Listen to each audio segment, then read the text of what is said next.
Welcome to the Practical Help Desk course by TCM Security. This YouTube version of the course contains the first 10.5 hours of the full 17-hour course. If you're interested in the full course in a more structured format that also includes text-based lessons and quizzes, this course is available entirely free on the TCM Security Academy with no credit card required. I'll drop a link where you can sign up in the description below.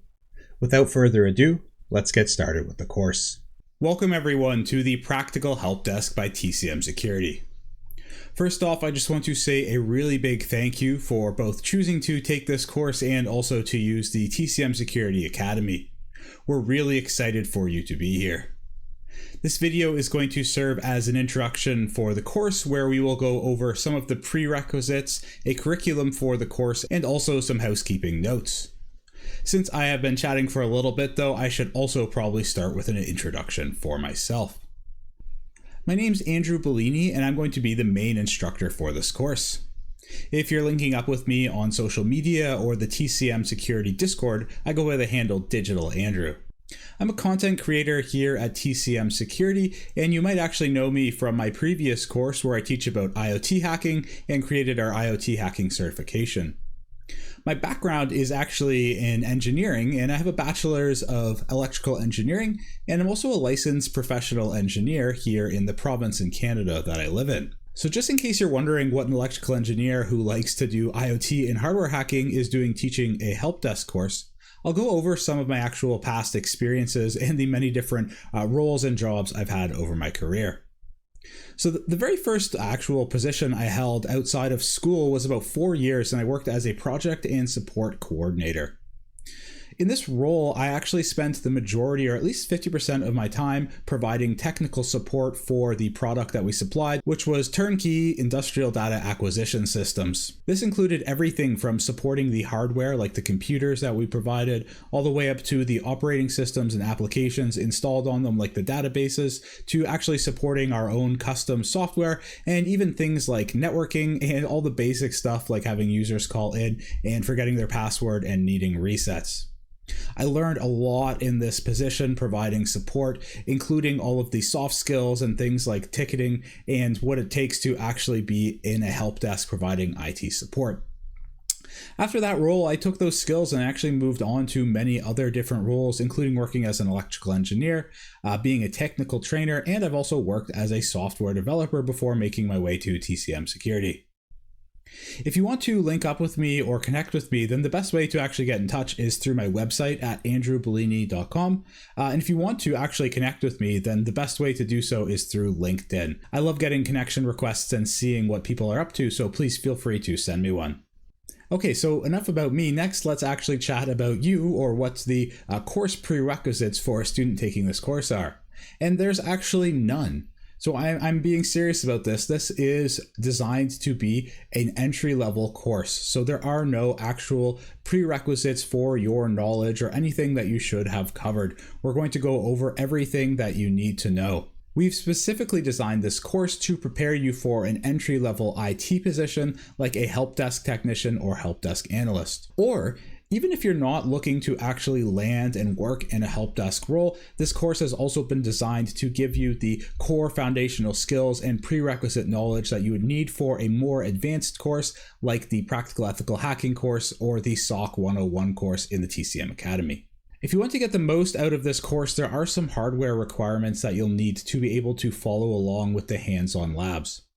So you're going to need a computer that is capable of running virtual machines, and we'll actually be running two types of virtual machines. We'll be running some Windows virtual machines and also Linux virtual machines.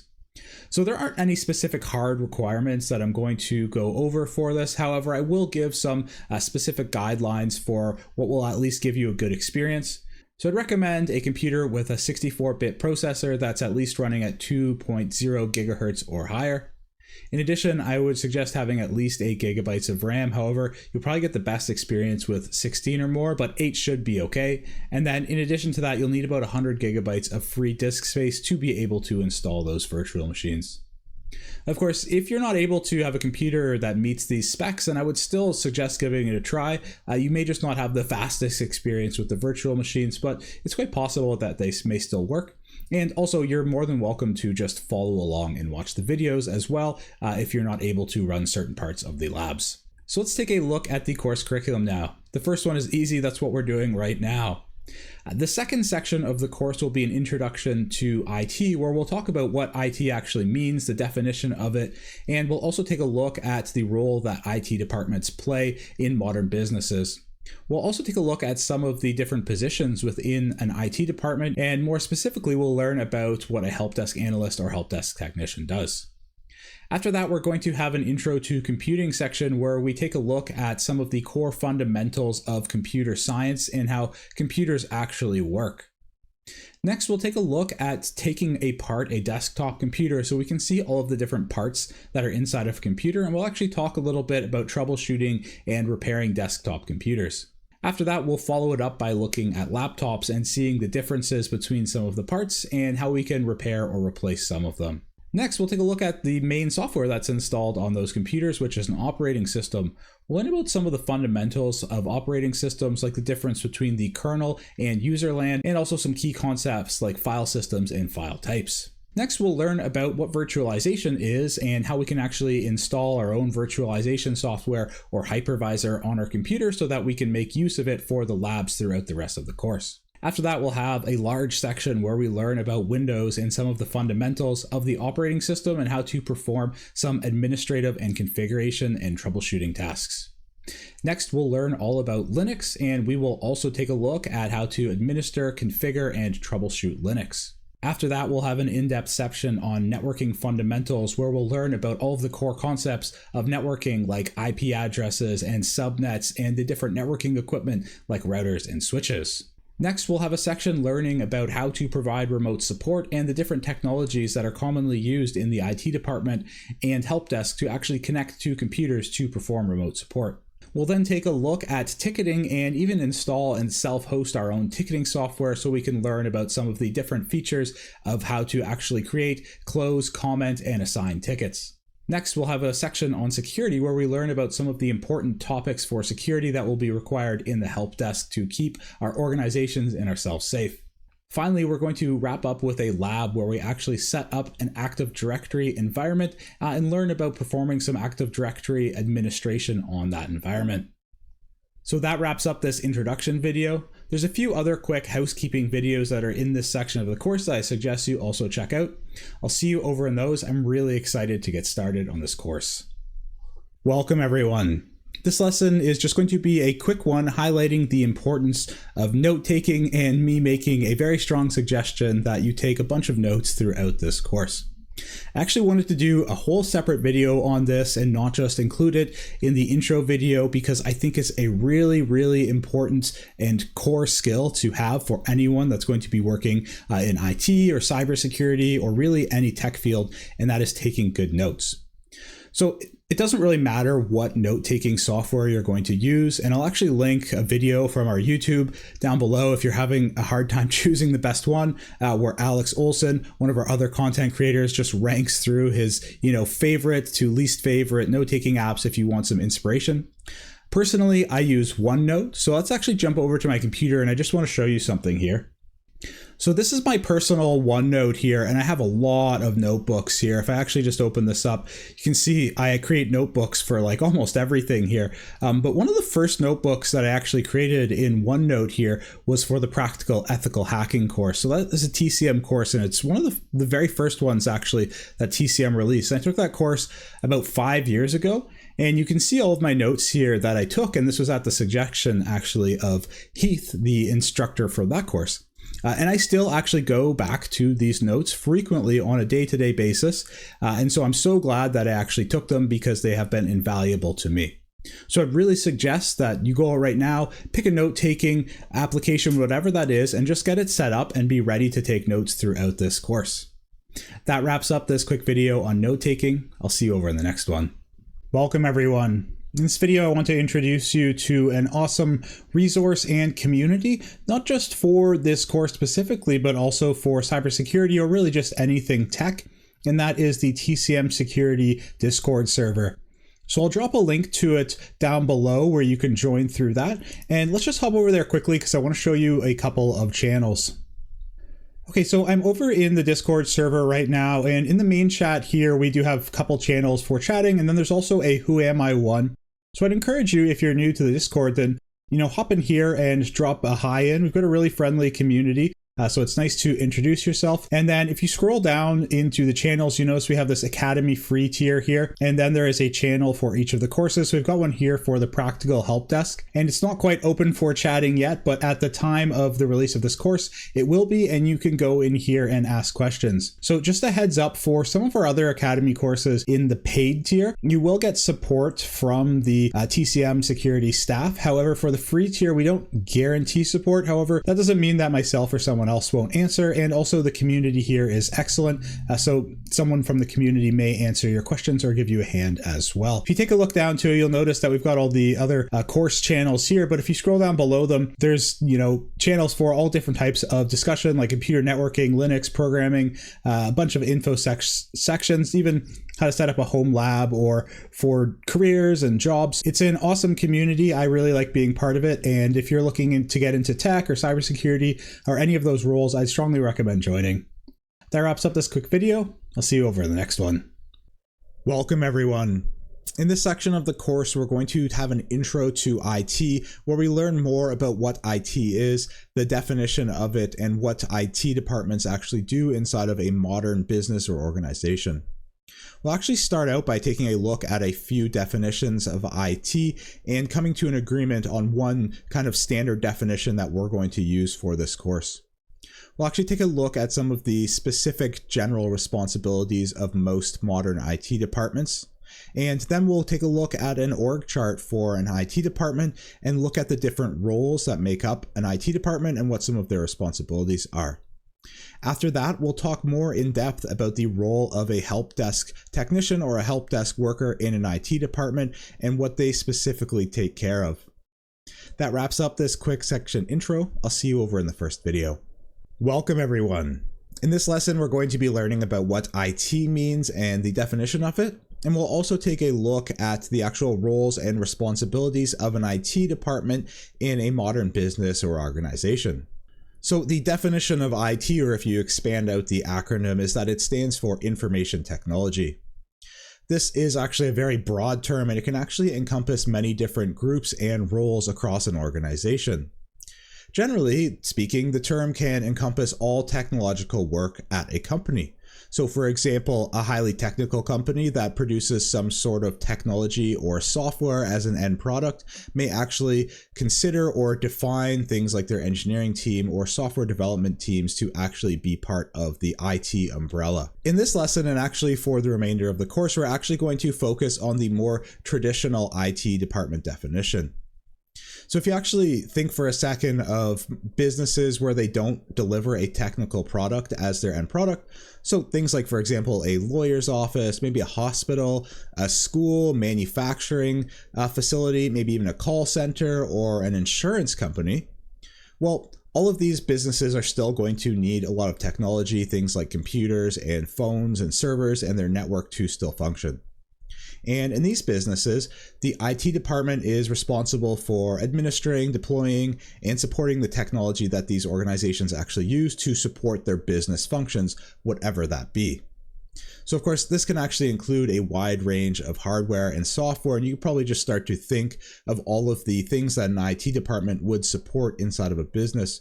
We already named a few, like maybe the computers or laptops at people's desks that they use, the phones that are on their desk, maybe their mobile phones, possibly some cloud storage or cloud infrastructure, maybe some locally hosted services, and of course, all of the networking gear that is responsible to keep their networks and internets running. So in our definition of this more traditional IT department, we'll be excluding things like software development or engineering that don't actually relate to the specific support of the business and are more related to a product they produce.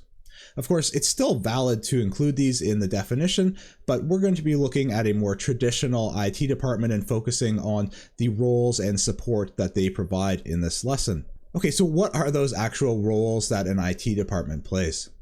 So the very first one, or the most important one, is in general that they manage and support all of the technology required for the organization to function. And we already listed the majority of those in the previous slide. Of course, IT departments actually play a very, very integral role in modern businesses. You can actually just think to any businesses where if they have a computer outage or a tech outage or even their network down, how a lot of work actually can grind to a halt. So pretty much all businesses these days will have some sort of IT department, depending on maybe it's just one person or half a person's job, all the way up to large businesses that can have, extremely large IT departments of up to thousands of people. It is possible nowadays for IT departments to actually be outsourced. So for a small business, this may mean just contracting out some work to some sort of mom and pop shop or contractors or something like the Geek Squad. Or for, as getting into larger businesses, this could actually possibly outsourcing the entire IT department to something like an MSP, which stands for Managed Service Provider, that actually just takes care of all of the IT needs for a business. Of course, IT department responsibilities can actually vary greatly between different organizations and even organizations that are similar. One of the biggest things you may notice, though, in these differences is that it really depends on the organization size and also what they do.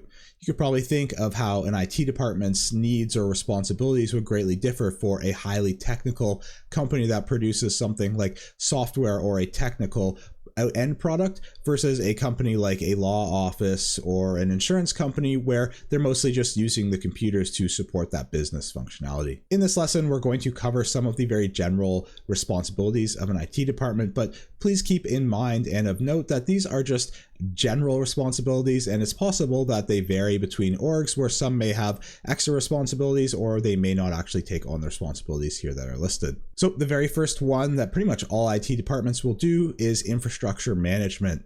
This means overseeing the installation, maintenance, and upgrades of any technological assets in the company. Of course, we mentioned these, but just to go over them again, this will be things like computers, phones, servers, networking equipment, and maybe even cloud infrastructure. Another main core responsibility of IT departments that you've maybe actually interacted with them before is tech support. The IT department is generally responsible to support employees to effectively use technology within a company. And this can include everything from troubleshooting problems they may have to fixing those problems to even setup and administration tasks like resetting passwords, creating user accounts.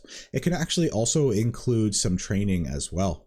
Nowadays, in many companies, security may actually be the responsibility of its own department within an organization or team. However, frequently this is considered to be under the IT umbrella, and it actually may be a specific sub-team of IT.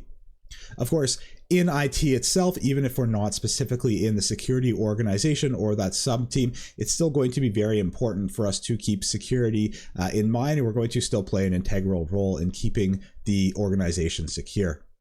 Something to keep of note is that a lot of times for IT, this doesn't just include cybersecurity, but it can also include things like physical security. So for example, setting up, installing, and maintaining things like security cameras or the actual locks on the doors and the card readers and things like that. IT departments are generally responsible for data management. So in a modern company, there's a lot of data that needs to be managed, whether that's things that are collected from customers or just internal documents or the work that we're producing and the data that comes from that. The IT department will actually generally be responsible for managing their data and how we actually store it. So whether this is in databases, a cloud infrastructure, all of that will be the responsibility of the IT department. They'll also generally be responsible for the access controls and auditing these. So setting up who actually has permissions to view specific data and making sure that the people that are supposed to be accessing it are the only ones that are accessing it. Another core responsibility of IT departments can be identity and access management. This includes managing all of the users' access to the various data and software. So this can be things like login accounts to the computer or logins to the various software services that are actually being used at the company. Of course, this actually includes the creation of accounts and things like setting passwords or auditing accounts. Finally, I've thrown in onboarding and offboarding employees here because a large portion of that is actually going to fall to the IT department to make sure that their accounts and everything are set up properly when they're joining, and that all the appropriate permissions and accounts are either removed or deleted when an employee is leaving. A lot of times, IT departments will actually have their own project manager or handle project management for new projects. So this can include planning and managing large IT projects. A big example of this would be if we're going to upgrade a fleet of computers or maybe transition from one major piece of software that we're using to another piece of software. It's also really important for IT departments and businesses to actually just keep in mind the needs of the business and how they are going to grow, and make sure that their technology and IT departments are able to keep up with this. And then finally, one role that an IT department will generally play a hand in is compliance and governance. So this is going to be to ensure that the organization adheres to regulations and standards, and some considerations for these are privacy and protection. And generally the IT department will have some standard operating procedures and documents that they are in control of that make sure the users are actually going to use their devices properly and be compliant. So as a final key takeaway for this lesson, the IT department is responsible for deploying, administering, and supporting the technology used by a company in business operations. And please keep in mind, this doesn't necessarily mean for a technical company making a technical product. Of course, almost all modern businesses today are actually going to be relying a lot on technology for their business operations. As a little bit of homework or something to think about after this lesson, I would challenge you to think of a business like, for example, a call center that doesn't provide a technical solution or a technical product. And in your mind, just visualize and try and list out all of the different pieces of technology, whether that be hardware or software, that that company would use, and how an IT department might help with that. That wraps up this lesson. I'll see you over the next one. Welcome, everyone. In this lesson, we're going to be learning more about the roles inside of an IT department, and to do so, we'll actually be taking a look at an org chart for an IT department. If you're not familiar with what an org chart is, it is a visual representation of the different roles inside of an organization or a department inside of an organization, in our case, the IT department. It shows from the top down the different roles and who reports underneath them. So usually you will have a C-level or executive at the top, and then at the very bottom you will have what are called the individual contributors. And these are people who actually don't have anyone else that reports into them, and instead they're mostly doing the actual, hands-on work or tasks that need to be completed. In this lesson, we're actually going to be just specifically looking at the org chart and talking very general about the different roles. And then in the following lesson, we'll actually dive deeper into what those specific roles do and what their responsibilities are. So let's dive in right now. Before we actually look at the org charts and the roles that are going to be presented in this lesson, I do just want to give a quick call out to some important considerations. The first one is that no two organizations or IT departments are the same. Because of this, IT department size, roles, responsibilities will vary greatly depending on the organization. For example, if you think of a fairly small business that may only have 1 to 2 people who do IT and they'll just be responsible for everything, versus a Fortune 500 company that will probably have fairly well-defined IT roles with specific tasks that they will perform. Of course, it will also differ greatly depending on the industry that the organization is. You can maybe think of some big differences between the IT needs of a call center or a hospital, for example. Finally, one constraint that can make a big difference is the actual budget that's allocated and the business's priorities. Of course, the job titles that we're going to take a look at also are generalizations, so I'd suggest to try not to get too hung up on specific job titles if you are actually hunting for a role. They're just used for generalizations as examples. It's actually much better to focus on job descriptions if you want to get an idea of the job responsibilities and what would actually be going on. So I've got an example here of an org chart for maybe a medium to large size business. Of course, at the top, we have the Chief Technology Officer. And this is a executive or C-suite management level position. So generally they're going to be responsible for a lot of oversight and high level strategic planning. They'll generally have multiple people that report into them, and even those reports will most likely have other reports of managers. So they're generally quite a few reports away from the actual individual contributors. In our example here, for a company that may have a technical product, a lot of times the actual teams that are designing that technical product, like the software engineers or software developers, they may actually report into the CTO somehow as well. Underneath the CTO and kind of the area that we're concerned with is the IT director. So in our example, the IT director is going to be taking care of that IT department that performs the support for the technology that supports the business. So again, this isn't going to include those software developers or engineers. Instead, this is going to be the people that are just, helping make sure all the computers, networks, phones, everything work. The IT director is going to, again, be a very high-level position that's responsible for strategic planning and will have multiple managers that report into them. So underneath them, of course, we've got the IT manager or the IT group.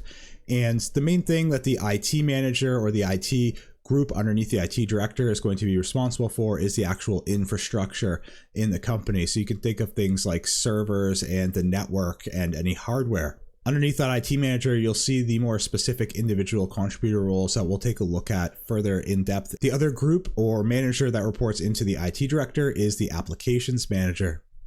So the difference between the IT manager or infrastructure manager and the applications manager is that, as the name suggests, the applications manager or applications team is responsible for the actual applications or third-party software that the company uses. So some examples of this may be something like Salesforce or a learning management system or specific third-party software that is used by businesses in their industry. A lot of times there'll be a separate group that manages these third-party softwares because they are actually generally can be configured specifically to meet a business's needs, and they require their own actual department that takes care of it. A lot of times inside of an IT department, we'll also have maybe one or more project managers that are going to assist with all of the IT projects that will be happening. So this could be things like upgrading equipment, migrating from one piece of software to another, managing new equipment. All of these projects can be actually quite large scale and are aided by a project manager. A lot of times working closely with a project manager or possibly reporting into them would be a solutions architect who helps do the high level designs of the technology that's going to be used for new projects or within a company. So that wraps up this lesson where we took a look at the org chart for a medium to large business. I'll see you over in the next video where we actually take a deeper dive into the specific roles that we talked about on the org chart. Welcome everyone. In this lesson, we'll actually pick up where we left off in the last one, where we talked about the different roles that we would see inside of an IT department, and we looked at their organization inside of an org chart. We'll actually take a more specific look at the key responsibilities and tasks that those roles would perform. So let's dive in right now and take a look at those. So now we'll have a little bit more in-depth discussion about these different roles and their responsibilities. So the first one is the Chief Technical Officer or CTO. This is an executive position that is responsible for overseeing technological direction of an organization. So this is a very high-level management position usually, and they're going to be focused on things like leadership, oversight, policy, and direction. And this is going to be happening at a very high level. So they're not going to generally be involved in the day-to-day specifics of how the IT department is functioning or doing things like configuration, installation, all that. They would most likely check in on how these things are going through their reports. Usually the CTO will actually oversee the IT department. However, in some organizations, they may also oversee other departments like the engineering or software development that we talked about. Underneath the Chief Technical Officer will generally be an IT director, or it could also be a VP position. This is going to be a senior management position that is responsible for overseeing specifically the IT operations and ensuring that they align with the goals of the business. So they're going to be managing the IT department in the more traditional sense that we talked about, where they're supporting all the technology that helps with the business operations. They will be excluded from the management of things like engineering department or the software developers. Of course, they're going to be responsible for actually overseeing all of the IT infrastructure. They will be responsible for the general strategy and planning of how the IT department is going to function and what improvements or upgrades are going to be made at a very high level. Of course, since they're a management position, they'll be responsible for team leadership and helping the other managers actually manage and lead their teams. It's most likely at this level that they will be responsible for the budgeting and actually allocating resources to the different teams and the IT department that work under them. And it's likely at a high level they will be responsible for some sort of project management for large scale projects. Underneath and reporting to the IT director, we would have the IT manager. So this is a management position that is responsible for overseeing a team of IT professionals, and this can vary depending on teams. You may also see multiple IT managers or sometimes have different names, like you might have a help desk manager, for example, that just manages the help desk team. Of course, this is a direct people management position, so they're going to be responsible for actually managing the people in their team. They also may be responsible for some technical decision making. Not only will they need to be able to manage people, but they also need to at least have the technical understanding to make high-level technical decisions. This is the person that's going to actually be managing the day-to-day IT operations and the individual contributors that are doing either the direct work or support underneath them. They may possibly be responsible for high-level escalations, so if none of their individual contributors are actually able to solve a problem, a lot of times the IT manager will be one of the most knowledgeable technical people, and the escalation will eventually come to them if it can't be fixed by other people. Sometimes they are responsible for actually managing relationships with vendors, so who they're buying their software or hardware, for example, and possibly managing outside consultants. Finally, they are going to generally be the hiring manager and responsible for making hiring decisions for their team and also training new members. Reporting into the IT manager is the network engineer. This is an individual contributor that is responsible for designing, monitoring, and maintaining an organization's computer networks. By computer network, this is all of the networking equipment that actually allows all of the computers to talk to each other and be on the internet. They're going to be responsible for designing, planning, and installing the computer networks, including upgrades. They'll also be responsible for both monitoring the network and troubleshooting any issues that arise with the network. It's possible that an engineer could be responsible also for installation and upgrades of network appliances, so installing things like switches, routers, or even cabling. They'll finally be responsible for documentation.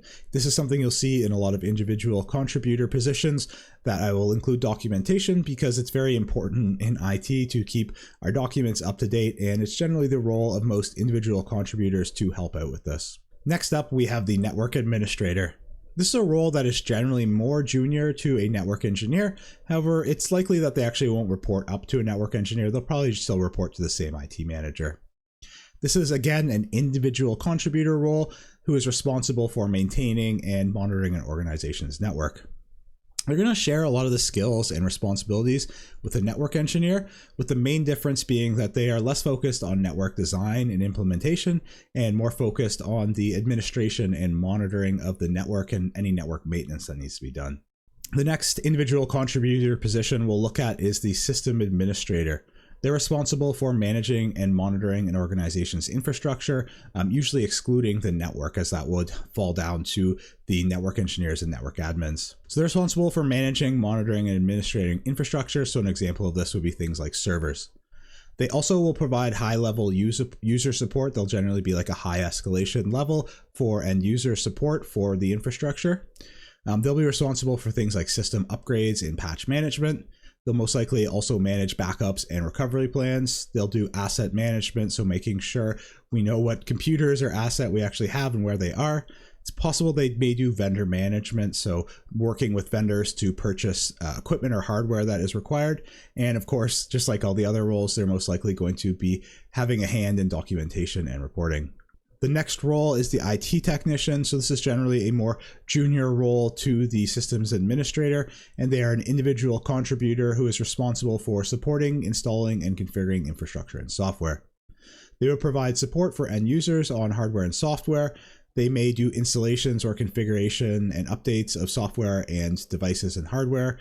They also most likely will do things like creating and managing user accounts for devices and software, and then documentation and reporting. So moving over to the applications side, we have the applications manager.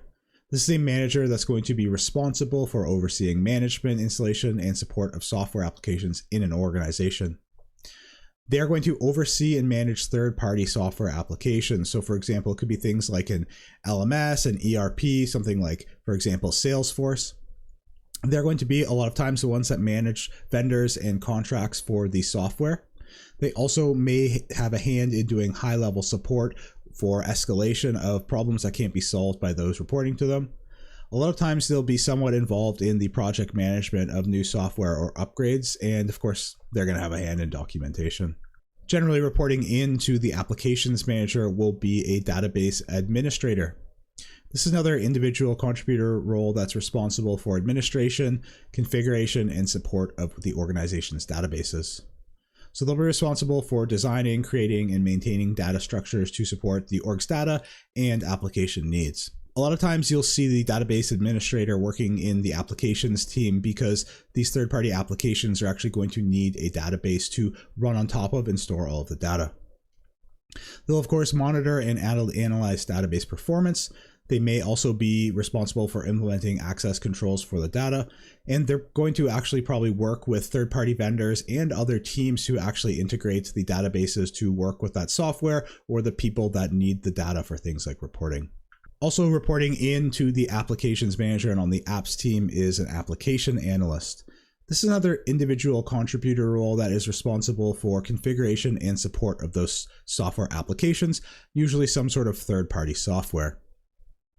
A lot of times an application analyst will actually just support one or a few specific applications they have experience with, and this is going to depend on the organization, but sometimes you'll even have a very large application, like something I've been using the example as Salesforce, where you may have multiple application analysts whose only job is to work on Salesforce and they're kind of an expert on this application. They'll be responsible for maintaining, configuration, and support of that specific application. And a lot of times they will actually provide the user level support for the end users that are using that application inside the business or company.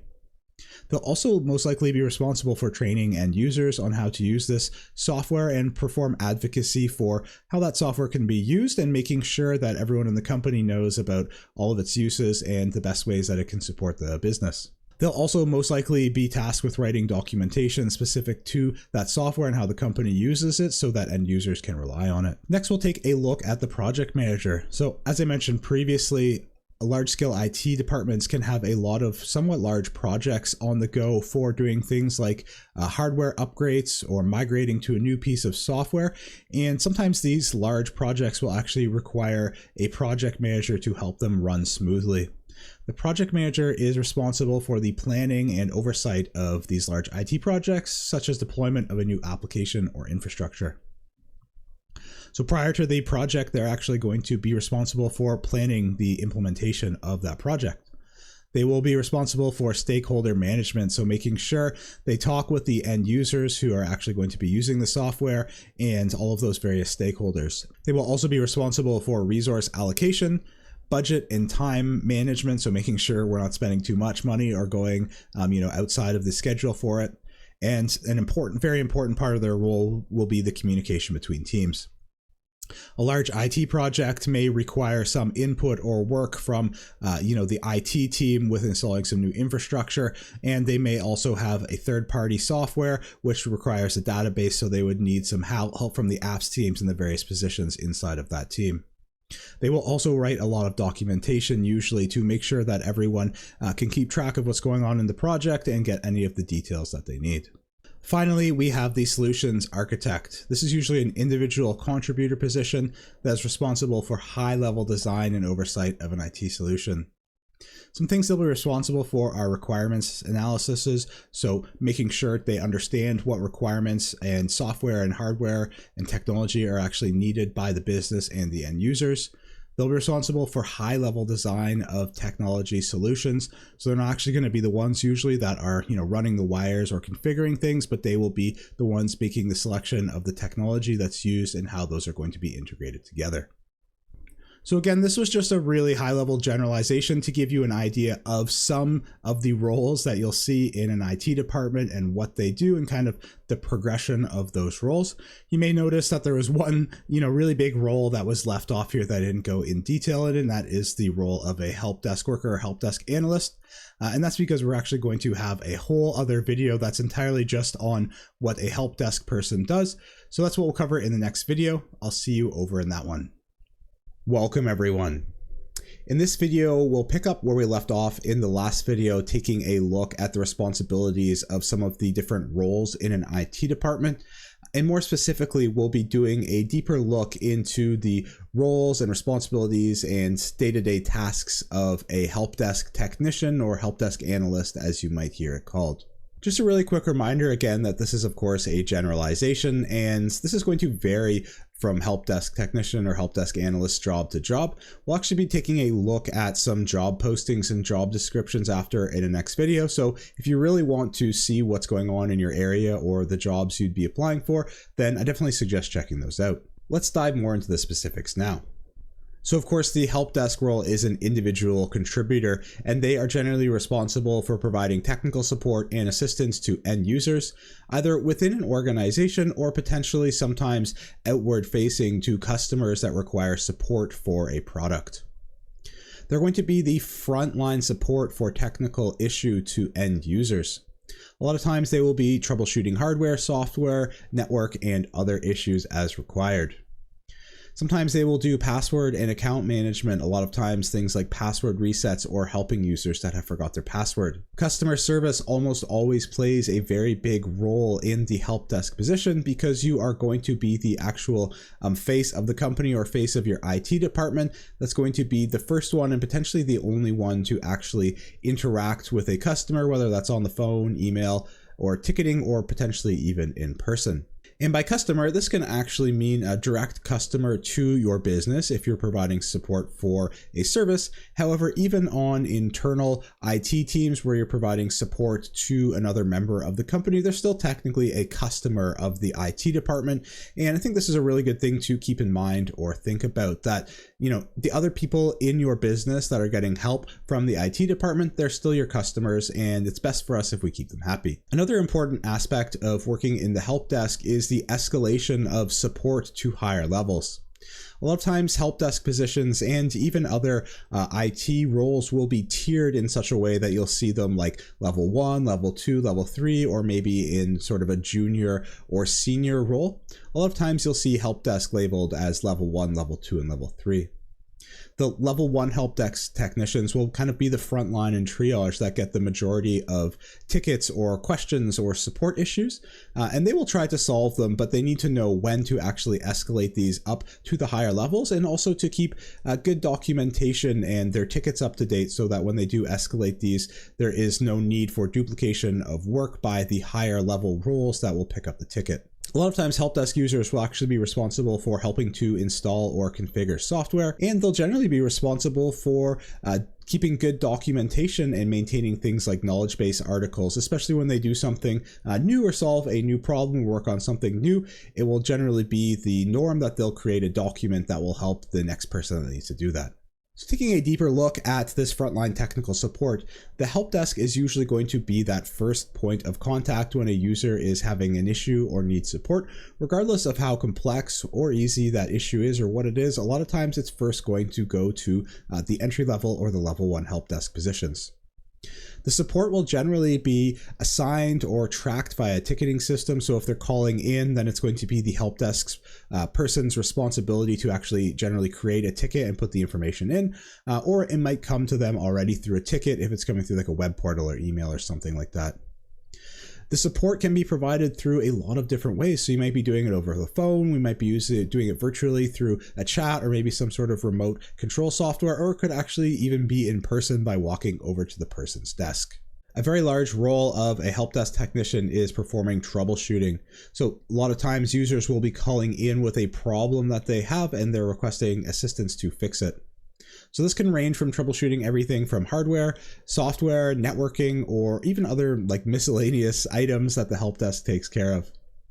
So part of the responsibility as a frontline technician or help desk person is to make sure you're asking the right questions and gathering all of the information that's required and keeping your ticket or documentation up to date so that, of course, if we do need to escalate, then the person that's going to be picking it up will have all of those details.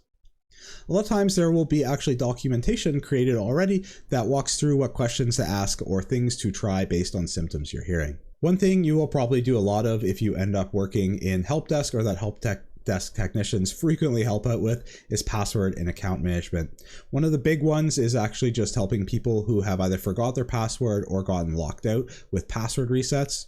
You may also be responsible for actually creating new accounts to various computers or software, or changing the permissions on these accounts. And of course, when we're doing this, it's our responsibility as help desk technicians to make sure we're following all of the proper procedures that ensure that we're resetting the password for the right person and that proper security procedures are being followed. Customer service is a very, very important and integral aspect of doing help desk support. I mentioned this before, and this is regardless of if we're doing it customer facing to actual customers of our business, or our customers are just the people that we work with internal to the company but inside of other departments or organizations, and they need our assistance. So a lot of times when working in help desk, the clients or the customers or the people that are looking for support are going to be dealing with frustrating situations where things are not working how they want them to be. And it can be our job as the help desk person to help them out and make sure we keep calm, cool, and collected, and use some of our soft skills to aid them and assist them. We touched on this a bit already, but one really important aspect of working on the help desk is the escalation of support. A lot of times help desk positions or other IT positions are tiered in such a way that they go, for example, level 1, 2, or 3, or junior and senior. In larger organizations, there will generally be specific guidelines for either how long a certain level can spend on an issue, or just what issues should be escalated. So it's really important when we're working on help desk to understand these escalation paths and know when we should be able to escalate them. I will call this out as possibly something that can be a frustration or that you may not like about help desk, and something that I personally did find challenging at points is that sometimes you won't actually be able to see a solution all the way from the start to finish, or you won't be able to spend as much time as you would have liked to troubleshooting specific positions. Depending on where you work and your help desk role, it's possible that you'll also be responsible for fixing or installing hardware. Some help desk roles are actually only remote, and as such, it wouldn't be a responsibility to actually fix or install hardware. However, you're still generally going to need to have a solid understanding of hardware basics. This way you can triage potential symptoms or issues that your customers or clients are describing and be able to have an idea that this could be an issue with the hardware. A very common task for a help desk technician is to install or configure software. A lot of times there will be a list of approved software that needs to go through help desk, so users will either need to submit a ticket or call in and have a help desk person install these. Sometimes they won't actually have the permissions on their computer to be able to do it, so they need to let a help desk person do it. Along with installing these software, sometimes this also includes some training for the actual end user who you're installing the software for on how to launch it or perform some basic functions. The last one is maintaining and creating documentation. This is actually really integral for the help desk because this is a position that relies a lot on internal documentation, such as things like installation guides, runbooks, playbooks, troubleshooting documentations, and even policies and procedures. The documentation is actually usually maintained and created by the help desk itself. So this is something that you might do in the downtime between tickets or when you have some free time. A lot of times if you do something novel or you encounter a new problem, it will be kind of the customary or expected that you're going to write some documentation on this. So if someone else runs into this problem, they can follow your documentation or guide. So that wraps up this lesson where we took a look at some of the general roles and responsibilities of a help desk analyst or help desk technician. Again, this is very general and high level, and it's quite possible in your role that you don't perform some of these duties or you actually perform something else, but I think this gives a good high level and general realistic idea of what you would be doing in the day-to-day as a help desk technician or analyst. That wraps up this lesson. I'll see you over the next one. Welcome everyone. In this video, I'm going to be walking through a couple of entry-level help desk or IT job postings that I found. And the reason that I'm doing so is so that you can see some of the responsibilities and tasks that you would be doing in your day-to-day job, and also to take a look at some of the qualifications, experience, and skills that they're looking for in these job postings. When I was actually making the curriculum for this course, I actually looked at a lot of job postings to make sure what I was covering would help to meet the majority of requirements for entry-level help desk jobs. Before actually getting any certifications or courses or really moving ahead, I would actually strongly recommend that you take some time to go out and do your own research about entry-level help desk or IT positions in your area. Of course, if that is the goal of taking this course, is you'd like to land a help desk job. Some things to check out are to see what kind of experience and skills they're looking for, to make sure that the roles and responsibilities and what you're going to do in your day-to-day job is something that you'd like to actually do. And then also just to make sure that you're going to be able to find them in the region or area that you're looking to work in, or if there's remote options available. So let's hop over to the computer and I'll show you a couple that I found. The first one we'll look at is this IT Help Desk Level 1 job. So I literally just actually searched for Help Desk Level 1 to find this. And I blurred out the actual company that this is for, but if you're curious, this is a job in California in USA. So if you take a look at the job description here, it mentions actually it's an entry-level role, which is nice to see. And it says you'll be the first point of contact for users experience technical issues. Primary responsibilities will include troubleshooting, diagnosing, and resolving basic IT problems, as well as providing exceptional customer service. So again, this is something you'll probably see in a lot of these postings. You're going to be the kind of face of either the company or of the IT department, and they're going to be looking for exceptional customer service. Gives you an idea of who this reports to, and it tells you that it's an in-person position. So we just take a look at some of the job responsibilities and accountability. So these are actually what you'll be doing on a day-to-day basis. First one is respond to incoming support requests. It says via phone, email, or chat. So it looks like we're going to be doing frontline help desk support, where we're sitting waiting for tickets to come in or phone calls or emails, and we're going to provide support that way. We'll do initial troubleshooting, and it looks here like it's going to be for hardware, software, and network issues. Again, following that tiered response, we'll need to know when to escalate complex issues to higher level support teams. A common thing you'll see for help desk positions is this requirement to document and track issues and resolutions in the help desk ticketing system. See here, common thing, we'll do password resets, software installations, workstation onboarding, printer deployment, and basic configuration changes. You'll notice here again, they call out maintaining a high level of customer satisfaction through effective communication and problem solving skills. So looks like they're looking for some great soft skills and for you to, keep their clients or customers or staff happy with the support they receive. Again, we see they're asking for discretion and professionalism, so some more soft skills. And then I also see here a call out for contributing and maintaining the knowledge base with solutions and best practices.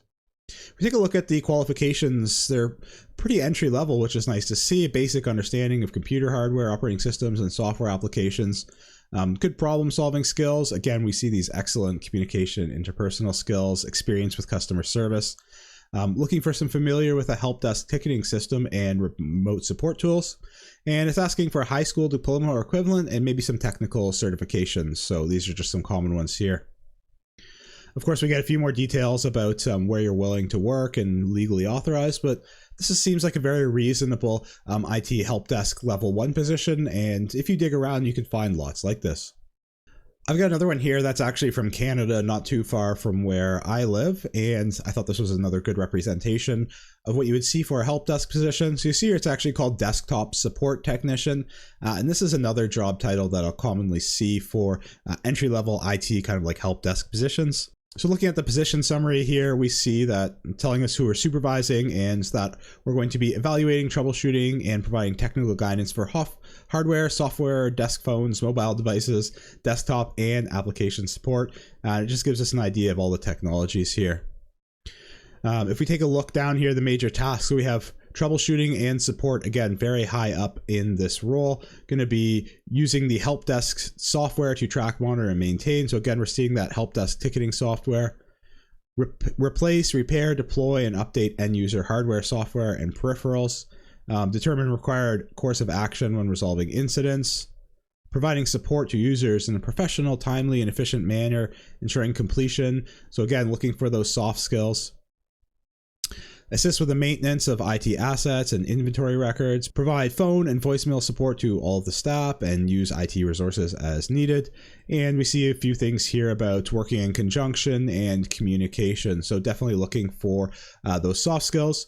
Looks like we'll also be doing things like creating, managing, and maintaining user and application accounts, hardware support, and we'll even be doing IT project support. So this is another great entry-level position that I saw that's going to utilize a lot of the skills that we're actually going to be learning in this course. So that's just a couple really quick job postings that I found.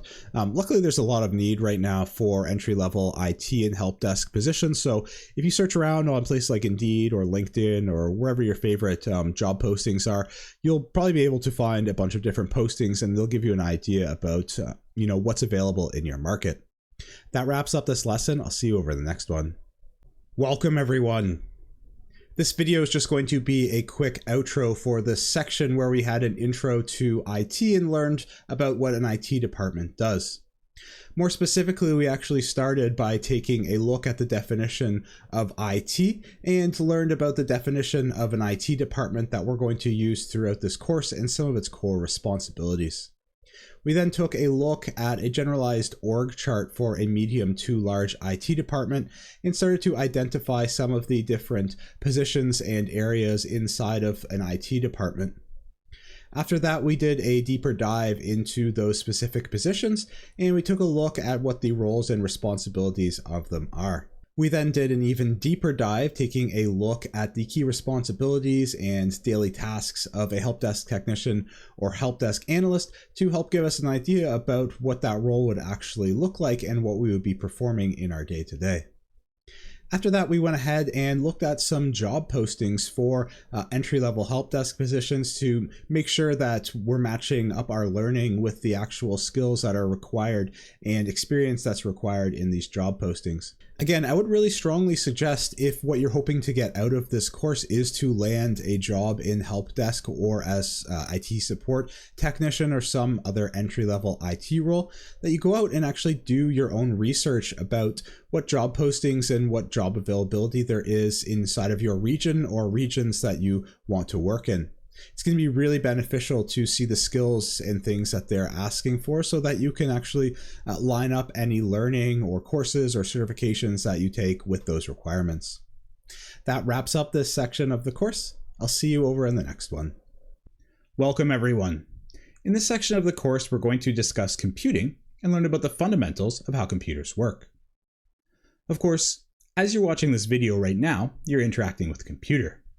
Whether that be on your smartphone, a tablet, a smart TV, a laptop, or a desktop computer. These are just some examples of modern day computers. In order for this computer to actually play this video, it's currently receiving and processing millions of tiny pieces of data. It's actually quite spectacular when you think about it. Throughout this section of the course, we're going to break down at a very low level how this is actually possible. We'll start by learning the language that computers talk, called binary. Next, we'll take a look at how we can translate this language into more human digestible formats, such as text, pictures, or even video. After that, we'll learn about how we can actually issue our computer instructions using this language, and how it's able to actually perform computations. We'll then chat about how we can go from this very low-level set of instructions that our processor requires, all the way up to the higher level sets of software that you're probably used to interacting with. We'll then wrap up with a discussion on abstraction. While you may not need to know the specifics of these concepts in your day-to-day work as an IT professional, personally, I found that understanding them has improved how I think about higher level IT concepts, and it's also allowed me to have a full understanding of how the software and hardware that I interact with on a day-to-day basis actually works. That wraps up this quick section intro. I'll see you over in the next video where we start learning about binary. Welcome, everyone. In this video, we're going to learn about the language that computers talk, called binary, and also take a look at how we can convert from binary to the numbering system that we're more familiar with, decimal, which we use in our everyday lives. So you've probably heard that computers talk in ones and zeros, and this is very true. In fact, it forms one of the basic fundamentals for how modern computers actually function. This is because another way we can think of a 1 or a 0 is as a switch that's either in an off state or an on state. Internally, computers are made up of millions to billions of small electrical switches that are able to either switch on or off to be able to transmit, store, or process data. Take, for example, this simple array of 4 lights, each wired with a switch. When the switch is pressed or closed, electricity can flow through the circuit and turn on the light. In a basic format, we can count from 0 to 4, depending on how many lights we turn on. Of course, this is very inefficient, as if we now want to count to 5, we'll have to add a whole entire switch and light. This is where binary comes into play. Let's hop over to the whiteboard now and take a look at how it works. So binary is just a numbering system. And before we talk about binary, I think it makes sense to actually start with talking about decimal, the numbering system that we use in our day-to-day lives. If we start with this arbitrary number of 163 represented in decimal, of course, when you and I look at this, we actually know that this is 163, and that it's not just a 3, a 6, and a 1. Of course, this 1 actually equals 100, the 6 equals 60, and then this 3, it's just a 3. So decimal is what we call a base 10 numbering system. And what that means is that each of the digits, so in this example we've got 3, well, each one of those individual digits can be represented by up to 10 different numbers. In base 10 or decimal, of course, it's really easy. It's just 0, 1, 2, all the way up to 9. So let's take a look now at how we can convert from any numbering system back to decimal. And of course, we're actually going to start from going from decimal to decimal. And this may seem a little redundant, but the reason we're going to do this is because I think it makes it just a little bit easier to understand how these calculations work, so that then when we look at a more unfamiliar numbering system like binary, it makes a little bit more sense. All right, so let's take a look at how we can do that calculation.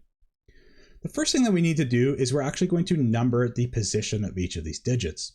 So I'll start here with this right digit, which is commonly referred to as the least significant digit. And instead of it actually being in the first position, I'm going to label it as 0. So when you're getting used to how computers are actually counting or storing numbers, you'll need to remember that we usually start with 0. So in this next position here, the 6, well, this is in the 1 position, and then this 1 is in the 2 position. So the way that this formula works, and that we actually just do in our heads without thinking, is that we start with the most significant digit, which is the left one. So this is a 1. We take that number, it is a 1, and then we multiply it by the base. So in this example, we are in base 10 times 10. And then we raise that base to the position that that digit is in. So this 1 is in the 2 position. So we're going to raise that to the exponent 2. And then we just move on to the next digit, adding it. So we're going to do a plus here, and it's going to be 6, because we have a 6 in this 1 position. It's just going to be multiplied to that same base, so we're in base 10. And then this is in the 1 position, so it's going to be raised to the exponent 1. And then we can move on to the last one, the least significant, or the 3, so we're going to do a plus 3. It's times the same base, so that's times 10. And that's going to be to the exponent 0. So if we go through and simplify this math here, just taking a look at the exponents, well, 10 squared, that's 10 times 10. So that equals 100. So anything to the exponent 1, it just equals itself. So this is like 10 to the 1. So this is just going to be a 10. And then finally, anything to the exponent 0, so anything at all, is just going to be 1. So this is a very easy simplification. 10 to the 0 is 1. So we can just go back and do this math. So 1 times 100, of course, that's 100. We'll add the next one. 6 times 10, of course, that's 60. And then the final one, 3 times 1, of course, that's 3. And we've now just converted from 163 back to 163. And all of this math we just automatically do in our head, but this serves as the formula or the basis of how we can go from any other numbering system, including binary, back into base 10 or decimal. So now that we have an understanding of that, let's move on to binary. So this same number, 163 in decimal, represented in binary, is actually 10100011. So binary is, of course, a base 2 numbering system, in that we just have zeros or ones, or another way to think about it is just ons or off, like the switches in our computer. So in order to represent 163 here in binary, you can see that if we actually label out the positions, we've got 8 of them. So let's do that now. We'll start with this one here. It's in the 0 position. We've got this one in the 1, 2, 3, 4, 5,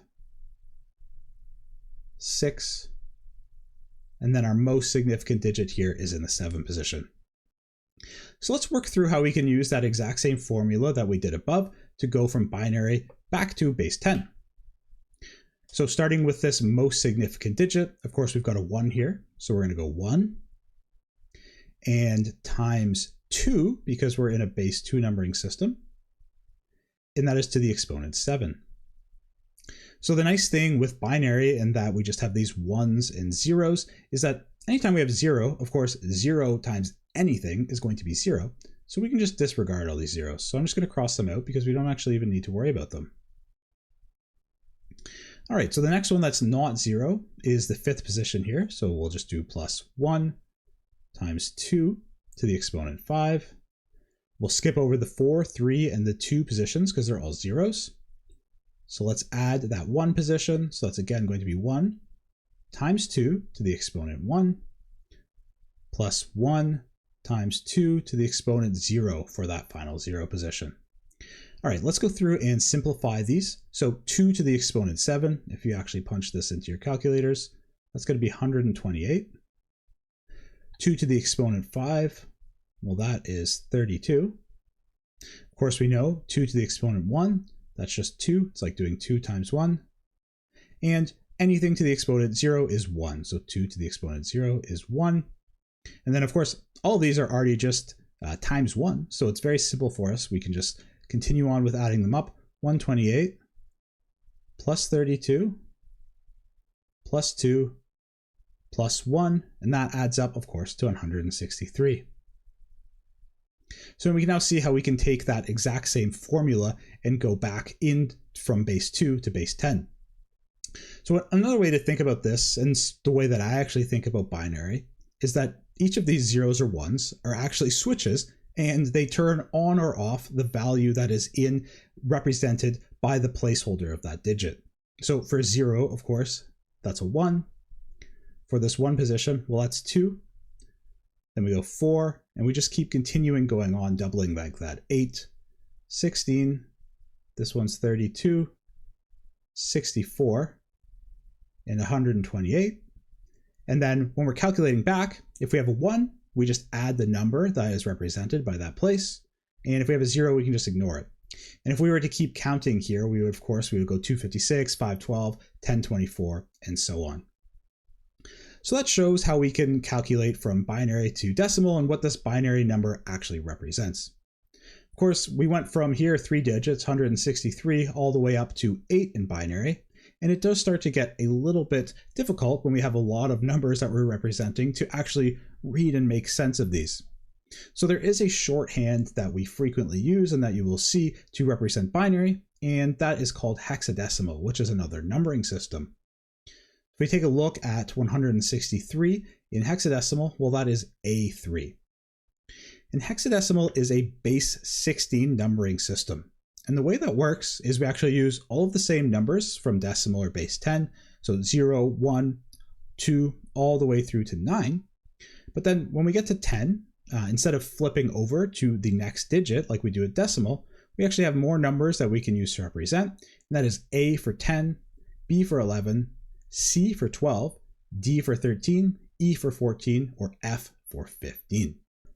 So we can use the exact same formula that we used before to calculate from hexadecimal back to base 10. So we'll start by numbering out our positions here. We've got the 3 in the 0 position and the A in the 1 position. So a lot easier for hexadecimal. And then we'll follow that same formula. So starting with the most significant digit, which is this A, we know that's 10. And it's going to be times the base, which is 16 in this example, to the exponent 1. Plus 3 times 16 to the exponent 0. Of course, we can go back and simplify this. So 16 to the exponent 1, well, we know that's just 16. And this one's super easy, 16 to the exponent 0, well, we know that's just 1. So now when we go back and do this math, we've got 10 times 16, well, that's 160, plus 3 times 1. And you probably see where we're going with this. We are back at 163. So the reason we would use hexadecimal instead of binary is that it still kind of represents these on or offs or ones or zeros, but it allows us to have a shorthand version of that where we can display those ones and zeros in a lot less digits and take up a lot less space. That wraps up this introductory video to binary and hexadecimal. I'll see you over in the next video where we talk about bits and bytes. Welcome everyone. In the last lesson, we learned about the binary numbering system and how we can use it to represent numbers using only ones or zeros, or ons or offs. In this video, we're going to expand on our learning of the binary number system and learn about some of the terms that we use to describe binary numbers. Let's hop over to the whiteboard now. So now that we have an understanding of binary, let's talk about a few other properties of how computers actually store and process data. Taking a look back at that same 163 in decimal that we know is represented as 10100011 in binary, let's talk about some of the names for the properties of binary. So the first one is this digit here, so we just take this 1. Well, any digit in binary is referred to as a bit. So for this number here, we've actually got 8 bits. So if we look at all 8 bits together, well, you may already know this, but this is called a byte. So 8 bits make up a byte. Bit is the smallest level of storage or counting that a computer can do. And of course, that represents that switch or on or off position or a 0 or 1. And then we will put 8 bits together to make a byte. So if you've heard of a kilobyte, for example, a kilobyte of storage, well, that is 1,000 bytes or 8,000 bits. And of course, that just goes up then. We'd have a megabyte for 1,000,000 bytes, a gigabyte, and so on. So you may have seen how I've actually split this byte up into two 4-bit segments. So I've just put a little bit of a divider here. Just think of this as a divider. And we've got these two 4-bit segments. And the reason that I've done that is I wanted to show how 4 bits it can actually be represented by one hexadecimal character or digit. So we take these 4 right here. And a funny thing actually is that 4 bits, you'll sometimes hear this actually called a nibble. So what's half of a byte? A nibble. So these 4 bits, sometimes people will talk about that in computer science as a nibble. And the way that I go from this nibble or 4 bits back to one hex digit is I just actually then can think about what each of these ones or zeros would represent. So of course we know this 0 position here, this is just a 1. This 1 position here is a 2. We've got a 4 here and an 8. So now we can just really easily add these up and convert on the fly from binary to hexadecimal. Of course, here we've got a 1 and a 2, so that's 3. And then if we just do the same thing over here, 1, 2, 4, 8. Well, we know we've got a 2 and an 8, that's 10, which is A. And we've just easily converted from binary to hexadecimal. So of course, this is how we would do it by hand. And to be honest, you're really not going to need to do this too much by hand, but I think it's good to understand the underlying of how this actually works. So sometimes you actually will need to convert from binary to decimal, or more likely hexadecimal to decimal. And there's another way to do this that's not by hand. So I'm going to hop over. I'm on a Windows computer. So if you're on a Windows computer, you can follow along. I'm just going to hop over and open up my calculator. So I've opened up my Windows calculator here, and if you actually go up in the top left corner, you can change it from standard to programmer. And in the programmer mode, then we can actually just really automatically convert on the fly from decimal to binary and hexadecimal. So let's just put in that 163, and I'm in decimal mode, and we can see, of course, that is A3 in hex, or that 10100011 in binary. And then if we want to go back the other way, actually, so you can just click on the left here. So if I just click on binary, and we can see now we actually just have the 1s and 0s only accessible to us, and we can just go in. I'm just going to clear all of these out. And then if you just want to play around, you can see what the different numbers would look like going from binary to decimal. So if we just go like 1, 0, 1, 1, 1, well, that's B in hex or 11 in decimal. So I would encourage you just to take a few minutes, open up your programming calculator and play around. That wraps up this lesson on bits and bytes. I'll see you over in the next video where we talk about encoding and how we can actually translate binary into more human digestible formats. Welcome everyone. In the last couple of videos, we learned about binary and how computers actually talk in ones and zeros. Of course, this is not how humans usually interact with computers. Imagine if you were to open up your email to read and were greeted with a string of binary of just ones and zeros. In this lesson, we're going to learn one of the methods that's used to translate from binary to more human digestible formats, which is called encoding. Let's hop over to the whiteboard now to learn more. Let's propose, for example, that we would like to be able to store the phrase or string "Hello World" on our computer and have someone be able to open that up later and have it display "Hello World" for them. Now we know at its very lowest level, computers can only store ones and zeros. So how can we go from this string that's made up of characters in the English language to ones and zeros? Well, one way that we could do that is we could just set a predetermined number that represents each letter. So a very, very basic way for this would just be to use its position in the alphabet. So for example, we have the letter H here, and H is the 8th letter in the alphabet. So we could say we would store 8 here, and E is the 5th letter in the alphabet. And then we've got 2 L's, so we've got 12 and 12. And then if we break those out even more, of course, we know that 8 in binary is 1, 0, 0, 0. And of course, we know how to do 5 as well.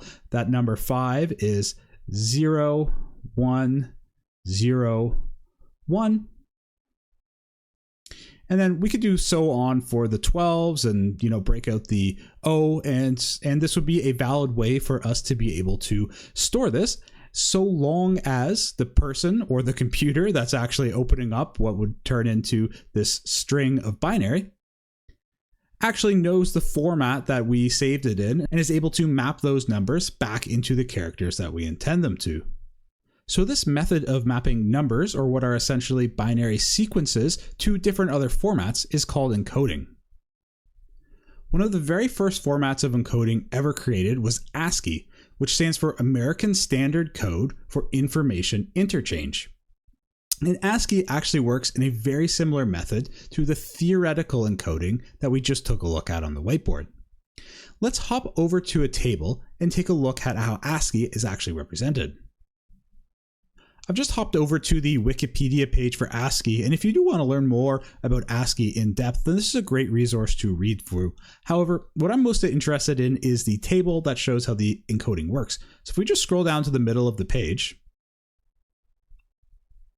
there's this character set here that shows how the encoding actually is translated from hex, which we of course know can be easily translated to binary, into the different characters.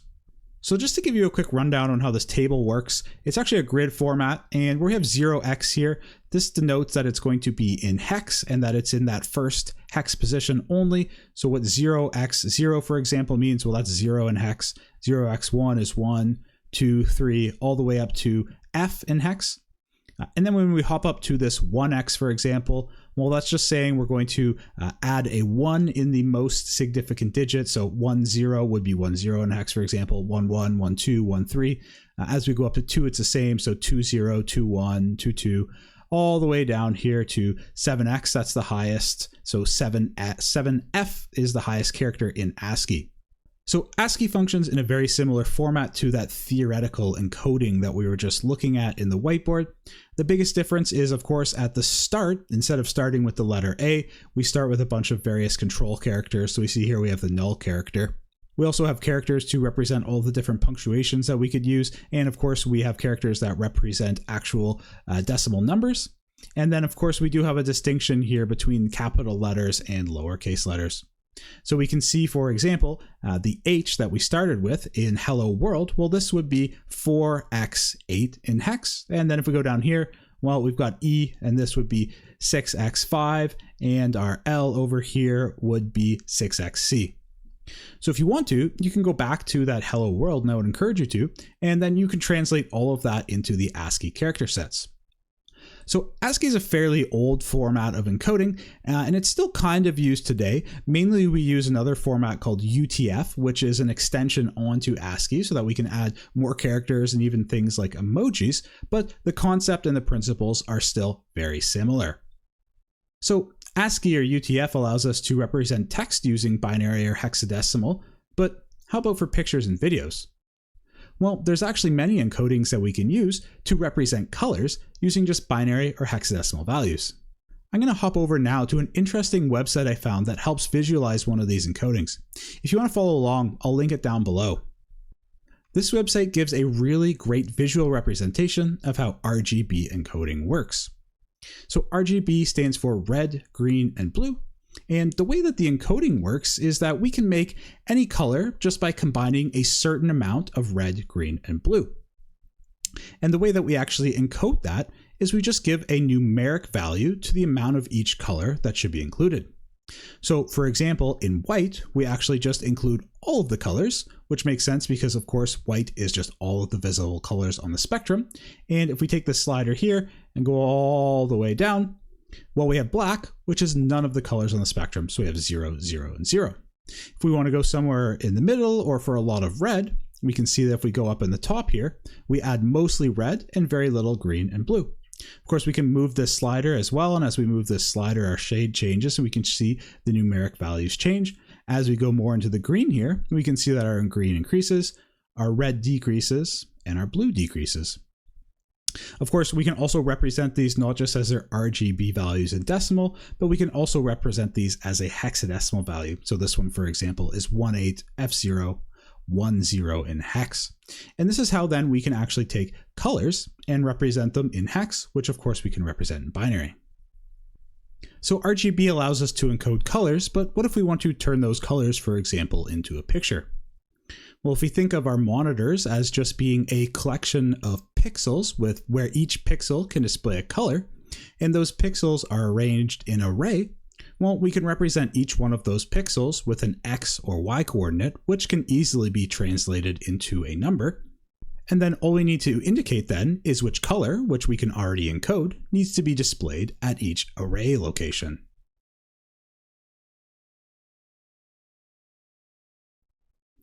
Of course, we can now expand this to video, where we would just include time, and we can also expand out to many other formats of encoding to do things like audio. So these are just a few very basic formats of encoding, and the intention of them is actually just to demonstrate how we can go from the ones and zeros that computers talk in to more human digestible formats. In reality, in our day-to-day work or roles as an IT professional, we don't need to know how these encodings actually work. In fact, our computers actually just take care of them for us. So that wraps up this lesson in encoding. I'll see you over in the next video where we talk about how computers actually do processing and computations. Welcome everyone. In the last few videos, we've been learning about binary, which is essentially just ones and zeros. We discussed the reason that this is so useful for computers and why it's the language that they talk, because 1 or 0 can easily be represented by an electrical switch that is either on or off. Inside of our computer, there are millions to billions to even trillions of these tiny switches made out of an electrical component called a transistor. These switches allow our computer to store data and also to perform computations. In this video, we're going to take a look at how this is possible and how computers can go from just ones and zeros to actually performing useful operations. Before we hop over to the whiteboard and dig further into this topic, I do want to just give a very quick disclaimer that learning about the science of how computers work at this low level is a fairly complex and in-depth subject. It's something that people even go on to do PhDs in. So with that being said, what I'm going to be teaching in this lesson is a very simplified generalization of how this works. And the goal behind that is just to help connect the dots to what computers are doing underneath the surface. We're not going to go into the complexities or really into the very, very in-depth details of how it works. If you are interested in this subject, though, I'm going to link a bunch of great free resources below that you could go out and take a look at on your own and learn more about that in detail. With that being said, let's hop over to the whiteboard now. At the center or core of our computer is the processor, and it's one of the most integral parts of the computer for how it actually performs computations. In fact, some people actually refer to the processor as the brains of the computer. You may have heard it referred to as the CPU or central processing unit. On the left-hand side of the screen here, I've got actually a fairly old processor. This is the Intel 8008, and it's one of Intel's very first processors. It actually was first manufactured in 1972. So in this processor that is in this kind of chip shape, on the inside of it here, it is made up of 3,500 transistors. So those are those tiny little switches that we were talking about. And in this processor, there's 3,500 of it. And then visible here, we've got this row of metal pins, and there would be another set of pins here that just aren't visible. And these pins act as the input and output, or I/O, for the processor. So that's how it's able to take in instructions and then also perform outputs based on the instructions that we provide it. So if you look at the right-hand side of the screen here now, I've got a more modern CPU. And if you ever looked at the inside of your computer, this is probably what your CPU would look like. This is a modern Intel i9. And even though it's much more complex and complicated, the core premise of how it works, it's still fairly similar. So on the underside of the CPU, just like the old one, it has these pins. Of course, there's a lot more for more modern CPUs, but the very core premise is still there. They are there so we can provide input and output to the CPU. Nowadays, in a modern CPU, like the one in your computer, it could have up to billions of transistors in it. And some very high-end commercial CPUs are all the way up into the trillions of transistors. It's actually quite amazing when you think about how far we've come in just 50 years. For the purpose of this lesson, we're going to be taking a look at a simplified version of the Intel 8008 processor. And even though it's a 50 years old processor, the general concepts at the very core level of how it works are the same for modern day CPUs. So we're going to be using a pictographic representation of that processor. So I've got it right here on the screen, and this body right here, this is just the body of the chip. And then these pins, they represent those same pins that we saw that provide the input and output, these gray squares here that we have up and down both sides. So of course, on the inside of the processor, there was those 3,500 transistors that we know can be used as little miniature electrical switches. And of course, one of the things we can do with those switches is hold them on or off in such a way that we can store binary data, so the switches become ones and zeros. So that's one of the uses for those transistors in our processor, is that they provide a very small amount of storage called the internal registers, where we can hold some data to be used in computations, and also that we could then output. So that explains how we can actually do storage, which we kind of already knew though. But the more important thing of the processor is actually to perform computations. So if we just clear away these registers, the other purpose of the transistors is that they can be combined together to create what's called a logic gate. And those logic gates can be stacked together into little circuits inside of the processor that are actually able to perform very small computations. And we can keep stacking those circuits together to perform more complex computations. If you're not familiar with logic gates, we're going to spend a little bit of time chatting about them right now. So logic gates are able to perform a type of digital calculation called Boolean logic. And essentially what this means is that we can input 2 bits or 2 binary digits into the logic gate. And then depending on what that logic gate or the Boolean logic that it's going to perform, it's going to output 1 bit. So to actually make sense of that, we're going to look at the 2 most common logic gates, which is the AND and OR gate. So we'll start with the AND gate. This is the symbol for the AND gate right here. And these denotions are, so this would be one of the bits going in, A, and then B would be the other bit going in, and then Q is the output after we perform that Boolean logic operation on it. For all logic gates or Boolean operations, we have what's called a truth table. And the truth table is what dictates what the output will be based on the 2 known inputs. So of course, there's only a limited amount of inputs we can have for A and B because they're both binary, and that means they can either just be 0 or 1, and then we've only got the 2 inputs, A and B. So of course, there's actually only 4 different combinations of inputs. And if we look at this table here on the left-hand side, we've got all the different inputs we could have, and then we get an output for each one of them. So if we look at the first one here, if we have a 0 for A and a 0 for B, then we get 0. And the way that we can speak this in a sentence is we would say A and B equals 0, or 0 and 0 equals 0. Or another way that you will sometimes commonly hear referred to for Boolean is whether it's true or false, and that a 1 is true and a 0 is false. So another way that you could say this is false and false is false. So looking at these other two in the middle, where we have a 0 and a 1, or a 1 and a 0 as our inputs, the output of that is false. So we could say that false and true is still false, and true and false is still false.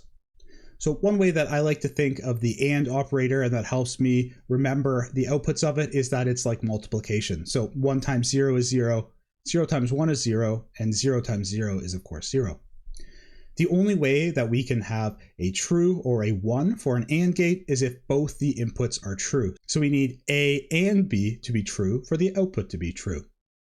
The other foundational logic gate is the OR gate. And we've got a picture of what it looks like here. So of course, it's got its very own truth table. And the way that I like to think about the OR gate is that instead of multiplication, the OR gate is actually more like addition. So we can see that in the inputs and outputs, where if we have 0 plus 0, or 0 or 0, we get a 0. But then for all the rest of the inputs, as long as any one of them is 1, so 0 or 1, 1 or 0, or 1 or 1, all give us an output of 1. These are just the two main core logic gates, but there's lots more that we're not going to cover in this lesson. So now that we have an understanding of these logic gates, let's chat a little bit about how they actually function inside of our processor. So we can stack multiple of these logic gates together, kind of like I've shown in this picture. However, this is just like a very basic visual representation. These aren't actual circuits because they're actually much more complex in reality, and it's kind of outside of the scope of this class to show specifically how those basic circuits work. However, by stacking them together, we can have the logic gates perform basic computations like things like addition, subtraction, comparison. And this is actually the core then of how our processors are actually able to perform computations by taking the inputs to the pins as ones or zeros or actual electricity, and then those internal circuits can then perform computations and store those computations inside of the registers, which are other transistors. And of course, we could then output them via the outputs. I'm going to wrap up this lesson here, but in the next video, we're going to take a look at how we actually do then send those instructions to the processor to have them perform some useful tasks. So that wraps up this lesson here. I'll see you over in the next video. Welcome everyone. In the last video, we learned about the internals of the processor and how it's made up of thousands to all the way up to trillions of transistors. And these transistors are arranged in various circuits that can do things like store small amounts of data or perform very basic computations like addition, subtraction, or comparisons. And of course, we can combine these circuits together to perform more complex operations. In this lesson, we're going to take a look at how we can actually interact with the processor and issue it instructions to make use of these small circuits and have it do some useful tasks for us. So with that being said, let's hop over to the whiteboard. Going back to the pictographic representation of our processor, just a quick reminder, on the left and right hand sides here, we've got these gray squares, and these are the pins that allow for the electrical input and output to the processor. So we've got a line here too as well. And then on the inside of the processor, of course, as we've talked about, it's made up of the transistors. And one of the things we can do with the transistors is combine them together to create these logic gates that do very, very basic Boolean operations. And of course, we can stack those logic gates together to perform more complex operations. So I've got these logic gates stacked together here, just really as a visual representation. I just want to call that out. These are not actually doing anything useful. We'd need more logic gates, and it would be a little bit more complex to even do a very basic operation. And I think the specifics of that are outside of the scope of this course. So if you are interested to learn about that more in detail, check the resources below. So with that out of the way, let's look at how we can actually input something to this processor. So at an electrical level, what we can do is we can send either a high voltage level or a low voltage level. So in our example, we're using 5 volts here as the high voltage level. and 0 volts as the low voltage level. And of course, another way that we can think about this is 5 volts is on and 0 volts is off. And this is just like that binary that we've looked at, where, of course, instead of putting this as the volts, we can just represent this as ones and zeros. And of course, that ones and zeros, if we just spread it out like this, of course, that can then be converted into a hex number, which is something that we can store. So we can go from a stored binary number to actually converting that to the voltage levels, putting that into the processor, which feeds into the circuits, and then it could either store that in the registers or perform some sort of output. So this brings us to the next question then, is how do we know actually what to tell the processor? What numbers do we input, or different voltages do we input if we wanted to do something useful? So each processor has what's called an instruction set. And the instruction set includes a list of the instructions that we can actually send to the processor, and it will generally tell us the instruction code. So in binary, the code that we have to send the processor to perform that instruction, and then a description about what that instruction actually does. So it will generally be a very basic operation. So we can see for this really simplified version of our theoretical processor, we've just got these 4 different instructions, and we have a move A. So that moves data into the A register. So you'll recall we have these internal registers that provide a very small amount of internal storage to the processor. We've got a move B, which moves data into the B register. And then we just have an add function, which it takes whatever is in the A and B register, it adds them and puts them back into the A register. And then we finally got this NOP operation, which is no op, which just means the processor, just don't do anything, just keep your current state and do not do anything. So what we can do is we can actually then store these instructions in some sort of external memory and have our processor run through them. So with that in mind, let's take a look at what a very basic simplified program to add the numbers 2 plus 1 together. So just a quick reminder on the left here, this is our storage, which is able to store in various addresses some numbers, and we have those represented in binary. Up and down the sides here, these are also pins right here, all of these various pins, and they can be used as inputs and outputs. So on the inputs, we might tell it what address we want, and then on the output, it would output the contents of that address. So of course, we could hook up the outputs over here to our inputs and so on. And then what's going to happen is when we go to each address location, so we've got these different address locations down the left-hand side, well, it's going to then output those on its output and into the processor. If we start with a 0 here, we've got this 1 1 1 1 0 0 1 1. So if we look over at our instruction set again, of course, we know that that is a move A. And the way that this is going to work then is it's going to set up the internals of the processor so that the next set of data that it receives is not going to be an instruction, but it's actually going to be data that it puts into its A register. So if we look at A1, see, we've got what is the number 2 in binary. So we're going to have 2 inside of our A register. Back to our storage and looking at the next address location, we've got this 1 1 1 0 1 1 1. And again, if we look back at our instruction set, well, that is to move data into the B register. Of course, next we just have the number that's going to go into the B register, which is this 1 in binary, so we put 1 here. Then finally, we go to our next address location, which is this 1 1 0 0 1 1. And if we look at our instruction set, this is an add, and it says it's going to add A and B registers into the A register. So then we're going to get rid of this 2 here, and we'll have a 3. And then basically we just, for the rest of it, we have no operations, which tells the processor to not do anything. So this is a really basic example that, we've left a few things out like clocks and the stack and instruction pointers and addressing, but it does go to show the very basic general idea of how we could actually, go from just ones and zeros binaries to performing a very basic operation like an addition. And then as we get into more and more complex processors, our instruction sets grow. But the general idea is still the same in that at the very basis of it, we translate these ones and zeros, which can then be changed into electrical voltages of either a high voltage or a low voltage.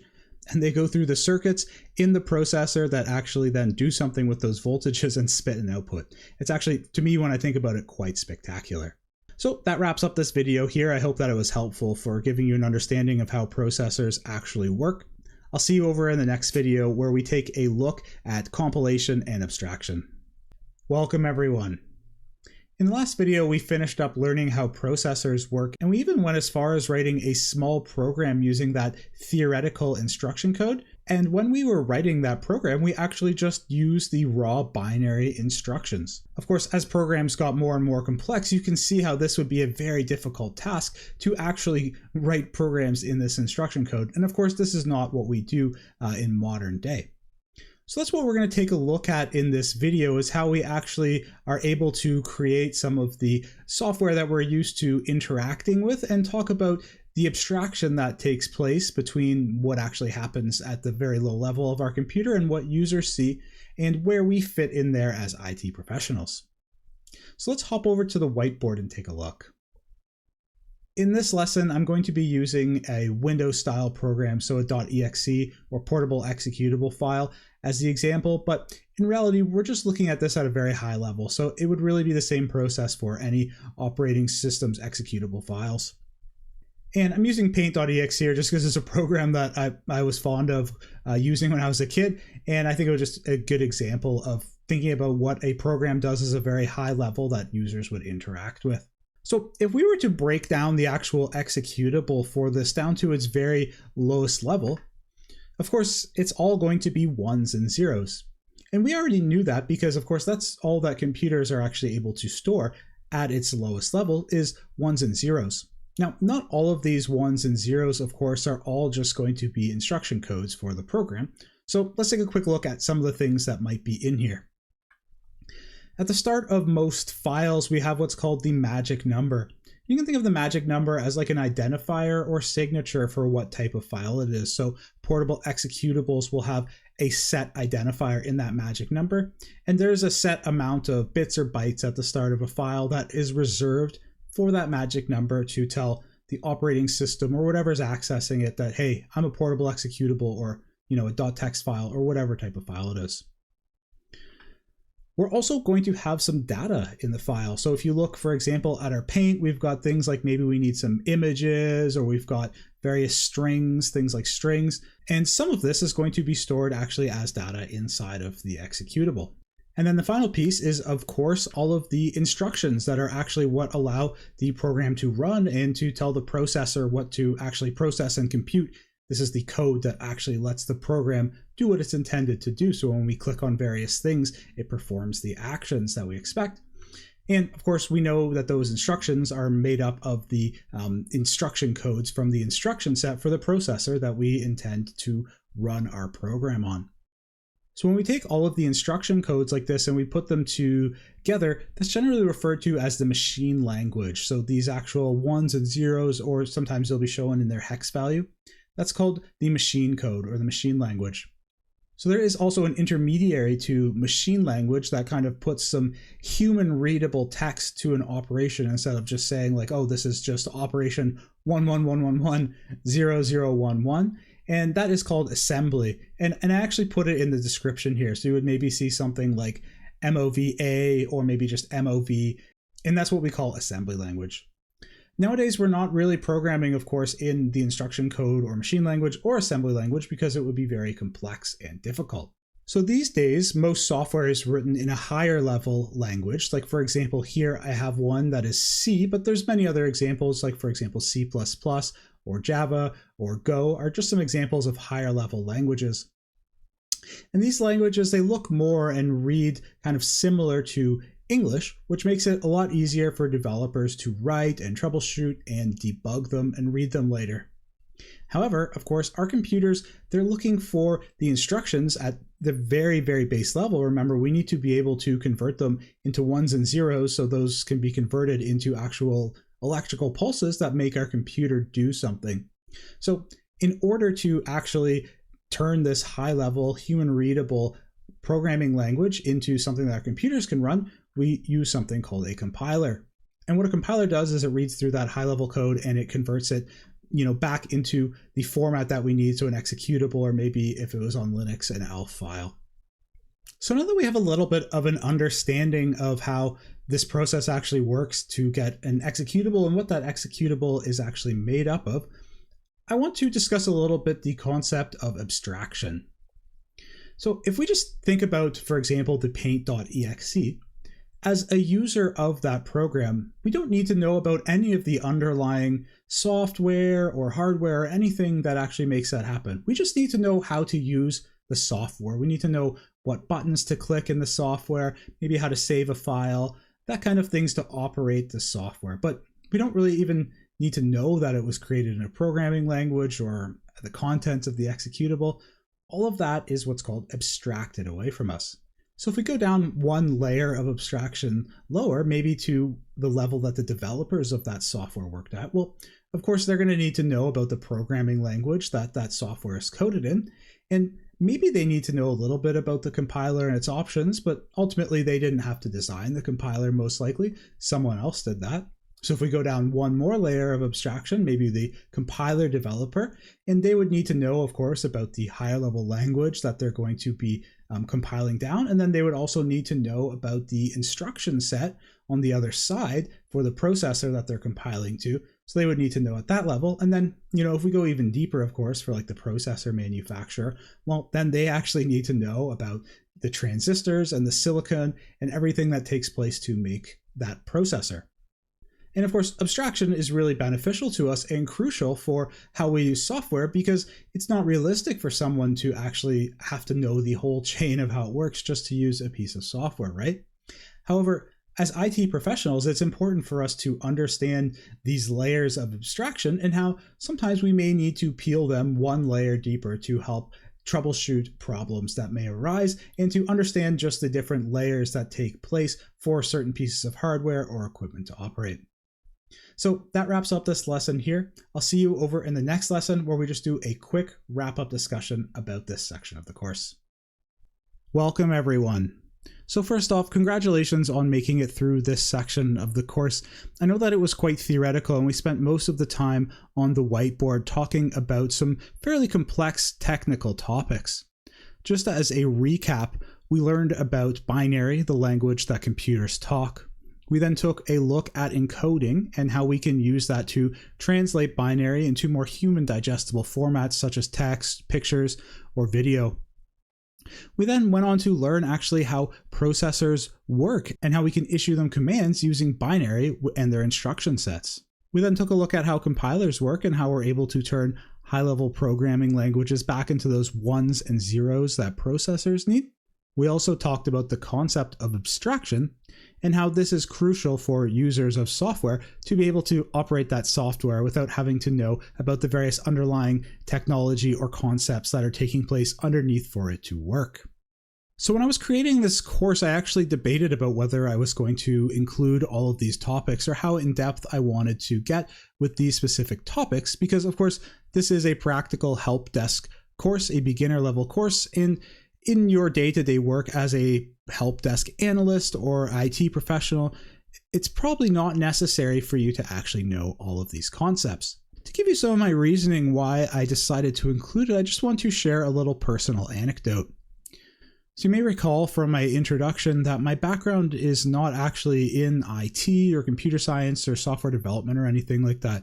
I actually have a background in electrical engineering, and throughout my career, I've kind of transitioned. I've done some help desk, I've been a developer, and now work in cybersecurity. And somewhere along the way, I decided to teach myself some of these core concepts, mostly out of curiosity. They weren't something that I actually really was taught that much in school. So I didn't have them for the start of my IT roles, like working in help desk. And I noticed after I taught myself these core concepts of how computers actually work and what we learned about, that a lot of things started clicking for me. The higher level concepts, the things that you actually do need to know in your IT roles, and especially as a developer, they really started clicking for me about how I thought about these things. So this was some of my reasoning for including them. I will say though, if you found this challenging or you're a little bit intimidated by what was in the contents of this lesson, of course, these concepts, they aren't absolutely necessary for your work as a help desk analyst or an IT professional, and you can pick them up on the way or expand and learn on them. And of course, If this wasn't your style of learning or you're looking for some more hands-on lessons, well, the rest of the course is going to be much more practical in that we will be learning about the tasks that you would need to do on a day-to-day as a help desk analyst, or things like taking apart computers or the actual, properties of a real life computer, not something theoretical. So with that being said, I hope you did find some value in these lessons and you found them interesting. That wraps up this section. I'll see you over in the next one. Welcome, everyone. In this section of the course, we're going to be learning about the core components or parts that are inside of a computer. And we'll be doing so in a very practical way. We're going to be taking a look at this desktop computer that I have here, taking it apart, and looking at the components inside. Each video in this section of the course will cover one of the core components. We'll take a look at how to identify it inside of the computer, how to troubleshoot it, how to remove it, and then also how to replace or install it. We'll also talk a little bit about the purpose of that component or what it does, and we'll talk about some of the core technical specifications or details you should know if you're looking to replace or get a new one of those components. We won't, however, go into the full technical details about it or the specifications. Instead, what I'll do is there'll be a text-based lesson for each one of those that if you want to dig into that deeper, you can go ahead and read that. And I'm just doing this so that you don't have to watch me read off of a PowerPoint or a slide or something like that. Speaking of this computer, before we go ahead and actually start taking it apart throughout this lesson and looking at the parts of it, I did just want to quickly cover the actual computer, desktop computer that we're going to be using for this section of the course and go over why I selected to use this one.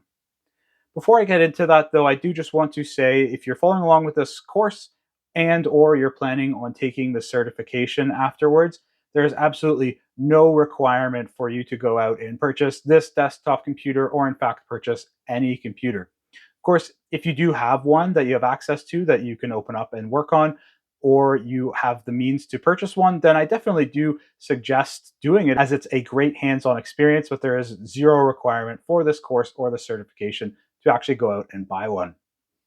So with that being said, let's take a look at this actual computer and why I picked it. So this is a Lenovo desktop, and if I just actually flip it up so you can see the front of it here, get it in focus, this is a Think Center. And if I actually just flip it over and look at the back, I think is where the tag for it actually is. This is a Lenovo ThinkCentre M83. And this is a very, very common desktop computer. I've actually worked on these a bunch of times before in the field, maybe not the M83, but Lenovo desktops. Lenovo desktops and laptops are very, very common in businesses in the enterprise environment. And so I picked this for that reason, and then also because I was able to get this laptop as a refurbished off lease purchase. And what that means is that a lot of IT departments these days will actually lease their hardware that their users actually use. And there's a couple reasons for this, but one of them being it makes their IT costs very predictable. They will generally pay a certain amount per month or maybe per year, depending on what their lease agreement is. And a lot of times that will cover the hardware for like any damages. Even if a user were to spill coffee on it, it gets stolen, it doesn't matter. And that's nice because then their costs, they know per month what they are. If there's lots of failures that month in their hardware, then their costs are all going to be the same. And also, it generally prevents them from having downtime in that their leases will specify that the computer will be used for maybe 2-3 years, something like that. And then at the end of the lease, it just gets swapped out to a new computer.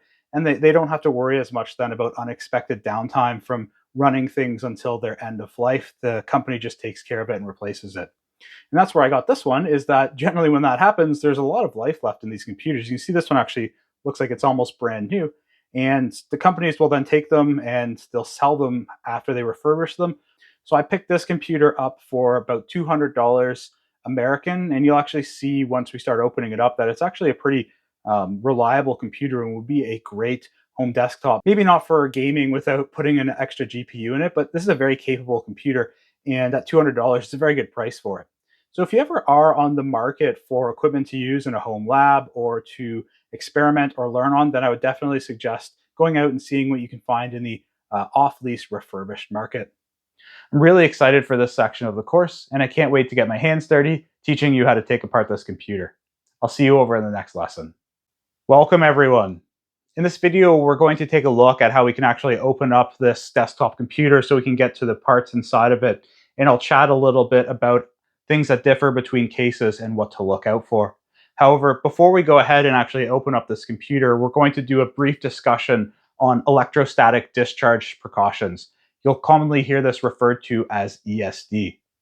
So you've probably encountered an electrostatic discharge before, and we usually just say it's a shock. If you've ever been, for example, walking in the winter on a carpet and touched your doorknob or something and felt a shock, well, that is an electrostatic discharge.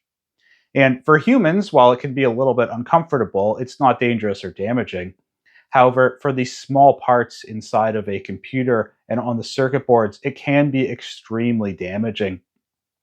And one of the very frustrating things or tricky things about electrostatic discharge damage is that it may not actually show up right away in such a way that it will function for a little while and then die later. So when we're handling computers, especially if we're doing so on the job, it's really important to keep electrostatic discharge in mind and make sure that we keep our computers safe. So let's hop over to the workbench here, and I'll show a few different tools and pieces of equipment that can help with electrostatic discharge, and then just a few different precautions we can take that don't actually require any tools and can be very efficient at preventing from electrostatic discharge or ESD. Let's hop over to the workbench now. Now that we're over at the workbench, we're going to take a look at some of the common equipment you'll see used to help prevent electrostatic discharge. So we'll start by taking a look at the equipment, which of course costs money, and then I will show you a few techniques that you can use that are free that actually go a far way in preventing electrostatic discharge. The first piece of equipment is actually this mat that I've got on my desk, and this is a ESD mat, an electrostatic discharge mat. And I commonly use this when I am working on electronics for a couple of reasons. One of them being it does help to prevent electrostatic discharge because it is made out of a highly non-conductive material. It's made out of rubber, which of course we know does not conduct electricity very well, if at all. And the reason that that can be very helpful is the way that electrostatic discharge works is we'll build up a charge on our bodies. So from static, that means just walking around, we charge the particles on our body. And those particles, of course, want to go to a lesser charged object like the ground, for example. And this prevents them from jumping to our body through the components that are on it and into the ground because it kind of blocks that path of ground for them. I also really like using this mat just because it's really handy to have a spot to put your screws. It's got a good spot to hold onto the screws, and it prevents me from scratching up my desk. And then also, if you are doing any soldering or anything of that nature, it is very burn resistant as well. The next piece of equipment we'll take a look at, that's probably one of the most common ones you'll see used, is something like this wristband that I have here. And the way that this works is actually, if you look on the inside of this wristband, it's actually made out of a highly conductive material. You can see we've got the metal here, and this wristband just slides over your wrist and connects here.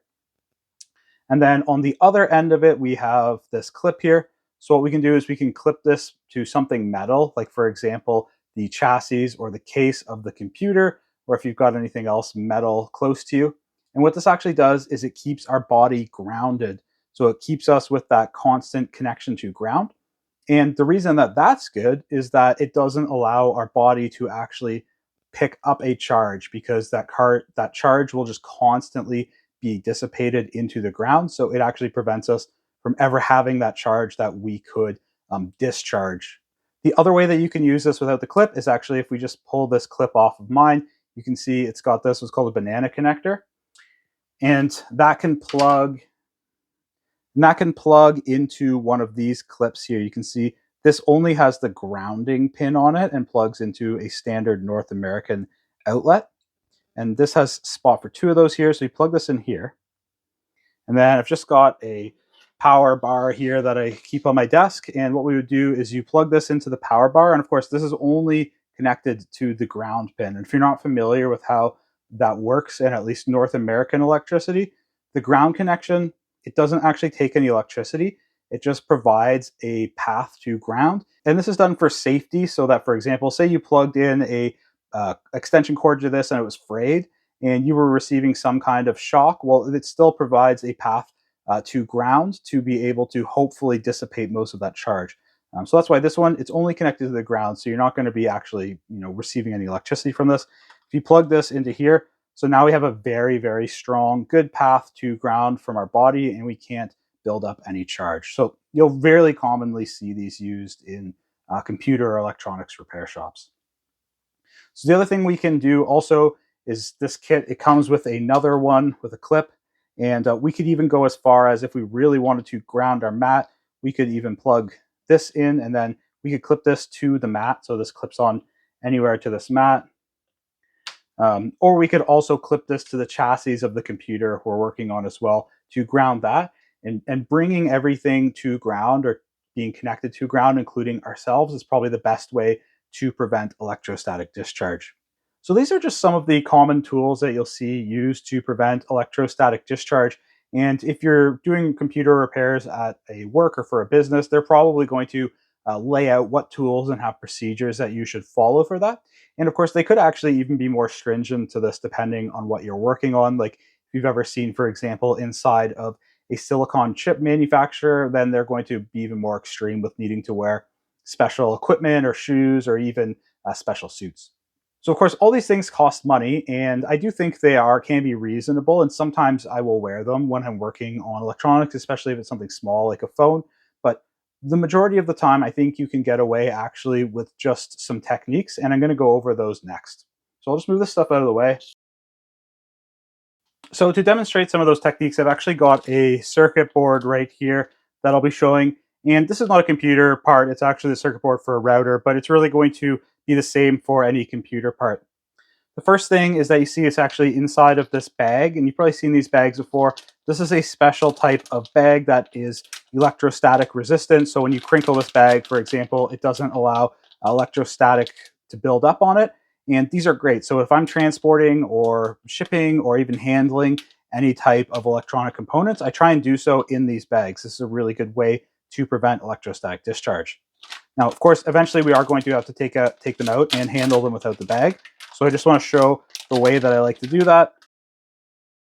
So what I'll generally advise to do is, you'll see I'm holding this only by the edges of the PCB. And this can be really good for preventing electrostatic discharge to the components, because the most dangerous thing we could do is actually go and, for example, I'll break the rule right now and show you what I mean, is to go and touch a chip like this with our fingers, because what can happen is then, of course, when we come to touch that and it's full of metal, if we were to do a shock directly to that chip, that could be very damaging to that chip. So you'll actually see me, if I need to point to anything in this lesson, I'll use this tool here, which is made of plastic and non-conductive, to point to it.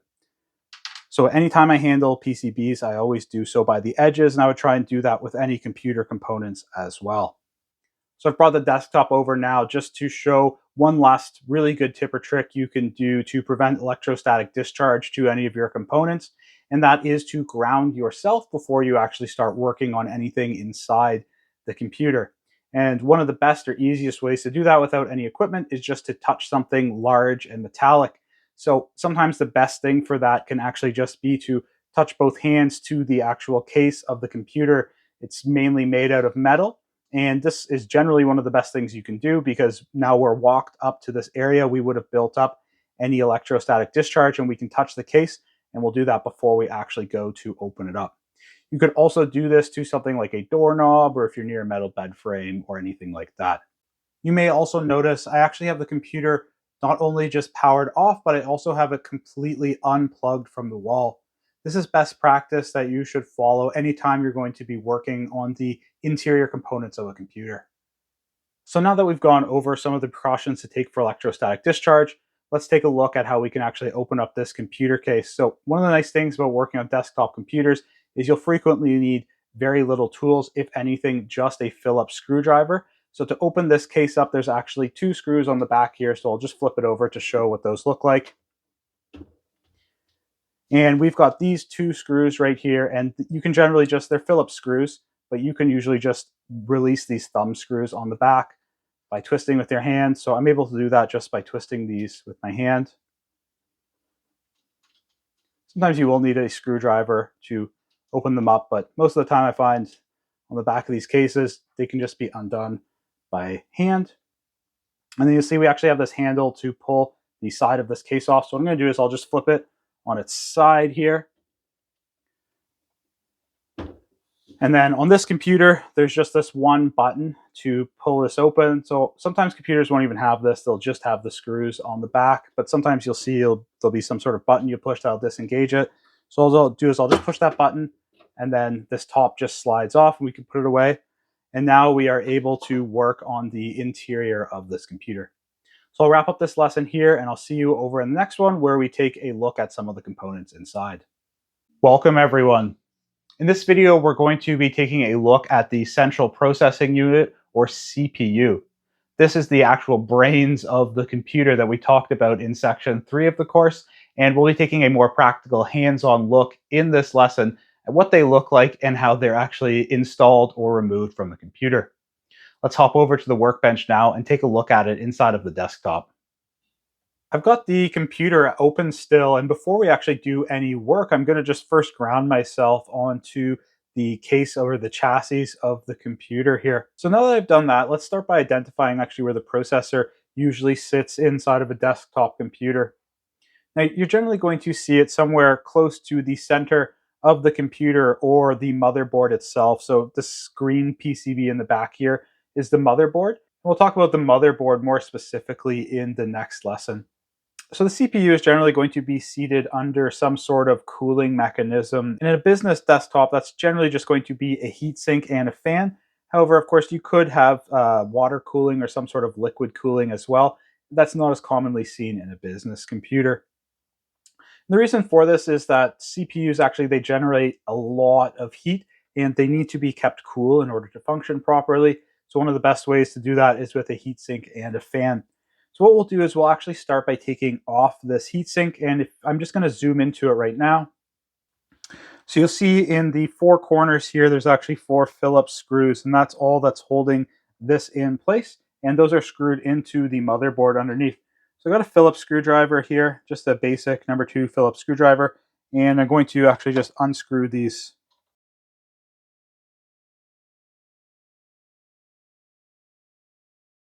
So with these unscrewed, the heatsink and the fan actually, they just lift away.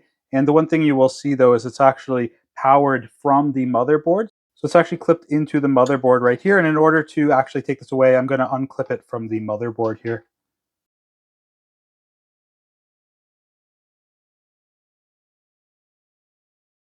So I'll just zoom in a little bit further so it's easier to see this. So right here, we've actually got the CPU, and it is right now clipped into the socket of the motherboard. So this metal clip right here is what is retaining it in.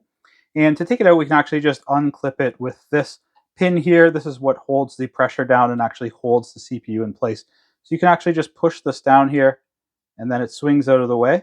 And you'll see that you don't actually need any tools, and this actually just lifts up the socket right here. And so what I'm going to do now is I'm going to very gently, just by grabbing it again, like we learned about from the ESD precautions, I'm going to just try and grab it by the outside of its circuit board, lift it out, and then we'll take a closer look at it.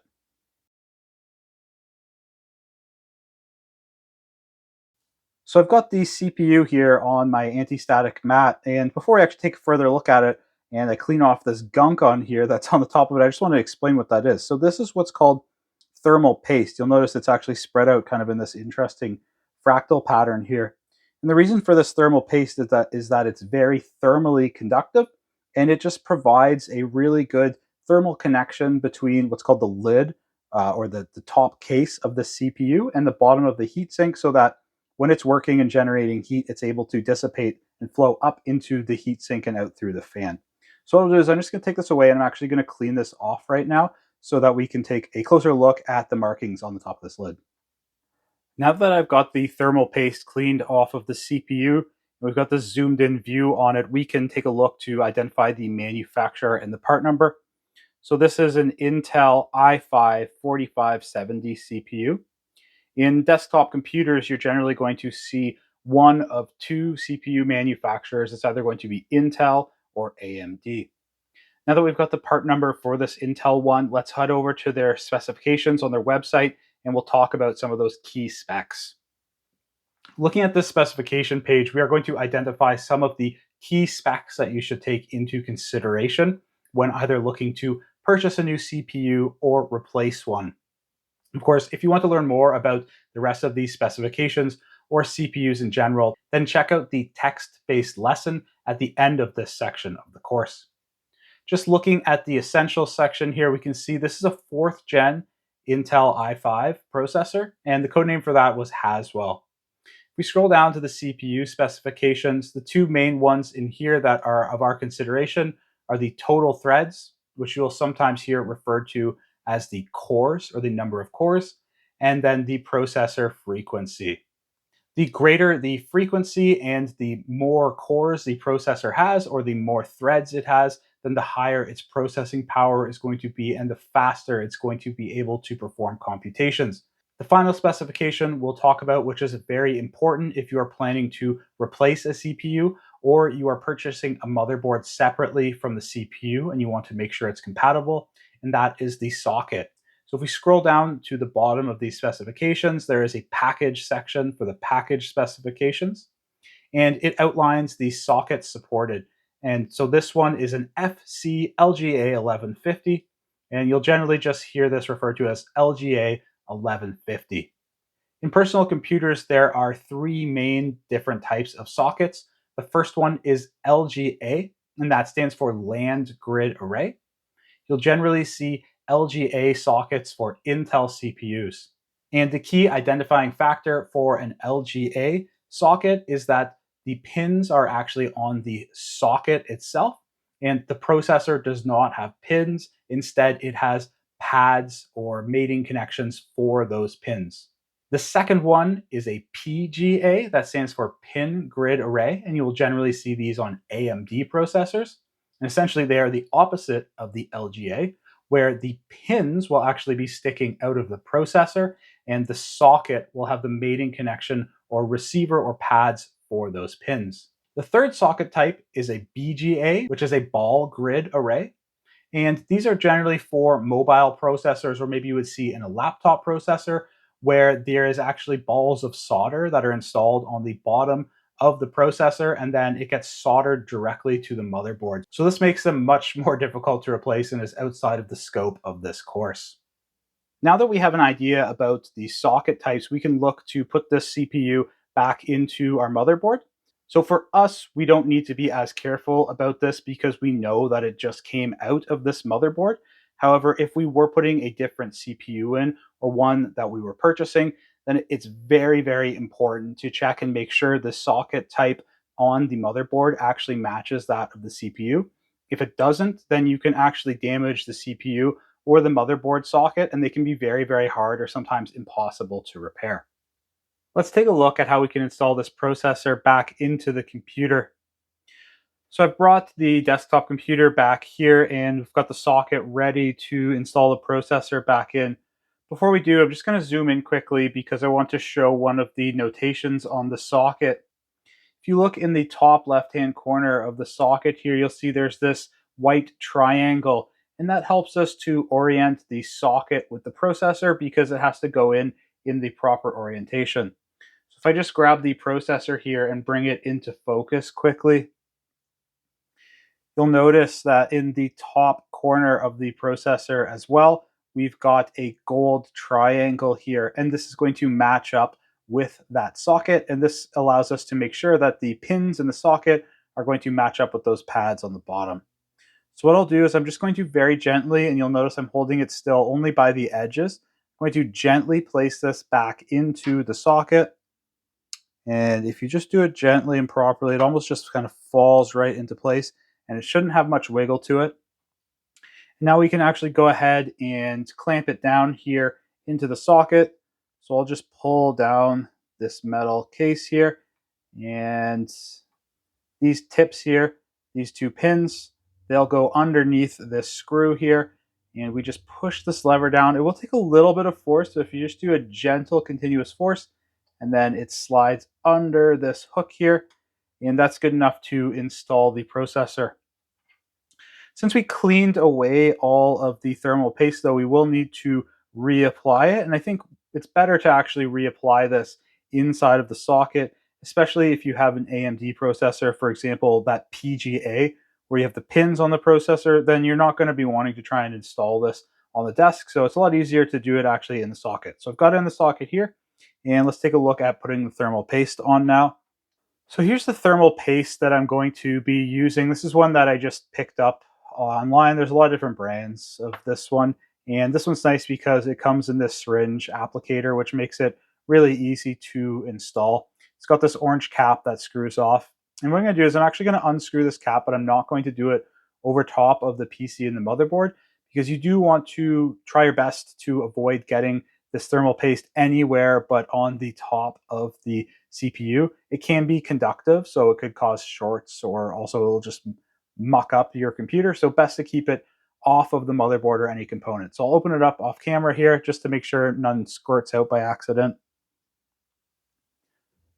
Perfect. And I've got it opened up here. Now, when you're applying this, it's generally less is better. You don't want to apply too much, that when you squish the heatsink down on top of it, it's going to squirt out the edges. There's a couple different methods for applying this. You can do an X shape, or you can do just a small, almost like a pea-sized droplet of it. And by pea, I mean like the vegetable, if you think vegetable of pea. So that's the method that I'm going to do, is I'm going to do that little pea sized dollop here. So I'll just squirt that on right now.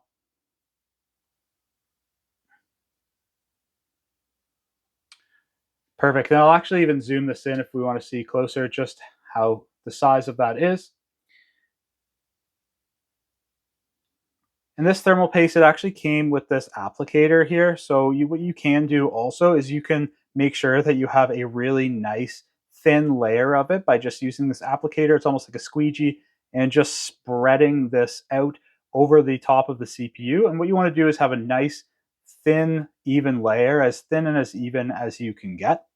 You don't have to do this. Sometimes you can just do the P and then have it squish down, but if you want the best results, then it's best to actually spread it out with this applicator. At least that's what I found.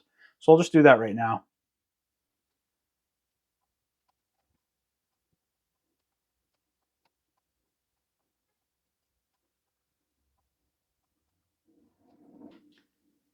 Okay, so I'm pretty happy with that. I'll just zoom in to show you what that looks like. Perfect. And I mean, I can see a few very small ridges, but that's at this 10 times zoom. To the naked eye, it looks pretty flat. And I think that's going to be perfect for our application. So I'll just zoom this out and we'll take a look at installing the heatsink now. Before we install the heatsink and the fan, I just wanted to go over what the heatsink actually looks like and a couple components on it. So this silver part right here with the fins, this is the heatsink. And then if you look in the middle here, we've got this square, which is just about the same size as the lid or the top of the CPU. And you can see I've cleaned away most of the thermal paste that was on here, but the thermal paste will, of course, adhere from the CPU up onto this square here. And then that provides a really good thermal connection between the heatsink and the CPU so that it will wick the heat away.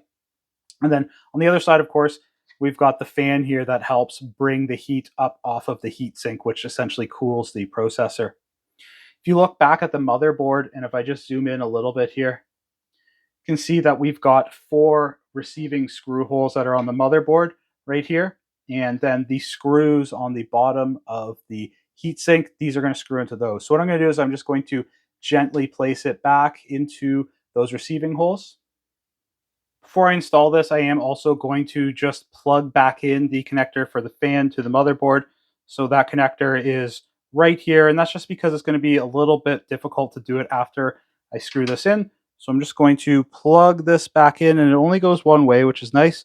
So you don't have to worry about the polarity on it. And then I'm going to just slot these back into the holes here so that they fit in gently. Perfect. Now I've got my screwdriver here, and what I'll do is I'm just going to screw these down. So one trick that I always like to do in screwing these down that I find helps give it a nice seating is I'll pick one hole. It doesn't really necessarily matter which one. I'm going to start with this top right corner one, and I'll do that till it's tight. We don't need to really torque these down. Just go until you can't turn them anymore with your hand. And then I like to do a diagonal screw. So instead of going like clockwise around or counterclockwise, I find it's best to do a diagonal screw next. So I'll do this one. And this helps make sure that everything is seated in properly. Perfect, so I've got that one as tight as it needs to be, and then we can pick any one of these ones now. So I'll just do this one here. Nice thing if you do them diagonally is now the rest of them should line up relatively easy. So I got that one, and I'll screw this one in here. Perfect, so they're all tightened in properly, and that's how you go and install a CPU. That wraps up this lesson. I'll see you over in the next one where we take a look at the RAM. Welcome everyone. In this lesson, we're going to be taking a look at and discussing the motherboard, which you'll commonly hear referred to as the MOBO. That's M-O-B-O. The motherboard is the part of the computer that actually holds the majority of components in place and actually provides interconnections between those components. So for example, from the processor to the RAM or other core components like the drives. Let's take a look at it inside of the computer on the workbench now. So we've actually already been chatting about the motherboard quite a bit throughout the various lessons in this section of the course, and that's because, of course, the motherboard is actually what provides the interconnect between the CPU and then all of the other components that we've been talking about. So for example, the RAM, the various drives through the SATA cable, even the power supply, for example, it's plugging into the motherboard to actually provide power to everything. So essentially that is the motherboard's job, is to be the interconnect and interface, not just electrically, but also with the chips and firmware that's running on it to be able to allow the processor and the different components to actually communicate with each other. So what we'll do in this lesson is I'm actually going to show how to take the motherboard out and then put it back in. And while we're doing that, I'll also talk a little bit about what the different cables are that are plugged into it, where they go to, what their purpose is. And one thing that I will call out before we actually go out and do that is some of those are going to vary on your specific motherboard. So it's good to check the motherboard manual or the computer manual just to see what the different cables go to and where they come from on the case. To get access to the whole motherboard, we're of course going to have to pull up this disk bay here, this drive bay. So I'll just lift this up so we can get access. So before we go ahead and actually start unplugging these cables, I do just want to call out, if you look at some of these cables, you'll actually see there, they have a label on them with a part number on that. And if you were to look at the manual for this computer, then you could get an idea about where the cables plug into if you've unplugged them. This is something you'll generally only see on pre-manufactured computers where you're buying the whole computer as a whole, not if someone's actually assembled the computer from components. And of course, not all of the cables have this on here.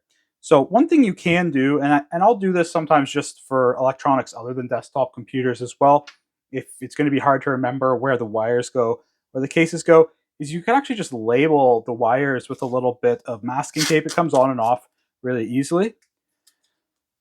So for example, if we were just to do this power supply one, this is a pretty easy one to remember where it goes, but just as an example, you can see here, it's actually labeled on the motherboard. So if I just zoom in quickly to show and bring this into focus, you can see it's labeled as ATX 12 volts. So what I'll do is I'll just put that on this tape and then stick it to that cable, and then we'll know exactly where that goes.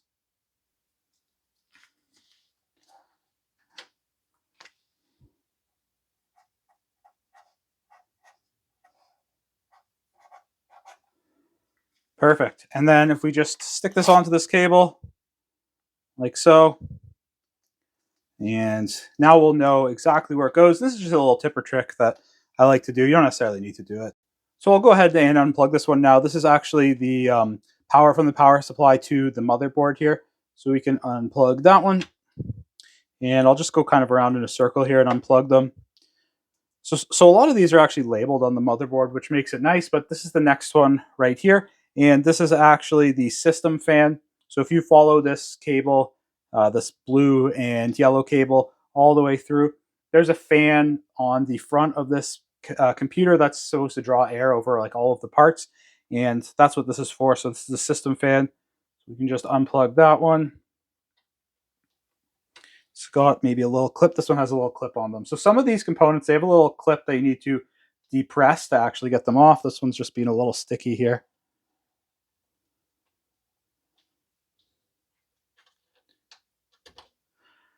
Okay, perfect. Okay, so the next one we have is this one right here. This is actually the audio jacks on the front of the computer. So this is where the mic in and the audio out is actually. And so we'll just clip that one off. Perfect. And then the next thing we've got here is this is for the external speaker on the computer for playing beeps, which we'll talk about later. So I'll just pull this one out as well and just tuck it off to the side. Okay, and then this is going to be, maybe I'll move this so it's a little bit easier to see. We've got another one of those similar ones right here, and this is actually the power button. So this is what you would use to turn on and off the computer. So that's this cable right here. And so they won't always be this nice and that they're all specifically in a big connector like this. Sometimes they will be in individual pins, and you'll have to look at the case instructions and also the manual for the motherboard to see which way they go. But this one's nice in that it just comes in this whole connector that we can put on. All right, the next ones we already kind of know about, but these are all the SATA connectors, so I will just unclip all of those as well. To get to this last SATA connector, I'm going to have to unclip this one, so I'll just mention what this is for. So these are for the USB on the front of the computer. It's got a couple of USB inputs on it, and that's what these are for right here. So they just clip off, and then we can get this last SATA here. Perfect, and that's everything from this side, so I'll just zoom back out here. The next two are these power running up to the drive, so I'll just unclip those from the motherboard here. And then we've got another power here from the power supply, so we'll just unclip that one. This one's kind of always sticky to get out, this big pin one. Then the last one we have is, this is for the, I believe the temperature probe that's at the front of the computer for the drives that is able to check the temperature there. And that's what this is labeled it's for, so I'll just unplug that one. And now we've got everything unplugged from the motherboard. So the only thing actually that's holding it to the case here is there's these mounting screws. So there's one here, here, kind of all around the board. And then we've got one in the center. And these are what actually screw into what are called the standoffs on the case. So we can go ahead and I'll just unscrew all of these right now. They're just Phillips. And then we should be able to just lift the motherboard out.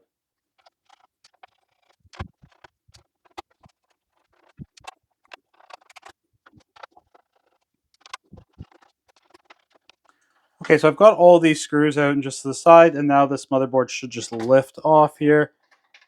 And you just need to make sure you get all the cables out of the way, and then it will just lift out.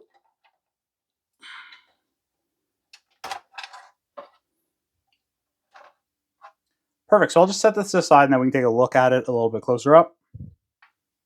So now that I've got the motherboard out, there's a couple things that I wanted to really quickly call out. And I do just want to note that you don't actually need to have the motherboard out to interact with these or change these parts. You can leave it in the computer. I've just done this because it's easier to film. The very first one is this battery here. This is what's referred to as the CMOS battery. That's CMOS. And this battery allows the computer to be able to keep time and also store some of the settings in the BIOS, even if the computer doesn't have any power, it's completely lost power. It essentially provides a very minimal amount of power so that it can keep track of time and also store those settings. We haven't looked at the BIOS yet, and we will do that in an upcoming lesson. So just something to keep in mind when we're actually changing the settings and saving them. This CMOS battery is what allows us to store that. And it's actually required for the computer to operate. So if it does die, then you will need to replace it. And it's a little bit different on all computers, but they're usually pretty easy to remove. So this one, I'll just zoom in on it quickly here so it's a little bit easier to see. And on this one, you just push this clip here. I'm using my pointer here, but you could just do it with your fingers too. And it's as easy to uninstall as that. And then I'll just pop it back in. Again, it's pretty straightforward to pop in. Just clip it in and push down. And that's how you would replace that if it died. The other thing I'll call out is actually down here. We've got, and it says here, it's this clear CMOS. So what I'm going to do is I'll actually move this over here and zoom in so we can see again, because it's kind of hard to see. So if you see right here, maybe hard to make out, but there's a little indication here that says CLR_CMOS. So that's clear CMOS. And there's actually a jumper here that I'll pull off. So we can just lift this jumper up. And you'll see there's 3 pins here. And then this jumper you can actually put it over two of those three pins. So in the leftmost position, it's with this left pin and the middle pin. And then if we switch it over to this pin right here, what this will do, and you need to set it and hold it for like maybe 5 seconds, is this will actually then force a clear of the CMOS, which is those BIOS settings. So sometimes your motherboard or something will get messed up and you need to reset it back to factory settings.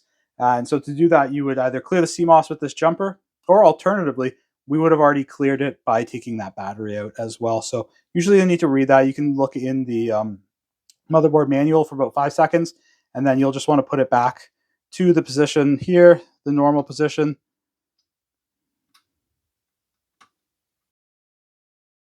Perfect. And that is how to clear the CMOS. So while I've got this motherboard out here, I do just want to really quickly chat about some of the key considerations to look for when you're either replacing a motherboard or purchasing a new one.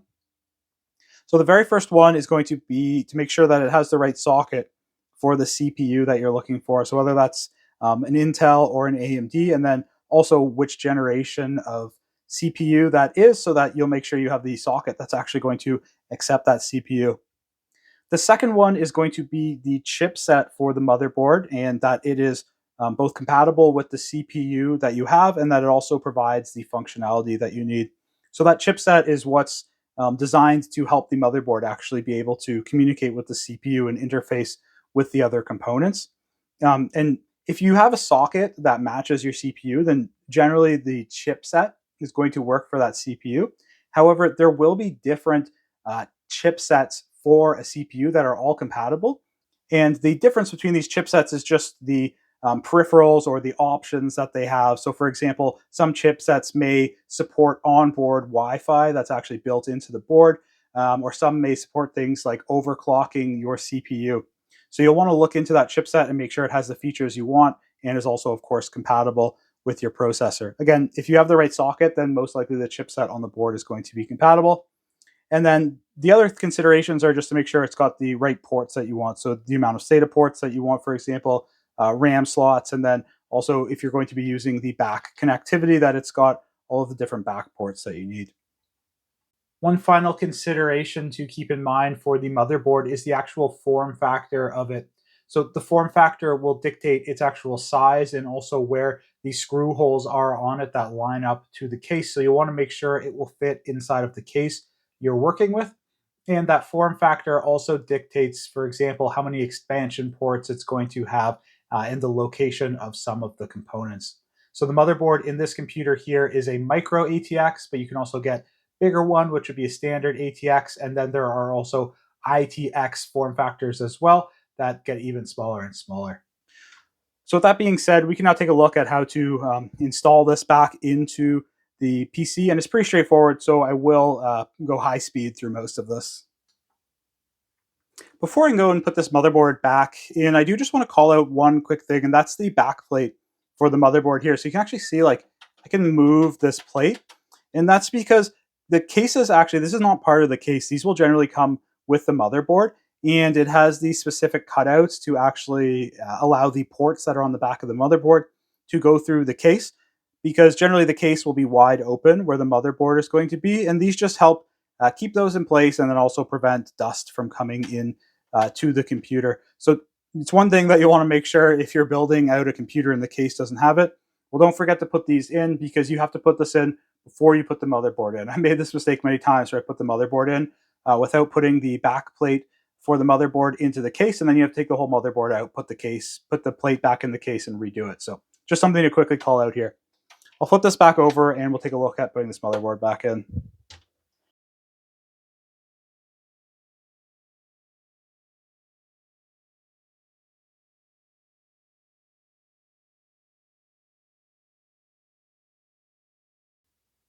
Okay, so I've got all those screws back in, and I am going to also speed through putting back most of these connectors because we already know where they all go, and it's pretty straightforward. But there is one thing I want to actually call out just to show before I put these back in so you're aware of it. So I've got this one right here, this orange one, and it's nice it's actually got the orange connector here.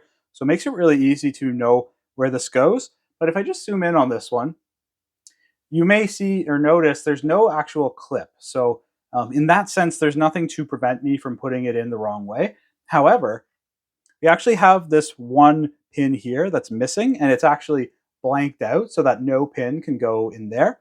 And then if I just move this motherboard and the computer here a little bit, so if you look actually here, you'll notice that pin is missing. And so what that does is, of course, that then prevents us from actually plugging this in the wrong way because, of course, this missing one, it can only go where that pin is. So generally speaking, for the majority of things you're going to be plugging in on a computer, and this actually goes for the external ports and the internal ports, they're going to be in such a way that there's really only one way you can orient them where they'll actually go in properly. So if something does not feel like it's fitting, there's a good chance you're either putting the wrong thing in or you have the wrong orientation. So that sounds kind of obvious, but from doing support and help desk and technical support over the years, you will be surprised at the amount of things I've seen people trying to plug into ports that they shouldn't. So just something to keep in mind here. And now that I know the orientation of this one and I've showed it, I will go to actually plug this back in. Perfect. And I'll just run through the rest of them now with that in mind.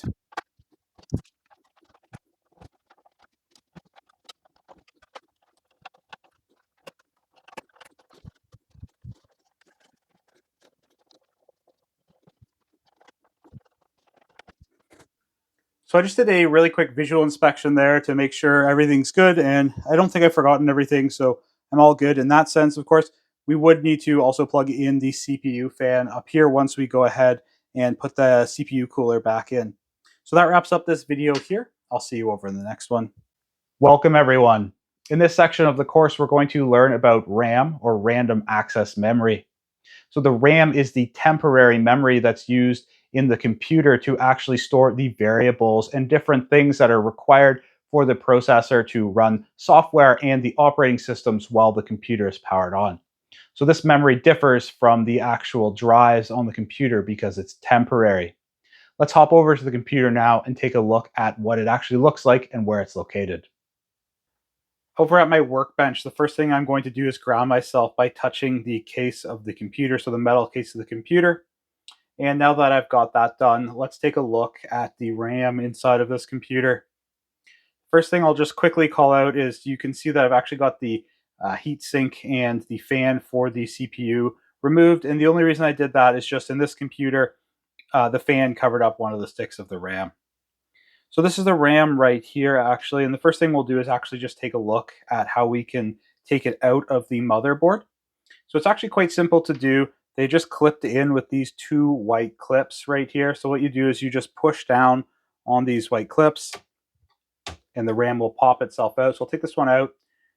And you'll notice I'm trying to handle it the best I can just by the edges and corners. If I bring this up closer, got all these chips on here that are the actual RAM chips, and we don't want to be touching those actually with our hands for ESD precautions. So I just handle these by the edges, and I'll put this off to the side.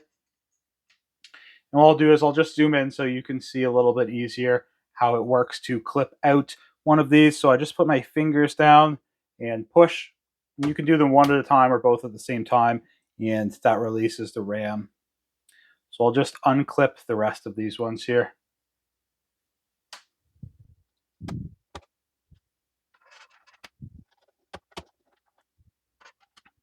Got the RAM here unseated from the motherboard, and I'll just pick one up so we can take a look at some of its markings and talk about the specifications of it. So let's try and hold it nice and close to the camera here so we can read this label. All right, so the very first thing I will call out here is we've got the manufacturer. So this is made by Samsung, this RAM, and this is actually important for the RAM. We'll chat about that in a little bit. You'll also notice here we've got this 4 gigabytes. So this is the capacity of the RAM. We have four 4 gigabyte sticks. So that means we have 16 gigabytes in total. So for this specific stick, it has 4 gigabytes of capacity. After that, we'll see here, it denotes that it's PC3. And this is actually the type of RAM this is. You'll sometimes also hear this referred to as DDR3. And we've got this number here, this 12,800. And this is the bandwidth or speed of the RAM. This correlates to 12.8 gigabytes per second. So this is how fast the peak bandwidth is, or how fast it can actually transfer data in and out of it. And all of these 4 RAM sticks here, if you were to pick them all up, they are identical.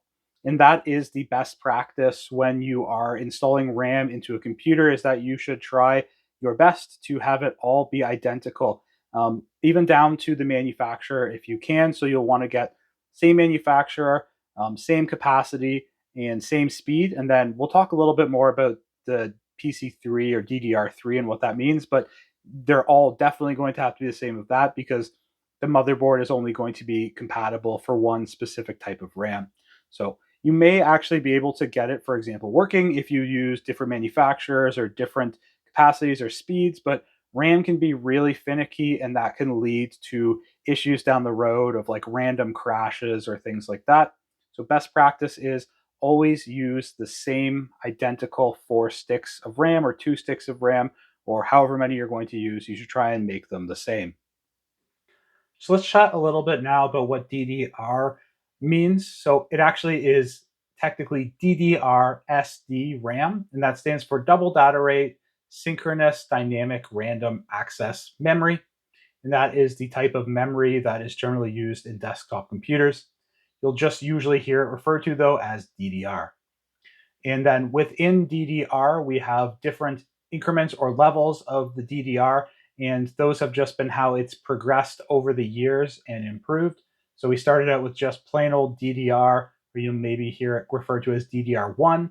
And then as we improved, we went to DDR2, up to DDR3 and DDR4, and even now DDR5 is going to be coming out. And this is an improvement in such a way where we generally wouldn't use the older levels of RAM. So you wouldn't, like, for example, if you just wanted to get cheaper RAM, use an older level. We would only ever look for that older RAM for backwards compatibility. So, for example, in our motherboard, since it's a little bit older, it uses DDR3 RAM, even though right now, if you were to buy new RAM for a new computer, it would most likely be DDR4. So one of the core considerations if you're looking to purchase RAM for a specific motherboard or as a replacement is to make sure you get the correct type of DDR. You'll notice here that we actually have these different slots that are cut out between the interconnecting pins on it, and they're at different areas, and this is actually just to prevent us from putting the wrong type of RAM into a motherboard. As the RAM has improved and we've gone up from, for example, DDR1 to 2 to 3 to 4, the main two improvements have been that the operating voltage has been reduced or lowered. And this means that we use less power, we're more efficient, and also that we dissipate less heat, which is a good thing.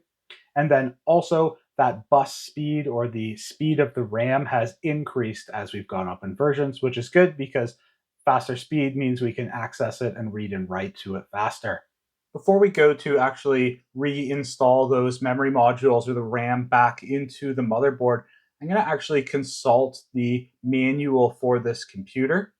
So generally, if you've purchased a motherboard separately from the computer, you're building your own, then this details would be inside of the motherboard manual. However, since this computer just comes pre-assembled and the motherboard for it is just for this specific computer, then the manual is actually for the whole computer. And you'll see there's a section here actually about installing or replacing a memory module, and it gives us some really good details that are going to be important for us to know before we actually pick out new memory, if we were going to be picking out new memory or if we're just installing memory into it. So the very first one is, of course, we see that we have DDR3 RAM, which we already knew, but this confirms for us, and it gives us the package of this UDIM package of RAM, which is the standard package for desktop RAM. It also lets us know that it provides a maximum of 32 gigabytes of system memory capacity.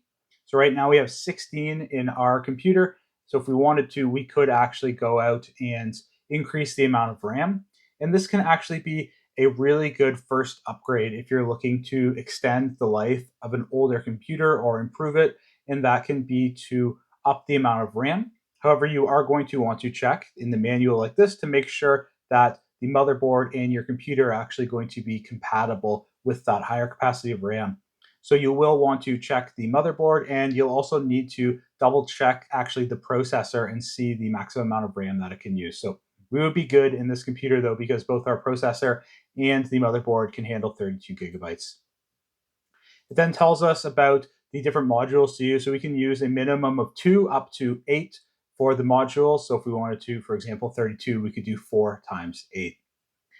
And then we also see this important table here that provides information about how the memory modules should be installed and rules that you should consider when either installing or moving a memory module. So it says the X mark indicates the memory slots into which the memory module should be installed in different situations. The numbers 1, 2, 3, and 4 indicate the installation sequence. So if I just scroll down a little bit so we can see this whole table, it's kind of cut. So down the left furthest most column here, it gives us the different scenarios of how many sticks of RAM we would going to be installing, whether it's 1, 2, 3, or 4. And then in each of those scenarios, it tells us which slots, which DIMM slots on the motherboard we should actually be installing that stick of RAM. So DIMM, D-I-M-M, that stands for dual inline memory module, and that's how those slots are going to be labeled in the motherboard that we'll take a look at. So for example, if we were putting in 1 stick of RAM, then we would put that first stick of RAM into the DIMM2 slot. And then if we were doing 2, then we would do 2 and 4. And this is actually quite important. Sometimes the computer actually won't even function if you don't follow this layout. And also, if it does work, then generally sometimes you will have half the speed of the RAM if you don't actually follow the proper layout for how you install the RAM. And we'll take a look at that when we go to put this into the motherboard. Okay, so I just grounded myself here, and what I'll do is I'm actually just going to zoom in really quickly so that we can maybe make out the markings here for the DIMM slots. So you see we've got 4, and they're actually shown in different colors as well to help us out a little bit. And you'll notice that we've got DIMM1 and DIMM2 here, and then we've got DIMM3 and DIMM4 right here. And you may notice that the colors match actually in such a way that if you're paying attention to that table, that for example, if we're going to put 2 sticks in, then we would do, it said 2 and 4, so we would actually do the 2 blue ones first, and then if we're going to do the next 2, then we would do the 2 turquoise ones, so they actually go in pairs, and that's important to remember.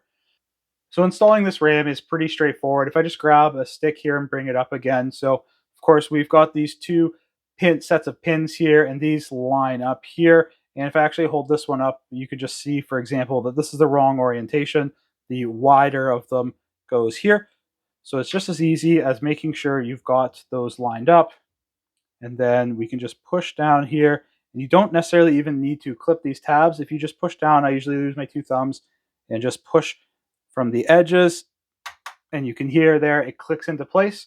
And it's as simple as that. So since I'm putting all 4 in, it doesn't necessarily matter the order here because all 4 were going in. But of course, if we were going to only do 1 or 2 of them, for example, then I wouldn't have wanted to put it in that DIMM1 slot. And I'll just do the other 2 here quickly.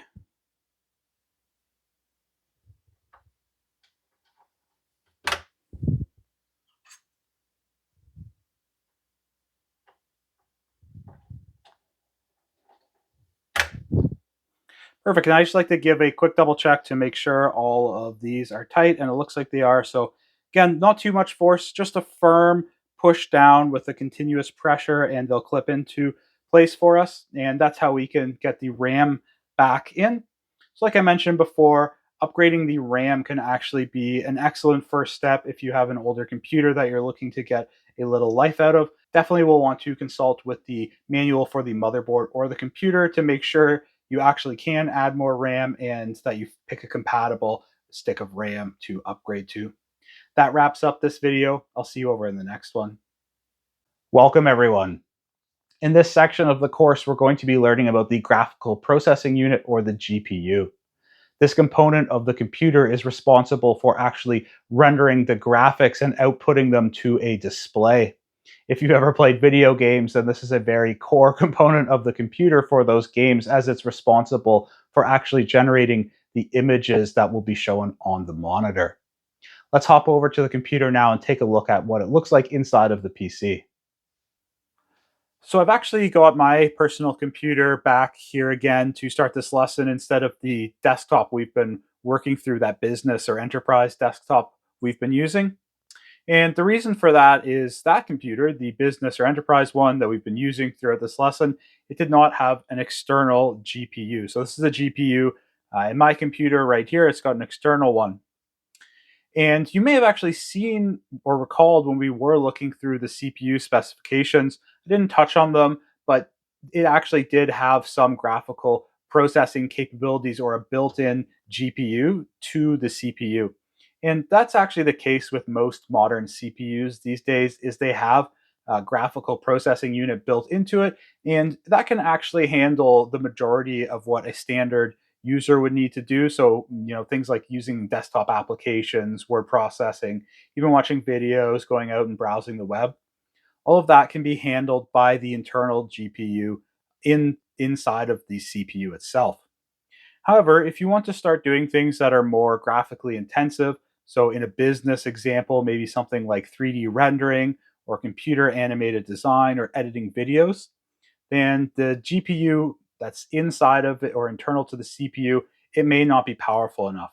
And then also outside of business applications, if you're going to be doing lots of gaming, especially if you want, high FPS or frame rates, you're probably going to need an external GPU. So that's why I've got one in this computer.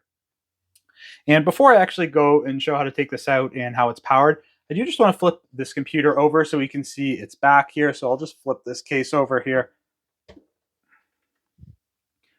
So taking a look at the back of this computer, we're going to talk more about the ports and the peripherals that plug into them in its own separate lesson. But just really quickly, this is the motherboard right here. This is actually the back of the motherboard. So all these ports are actually attached directly into the motherboard.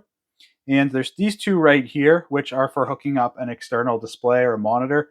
We've got a display port and an HDMI. And if you look over here, this is actually the back of the GPU, which we're going to pull out in a second. So the GPU is sitting right here. And it actually has some of those similar ports. So it's got DisplayPort and an HDMI here. And then we've actually even got a DVI right here. And the reason that I'm showing this is if you're going to be using a GPU like this, where you're adding one into the computer and not the built-in one of the processor, you need to be sure to actually use those ports. If you plug your monitor, for example, into the ports on the motherboard, well, you're just going to then be using the actual GPU that's built in the CPU, so you won't get all that extra processing capability. So make sure you're plugging it into these ports for the GPU. With that being said, let's take a look at how we can actually take this GPU out. So this is something that's going to really vary depending on cases, but for mine, it has these screws here, so we need to unscrew all these screws. So I'm just going to do that. They're nice. These are thumb screws. I get that one out with my thumb. And there's two right here. These are actually holding the GPU in place, so I'll just unscrew these.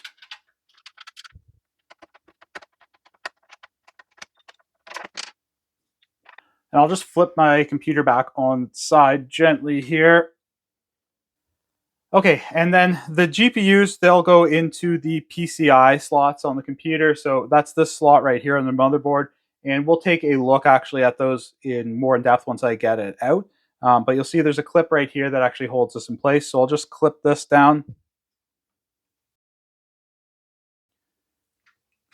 And then the GPU lifts out. And if I just turn this one on its side so you can see here, this is the power supply for it, or this is the power that comes in from the power supply. So we don't have this on our desktop computer, but my power supply, this one's a lot more powerful. It's a 750 watt one, and it of course has lots of extra power cables for running even multiple GPUs off of it. So I'll take this out here again. It's just got this clip here that's holding these in.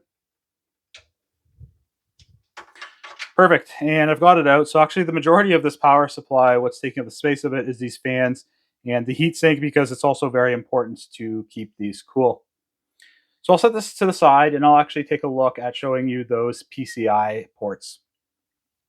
So I'm back over here at the desktop computer we've been using for majority of the section of this course, just because it's easier to actually see and locate the PCI slots in this computer.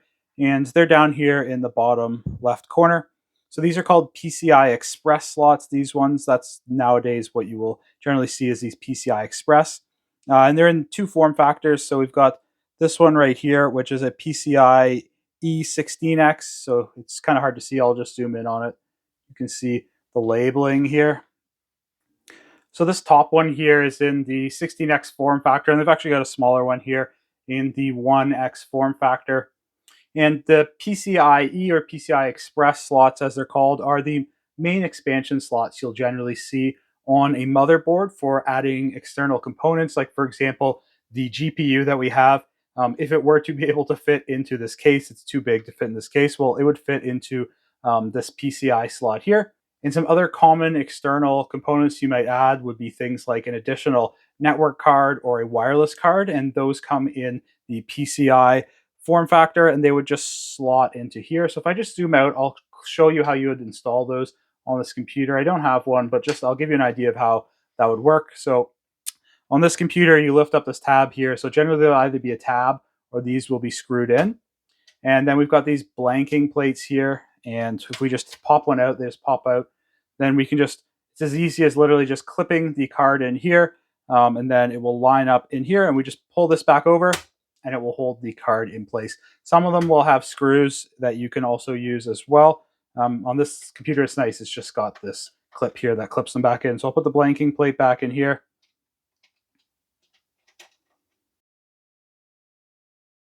And clip that back up, and that's where we would put any PCI expansion as well. So since the GPU is not going to fit in this computer, what I'll do is I'll just wrap this video up here, and I'll see you over in the next one. Welcome everyone. In this section of the course, we're going to be learning about the power supply unit, or PSU.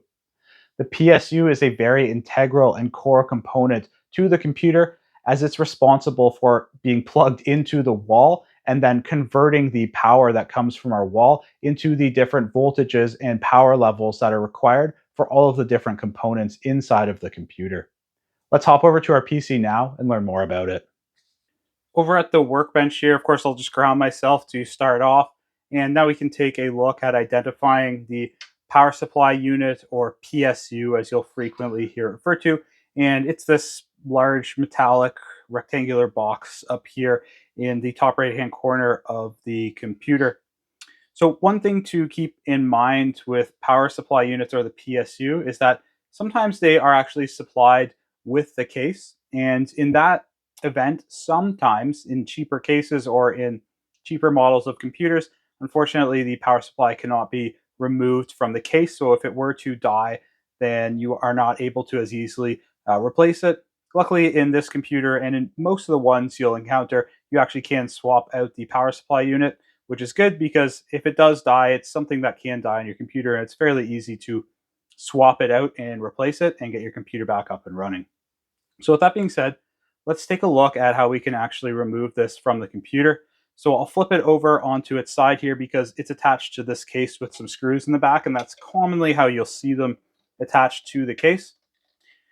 And before we actually take it out, I'll also just call out how we actually get the power into the power supply unit, and that's through this plug right here. It's called the IEC receptacle. A lot of people just call it like a PC power plug or power cord though, and I'll just bring the cord over here up in focus. So this is the female end that plugs into this receptacle. It's pretty standard for power supplies or desktop computers, and they'll usually come with it. And then of course, this end here just plugs into your standard North American wall outlet, and that's how we get the AC power to this power supply. So to actually remove this, it's pretty straightforward. We'll just unscrew these screws. So there's 3 of them here. They're Phillips screws. That's what's holding this power supply in for the most part. I'll unscrew all 3 of them here. Okay, perfect. And then I'll just set this back down here. And then on this case, there's also a clip down here that's inside of it. So if I just show down here, and to get to that, I'll actually just open up this drive bay here, swing this open so we get easier access. And now with that open, I'm going to push this down here, and then the power supply lifts out. And we'll see here they've done some nice cable management with this little twist tie that we can actually open up here, and we can pop this out. And we've got these 2 cables that are actually running out of the power supply and plugged into the motherboard, and that's what's actually providing the power for everything inside of this computer. So if I just zoom in to show you on this one here,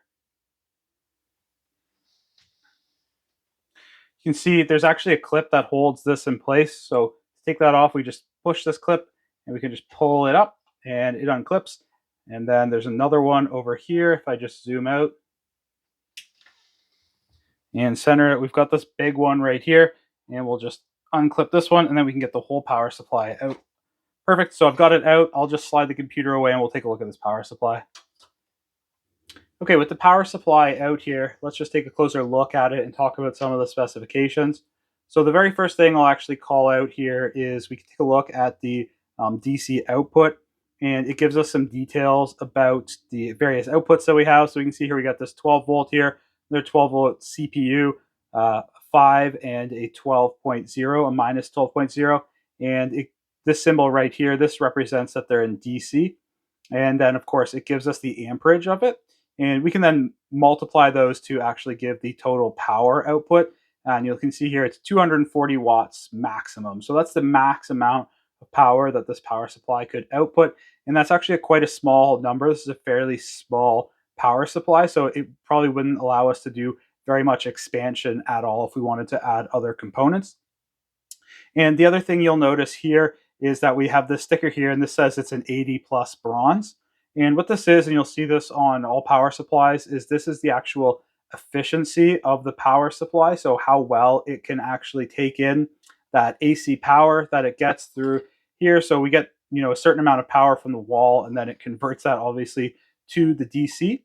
And the higher this number and the higher the precious metal rating it is, the more efficient at doing that it is. So this is about 80% efficient at about middle of the load. And the reason that's important is it's not just about, saving your power bill. It's because the other 20% that's not actually converted from AC power to DC power is converted to heat. And we definitely don't want an excess amount of heat going into our computer. So the better efficiency of the power supply, the less heat that's dissipated. It'll keep your components cooler. You'll see this actually has a fan in here to dissipate that extra heat that it has. The other big consideration with power supplies is you'll see this one actually only has two cables, and these are the minimum ones that are going to be on the motherboard. And we'll take a look at where these plug into the motherboard. What that means is that this power supply is not going to allow us, for example, to add in a GPU, a graphical processing unit, or any other expansion cards that would require additional power. So that's definitely a consideration you'll need to take into account when you are looking to purchase a power supply, is to make sure you have enough power that's going to be able to power your computer. So you'll have to look at the components inside of it, like the CPU or any other components.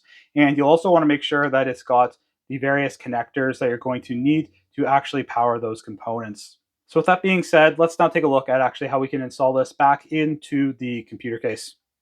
So what I'll do here is I'm actually just going to slot it into this spot here, and we can pop it right in, and then it just kind of clips into this clip here. And then what I'll do is I'm going to route these power and clip them back in. You'll notice actually, if I just show you and bring this close up to the camera here, these connectors, some of them are like a half circle and some of them are a square in such a way that there's only one way that they'll fit into the female receptacle, which is nice to know so that you can actually put these backwards. So if it's not clipping in, don't force it. You probably got it the wrong way. So I'll clip this one back in here.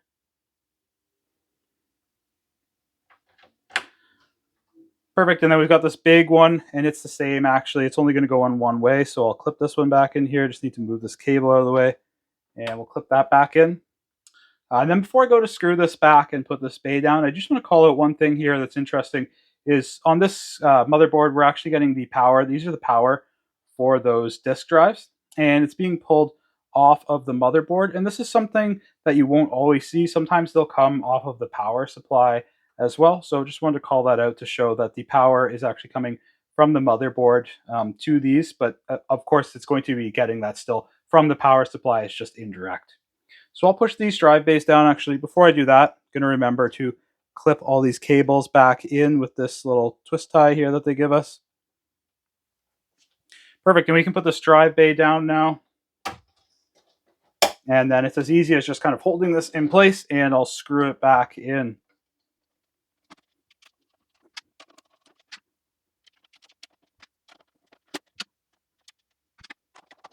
Okay, and now that I've got screwed in, this, I guess, goes without saying. We've already covered this once, but just to revisit it while we're looking at the power supply, of course, you'll never want to be working on the power supply with it plugged in.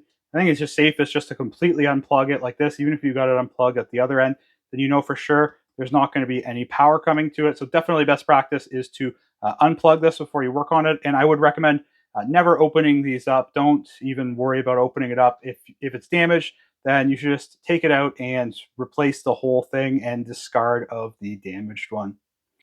Before we wrap up this lesson, there's one other thing that I wanted to show, which you will commonly see on power supplies that's not on the one for the computer we've been working on. So I've actually brought over one of my computers here, and here's the power supply right here. And it's really basic, but a lot of power supplies you'll see, they actually have an on-off switch. And this is different from the on-off switch from the computer in that it basically just kills the power that's coming in to the power supply. So if you were to, push this off while the computer is running, it's essentially the same as unplugging it from the wall.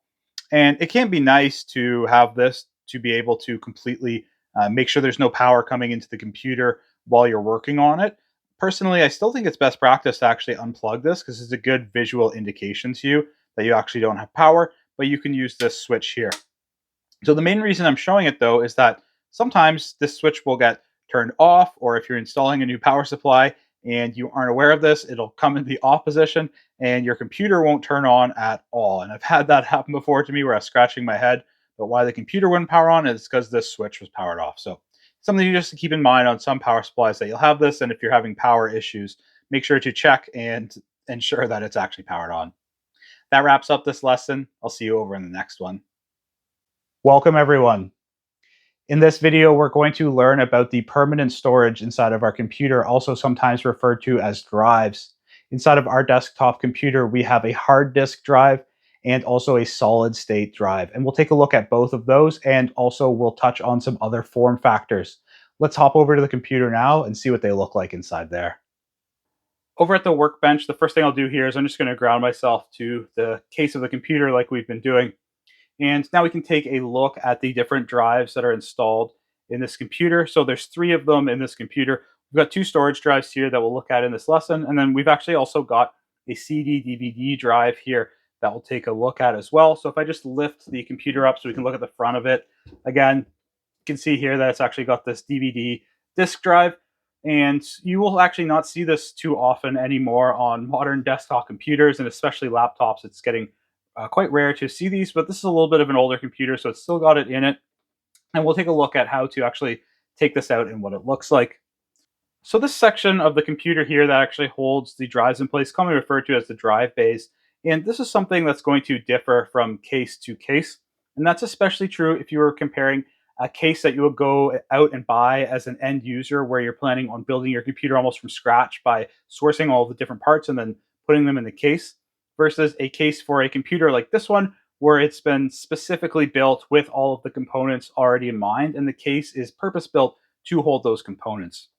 And generally in enterprise or business computers that you would be interacting with from a help desk position, you're going to find these cases where they are purpose built for the components. And they usually have a drive bay. I find that something like this where you need to press a button or kind of swing it open. And that's just done for space saving because it doesn't need to be as modular to accept different kinds of configurations. And on this one, there's a button right here. So it's a little tab right here to push down. And then this lets this whole drive bay swing open, and we can get access then to those disks to take them out. And the way that I found this actually is I just looked at the manual to make sure that I was doing it right. And if you actually look closer, I'll zoom in on it really quickly here. If I just center it here, here's the tab right here, and there's hard to see, but there's a little arrow here also that indicates that this is to open it. So if we push this tab down here and then I pull up on it, we actually can lift the disks up. So let's get this back in focus here. Okay, and now we have access to the 3 different drives that are installed in this computer. So we'll just start with the disk drive since it's right here. And generally, drives are actually all going to nowadays use the same connectors. So we've got this one right here on the left, and this is called a SATA connector. That's SATA. And this is what actually transfers the data. So when we're reading from a DVD or disk, this transfers the data and it's clipped over down here in the motherboard. And then this one right here is the standard power connector that's going to come from the power supply and power our drives. And you'll see this not just for disk drives, but majority of drives these days, unless they're very old or not in this form factor, they are going to use these exact same two connectors. So I'll say like 95% of what you'll see is using these connectors, and they both come out very easily. So you just pull out this one right here. Actually, if I just zoom in on it so you can see, some SATA connectors will have a little clip, and it's hard to see, but we have this metal clip here, and we have to push that in to take this one out. So I'm going to push down on that and then pull up, and it just very easily disconnects it. And then this power one, it doesn't even have any sort of clip, so it just comes out. And now we can unseat this disk drive. So if I just flip this on the side to show you how, I mean, this is going to be different for all computer cases and how they're held in. But on this one, it's got this little push button that allows us to pull out this disk drive. So I'll flip this back here. And if I just depress that and then pull gently on it, it comes right out. And we can take a look here at it if we wanted to. See, it's SATA, and it tells us the connectors. So if you are replacing one of these or installing them on a computer, really the only things to take consideration for is if your case can actually have a bay to install these. Some new cases, they don't even have a space for this. You'll obviously need like the space on the front of the case for this to sit in. And then the only other thing is just to make sure you're going to have enough SATA connections or SATA ports on the motherboard and an extra connector from your power supply to power the drive. So pretty straightforward though, and I'll just drop this back in. Slides into place here very easily, and then we can just clip these connectors right back in, and it's as easy as that. So the next thing we'll take a look at is we've got these two storage drives here. So we've got a hard disk drive and then an SSD or solid state drive right here. Bigger one is the hard disk drive, smaller one is the SSD. And we'll talk about what the difference between those are and what that means in a second. But let's just start first by taking them out. So the very first thing I'll do is I'll just show you here so you can see. Both of these drives are using the exact same connectors. So we have that power connector and then the SATA. So I'm actually going to just unclip those first. That's going to make it easier to take these out.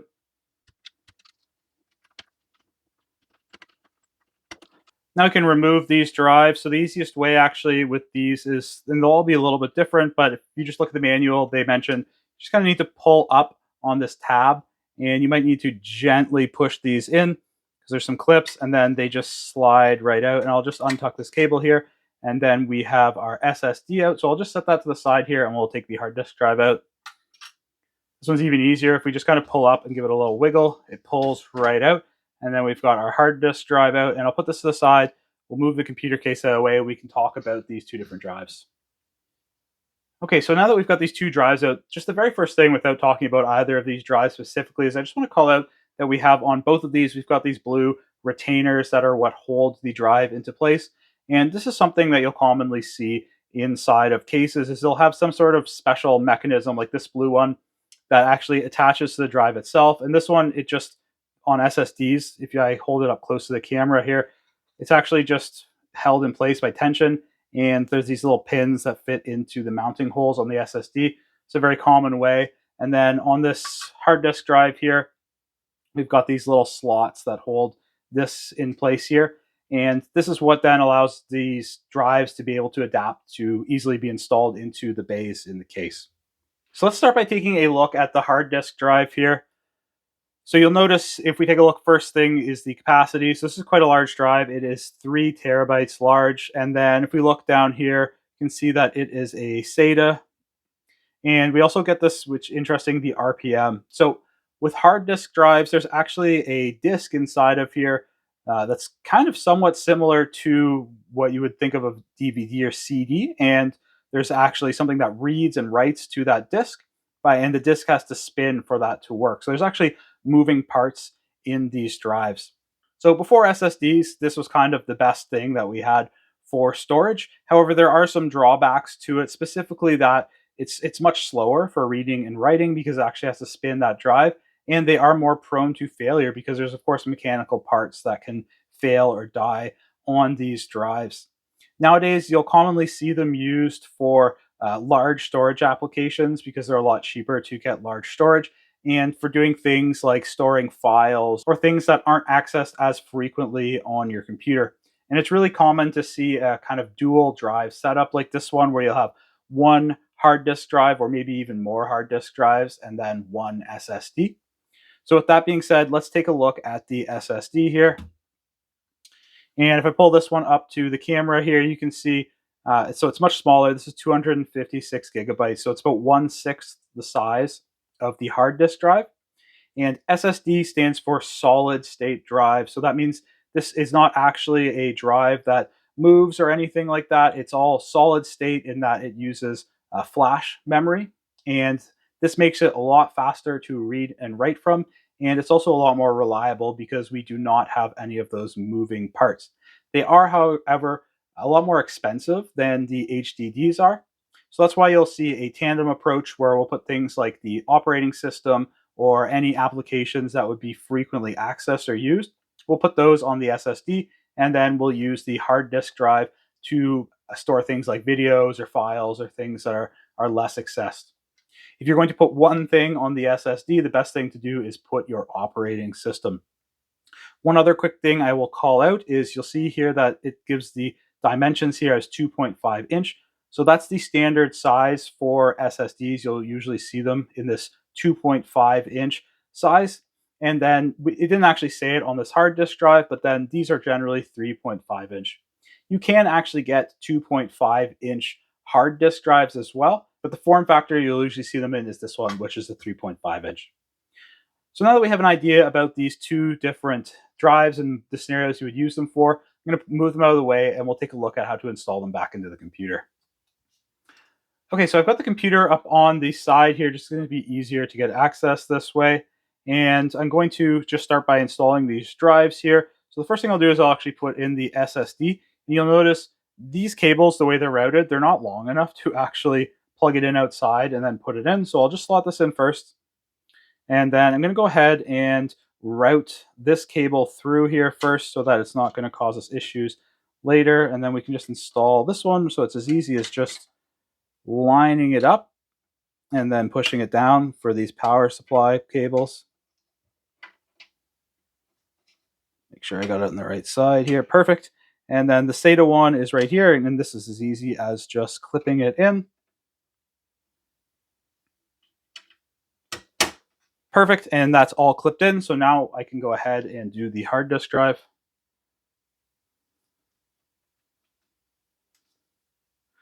All right, so I'll start by sliding this one in, make sure it's clipped in. And I will do the power here, and I'm going to route this blue one up here. Perfect.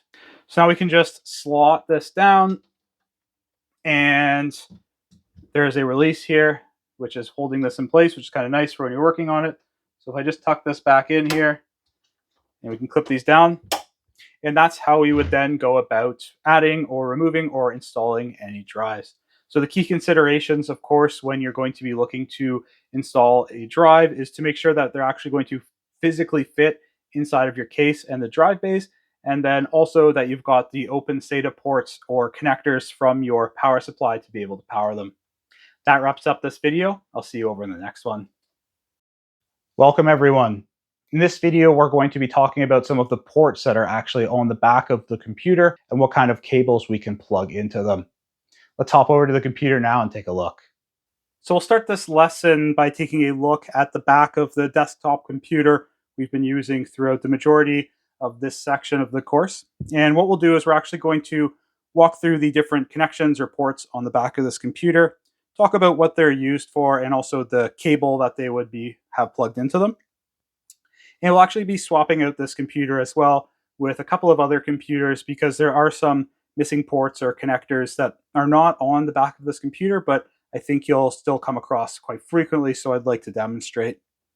So the very first one we'll look at, we've already talked about, and that's this one in the left here that's attached to the PSU. And this is actual power connector for the computer. So this is what we essentially plug into the wall to get the power to the computer. And I've already shown the cable for this, but we'll just slide this out of the way and take a look at the cable. Okay, so this is the cable, this female end here. This is what plugs into the back of the power supply. And then this is just a standard North American wall outlet receptacle that would plug into the wall. So fairly standard cable.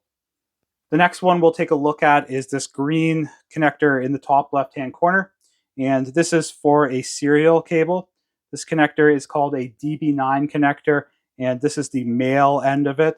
So this would be used to talk serial to different devices. It's a fairly old type of communication protocol. Some of the things that you would maybe use a serial connector to talk to would be something like a modem or a router, potentially to do something like setting it up or configuring it, and also industrial equipment like possibly a PLC or other things that you would see in like a factory setting or industrial setting. This is one of the ones that I don't actually have a cable for, but I do have a USB to serial adapter that'll show what that looks like. So this is a USB to serial adapter. So actually this is the end that would plug into your piece of equipment. Generally the non-computer end, so what if it was like a modem or PLC or something like that, it'll have the female version of that connector, so the one that we didn't have on our computer. So this would plug into that end, and of course this would plug into a computer, but there's also the straight cables that cross over from female to male. So it would have this on one end that would plug into the device, and the other end would be the female version. So you won't really frequently see these in desktop computers anymore these days. The next one I'll show is down here in the bottom left corner here, this blue one. This is called a VGA connector, and this is used to output video to a display like a monitor. This is one of the oldest forms of video connector that you'll most likely encounter today on a computer. And this is a purely analog format of display. So the majority, or pretty much all of the other connectors that you'll see nowadays for sending video are actually digital. And you will frequently not use these anymore, except for in legacy situations where you have an old monitor. That's the only connection you have, and that's why they'll sometimes be included still on computers, but they're mostly getting phased out. I actually don't have a cable for this one in my lab here, so I'll just flash it up quickly on the screen to show what it looks like. Generally speaking, if you have an option to use another type of display connector over VGA, then I would recommend using that, as you'll get usually a better display, better refresh rate, less noise. So I've brought my desktop computer over here to show a couple different display connectors that you'll usually encounter. So the first one is this one, which is called a DVI connector. So this was the actual replacement for VGA, or intended to be the replacement for VGA. And this is a digital format of sending video. It can send only video still though, so VGA and DVI, they can only send video, no audio. And the cable for it here, I'll just show quickly. So this is a DVI cable, and you'll notice here, this one is actually a dual link DVI. So you can get single link and dual link. Dual link is the upgrade and is able to have higher refresh rates and support higher resolutions. A dual link cable is backwards compatible with a single link connector, but a single link won't fit into a dual link connector, and that's because of the way the pins are oriented on it. So just something to keep in mind. Nowadays, you'll generally just see the dual link, but you could run across an old cable that's single link. The next connector we'll show is this one right here, which is an HDMI connector. And HDMI, it can actually send video and audio. It's a digital format. You'll most frequently nowadays see these on things like TVs or home entertainment consoles or gaming consoles. And they're a great choice if you have something that has built-in speakers like a TV. And I'll just show what the cable for that looks like here. So I've got an HDMI cable here to show what that looks like. And on this end right here, this is the standard size HDMI connector. And this is what you'll see on the majority of monitors, computers, gaming consoles, TVs. But I just wanted to show this cable is kind of interesting because there's actually different form factors of HDMI, and you can get smaller versions of it. They're essentially look almost the exact same, but they're just smaller.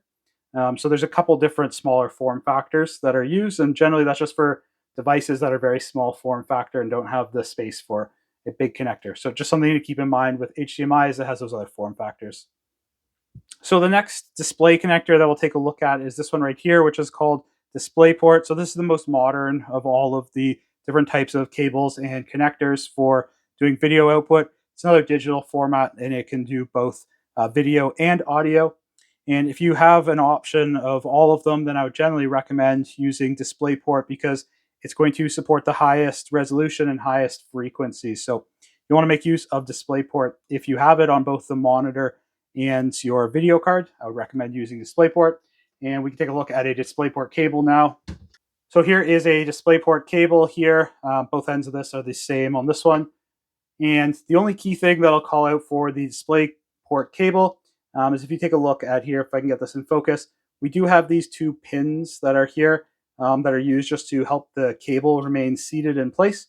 And there's actually this little clip here that is sometimes easy to forget about, but you don't want to pull out the DisplayPort cable without depressing this cable because you can damage the connector. So just something to keep in mind when you are using a DisplayPort. And then also, this is one of those ones that I frequently see people trying to plug into the wrong connector because they actually do look very similar to, if I just bring back the HDMI, they actually look pretty similar. So it's easy to get these ones mixed up. So just a heads up for that as well. So I've got a laptop here because there's one connector that's not on any of the desktop computers that I have that I want to show because you're going to very commonly encounter it nowadays, and it's going to become even more and more common. And that is a USB-C connector. So it's right here in the left. And you'll actually notice on this USB-C connector, there is the DisplayPort logo right here. And that's because this USB-C can do video using DisplayPort. And that's one of the great things about USB-C is that it can do things like transfer data. So like a standard USB cable, we can use it actually for charging. A lot of them support charging, and it can also do video nowadays too if it actually has those DisplayPort capabilities. So I've got a couple USB-C cables that I'll show here and we can talk about them. So this is the first one that I have right here, and this is a USB-C DisplayPort adapter in that. So this end is USB-C DisplayPort, and then on this end, this actually just goes out to the DisplayPort, regular DisplayPort adapter. So we would use this if your monitor, for example, does not have a USB-C DisplayPort input, which some of them will, but a lot don't. So you would use a cable like this one. And you notice on this adapter, like it's more or less a straight cable, and that's because it still is DisplayPort to DisplayPort. It's just different pins from USB-C to the standard connector. And then I've got another one right here, and this is actually a USB-C DisplayPort to an HDMI adapter. And you'll notice on this cable, like we actually do have some electronics that are required to do the conversion because this is not as easy as just a straight conversion of one DisplayPort adapter to another. We're actually using like a whole different protocol for sending that video data. So the last one I've got is actually this one, which is USB-C to USB-C. And this actually came with a monitor that I had that actually had a USB-C DisplayPort in it. So this can actually do USB-C DisplayPort to DisplayPort. But the one thing I will call out just to keep in mind for these is that not all cables can do this. So if you just get, for example, like a USB-C to USB-C cable that came for charging your phone, for example, well, there's a good chance that it's not actually going to be capable of doing DisplayPort. So just something to keep in mind with these. While we're talking about the different video connectors, I've got a handful of video adapters here that I just wanted to show just to make note of that these can be great for a pinch if you need to convert from different video formats. So the very first one I've got here is this is actually an HDMI. So I'll take an HDMI and then convert that to VGA. And you actually notice, interestingly, it does split out the audio. So you can take the audio out off of a 3.5 millimeter jack. So this is one of those. Here's another one I've got right here. So this is actually an HDMI to a DVI. So we got an adapter for that. And then I've got another one here. This is HDMI to DisplayPort. And really you can get, all different kinds of adapters for adapting the various video formats. So if you've got a computer that doesn't match up with your monitor, then these adapters can be great. I will say though, as a general rule of thumb, if you can avoid using these, you'll have better video quality. And sometimes these can introduce issues themselves. And personally, also a best rule of thumb that I always try and do is I try not to chain any of these together. So I'll at max try and use only one adapter. So sticking on with USB, actually looking at the back of our desktop now, probably familiar with this connector, one of the most popular familiar connectors for plugging things into a computer. And this is the USB ports on the back of it. So we've got 6 on this computer. So this connector style right here, this is a USB-A, and we'll take a look at a B as well and a few other form factors for this. But so this one is a female USB-A style connector. And you will notice on this, we've actually got these two that are blue here, and they say SS here. So SS is for super speed. And the blue, that means they're USB 3.0. So they're going to be faster than the other ones. And that's something to keep in mind if, for example, you're plugging in like an external hard drive or thumb drive or something that you're going to be transferring a lot of data in or out. And it's best to make use of the blue ones so that you'll get a better transfer speed. So let's set this aside and we'll take a look at some of the different things you could plug into this. So of course, this is kind of obvious, but one thing frequently to plug into it, I've just got this mini one here, is a mouse. And this is the male version of USB-A that would just plug directly into those adapters. So one of the most common things you probably plug in is a mouse. So the next cable I'll show here is this USB-A to B. So of course this end is the A, and then we've got the male USB-B connector here. And one very common thing you'll see these cables used for is for plugging into printers. So again, A here, and this is the B. So there's of course a bunch of other form factors of USB as well. You may be familiar with some of these from plugging in things like your phones over the years. So this is the first one, is one of the older ones, and this is a USB mini. So this is what the end of a USB mini looks like.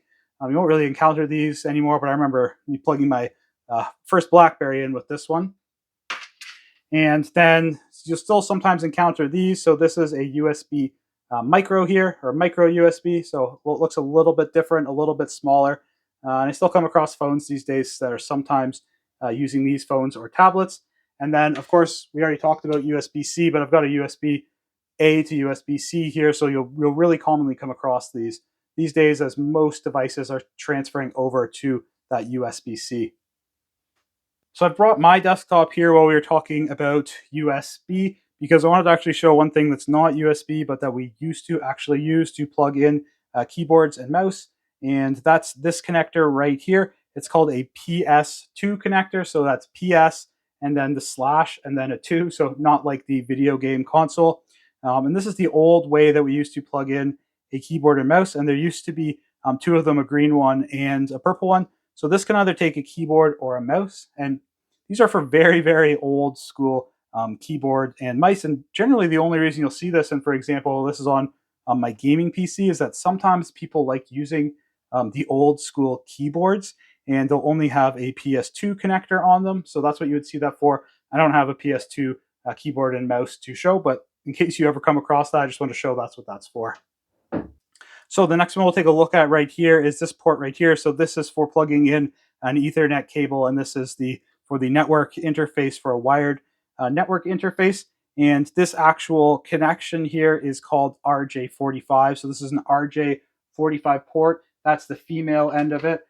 And I've just got a standard Ethernet cable here to show you what that would look like to actually plug into this. So fairly common cable. You've probably seen this. And yeah, the end of this is called an RJ45.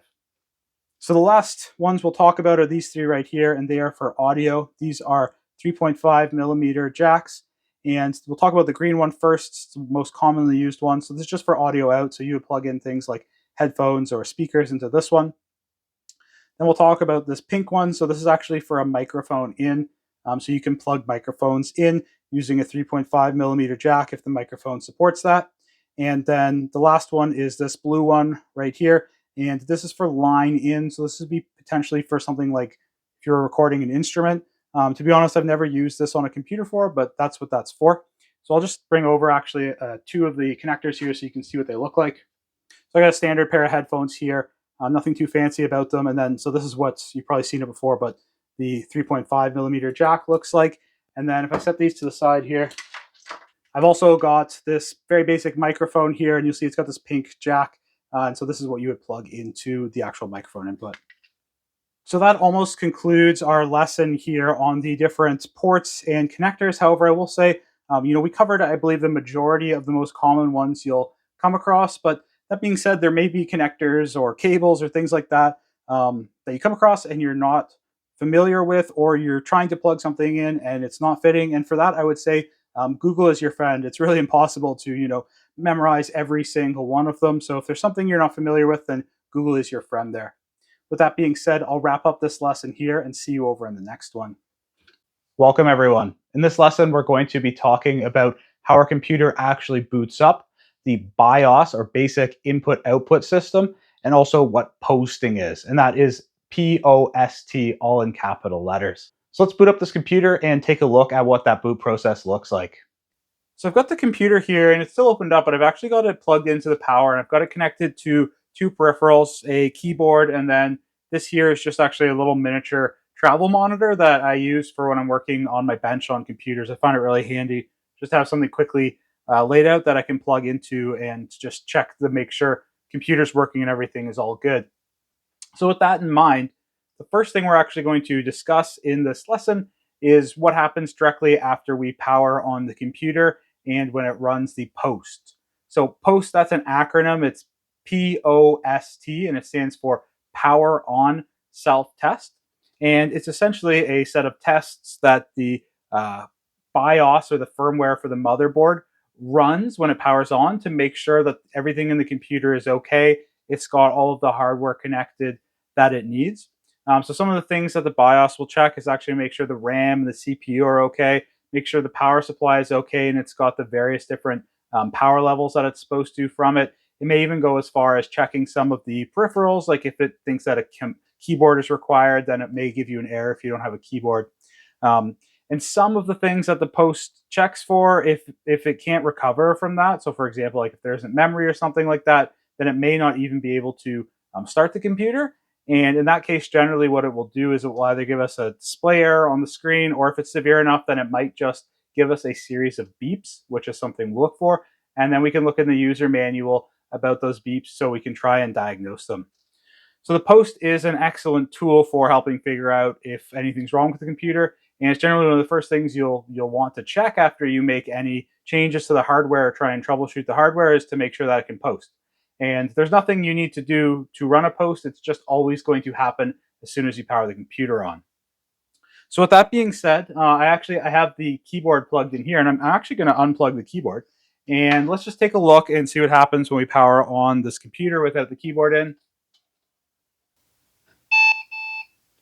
So I don't know if you can hear that, but we just had two beeps here, and we still get an error that flashed up quickly on the screen there that said the keyboard's not found. However, just because we don't have a keyboard doesn't mean it's not going to boot. It just is giving us that error. So since this is the first time we're powering on this computer, it's going to start up with the Windows prompt for us to set up Windows. But what I'm going to do is I'll just power this off, and I want to show another set of beep codes here. So I'm going to power the computer off. Okay, so now that I've got the computer powered off, what I'll do is I'll just unplug it quickly here from the back so we can work on it. And then what I'm going to do is I'm actually just going to unseat the RAM. So I'm not going to take it all the way out, but I'm just going to undo these clips so they won't have good contact. And this isn't something I necessarily recommend doing on your computer per se, but I'm just doing it for a demonstration here to show what this is going to sound like. So I've got all the RAM unclipped right now, so it actually won't be able to be accessed by the computer. And I'll plug it back in here.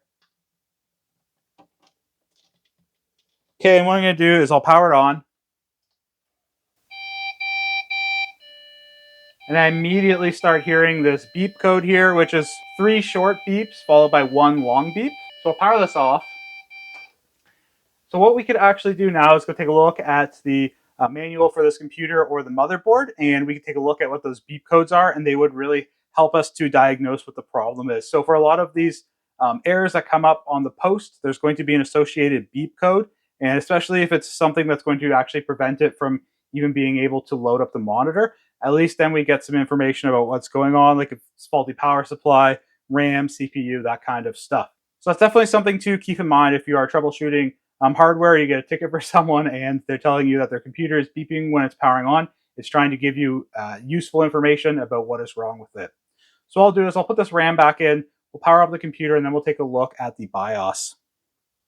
Okay, so I've got the RAM seated, everything powered back on, and I actually have the keyboard plugged in. And the reason I haven't powered on the computer yet is I actually just want to go over what I'm going to do to enter the BIOS, and then we'll talk a little bit about it. So to enter the BIOS is going to be different for various computer manufacturers. It's generally going to be one of two, either delete or F12 keys to enter it. And you will hit those on the boot up right when it's starting up to enter the BIOS. But if you're not sure, you can just Google it. For Lenovo's, it's F12s, but you can find this on Google, or it will be included in the motherboard or computer manual. So what I'm going to do is I'll power this on, and I'm just going to immediately start hitting the F12 key. And sometimes it can be hard to just hit it at the right time. So what I always do is I just kind of like press it over and over again, and that will get you into the BIOS. So we'll power this up, and I'm just immediately going to start just tapping the F12 key here, and you'll see sometimes it'll even display on the screen. It doesn't show on this one, but it'll even say like press delete or F12 to interrupt the boot sequence or something along that.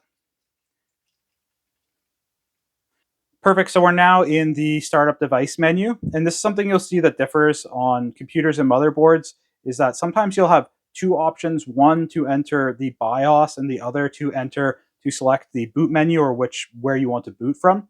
So on this computer, it's all the same. And the very first thing we get here is just some options for booting, and they're configured in a set order that we'll actually look at in the BIOS. But the very first one is we see on SATA 1, we have that Samsung SSD. And as we discussed about SSDs, that's generally where the operating system is installed. So on this one, we've got Windows and we have the Windows Boot Manager installed on that. So this is the default position. So if we just let this computer boot up without interrupting it, then it would try and boot from Windows Boot Manager first on this SSD. And we see the next two options that we have are these network boots.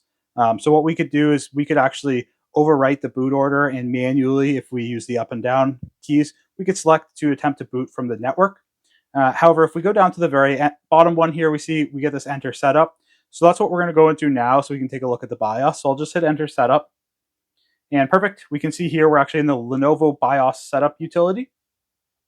And BIOS is actually another acronym. It's BIOS, and it stands for Basic Input Output System. And this is essentially the firmware or software that is actually what helps control and configure the hardware on the computer. So it's entirely separate from the operating system, and it wouldn't matter actually which operating system we put on this computer, whether it's Windows or Linux. The BIOS is still going to remain the same. It's outside of that operating system. So one thing I will call out about the BIOSes is that you'll actually see them differ between various models or motherboards, and you can get more complex or advanced ones depending on the motherboard you selected. However, there are a few things that you'll see across the majority of them, and we'll take a look at some of the key things that you can set in the BIOS here. So the first thing we'll actually look at on this BIOS is the system summary here, which is something you'll see on the majority of BIOSes. And before I actually jump into that, I just want to call out at the bottom here, you'll see we actually get the navigation instructions or how we can actually navigate this BIOS. So for the majority of BIOSes, you'll only be able to use keyboard, and it gives us the navigation instructions here. So hit F1 for help, for example. We use up and down to select the item, enter to enter a submenu, and then if we need to make a change to the values, we can use the plus or minus keys. So I'll just hit enter since this one's already white, so it's highlighted, and we'll jump into the system summary. And this essentially just tells us the hardware that it picks up and if there's any configuration options for it. So you can see this is all as expected. We've got that CPU and the CPU speed for it and the amount of cores. You can also see how much memory there is. And if we take a look here, we actually have the SATA drives. And this all matches up to what we saw when we're in the computer. However, this can be a good screen to check if you're, for example, changing out hardware and you want to make sure that it's getting picked up properly. For example, you added some more RAM and you want to make sure that all that RAM is getting picked up. Well, this is a good spot to get there. So what I'll do is I'm just going to hit escape to get out of here. And then you can also see here we can change the system date and time. So this may be something you want to do when you set up a computer. Like for example, mine is off right now, so it is actually June 10th. So what I'll do is I'll actually just change this. So if we use the plus button here, I can actually set this. So it's June 10th. So, and I'll go minus here, give us the right day. And the time right now is 15:38 for me. Perfect. Now we've got this set, and I'll just use the escape key to get out of here. We can also take a look at some of the settings for the devices. So the one I will show here is, let's take a look actually at the ATA drive setup. So this is the drives. And you can see here we could actually enable or disable some of the SATA drives. And then the one setting that I did want to show here is we have this configure SATA as, and it shows us the mode. And we can actually choose AHCI or IDE. We're not going to go over specifically what those are, but generally you'll want to pick AHCI. It's the more modern one. But sometimes if you have an older drive, for example, you may need to resort back to IDE for legacy reasons. So this is where you would set that. I have run into this before where I need to set that. So just something to keep in mind here. I'm going to get out of there. We go into the advanced and we look at the CPU setup here. You can see we actually have some settings where we can change the CPU. So for example, if we want to enable multiprocessing. And the one I do want to call out here is you'll see we've got this Intel virtualization technology, which is disabled. So if we were to try and run a VM on this computer right now, it probably would not work. So this is something you sometimes need to set in the BIOS, especially if you want to run a virtual machine. So just something to keep in mind. You'll see here we actually have this turbo mode is enabled. So our motherboard and this processor don't actually support it, but if you did have a motherboard and processor that supported overclocking, then generally in the advanced settings, this is where you'd be able to set those as well. Okay, if we take a look at power, we can see, for example, like what happens after power loss. So sometimes this can be important because you actually want the computer to come back on, like if it's running some important application. This one's set to go into power off. So if it loses power, it won't try and turn itself back on.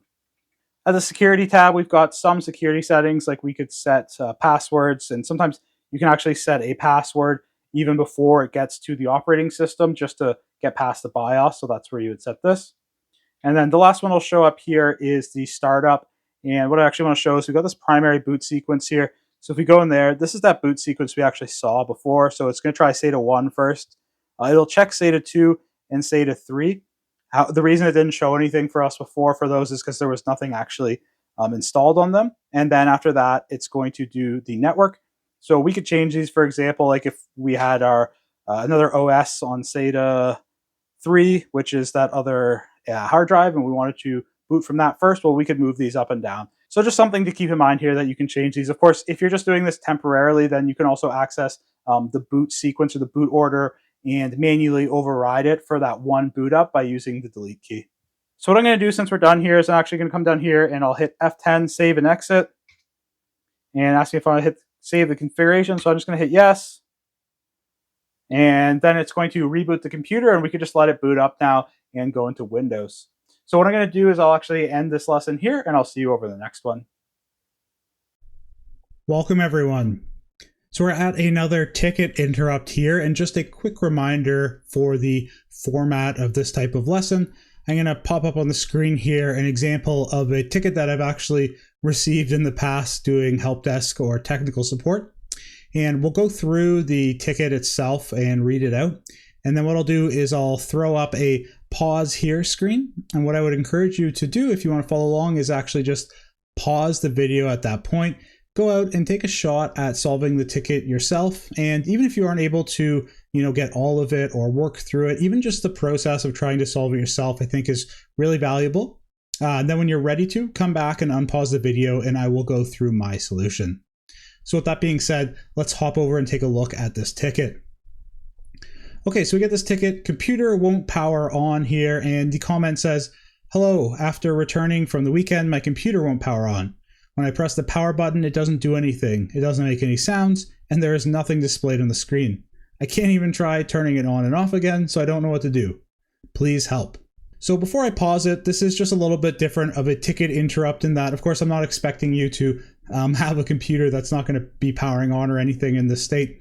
What I'll get you to do for this ticket interrupt, and I'd highly encourage you to do, is just open up your note editor or grab a pen and paper or whatever you're comfortable writing with and just jot down the process that you would go through if you got this ticket and you had to go over to the person's desk and try and troubleshoot this problem. So just create a list of the steps you would take, what you would try, and if you want to, you could even go into more detail and write down why you would be trying those. So pause the video here, and then when you come back, I will go through my solution. Before we actually jump into my solution, I do want to just quickly go over some very general strategies or important points for actually troubleshooting hardware issues. And you can actually take some of these points just in general for troubleshooting things, but I'm going to be specifically relating them to hardware. So the first one is to have a good understanding of what all of the different components inside of a system actually do and what their roles are. And the reason for that is then when we're troubleshooting and we know we get a problem, for example, like in this one, we're talking about the power to the computer, but maybe let's also take the example of, say, the monitor won't display. Well, if we think about all the components that are required to make that happen, of course, we know we've got the monitor itself. It has its own power cable. There is a cable from the monitor to the computer. Maybe possibly there's an adapter in line there, and it's going to plug into either an external graphics card or the graphics on the motherboard. And we can think of all of the different components that take place in order for the video to actually go from the computer to the monitor. So having an understanding of those components is key, because now when we have the problem, of course, the monitor doesn't display anything, we can immediately think of all the different problem areas. So that brings us to the second key point I want to talk about when troubleshooting, and that is actually being able to break down those components to kind of the lowest testable parts and being able to isolate those in our testing. So maybe if it's the monitor example, maybe we just test the power cord. So we'll, at a very basic level, we could just take a known working power cord and replace it with the one in the monitor. And if it still doesn't work at that point, well, maybe we try the video cables and so on. And that helps us to troubleshoot because we're just testing one small component at a time. So the final point that I'll touch on is just the order in which you're going to do testing. And one of the things that I'll like to do is I'll try the most basic or the easiest stuff first. And even if it's not, likely to be one of those things, if it's very, very easy or quick to test, then I'll try and start with those just so that we can save time and we're not jumping, to something that takes a lot of time, like replacing a component inside of the computer without having tested the basic stuff. So with that being said, let's hop over and see how I use some of these key principles to walk through how I personally would troubleshoot this power supply. And, this isn't to say this is the perfect way to do it. There could be other steps or a better way even. This is just, my thought process. So the first thing that I would do is I would check the power cable and make sure it's properly plugged in. Of course, that's at both ends, at the end that plugs into the power supply itself and also at the wall outlet. I would also check if it's plugged into a power bar or a power strip of some sort and make sure that hasn't been powered off or reset in some way. And then I would also make sure and check if the PSU or power supply unit itself has a power button or power switch and make sure that's on the on position. So this is here, starting with the most basic and easiest stuff that, this would take like maybe 30 seconds to check all of this. I'd probably then go ahead and just verify the outlet or power bar are actually functioning properly. So one way to do that could be just to plug in a known device to the outlet and make sure it works. And then if that works, maybe plug the power bar in and then plug that device into the power bar. Make sure both of those things are working. So if all of those were working and the computer still wouldn't power on, the next thing I would do is open up the computer case and verify the connections from the power button to the MOBO. So you'll recall there is, of course, the actual wires that run from that power button or the power switch to some pins on the motherboard. What we could do is try unplugging those and replugging them in. And if that still doesn't work, maybe even checking to make sure if there's any damage to the button. And if all that doesn't work, then what I would do is I'd probably take a look at the manual for the motherboard and find out which two pins are actually responsible for being hooked up to the power switch to turn it on. Because essentially what happens is when you press that switch, it's going to close. And so what we could do is actually manually jumper them, and that may power on the computer. And if that's the case, then we know that it's a problem with the actual switch. Like there could be a physical problem with how it actually provides connectivity. And I actually have seen this happen a few times out when I've been doing support where, the power button eventually, if you push it enough times, it breaks. So this is one way to manually test that. So if all that doesn't work, the next thing I would probably check is the CMOS battery. And if that's good, then I would maybe go ahead and reset the CMOS. And we can either do that by unplugging the battery, or sometimes there's a jumper to reset it. And this is something I've actually seen out in the wild as well doing support. And I actually had this on one of my laptops as well, where sometimes if it completely died, like fully died, the battery, then it would get into this weird state where it wouldn't even power on or anything unless I reset the CMOS. So something good to check. If that didn't work, then I would actually go and check the power supply connections to the motherboard, make sure they're okay. And at the same time, I would visually inspect the power supply unit for any visible signs of damage. So if anywhere was black or it looks scorched or anything like that, then I would check that out. And if that still doesn't show any issues, then What I would do is then I would either test the power supply unit, or if that's outside of the scope for where you're working, which it very well may be, then what you could do is if you have a backup computer or backup parts, then you could just go and replace that power supply unit with a known working one and see if that works. And if it does, then you have an idea that, yeah, the power supply was bad.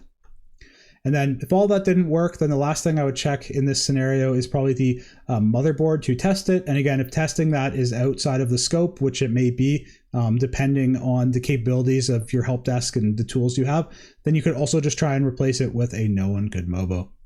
So that just goes to walk through the steps that I would take for this. Again, if you got something different, that's okay. The one thing to keep in mind is you will notice how I kind of started with like the most basic stuff and worked my way down to probably the most complex thing, which would be replacing the motherboard.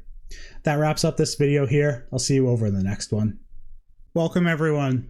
This lesson is actually just a wrap up for this section of the course where we talked about the various components inside of a desktop computer, and we took a look at how to take those out of the computer, what their purpose is, some of the very key technical specifications or considerations if you're looking to purchase a new one or replace them, and then of course how to install those back into the computer. So we covered different parts such as the CPU, the RAM, the GPU, the PSU, the motherboard, and even the core cables and ports and peripherals that we would be plugging into the computer. So depending on your role as an IT professional or in the help desk, it's quite possible that you'll only be doing remote support and not having hands-on work on a computer. However, even in these scenarios, I think it's really important to understand how these pieces of the computer function and how we can troubleshoot them, because it's quite possible that you'll get a ticket where you still need to understand the symptoms of a hardware problem. So you could either have that user send in their computer or dispatch someone to go take a look at it. So congratulations on making it through this section of the course, and I'll see you over in the next one. Welcome everyone. In this section of the course, we're going to be talking about laptops. So the internals of a laptop, or the components that are inside of it, are actually very similar in general to the actual components that are inside of a desktop computer. And what I mean by that is that we'll have a CPU, we'll have RAM, a motherboard, all those components that we are used to seeing in a desktop computer, well, those are packed inside of a laptop as well. They're just in a much different form factor. Of course, they need to be a lot smaller to all fit inside of a laptop. And then another core consideration or difference for laptops is that, of course, they have the majority of their peripherals already attached to them, like the screen, the keyboard, and the mouse. So what we'll be doing in this lesson is I've actually got a laptop that we're going to be using to take a look at, and we'll talk more about it actually in this video here. But what we'll be doing is we'll be opening up this laptop, so I'll show how to open it up, and we'll be taking a look at some of the components, identifying them in the laptop, and we'll talk about what ones are easily repaired or are feasible to actually be replaced by a standard help desk technician without the use of special tools or equipment.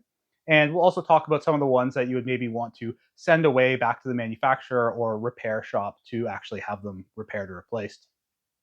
So with that being said, let's hop over now to the workbench and take a look at this laptop and talk about where I got it.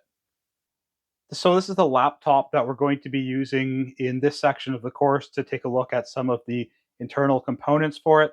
And it's a Dell laptop. So if I just flip it over here, it is a Dell Latitude 5480. And one of the reasons I picked this laptop is because this is a very, very common business laptop. And nowadays you come across either something similar to this, or the Lenovo ThinkPads are another very common one.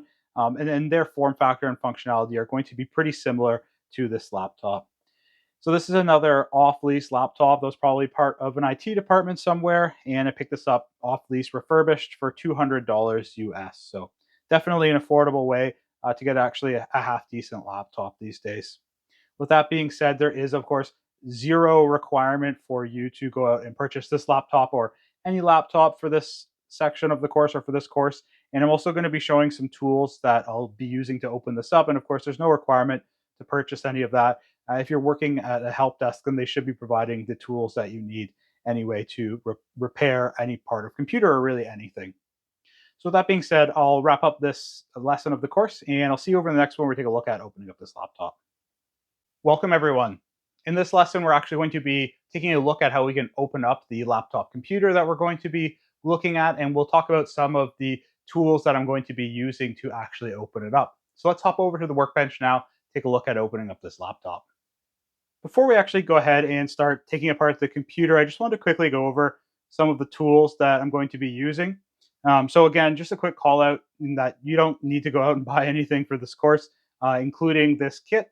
This is one of the ones that I use on a frequent basis that I purchased for myself, and it actually contains the majority of tools that I'll use when I'm opening up electronics. So I'll just go over, it's an iFixit repair kit, and I'll just go over quickly the contents of it and some of the items that I use on a day-to-day basis. So the very first one that I'll call out is the screwdriver. And of course, you've already seen me using the screwdriver. Doesn't need too much explanation.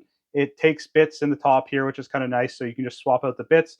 And then it comes with a handful of different bits here. And I'll just call out some of the core ones that you'll see on laptop computers or even some mobile devices. So the first one is this one right here, which is the Phillips bits. So actually along this whole row are Phillips bits. And they come in different sizes that are numbered, and the bigger the number, the bigger the bit. So this is a number 2, which is probably the one that you'll see the most common on the outside of desktop computers that I was using in the last lesson. And we've got a number 1 here, a 0, 0, 0, and then 0, 0, 0.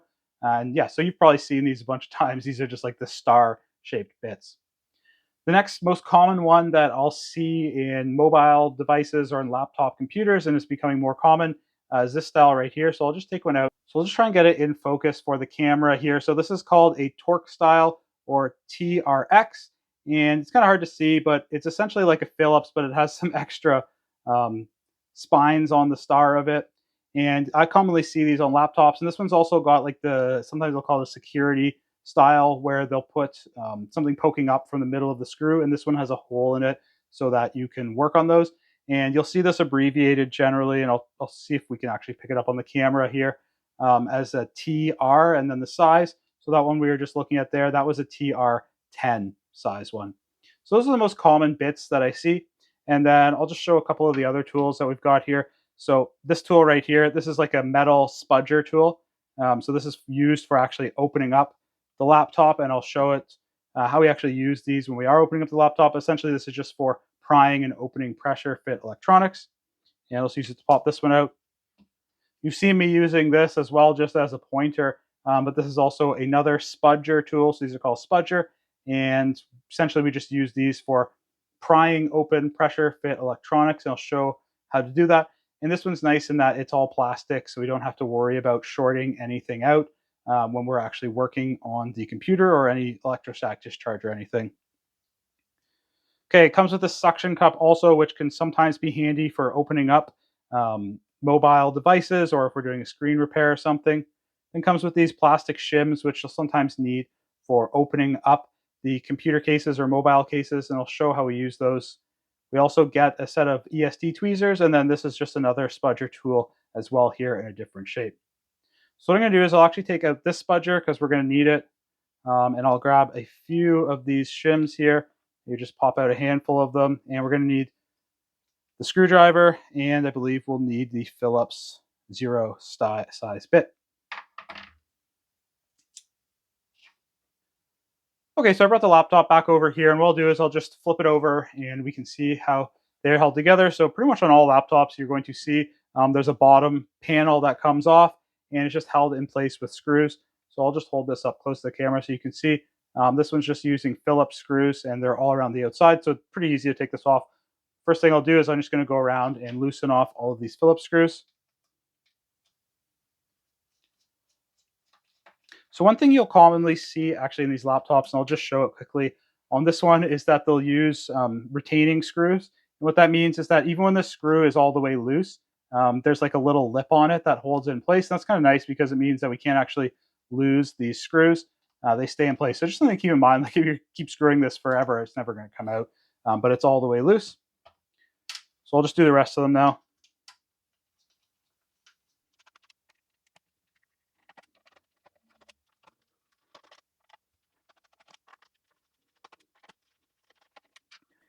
Okay, I've got them all loose, but you see actually the back of this case that actually doesn't lift off yet. That's because it's using what's called a pressure fit. And a lot of modern electronics these days, phones, laptops, routers, all your IoT devices, they use something similar to this where the screws, hold it in place, but it's also been clipped together to keep it nice and snug and keep the dust out.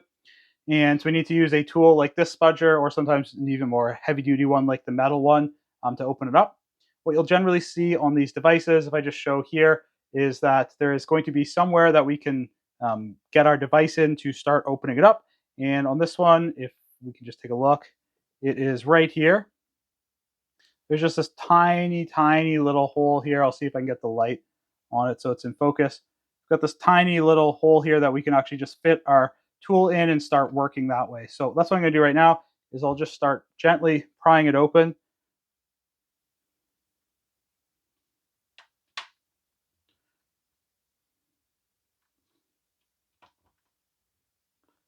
So I've got the tool in here, and then this is where these shims can come in handy, is now we can actually put a shim in here so that it's not going to close. And then I can try and start working my way across here. So I'll just put that shim in. That actually makes it easier. And so what I'm doing actually, just to show you, is I'm just inserting this device in and I'm just kind of gently walking it back and forth. I'm not like really prying on it, just gently as I'm walking back and forth here. And it's actually loosening this up. So I can get the shim out of here now. Sometimes you'll need to leave these in, but this one, once they've been opened up a few times, they're not as stiff. If it's the very first time opening it up, then they can be a little bit stiff. And once you get to a point like this, it's actually really tempting to just try and, pull this off. What I've actually done and seen happen is if you do this, you can snap it at the next point. So it would like snap here. So I would still recommend just apply gentle pressure with your finger and still get the spudger in there. Put it as close as you can to those clips and just walk your way around and make sure that you are just gently prying it so that you're not breaking any of the clips or the internals. And again, I'm just going to really gently walk my way along here. One last one here. Perfect. And I've got it off. So I'll just set this down here. And now you can kind of see how these captive screws work, and that, they're held in place. So I wobble them, they won't fall out. So I'll just set this to the side, and we've got the laptop here. So now we have access to the majority of the internals. And what I'm going to show, just for the completeness of this video, is I'll now show how to put this back on. And then when you see me in the next video, so I'll have it open and we'll take a look at the internals of this laptop. So let's take a look at how to put it back on. Again, we're just going to line it up, making sure our orientation is right. And once we got it on, it's pretty much as easy as just pushing these down until you hear them, and they'll just kind of click in place. It does sound a little bit like it's breaking when you're doing this, but as long as you've got it all lined up, it doesn't take a lot of force just to clip them back in place. And now it's as easy as just going around and putting the screws in. So I'll do that. And I'm just going to be careful. They doesn't take a lot to tighten these down. Like once they're as tight as you can kind of go with reasonable force with your hand, that's good enough. You don't want to over tighten any of this stuff.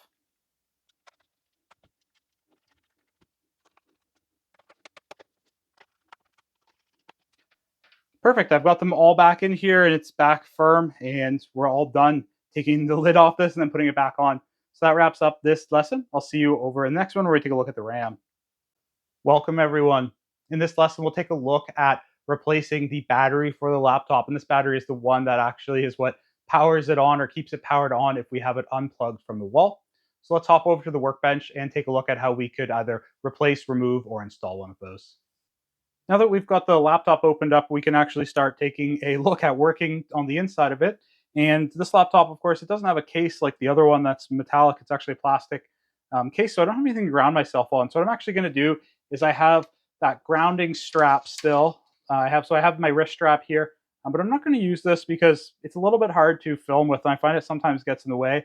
And personally, myself, I think they're a little overkill to need them when you're working on a computer like this, especially when I have an anti-static mat and you ground yourself first. So what I'm going to do is I'll actually just got this cable here, and this is of course plugged into the ground, so it's a good ground.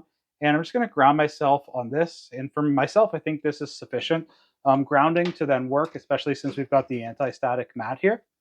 So if you're working, somewhere, they may have specific rules that you need to follow or precautions. And of course, I'd recommend following those rules. But for myself, that's my comfort level. And to date, I have never ever shocked the computer by just following that one simple rule of grounding myself before touching it. So another safety thing or thing that we should take a look at before we actually work on the internals of a laptop is kind of similar to on the desktop computer where we would unplug the power supply, is we should disconnect the battery. So what we're actually going to take a look at very first in this laptop is the battery, which is down here in the bottom right hand corner. And I'll just zoom in on a little bit to make it easier to see. Perfect. So here we've got the battery, and what I'll do is I'll just show how to take it out of this computer. And this is one of those things where it's going to differ a little bit by manufacturer, the battery and the cable they use. Some of the other components like the RAM or the drives or things like that, they're going to be standard and use standard connectors, but the battery and the battery connectors, they may differ between manufacturers. So this one, it actually just has one screw here. It's right here. It does have some other screw holes here, but it actually has a symbol not to screw them in. So they aren't screwed in. So what I'll do is I'll just take out this one screw here. It's just a standard Phillips screw. Loosen it up. And this is another retained screw, so it doesn't come all the way out. And then over here, we've got the actual connector for the battery. If you can see, this is where the cable runs from the actual battery. And it has this almost like little piece of fabric here that's you can fit your finger in or a tool in to lift out. And it just pulls out. So just pull it out, pretty much straightforward as that. And we'll lift it up so we can actually just take a look at this battery. So the first thing I'll call out here is we've got this 42 watt hours. So this is just a measurement of the capacity of this battery. The bigger this number is, the bigger the capacity of the battery, and then the longer the computer could run off of it. So one thing you can do is sometimes you can get bigger batteries that will still fit in this computer. So I've actually seen bigger ones for even this form factor of computer, and you could put a bigger battery in to actually extend the life of it. And one thing too is obviously with these batteries, like if you ever experience this with your phone battery, as you charge and discharge them, they won't charge up to that same capacity. And over time, they'll get to the point where they can't hold much of a charge, and you'll need to replace them. So definitely something that you could take a look at replacing or upgrading in a laptop computer, and that's a pretty standard thing for to do without actually needing to send it back to the manufacturer. So for the rest of the videos in this course, I'll actually have this disconnected from the laptop just for that safety requirement, and I'll encourage you to. But for completeness of this video, I am just going to show how to install it back in. So you'll see on the bottom here, there are these two tabs right here. There's one in here. Kind of hard to see me if I hold my hand over. Makes it a little bit easier to see. But these actually just have to like slot in on an angle. Again, this is going to be different for every battery, but that's just how this one works. And then it just fits in. Doesn't even clip or anything. It just kind of fits snugly in there. And we just got this one screw that holds it in place. And then this clip just clips right back in. Doesn't need much pressure, just a gentle, I can feel it clipped in. Perfect. And now we've got this back in. And that's going to wrap up this lesson here. I'll see you over in the next one. Welcome, everyone. In this lesson, we'll take a look at how you can replace the RAM inside of the laptop. So let's hop over to the workbench now and take a look at how to do that. Okay, so I'll just actually start here by grounding myself. With that out of the way, now we can take a look at the RAM in this laptop. So the RAM is located here, and what I'll do is just zoom in so we can see how that connects a little bit more. Perfect. So the RAM is fairly similar in a laptop computer to a desktop computer. It's still in that DIMM format, so dual inline memory module. It's just in a different package. It's in the SO-DIMM, so it stands for small outline DIMM. And it actually comes in and out fairly similar to how it would come in and out in a desktop computer. So we've just got these two metal clips here. There's one on each side, these little metal clips. And I'll just zoom in even further so it's a little bit easier to see those here. So I'll just show the one on this side. We've got these metal clips, and this is fairly standard in laptops. And to release this, if I just zoom back out here, you just push down on those. You can do it with a finger or your tools or something, but you just kind of push and pull out, and then it lifts up, and then you can just gently lift it out. And I'm still doing so, holding the edges. You'll see there's quite a few similarities between this and the desktop RAM, and then of course we've got all these contacts down here in the bottom, and we've actually even got this standard kind of little indent here that helps us so we don't put the wrong format of RAM in. And if we just flip this over to take a look, so the RAM in here, this is actually 16 gigabyte card here, and it is that PC4, so this is DDR4 RAM, so the more modern kind. And again, so this clip would then line up with that DDR form factor. It's actually pretty straightforward to install this as well. So of course we've got to have the orientation right. Like if I go to put it back in like this, you'll see it actually doesn't line up. So I'll flip it back over to get that right orientation. And then it kind of goes in almost on an angle. So I'm putting this in on maybe like about a little less than a 45-degree angle. So you see I have it like lifted up like that. And then we just push it down and the clips will hold it in place and it's seated back in place. You can actually see if we just look over here beside it, we actually have another slot here for RAM, and it actually gives us a heads up, this is the DIMM slot and it's DDR4. So this would be a nice upgrade that we could actually perform on this computer as long as we double check the manual and made sure that it would actually be able to accept more RAM, which my guess is it can probably do up to 32 gigs or 64 gigs. Then we could easily slot in some more RAM. And replacing the RAM or reseating it or even upgrading the RAM is something that obviously we can do without many standard tools and is well within the realm of something that an end user or the help desk and internal help desk would be able to perform. That wraps up this lesson. I'll see you over in the next one. Welcome, everyone. In this lesson, we'll take a look at how to actually install, replace, or remove the drives inside of this laptop. So let's hop over to the workbench now and take a look at how to do that.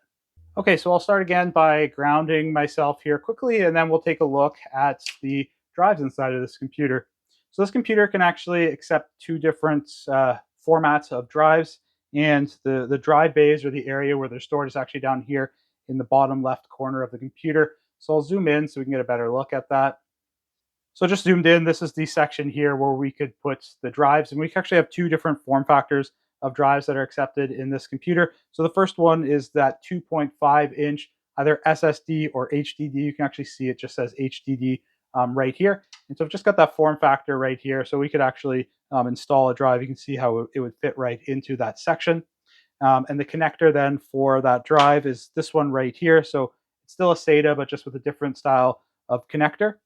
However, we're not actually making use of that in this computer. Instead, it's got underneath, if I just lift back this black plastic here, we've got this drive right here, and it is in a different form factor that is actually quite common these days in laptops and even seeing in desktop computers, and this is called the M.2 form factor.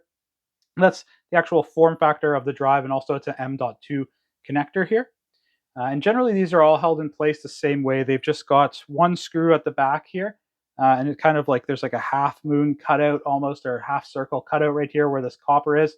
And the screw, it doesn't fully go in it, it just holds that in place. And these come in on an angle, almost like a spring-loaded angle. So what I'll do is I'll take the screw out and we can see how to remove it. It's just a standard Phillips screw again, so I'm just going to unscrew this here. And this one comes all the way out, so I'll just be careful to put that screw to the side, and we can lift this out and take a look at it. So you notice now that I have the screw out, it lifts up, and that's how it comes out. So it lifts up a little bit less than a 45-degree angle, and then we just gently give it a wiggle to pull out. And I'll hold it up to the camera so you can take a look at it. So this is what the connector looks like. Again, it's one of those ones where it's only going to go in one way to help us so that we seat it properly. And then if I just hold this up to the camera, we can see it's a solid state drive. Capacity of this is 512 gigabytes. And of course, this is in that M.2 format. And these are becoming very popular in laptops. It's probably the most common format that you're going to see for drives in laptops. Again, for space saving because they're so small. And then also these can be nice. And like I have one in my desktop because with this form factor, you can also use a different format for actually communicating with the drive. And that's called NVMe. And that's generally going to be something you'll see on these M.2 style drives. And that just means we can actually have much higher communication speeds or bandwidth to the drive itself. So I'll just show how we can go back to install this. Again, it's pretty straightforward. Again, this is going to be one of those things, just like the RAM, where we're going to install it on somewhat of an angle, just slightly less than 45 is how it goes in. And then we just wiggle it in place, and I'll set this back down. And then it just kind of fits there. And you'll see if I let go of it, like it is on a spring, so it lifts back up. So I'll just grab the screw here, and we can just screw it back in place.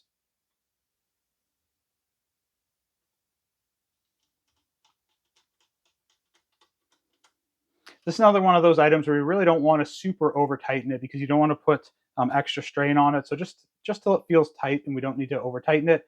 And what I'll do is I'll just zoom in quickly to show what that screw looks like. Perfect. So there's what that screw looks like.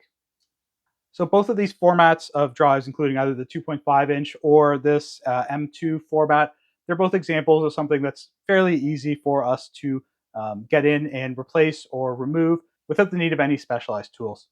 So that wraps up this lesson of the course. I'll see you over in the next one. Welcome everyone. In this lesson, we'll take a look at the location of the CMOS battery inside of this laptop and see how it differs a little bit from that of the desktop one we looked at in the last section. Let's hop over to the workbench now. So the last item we'll look at that can actually be removed from the laptop, or that we could actually take a look at replacing or repairing without the need for any specialized tools or really any in-depth specialized knowledge, is the CMOS battery. So in this laptop, the CMOS battery is actually located up here in the top right-hand section, and I'll just zoom in on it here before we talk about it further. So the CMOS battery in a laptop is actually generally the same size and voltage and everything and form factor as that in a desktop. It's just in a slightly different package. So you'll notice this one, it's actually in this black, in this case, shrink wrap. And if we take a look here, you can actually see that there's these wires that come out of it and go into this white connector here that connects to the motherboard itself. And the way that this works is then on the inside of the shrink wrap, there's two connectors here that are actually just either soldered or pressure fit directly to the battery, and then that's how it gets the electricity into it. So if we want to either reset the CMOS or replace this battery, then what we need to do is actually disconnect this clip here. And it can be a little tricky to do this just with your fingers. So this is where these anti-static tweezers come in place. So I'm going to actually make use of them to actually disconnect this. And I'll just zoom in so you can see what that looks like.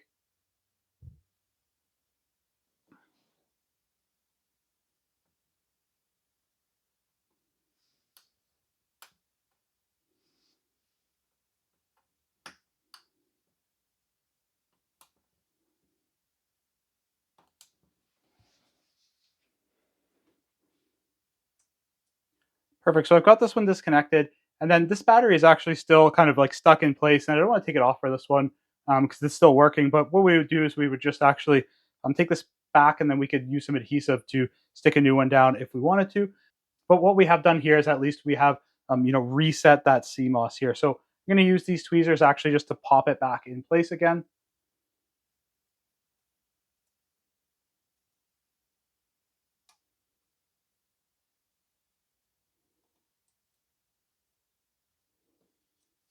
Perfect. And I've got it pop back in place. So that just goes over how we could remove the CMOS battery if we wanted to, and also reset the CMOS. So that wraps up this video. I'll see you over in the next one. Welcome everyone. In this video, we're going to take a look at the location of some of the other core components inside of this laptop that we actually aren't going to be looking at how to repair or replace. And the reason for most of those is that because it's really outside of the scope of this course, and also, in my opinion, for a help desk at a business to reliably be able to repair or replace. So with that being said, of course, you're going to have some standard operating procedures, most likely where you're working as to what you can repair or replace. And one of the things that's probably going to dictate that is actually going to be the manual for the computer. And when you take a look at that, it's probably going to outline realistically what the customer can replace or what you should have it sent back to a repair shop or to the manufacturer for repair. So with that being said, let's hop back over to the laptop and I'll point out some of those components just so you can see the location of them and what they look like. In the preceding lessons in this course, we've chatted about how to take out a few of the core components. And these are the components that are, just in my opinion, the ones that I think are reasonable for an end user or someone working at a help desk to be able to take out, replace, or reinstall a new one without the use of really special tools and specific training or knowledge in laptop repair. And what we'll do in this lesson is I do just want to go over a few of the other components of the laptop just so it makes sense, where they are. And the first one we'll talk about is actually the CPU and its heatsink and fan. So the CPU for this computer is actually down under here. And we actually have like a similar style here. We have 4 bolts that hold down the heatsink that goes to the fan. And so here's the heatsink right here. And it actually does have thermal paste under here. So we could take this off. I'm not going to show it in this video because I kind of think it's outside of the scope of this course. But you could take this off and reapply the thermal paste. And this tube here brings the hot air out to the fan. And this is the fan that then blows out from the back of the computer. So one of the things we actually could do though is, this fan is pretty clean, but if we were seeing that it was getting pretty dirty and blocking the airflow, then we may want to actually take a look at the fan and cleaning that out. So the next part I'll call out here actually, which is something you could probably replace or repair yourself, is we've got the wireless card. So right here is the wireless card. And then you'll see, of course, all this stuff is connecting into, this back plane of the computer, which of course is the motherboard. So this is the motherboard, all this blue PCB here. And you can see we've got some ports that are actually on the back of it, which are those similar ports that we had on the desktop computer. So if I just flip it over here, we can just really quickly go over. We've got a USB, we've got an HDMI here, RJ45. This is where the power comes in. And then if we take a look at the side, we've got another USB, that display port. We've got an SD reader here. And then if we take a look at the other side here, we've actually got a VGA, headphones, another SD card here. And then this is something that you'll see on some laptops here, just to show, so you're familiar with this. This is actually where we could put a lock into this laptop if we wanted to be able to have an anti-theft lock. So setting this down, there is one last thing that I want to show here on this laptop, and that is how we actually get power to it. So you'll notice on the inside of this laptop, we actually don't have a power supply, and that is because they take up quite a bit of space. And so generally for laptops, you will actually have the power supply be exterior to it as part of the cable. So you probably, handled these many times in your lives where you have a laptop power supply, and it's got this big almost brick or something in it. And so this is where the power supply actually is for the laptop. So one great resource for laptops is, of course, the actual manual for them, and especially for these business laptops. They're generally going to, give you an idea of what components are realistic to be replaced or what you should send back to the manufacturer. So if you're ever in doubt, then I would definitely suggest, visit Google and also check out the manual for the laptop as well. So that wraps up this lesson. I'll see you over in the next one. Welcome, everyone. This video is just going to be a really quick wrap up for this section of the course. So we talked about laptops, which are of course becoming much more popular in the business world, and many more businesses are actually supplying their employees with laptops instead of desktops, of course, because of their mobility, the popularity of hybrid work, or even just hoteling desks where employees need to be able to even just move around the office with their laptop. That being said, it's much more likely that you're going to be encountering laptops in your day-to-day work as an IT professional. So we talked about some of the challenges with laptops being that they're much smaller, and of course some of the components inside of them is not really feasible for us to repair or replace as technicians. Of course, it's really going to be up to the company that we work for to determine what we are going to be comfortable replacing or what they'll have us repair or replace on site or we send away. In this section of the course, we took a look at how we could actually take out the RAM and install more RAM, how we could remove both of the batteries, including the CMOS battery, and reinstall it in the actual battery that provides power for the laptop. And we also took a look at where the drives go in the laptop, how we can remove and install them, and the different form factors that you'll sometimes see for drives inside of a laptop. We also took a look at some of those other components that aren't realistic for us to repair or replace, just to identify them. That wraps up this section of the course. I'll see you over in the next one. Welcome, everyone. In this section of the course, we're going to be learning about operating systems. Of course, you probably have heard of some of the main operating systems out there, like Windows, Mac OS, or even Linux. However, in this section of the course, we're actually going to be learning about operating systems in general and learning about some key points and characteristics of operating systems. We'll start with a 101 style on operating systems, where we learn about concepts like the kernel, userland, drivers, abstraction, and arbitration. We'll then have a lesson where we learn about file systems and how files are actually stored on our operating system. And then we will have a lesson learning about file types and how operating systems actually interact with various file types and extensions. We'll then, of course, have a quick outro video and a quick check-in quiz. That wraps up this quick intro. I'll see you over in the first video. Welcome, everyone. In this video, we're going to be learning about operating systems. We'll talk about their general purpose and some of the things that they do, and also some of the problems with computing that they helped us overcome. In the last two sections of this course, we've actually been learning about computer hardware. And of course, if we want this computer hardware to do something, then we need to write some code and have an application that runs on this hardware to allow us to interact with us. If we go back to the early days of modern computing, so we're talking like 70 to 80 years ago, then generally computers would actually be created almost as a one-off, and these would be giant computers that may take up an entire room, and they would generally only be in things like research labs or universities. And when computer scientists or researchers would want to write code or applications for these computers, they would write the code specifically for that computer and hardware. Nowadays, this is called bare metal, where we're just loading our application or what we want to run directly onto the hardware itself. So as the field of computer science grew and more computers were built, this approach of just loading the applications directly onto the computer, it posed many problems. The very first one being, if we had an application that was specific to one piece of hardware, and then we wanted to, move that application and have it run on a different computer or many computers, this would usually require a lot of work to rewrite the code that was specific to one piece of hardware to actually work on the other piece of hardware. And then the developer of that application would actually have to have very in-depth and intricate knowledge of how that hardware actually functions, since their application was communicating or interfacing directly with that hardware.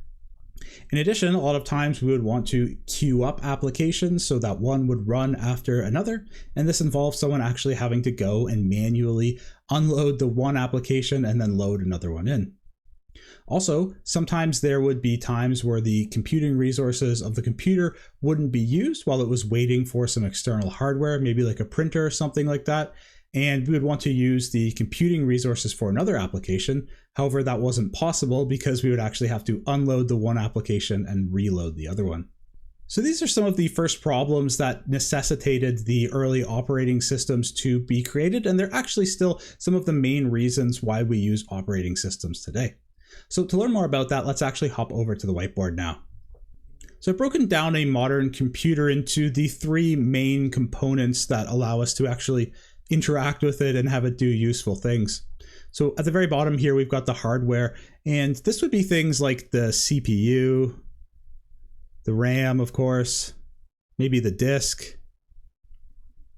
but it would also be any I/O devices. So that would be things like, for example, a keyboard. So we got a keyboard here, a mouse, maybe even like a webcam or a microphone. So all of that would make up the hardware. And then in a modern computing system, of course, we have the operating system installed on top of that. And nowadays, some modern operating systems that are on our personal computers are Windows. We've got Linux. Of course, we've got all of the Mac OS. And then this isn't just actually limited to what we think of like personal computers. Of course, in phones, we have things like Android or the iOS operating system. And also, this isn't just limited to phones or tablets, even, microcomputers or IoT devices or some of the computers that are in our cars. All of these are also running operating systems as well, just because of the advantages that operating systems give. Of course, then on top of the operating systems, we install all of the applications and utilities and libraries. So these are all the things that actually let us do something on our computer. So this could be things like, for example, a web browser, if we want to browse the internet. Maybe something like a video game, if we want to play video games. Or some sort of office application, so word processor or Excel. So of course, when we want to launch up an application, if we even just think of the web browser, for example, well, this is going to need to use some of the resources of the hardware. Of course, it's going to need the CPU and it's going to need some RAM, and the application itself is most likely stored on the disk somewhere. And in a modern day system where the, let's just take Chrome web browser, for example, is installed on an operating system, well, it doesn't actually have to worry about what CPU we're using or what kind of RAM. It doesn't need to know about our keyboard or mouse or anything like that. It's because it is installed onto the operating system, and when it wants to interact with the hardware, it actually does so through the operating system, and the operating system then actually interacts with the hardware. So you may remember this term we were actually learning about in a previous section. It's called abstraction. This is one of the very core or important things that operating systems do, is they actually abstract the hardware away from the applications that the users interact with. All the designer of an application needs to know about is designing that application for a specific operating system. So if they were going to be, designing Chrome for Windows, then they would just have to make sure that it functioned on the version of Windows that they want. And then a user can go and take that to any different laptops or hardware configurations using different keyboards and mice. And it doesn't matter to the application because it will just talk to the operating system and have the operating system interact with the hardware on its behalf. So to do that, the operating system is generally kind of thought of in two distinct pieces or separations. And I'll actually just kind of split this here to think about that.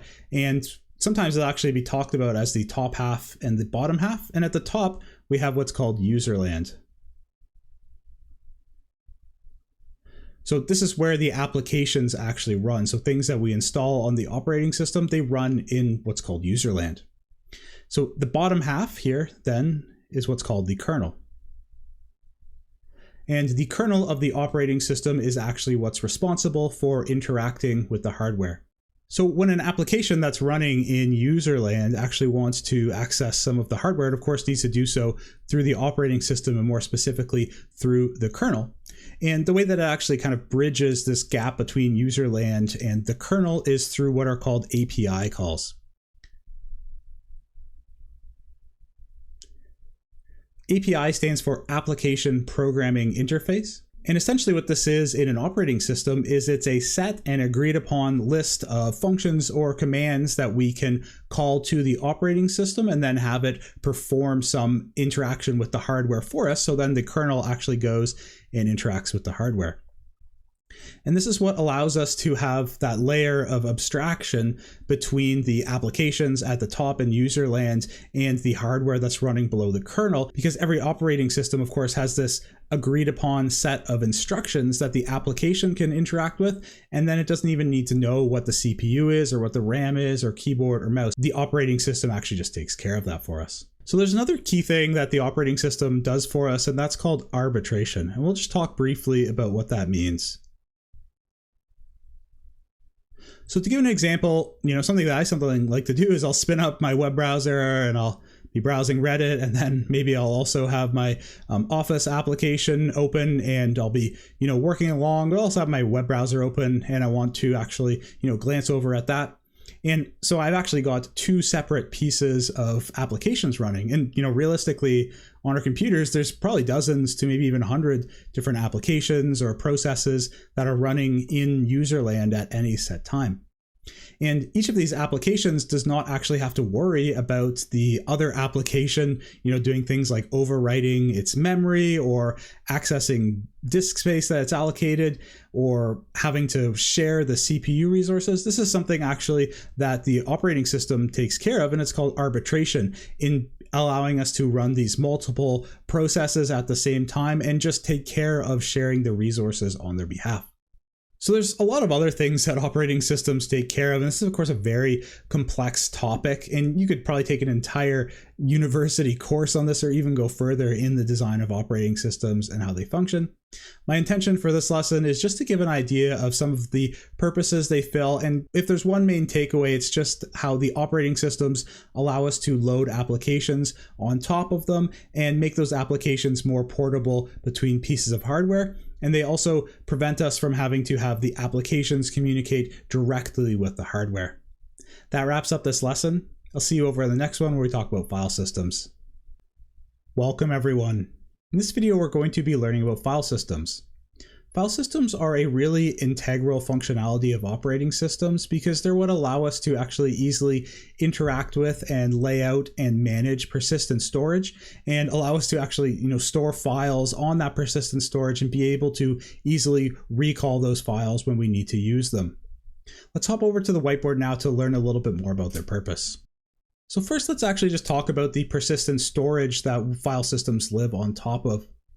Of course, it doesn't matter what the medium of this is. It could be something like a hard disk or flash storage, or really even a more primitive format of storage like a punch card, where we punched holes into cardboard to actually then indicate if we wanted a 0 or 1. But essentially, that's what the persistent storage allows, is for us to have a series of storage locations where at the very lowest point, it's just a 0 or a 1. And at a very, very low level, if we want to actually access and write to that storage or read from it, we actually need to know the address or locations of those 0s and 1s. So to illustrate this a little bit better, I've actually brought back that pictographic chip representation of some really basic storage that we were using in the previous section. And of course, this storage was, again, just a way for us to sequentially store 1s and 0s, and it's organized into address locations, which is what allows us to then access the data that's stored. So for example, we had a byte that was able to be stored here. That was 8 bits of data, and it was stored at this A0 address. And then these address locations went down sequentially, and that's how we could access data. So in our example, we just needed to get 1 byte of data, but now in modern computers, of course, we want to get many, many, many bytes, up to kilobytes or even gigabytes of data. So if you can think of, if we had a file, for example, and maybe we wanted to write to it, and it was going to take up something like multiple bytes of data. Well, if we wanted to go and access this file or this blob of data here, whatever is in it, well, of course, we're going to have to just keep track of that starting address and remember where it's stored, actually physically on the disk. And then we'll actually need to either know how long the size of it is. So if we just go size here, or at least the end address. And so you can see how this would really start to become a pain, or not even feasible in modern operating systems, if every time we wanted to save a file, our applications or even the users would have to remember the specific addresses of that file. And also we wouldn't have any way to name it or organize it. And so this is actually where modern file systems come into play, and they allow us to abstract away the actual layout of the physical drive, and we don't need to know about the different address locations. Instead, we can just create an organization structure and give files names. And then the file system will actually take care of all of the behind the scenes stuff, like what physical addresses our specific data is stored at. So to learn a little bit more about file systems and their properties, let's actually hop over to a Windows computer right now. So on Windows, there's actually a tool that's built in to actually navigate and explore file systems. It's called the File Explorer. So if we just open that up, you can take a look at the file system that's on this computer. So file systems are actually going to be what's called formatted onto a disk, and that disk is that persistent storage. And essentially the formatting is putting the disk into the format that's needed for that file system. So on this computer, we just have one disk here. And if I just right click on it, it says local disk C. We can take a look at some of the properties for it. So we can actually see the file system that this disk is formatted as, and this is NTFS. We're not going to go into the specifics of the different file systems, but you should know there are a few different types of file systems that are used in modern computers. NTFS is one of them, FAT32 is another one, ext3 and ext4 are some other examples. And essentially, this is just how the disk is laid out and agreed upon with the operating system to be able to interact with it. But essentially, they're all going to perform the same basic tasks that we're going to talk about. So if we actually just cancel out of this and take a look, if we navigate to this local disk C in the File Explorer, we can see all of these folders that are set for this disk. And if I take a look up here, actually, we can see what's called the path. And this is the navigation of where we are in the file system. So generally at the very top of any file system is what's called the root. So in Windows, the way that we denote these roots is with the actual drive name. So this is the C. And then in other operating systems, you may just see a slash being used to indicate you're at the root. But essentially that means that we're at the top of the file system and we cannot go any higher above. Of course, we can create folders that help us navigate through the file system. And you'll also sometimes hear these referred to as directories. So if we take a look at the root of the C drive, you'll see that we actually have some folders here. And the folders essentially work in somewhat of a tree diagram, in that if we go into one folder, so for example, the users one, Well, now we can branch off into many more folders, and even further so if we go into, for example, the Andrew folder here, well, we can branch off into more locations. And if we actually go into the documents folder, then we can finally get to the file that we're looking for. So we just take a look up here again. This is that path to this file. Of course, we start in the root directory, and then we can see all of the folders or directories that we have to go into to get to this file. And essentially, folders are just an organization tool that we can use to help keep our computer organized. In addition to abstracting away the need to know the physical layout of the drive and those storage addresses, and instead allowing us to access files by using human readable names and organize them into folders, file systems also perform arbitration. So one of the things that they allow us to do is have security over who can access the various files. So what users can actually have access to it. So if we actually go, for example, to one of these folders, maybe if we go into users and then take a look at the Andrew, and we take a look at the properties, we also have a security tab, and we can set access to who's allowed to access this folder. So that's a form of arbitration again. And we can also set limits to what applications can access these folders, and also how much storage they're allowed to use, each application or user. File systems also allow us to keep metadata about files that can be useful. So if I right click here and then we just take a look at the properties, we can see some details about these files, like for example, its size, its location, the contents of it, how many files and folders, and when it was created. So these can also be useful for administering the files and folders on the computer. That wraps up this lesson here on file systems. I'll see you over in the next video. Welcome everyone. In this video, we're going to learn about file types, or file extensions as you'll sometimes hear them called. This is going to be a quick video that builds off of our previous discussion in the last video about file systems. Let's hop back over to that Windows computer to learn a bit more. So I'm back here in the File Explorer, and I've actually navigated through the file system to this test.txt file. And the whole purpose of actually having the file system is so that we can store and access and write to and read files. And again, if you think back to the very basics of the persistent storage and what a file actually is, well, it's actually really just essentially a blob of ones and zeros on that persistent storage. And the file system helps us to be able to name that blob and be able to recall that data without actually having to know the physical address of those ones and zeros on our persistent storage. So file extensions or file types allow us to go one step further and actually characterize what those ones or zeros or that blob of data in the file is. It's essentially a way of us to tell the operating system and also applications that access that file what it expects to see in those. So all of the file types, and there's thousands of them, they're generally a 3-letter word or acronym. Like for example, txt, we have .txt. Sometimes nowadays you'll even see 4 or 5-letter file extensions. Essentially what these are is they're just an agreed upon format that the data is going to be stored on. So for example, in a .txt file, we have an agreed upon format of where the text would be. Or maybe in something like a PDF, we know that a certain amount of data is going to be for the formatting, and then a certain area of the data in that file is going to be for the text or pictures, and so on. So in Windows, there's a few ways to actually denote the file type. One of the main ones is actually just with the file extension. So you can see in the name here, it actually ends with the file type. So we can see right away, it is a .txt. If we hover over it, we see it's a typed text document. If I actually right click on it and go into the properties here, of course, we can see the type of file is this text.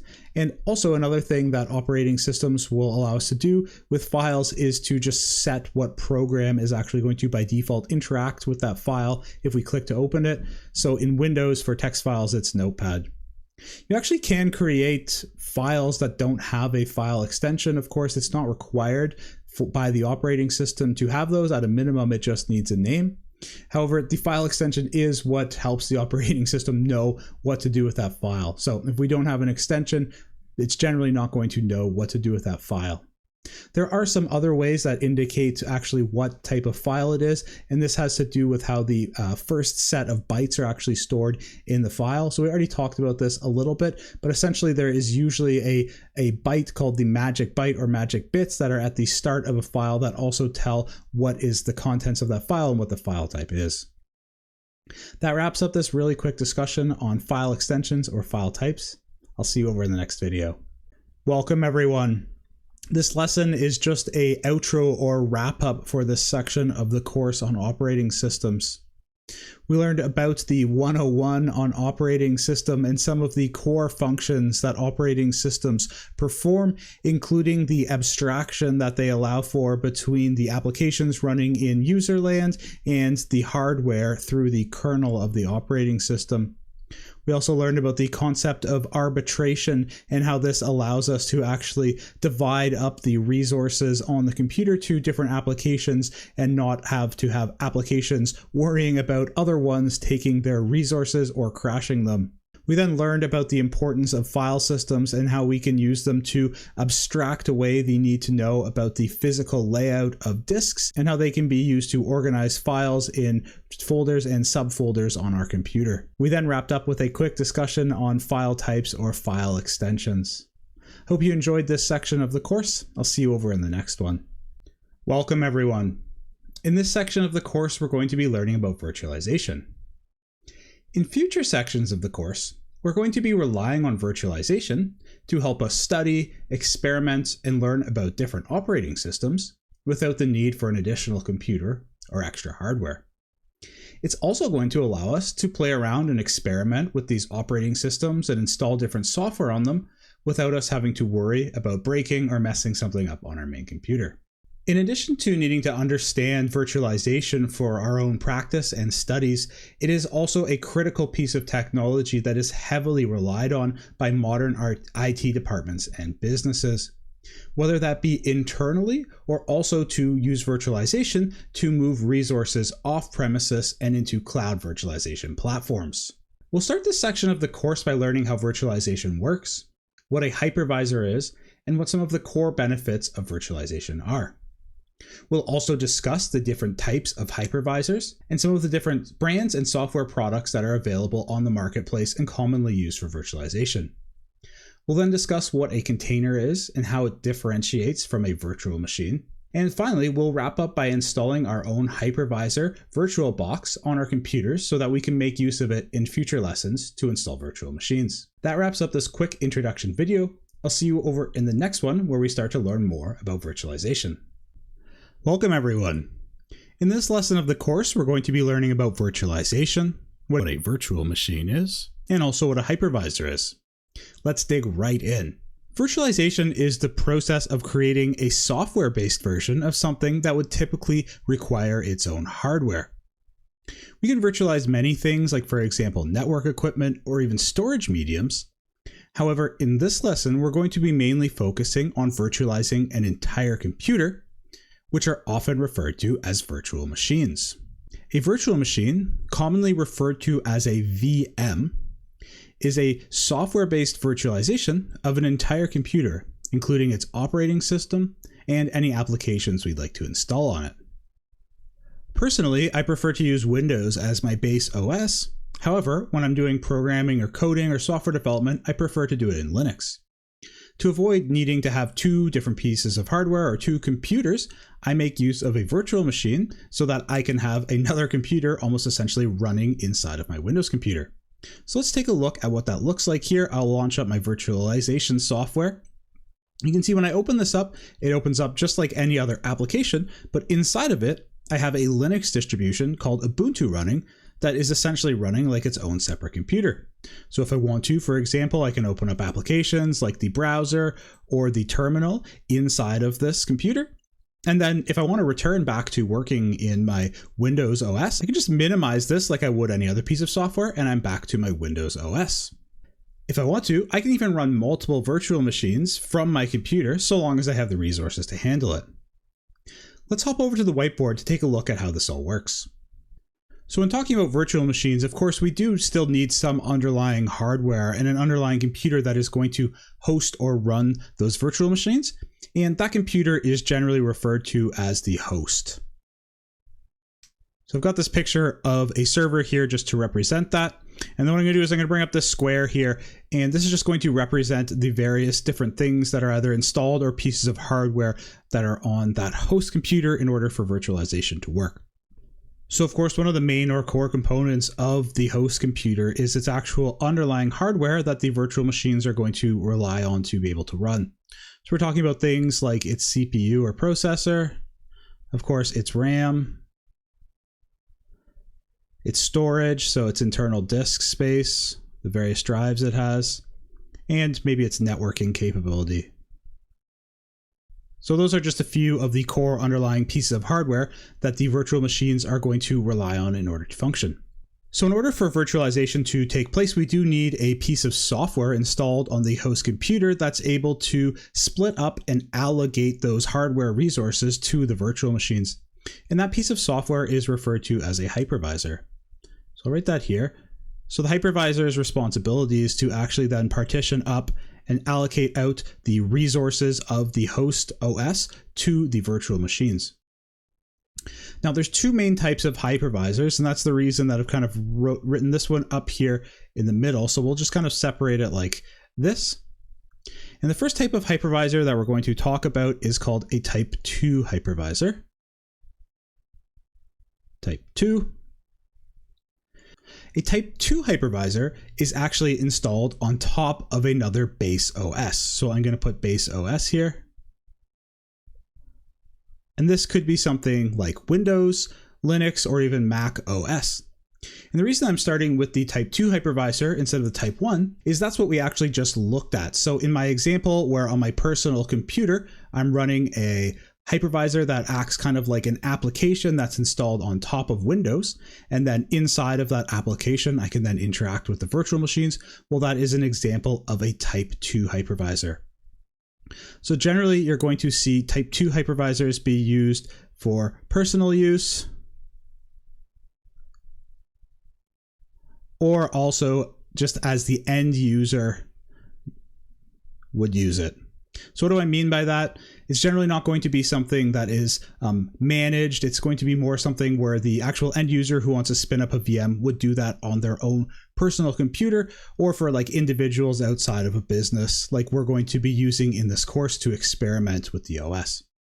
So one of the downsides to type 2 hypervisors is that they are less efficient. So I'll write that here just so we can keep a note of it. Less efficient. And the reason for that is because we've got this base OS that we still have to install on the system. So for example, if we just wanted to be hosting virtual machines and that's all it was going to be used for, well, we don't want to be wasting resources on running a base OS because they actually can be quite resource hungry and take up some of that underlying hardware that we have. Like for example, some of the CPU, RAM are the main ones that would make it less efficient. In addition, of course, we also have that extra layer of abstraction where when we want to interact with all these VMs, so we can say we could be running multiple VMs up on top here. For example, maybe let's just say we have 3 running here, for example, right now. Well, as a user, when we're interacting with these VMs, of course, we have an extra layer of abstraction between the VM and the hardware, and that it has to go through the hypervisor, then down through that base OS until it is able to access those hardware resources. The two most common type 2 hypervisors are VMware. So VMware is the maker of it, and then they call their product Workstation. And that's VMware's type 2 hypervisor offering. And then the other one is made by Oracle, and it is called VirtualBox. So VMware Workstation is the one that I was just using in the previous example, and Oracle VirtualBox is going to be what we'll use for the rest of the course for our virtualization. So of course, there's not only type 2 hypervisors, there's also a type 1. So I'm just going to clear this away so we can talk about type 1 hypervisors and what the difference is. So with a type 1 hypervisor, right, type 1 here, the hypervisor is actually installed directly onto what we refer to as the bare metal. So there is no underlying operating system that the hypervisor is installed on, or that's between it and the hardware. It's actually installed almost kind of like its own operating system directly onto the host computer. So you will commonly hear of this type of hypervisor, a type 1, be referred to as a bare metal hypervisor. And one of the big advantages of a Type 1 hypervisor is that it is much more efficient. So we kind of talked about some of the reasons for that when we were talking about Type 2, but of course, with it being installed directly on top of the hardware, then all of the underlying virtual machines, so if we just add a few of them here,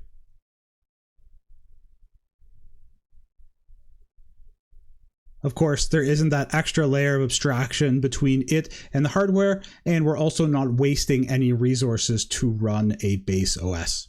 Type 1 hypervisors are more commonly used inside of an enterprise or business or commercial environment.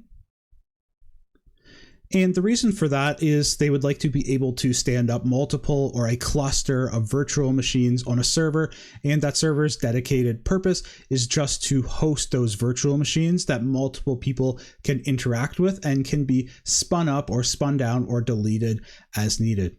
Now, keep in mind, interacting with a virtual machine, it may not be something like actually remotely controlling the whole operating system. It also could be interacting with something like a web server or a mail server or something like that that has been virtualized.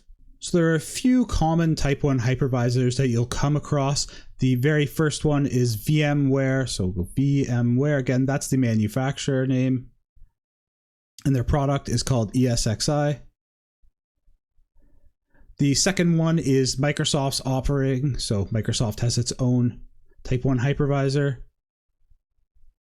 And that one is called Hyper-V.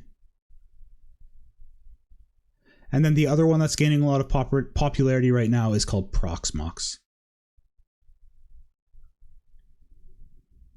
So in this video, we learned about some of the core concepts of virtualization, and we did discuss about some of the reasons why we use it. However, what I'm going to do is I'm going to end this video here, and we'll pick up in the next lesson where we learn about some of the key advantages of virtualization and why it is such a core piece of technology in modern IT departments and businesses.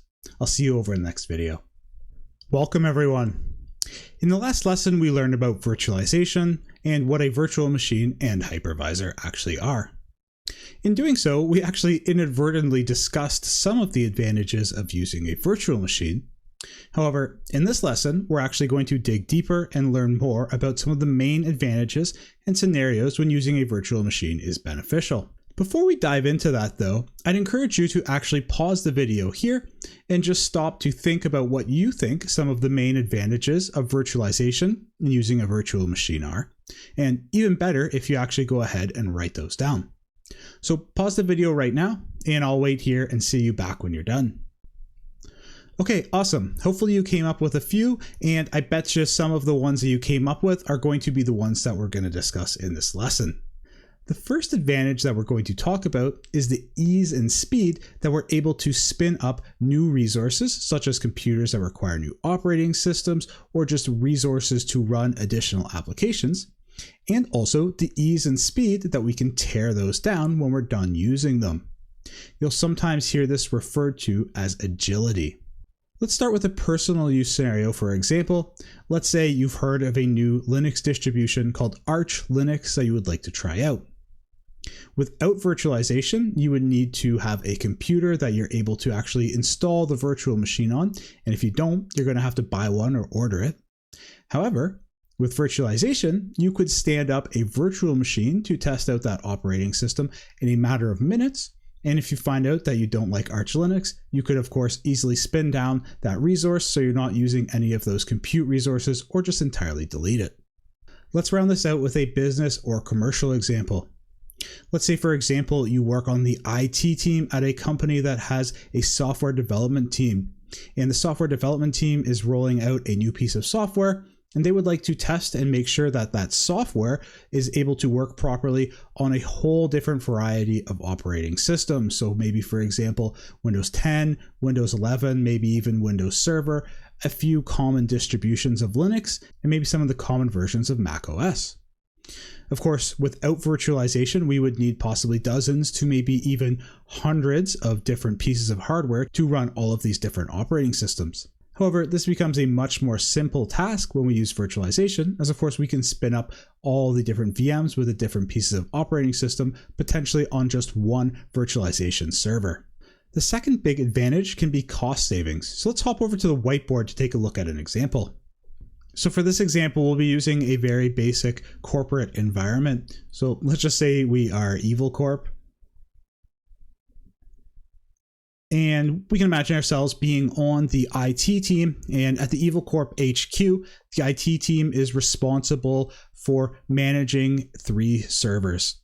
So we'll talk about why we need 3 servers, but let's just say we installed 3 identical servers. So we bought the exact same hardware for them, and we're responsible, of course, we had to buy those. So that came out of our budget. And then also we're responsible for maintaining each of these servers.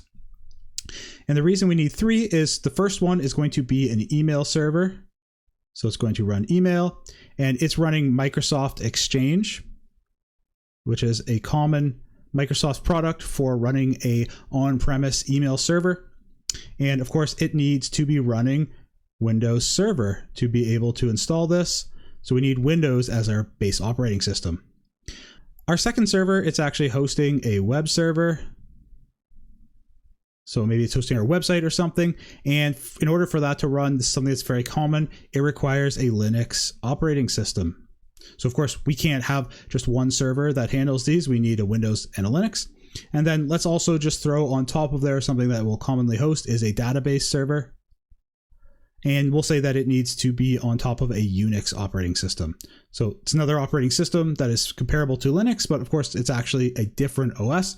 So we weren't able to combine all 3 of these onto 1 or 2 pieces of hardware. We actually need 3. Now let's say we bought these identical servers and we got like a medium run of the line, but actually, like, maybe we'll say this one is at 50% utilization of its compute resources. Maybe the web server doesn't even take that much. This one's at 25% or something like that. And this one's only at 10%. So we have a lot of wasted compute resources, and also so we had to pay for all of these 3 up front, and of course now we're paying to maintain 3 of them. So what we could do, of course, to save the cost is instead we could combine all 1, 2, and 3 on a single server that's running a hypervisor.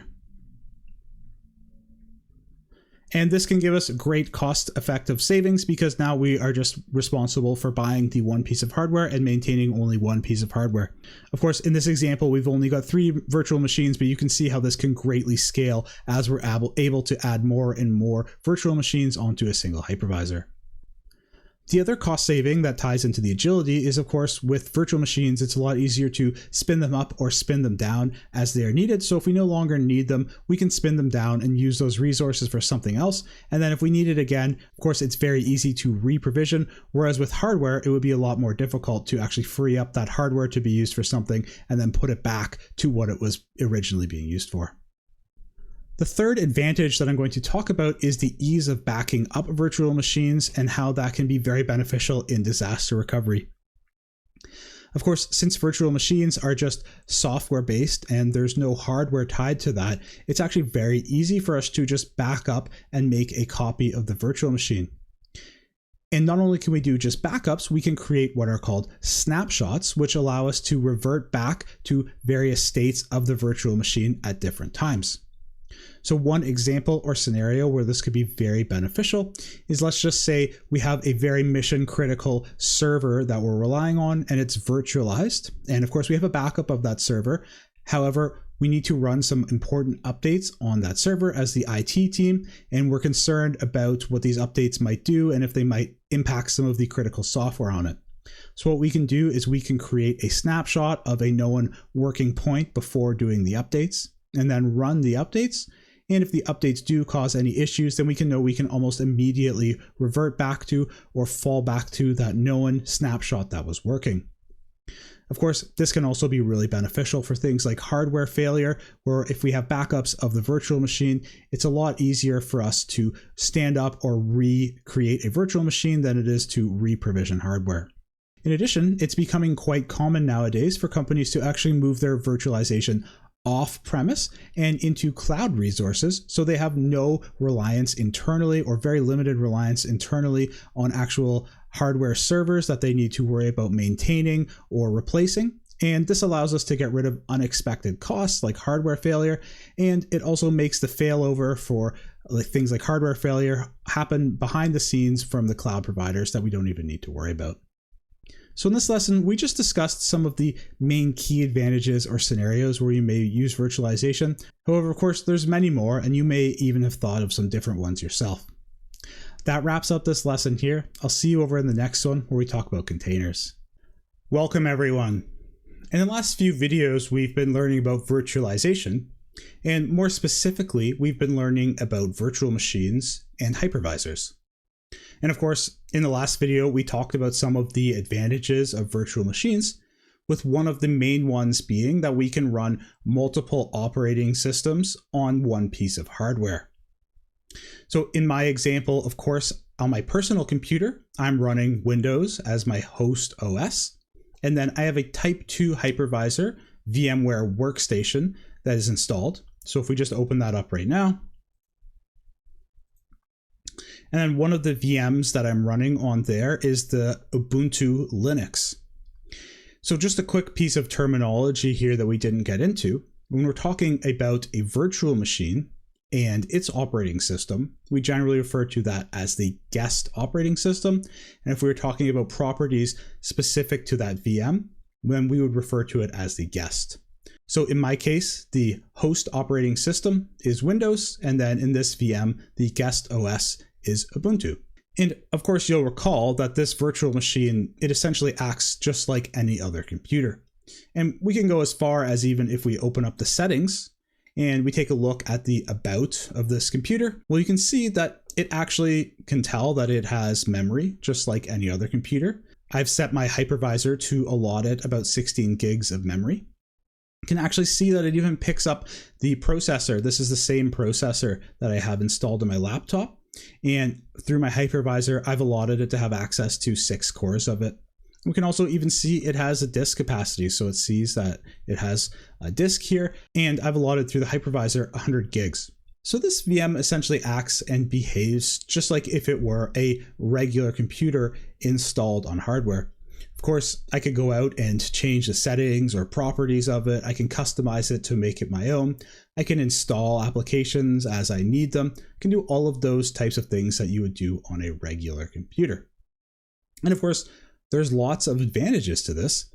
However, if we do go back to the last lesson when we were talking about advantages of virtualization, one of the things that we wanted to do was to be able to virtualize or run a web server. And with a web server, the intended way that people are going to interact with it is through their browsers. If we want to virtualize a web server, it's not very efficient to have a whole underlying operating system and all of the things that come with virtualizing an entire computer.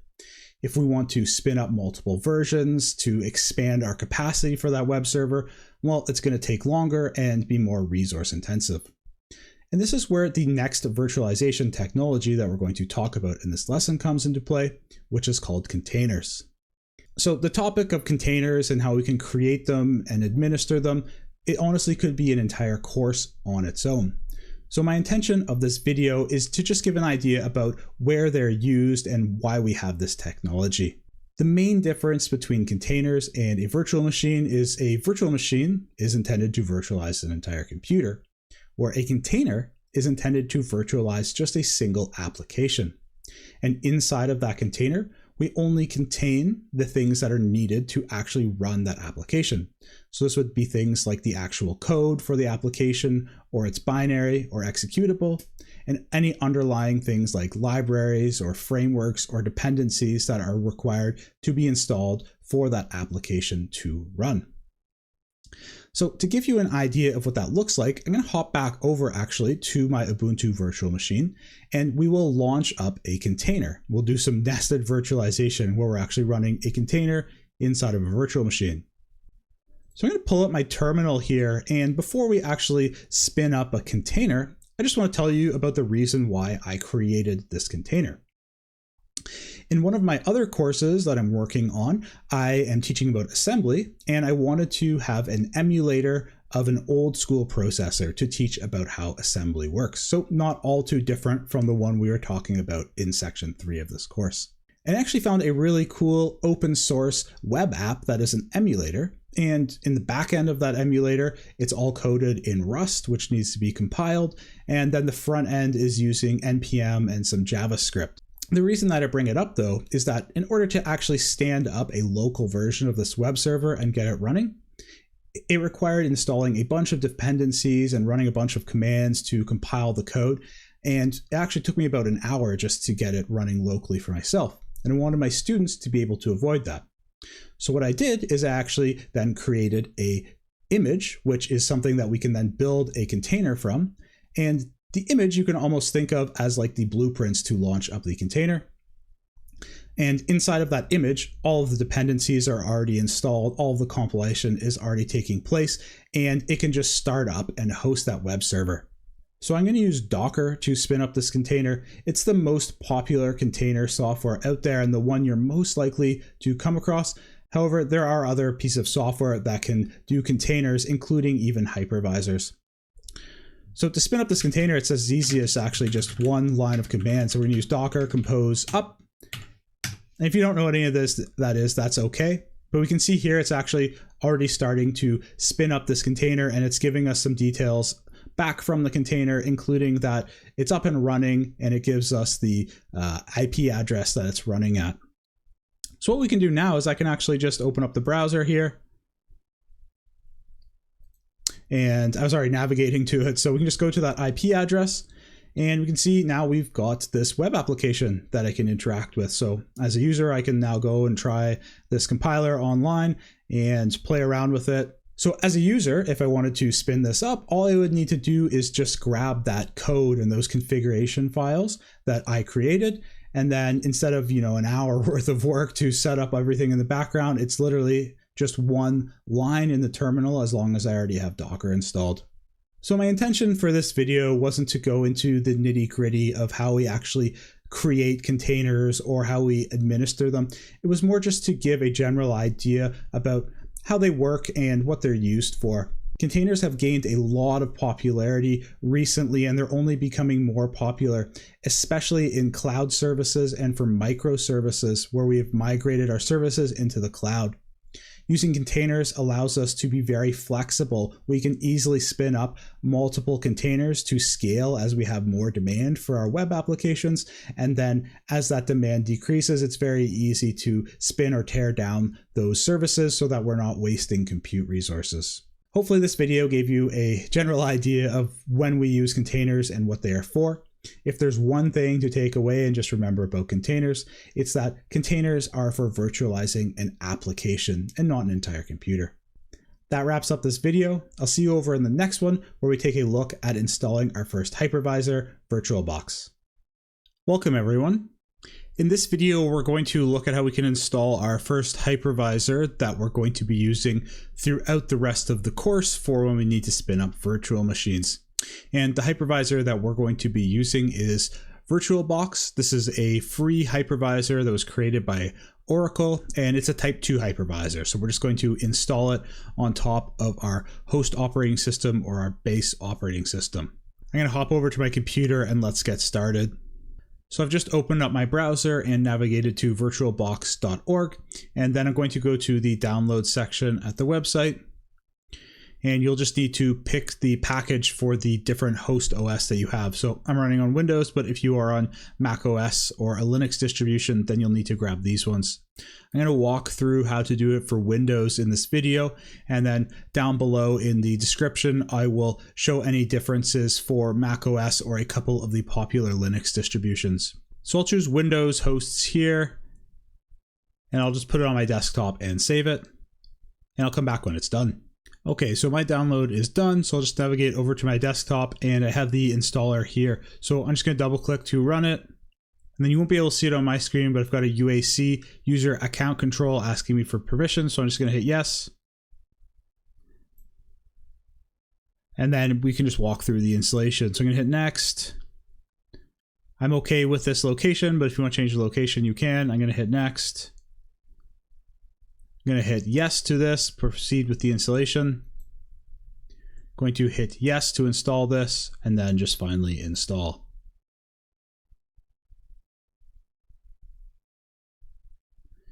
And I'll just let the installation run through here. And once it's done, we can just hit finish to start it up. And now we successfully have installed VirtualBox. So if you're looking at yours, you probably won't see any VMs. This is because I have a couple of VMs actually already installed through VirtualBox on my computer, and it's picking those up. You should have done here. And actually in the next section of the course, we're going to look at how we can install a Windows VM and use some of the features of VirtualBox to administer that virtual machine. I'll finish this video here, and I'll see you over in the next one where we do a wrap up for this section of the course. Welcome everyone. In this section of the course, we learned about virtualization, and we learned about some of the key concepts, topics, and advantages.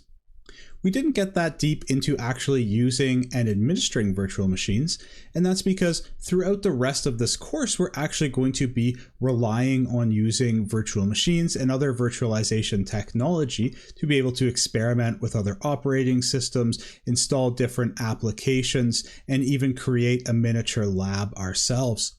So we will get into the nitty-gritty and the actual hands-on of using and administering virtual machines throughout the other sections of this course. In this section of the course, we did learn about virtual machines and hypervisors.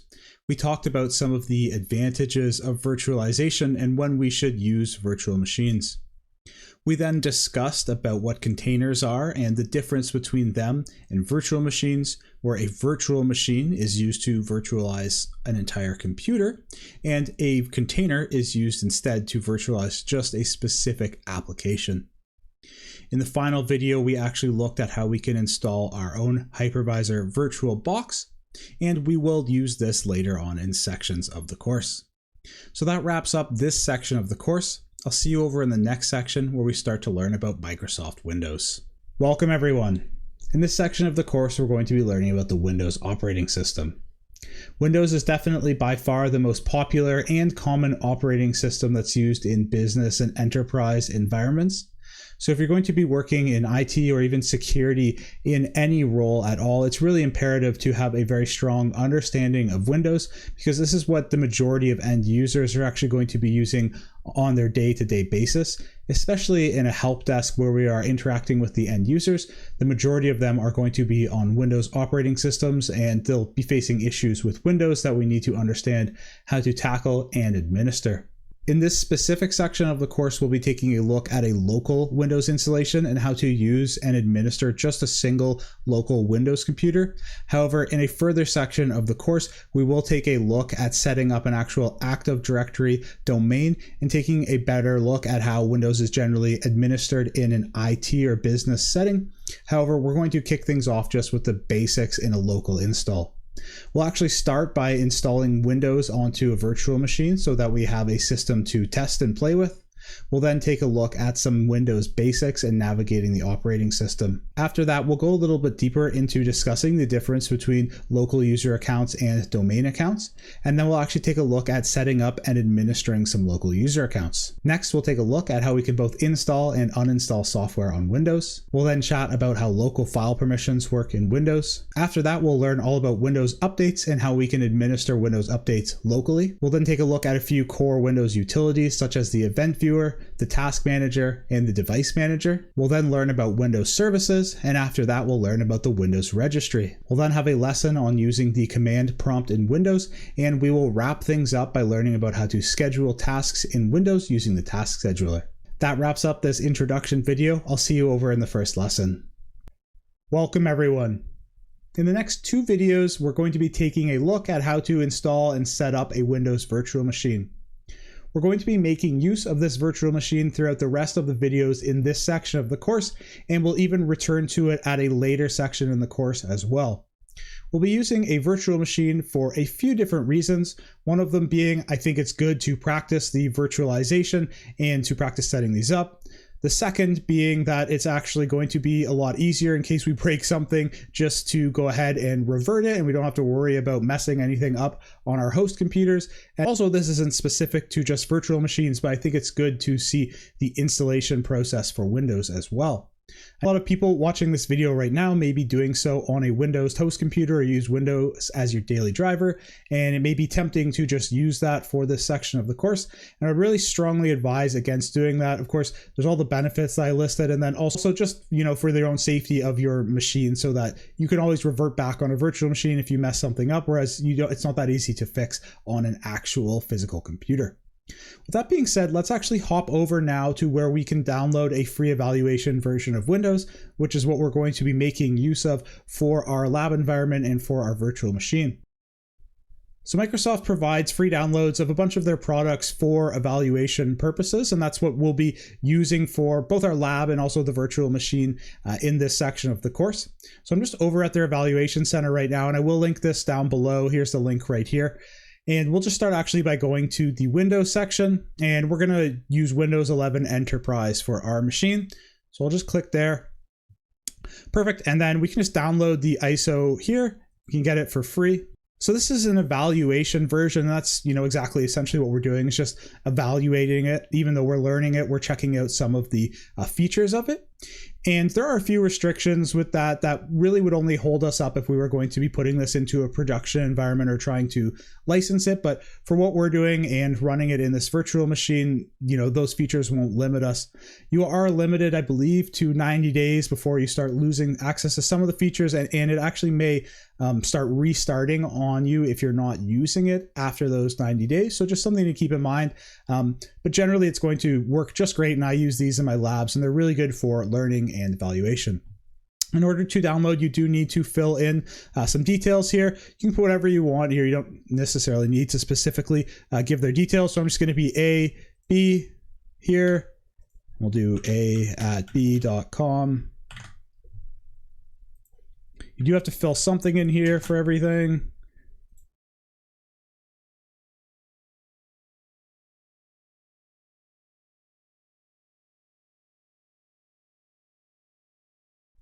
Click download now, and then I'm just going to choose the English United States version. If you do want one for a different language pack, then feel free to get that one, but I'm just going to go with the 64-bit English United States version.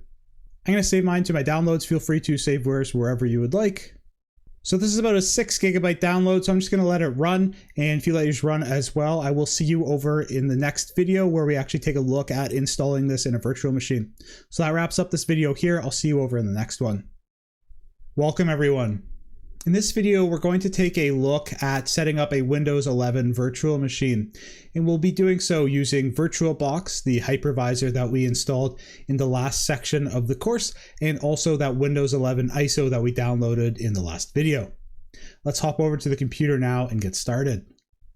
So I've launched up VirtualBox here, and just make sure if you do have VMs here that you are on the Tools section here, so you click on this Tools icon.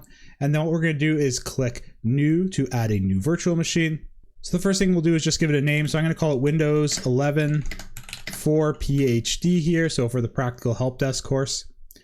You can then specify the folder that's going to hold all of the files and everything for this VM once it's created.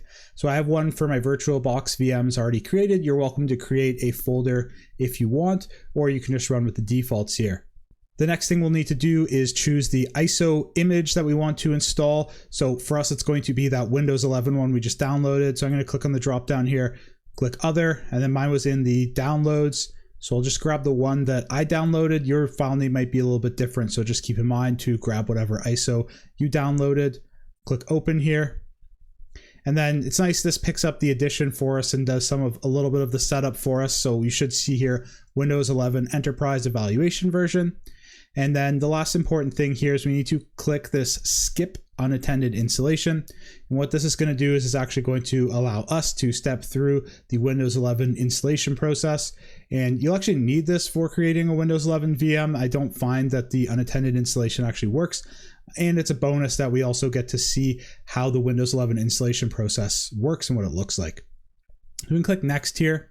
And now we get to set up some of the hardware. So this is going to be how much resources we're going to allocate through our hypervisor to this virtual machine. You can see by default, it's going to set it up for 4 gigs of memory or RAM and then 2 processors. So I'm actually going to double that for my computer. I'm going to go up here to 8 gigs And then I'll up these processors here to 4. So if you have the resources, I would recommend bumping it up to at least 8 gigs and 4 CPUs. If you don't, I would say kind of like the bare minimum is that 4 gigs and 2 CPU cores. But however, you might find that's a little bit laggy and it's not the best experience. One of the nice things about VirtualBox is that it does give us this green bar here, which is kind of an indicator of how much resources we can allocate to the virtual machine without it actually impacting the host computer and host operating system's ability to function. So I could go up even more, but I think 8 gigs and 4 CPU cores is going to be enough for us. So we'll click next now. And then I'm just going to keep the defaults here. So 80 gigs, and then you'll see if we leave this pre-allocate full size unchecked, what this means is that it's going to allow the virtual disk to grow to 80 gigabytes, but it's not actually going to fully allocate that unless we start using that inside the virtual machine. So click next here. So this just gives us a summary of our settings here. So one really important one just to double check is make sure you have the skip unattended install checked and that it shows us true. So I'm happy with that. So I'm going to click finish here. Okay, perfect. So now we're actually ready to power this on for the first time and walk through installing Windows. So just make sure if you do have multiple VMs here, you have it selected. Don't make sure you're clicked off of it. So I've got this one and its current state is powered off. So what I'm going to do is just click start here. And it's going to take a second for it to power on. Perfect. And then what we're going to need to do is click inside of here and it's going to say press any key to boot from CD or DVD-ROM. So you need to make sure to press that. I just hit the enter key. And what that's essentially doing is it's almost mimicking as if we were starting up a regular computer and we want to boot from the CD. Well, now it's going to use that ISO that we selected as if it were a CD that we put into the DVD-ROM or CD-ROM drive of that computer. So it'll take a second for it to pick that up. And now once it does, we can actually walk through the Windows installation. So I'm just going to make this full screen here. And I'm going to run with the defaults. If you want to, feel free to change your language and the time and currency and everything. I'll just run with the defaults of US here. Perfect. And I'm just going to hit install now. And this might take a few seconds and also a few times throughout this installation, it will reboot. So that's totally okay if you see it rebooting. Just let it reboot and it will pick up in the right spot. First thing to do here is I'm going to accept the software license terms and hit next. And then we're going to select custom install here, Windows only. You can just use the default drive here, click next.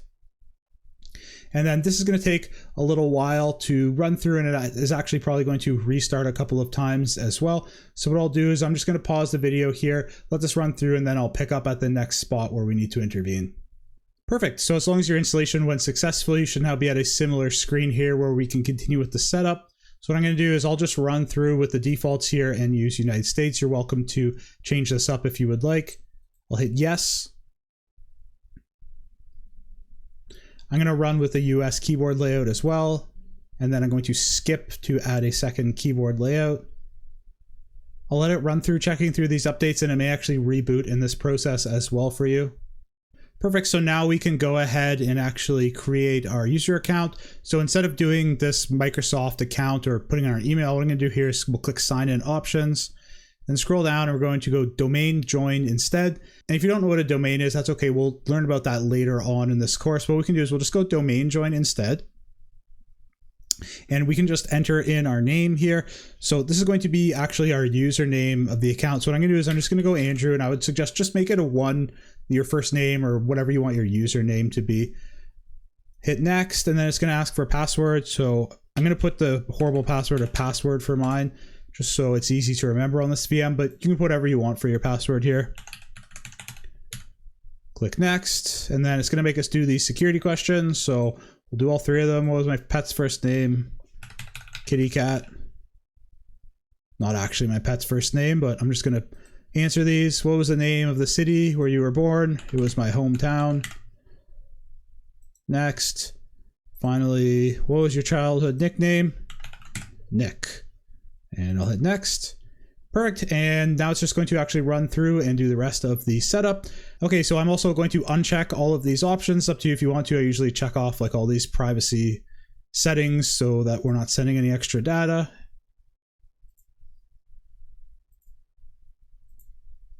Perfect. So I'll just click accept here and it will just finish setting up the install now for us. So I'll let this install run through. It may take a few minutes to do so. What I'll do is I'm going to wrap up this video here, and I'll see you over in the next one where we should be logged into Windows 11, and we'll just finalize a few settings here in Windows. Welcome everyone. In this lesson, we'll take a look at finalizing the setup for the Windows 11 virtual machine we installed in the last lesson. And what we're going to do is we will install the guest tools onto the virtual machine. And what these are going to do is allow VirtualBox to communicate with the virtual machine a little bit better. It'll let us do things like copying and pasting into the virtual machine from our host computer if we want to do that, and vice versa. And it will also allow us to adjust the resolution and make this full screen so that we can have it be full screen and look a little bit better. So let's hop over to the computer now and take a look at how to do that. So since the last lesson, my computer has locked me out, but if you are just picking up from the last lesson, you might already be logged in. If you did get logged out though, to get into Windows 11, you can just drag up with your mouse and then we'll just put in the password, whatever you put for yours. And I'll log back in here. So now that I'm logged in, I'm gonna actually go up here to Devices and we'll go Insert Guest Editions CD Image. And then once that's inserted, if the auto run doesn't work like mine didn't, then you can just go to the folders here, File Explorer. I'll make this full screen. And then if we scroll down, we should see the DVD drive or the CD drive here. So I'll double click on this. And then what we need to do is right click on this VBox Windows Edition AMD 64. And I go here and I'm gonna go Run as Administrator. Click Yes to let this install. Click Next. I'm just going to use the defaults for everything here. So I'll click Next, click Install, and this will take a minute or two to run through. Perfect, so mine is finished. So what I'm going to do is I'm going to click Reboot now actually to reboot this. And if you didn't see this, then it might be also behind this. So you might have to minimize your File Explorer. So I'm going to click Reboot now and just let that reboot. Now that mine's rebooted, I'm just going to log in. So just quick reminder, just click and pull up to bring that password prompt up. I'll log in here.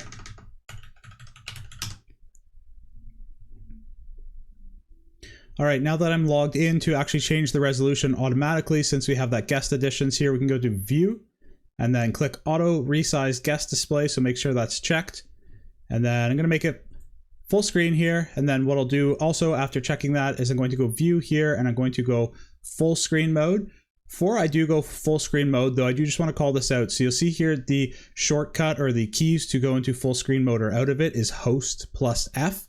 And if you look down here in the right hand corner of the screen, you can see that right control, that is our host key. So for me, I need to hit right control and F, and it has to be that right control. The left control won't work. But if you're on a Mac or a Linux machine, then it may be different for you. So just take note of that, because once you go into full screen mode, sometimes it can be hard to get out. So what I'll do though is I'm just going to click this view and I'll hit full screen mode. And then you can see here, it goes automatically full screen. And if I want to get out of this now, I can hit Control F. And then that takes me out of full screen mode. And also because we did that auto resize, it has made it resized. But what we can do is you can click this and we can kind of like drag and drop and make it the size that we want. And now it will automatically resize it. So I'll be using mine though in full screen mode for the rest of this video. So that's the last couple things we're going to set up for this VM. So what I'll do is I'm going to wrap up this video here. And in the next one, we'll take a look at how we can now take a snapshot of this image if we need to revert back to it, and how we would actually revert back to that snapshot if we do actually mess something up later on in the course, or we feel like we want to go back to a fresh install. I'll see you over in the next video. Welcome everyone. In this video, we're going to take a look at how to take a snapshot of our virtual machine in VirtualBox. We'll make a few small changes to the virtual machine and then take a look at how we can revert to our previous snapshot. So this isn't specific to Windows virtual machines. The process will be the same for any virtual machine. We're just going to be taking a look at it now in the Windows section because it's the first time we're actually making use of a virtual machine in this course. So what a snapshot essentially allows us to do is kind of take an image or a snap in time of all of the settings of everything on a virtual machine. So any of the operating settings, anything we have saved in it, installed, it basically just takes a snapshot, and that's why it's called that, of what's happening with the virtual machine. And then we can go forward and keep using the virtual machine. And if we make a change that breaks something, or we just want to, practice that again, well, we can revert back to that snapshot and it will essentially just rewind the virtual machine to that point in time and how everything on the computer was set up. So again, can be great for taking a backup in case we break something. So let's hop over to the computer and take a look at how to do that. So the first thing I'm actually going to do is take a snapshot. So to do that, we're actually going to go up to machine here and I'll just click take snapshot. And then I'm going to give it a name. So if you get a bunch of snapshots, it can be kind of confusing what they specifically were for. So I'm just going to call this one fresh Windows install. Click OK here. Perfect. And then you can see pops up here taking the snapshot. So this will take a little while. So I'll just let it run through here and I'll join you back when it's done. Okay, so my snapshot is completed. So what I'm actually going to do is I'm just going to right click on the desktop here. And I'm going to click new and I'm going to go folder and I'm just going to call this folder delete me. Delete me. And then we don't need to do anything more with this. I just wanted to have something to show that it's actually changed state. So now we can take a look at how we could revert back to that snapshot. So what I'm going to do is I'm actually just going to open up VirtualBox Manager here. And you can see we actually have our initial snapshot to show its state. So that's that fresh Windows install. And then our current state is based off of that fresh Windows install, but we're ahead of that and it has changed. So if we click on the other snapshot, this fresh Windows install, you'll see we actually can't restore to that. And that's because our VM is actually currently running right now. So what we need to do is we'll just go over and right click on our VM. And I'm going to go here and I'm going to go stop. And I'll just go power off. And it's just going to tell us and give us a heads up that this is kind of like pulling the plug on that VM. So I'll go power off. And then we can just take a quick look here and that powered off. So now we've got it powered off. And what we can do is if we click on that fresh Windows install now, we can see that we can restore. So I'm just going to click restore here. And I'm going to uncheck this create a snapshot of the current machine state. So what this is telling us is essentially that we're going to go back to that other machine state and it's asking if we want to create a snapshot of the current one so that, if we wanted to, we could go forward to that snapshot and not lose our changes. But I don't care about that. All we did was add that folder. So what I'm going to do is just click uncheck that and then I'm going to click restore. Perfect. And now it's telling us that our current state is actually just that fresh Windows install. And now we can click start here to start up the VM. This will take a couple seconds to power up. And I'll just let it restore. It says it's going to take about 50 seconds. So I'm going to let mine restore and I'll see you when it's done restoring. Okay, so my finished restoring, and I promised you I did not do any editing or anything. We are just back in time here before we created that folder, and that is how we can actually then go ahead and restore from a snapshot. So if you didn't take one, I would highly recommend take one of a fresh install that you'll have this to come back to. It's going to make your life a lot easier if you mess something up, or just if you want to repeat any of the steps that we do or try something again, this will make it a lot easier. That wraps up this video. I'll see you over in the next one. Welcome everyone. In this video, we're going to do a basic overview of Windows and take a look at navigating the operating system and some of the basic features and functionality of the Windows operating system. I know for a lot of people watching this video, there's probably a good chance that some of the things that I'm going to show in this lesson will be second nature to you, or you're very experienced with it because you've been using Windows already throughout your life. However, I want to make sure that we're all on the same page, and if there are people that are coming from a Mac background or some other background, or they aren't as familiar with Windows, they can get on the same page. That being said, if you are finding this too basic, then of course, this whole course is yours to make what you want of it, and feel free to put it on a faster speed or skip ahead. I will say though, of course, throughout this section of the course on Windows, we're going to be getting into more complex topics. So if you are finding this too basic, don't worry about it. With that being said, let's actually hop over to our Windows VM now, and we'll take a look at some of those basic functions and navigations. So of course, the first thing we need to do is actually log in. And again, I've said this before, but just a quick recap, you can either hit the enter button or drag up with your mouse to bring up that login prompt. And since we just have the one user on our computer, we aren't given options to sign in. However, depending on how our computer is configured, and also if we have multiple users, then we may have some different sign-in options. For us, we just have this one user, so we are only able to log into that account. So I'll put the password in for it, and we'll just log right in. Okay, so now that we're logged in, let's talk about some of the things that we see immediately. So we have this picture here, and this is what's called our desktop, all this area. So in this square, and we could change this background if we wanted, and we can also add files or shortcuts to applications or programs that we can access directly from our desktop. So by default, we've just got two loaded here. We've got a link to open up Microsoft Edge, the browser, and also their cycle bin. So of course, to navigate Windows, we use the mouse, and the mouse has a couple different types of clicks that we can make use of. So the left click allows us to select things. So you can see here, if I click here, I can select the recycle bin. And then to actually open it, we would use a double left click. So I'll click twice with the left mouse and that will launch it up. And I'll just close it here. And then the other navigation button that we have access to is the right click. And the right click allows us to bring up a menu that we can get more options about what we want to do. And that is specific to what we right click on. So you could see when I right click on the recycling bin, of course, we get the default option here. We could open it, but we could also do things like pin it to the start menu, access the properties, and we can even show more options about that.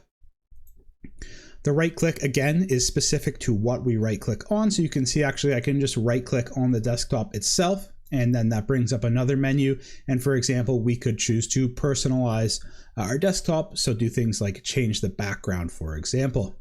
Along the bottom of the desktop here, we have what's called the taskbar. And along the taskbar, the probably most important thing we'll take a look at is the start menu. So if we just click start, which is this Windows symbol here, it brings up the start menu. And the start menu is where we can access our apps and things like system settings.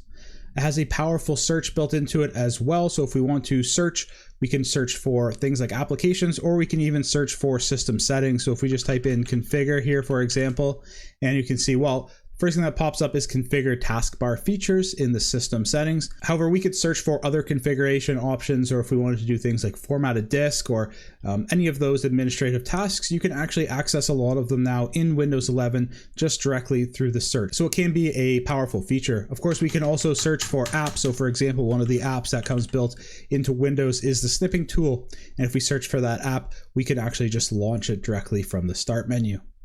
So I'm going to hit the escape key to get out of here, and let's talk about a couple of other things on the taskbar. Beside it, we actually have access to that search, and we can just run the search directly from the taskbar if we don't want to hit the start menu and run the search. To the right of that search, we have here our tiling, which allows us to add multiple desktops. So in Windows 11, we can add multiple desktops to switch back and forth between. And this can be just nice for productivity if we want to have a certain grouping of apps running in one desktop and then switch to the other. To the right of that, we have our pinned applications. So these are essentially just shortcuts to allow us to open applications. So if we open up Microsoft Edge, for example, you can see here, now we actually have the application open. And one thing I will call out with it open is you can see that we have this blue bar underneath it.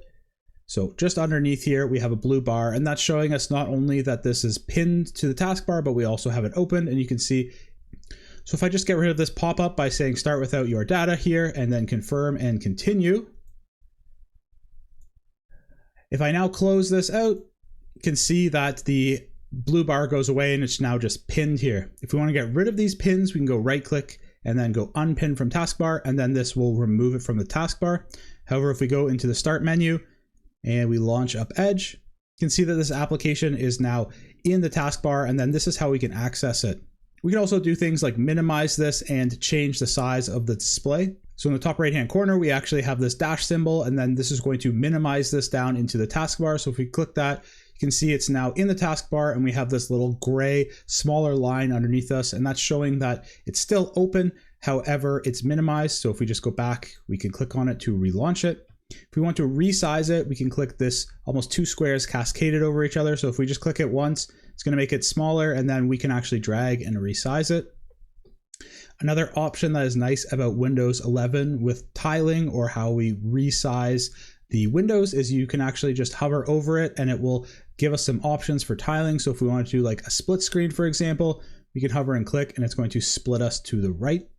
And then if we open up, for example, the File Explorer, we can do something similar, and then we can choose to tile it to the right here. And now we've got them both tiled beside each other. So this can be a great productivity tool. So what I'm going to do is I will actually close Edge, and then we can talk a little bit about the File Explorer. So the File Explorer in Windows is how we actually are able to organize and view and get access to the files on our computer. So on the left-hand side, we have a navigation pane that allows us to navigate the file structure of our computer. Here we have some quick links to areas. So we've got our desktop, our downloads, and then we also got documents, pictures, music, and videos.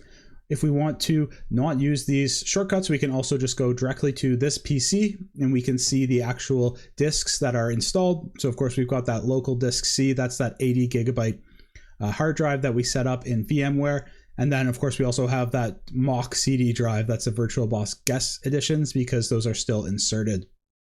If we double click on local disk C, we can now see that we have access to all of the folders that are inside of this and the hierarchy of folders. And for example, if we go into users, we can go into Andrew, the one that's my account, and then we can get to some of the various locations.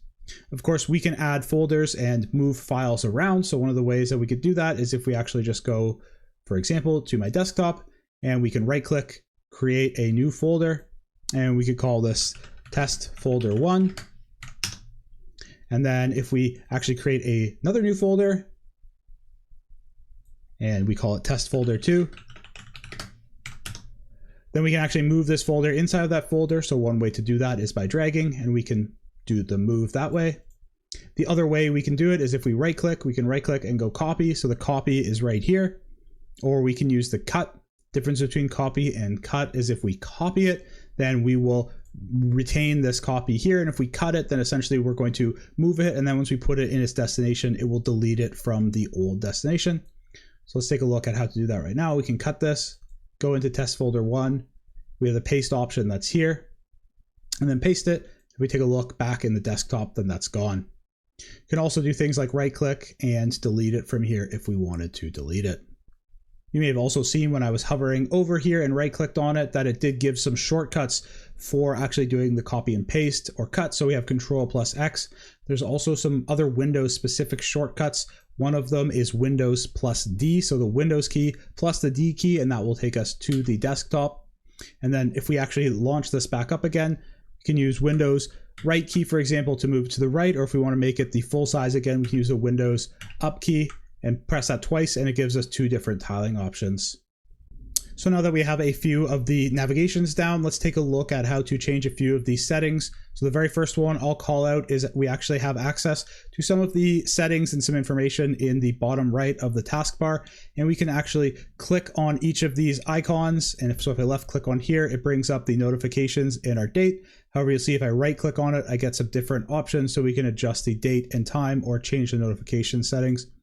Also get some details here about the networks. So for example, if we were on a wireless network, we could actually select which wireless network to connect to. And we can also change things like the sound settings, or if we wanted to, we can change the network and internet settings from here.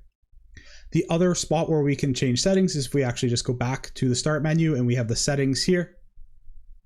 And under these settings, we actually get a lot of options to configure and set up the computer. So you can see, for example, we have the display, sound, notifications. We can even change things about the power and battery.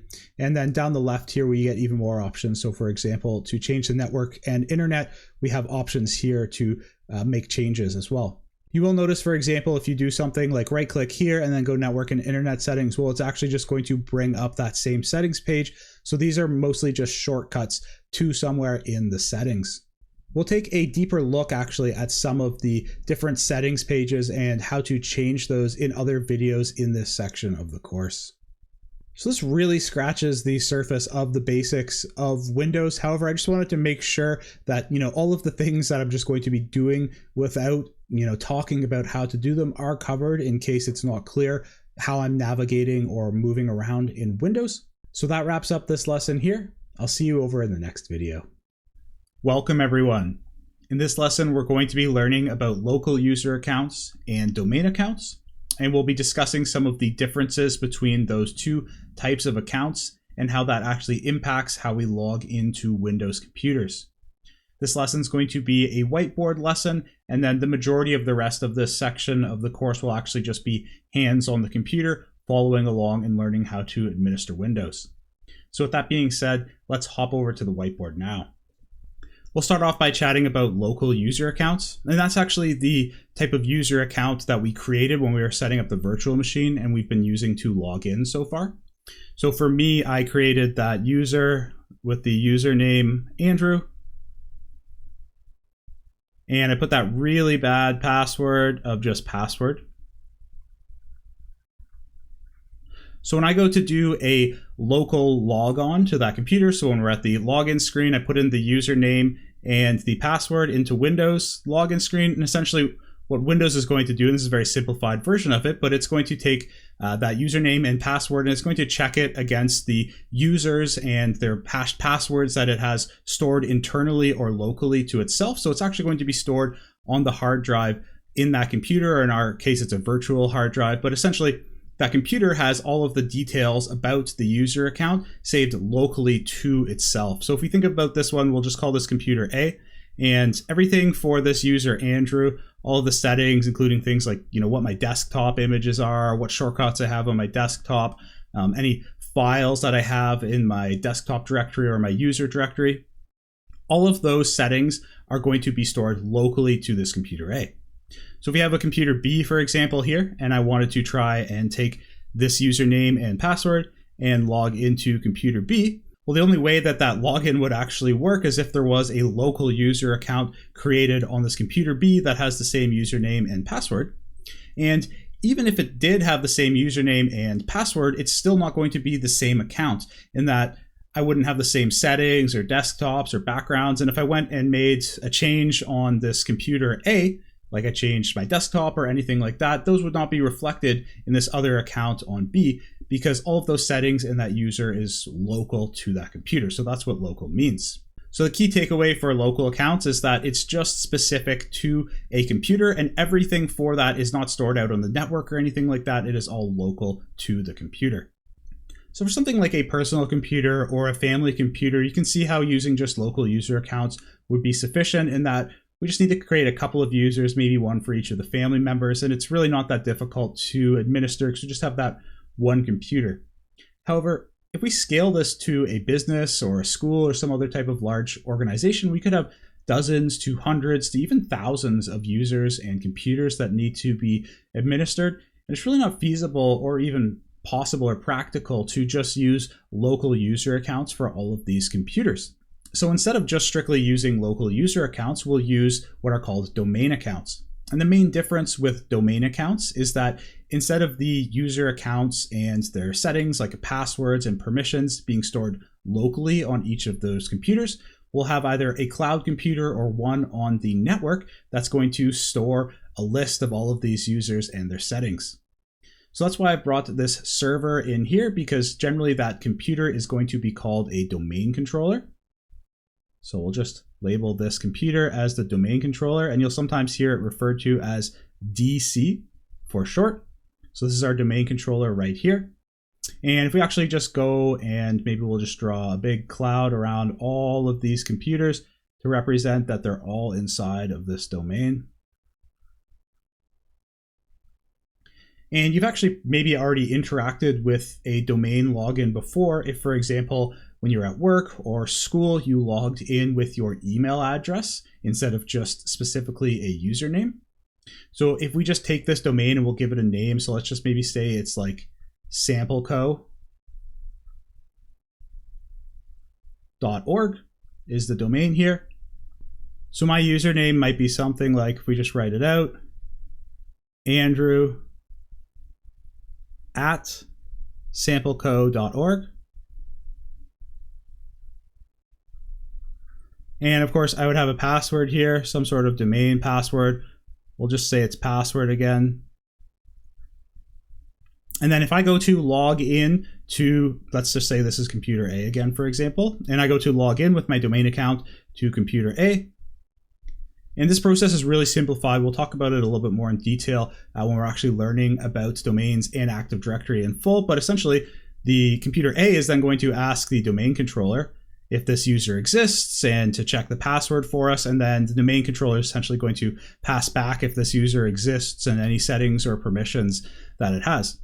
And what this means is then also I can then go over to computer B with this same login, and computer B here can also check with the domain controller and say, hey, can this user log in? And the domain controller can respond back if I have permissions to log into computer B as well. So one of the key services actually that is on a domain controller is the directory service. And you can think about this as essentially a phone book that's going to contain a listing of all of the users and the details about that user and some of their permissions. And that way we can actually control all of the users externally. So for example, if I were to leave sampleco.org for some reason, then the administrators there could actually just go and remove my account and log in from the domain controller, and they don't actually have to worry about going to every single specific computer that I had a local user account and actually go ahead and administer it there. So the directory service in Windows is called Active Directory. And this is a very, very popular feature and service that you're going to come across definitely if you are working in the IT world. The majority of businesses these days are using Active Directory. And it's actually so important to know that we're going to have an entire section later on in this course where we learn about Active Directory and setting up our own domain. So for the rest of this section of the course on Windows, we're mainly going to be learning about the basics and local features, and then we'll build off of those in another section where we talk about Active Directory. So the key takeaway for domain accounts is that the details and permissions for those accounts are not going to be stored on the local computer. They're going to be administered from another computer, most likely the domain controller. And one of the advantages of this is that remote administration, and then also we can go and use that user account on other computers that are attached to the domain. There's one other type of login account that we're not really going to touch on in this section, but I just wanted to briefly bring up in case you encounter it, and that's using a Microsoft account. This is something that Microsoft has been pushing, especially for individual consumers. And essentially, what this allows is for a single sign-on account that's administered by Microsoft, where we'll create a Microsoft account with our email, and then we can tie that account to our devices. So not just computers, but also things like if we have Microsoft tablets. And then we can go ahead and log into all of those devices with our Microsoft account as long as those devices are tied to it. And it also allows us to keep track of the licenses, and we can use a single password and have some of the settings of our account be shared across multiple devices. One key thing to keep in mind is these are not like domain accounts. They're different than those. So just keep that in mind. And we're not going to cover them too in depth in this course. That wraps up this lesson. I'll see you over in the next one. Welcome everyone. In this lesson, we're going to continue learning about local user accounts, and we will also take a look at Welcome everyone. In this lesson, we're going to continue learning about local user accounts, and we will also learn how to perform some administrative tasks, such as adding new users, changing their passwords, making them administrators or removing administrative privileges, and also deleting accounts. Let's hop over to the computer now and take a look at how to do this. In Windows 11, there's actually multiple ways that we can administer or edit user accounts. So the first one is if we just actually click on the start menu here, and then we go into the settings. So mine's pinned here, but if yours is not pinned, you can just search for settings and open it up through that. In the left-hand side here, we have the accounts tab. And if we click on that, then from here, we can actually go ahead and make some changes, edit and administer the account that we have set, and also add or administer other accounts. However, in my opinion, this is more focused towards end users or consumers and how they would set up their account. It's generally not how we would do it as an IT user or administrator. So the other way that we can do this, if we go back to the start menu and then we go to the control panel, and then in the control panel, we can click on the user accounts here. And then we are able to actually edit user accounts. So if we go further, we can go to the user accounts here and we can make changes to our user account, or for example, manage another user account as well. Another very powerful tool that we can use to administer local users and groups is actually the local users and groups management service. And we can launch that using the run command in Windows. So if we go start here and then click run, and then we can click on run here, and I'll just bring this up here, and then we'll type to open lusrmgr.msc. So that's the local users and groups management service. We'll click OK to launch it up here. And then I'm just going to make this full screen. So this is a very powerful tool that we can use to administer local users and groups. We haven't chatted about what groups are yet. However, we'll talk about that later on in this video. Let's just start by taking a look at the users. So we'll double click on the users here.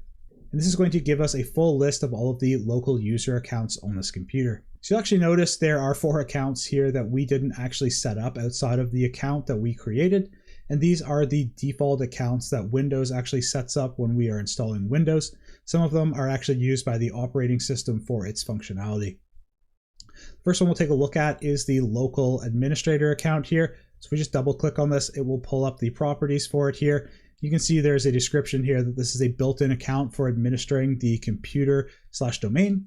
And by default, this account actually gets disabled after Windows installs itself. So it's used for the installation and setup of Windows. Windows actually sets the user account that we create first as an administrative account, and it disables this account. So by default, it is disabled. Before we go any further, I just want to pause really quickly and talk about the difference between a local administrator account in Windows and just a standard local user account.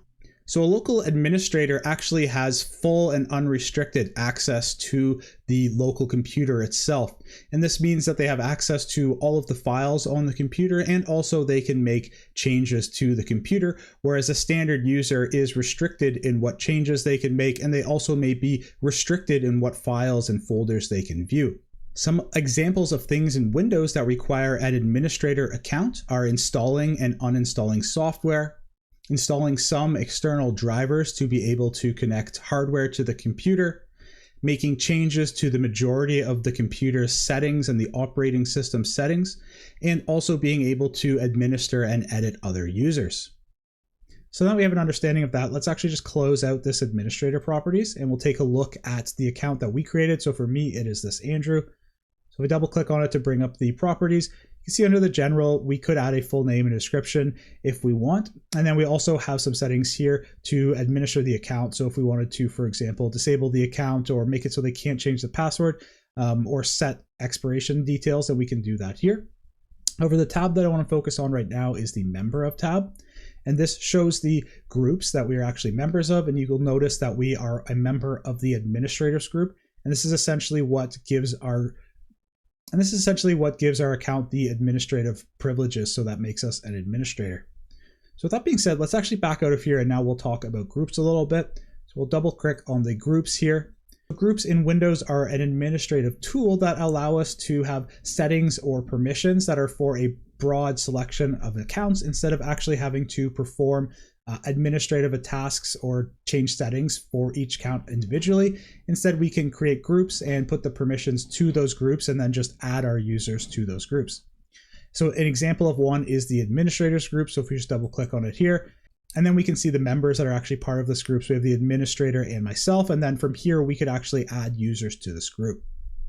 So that's all we're going to touch on for groups in this video here. However, later on in the section of the course where we're talking about domains and domain accounts, we'll talk much more further in detail about groups.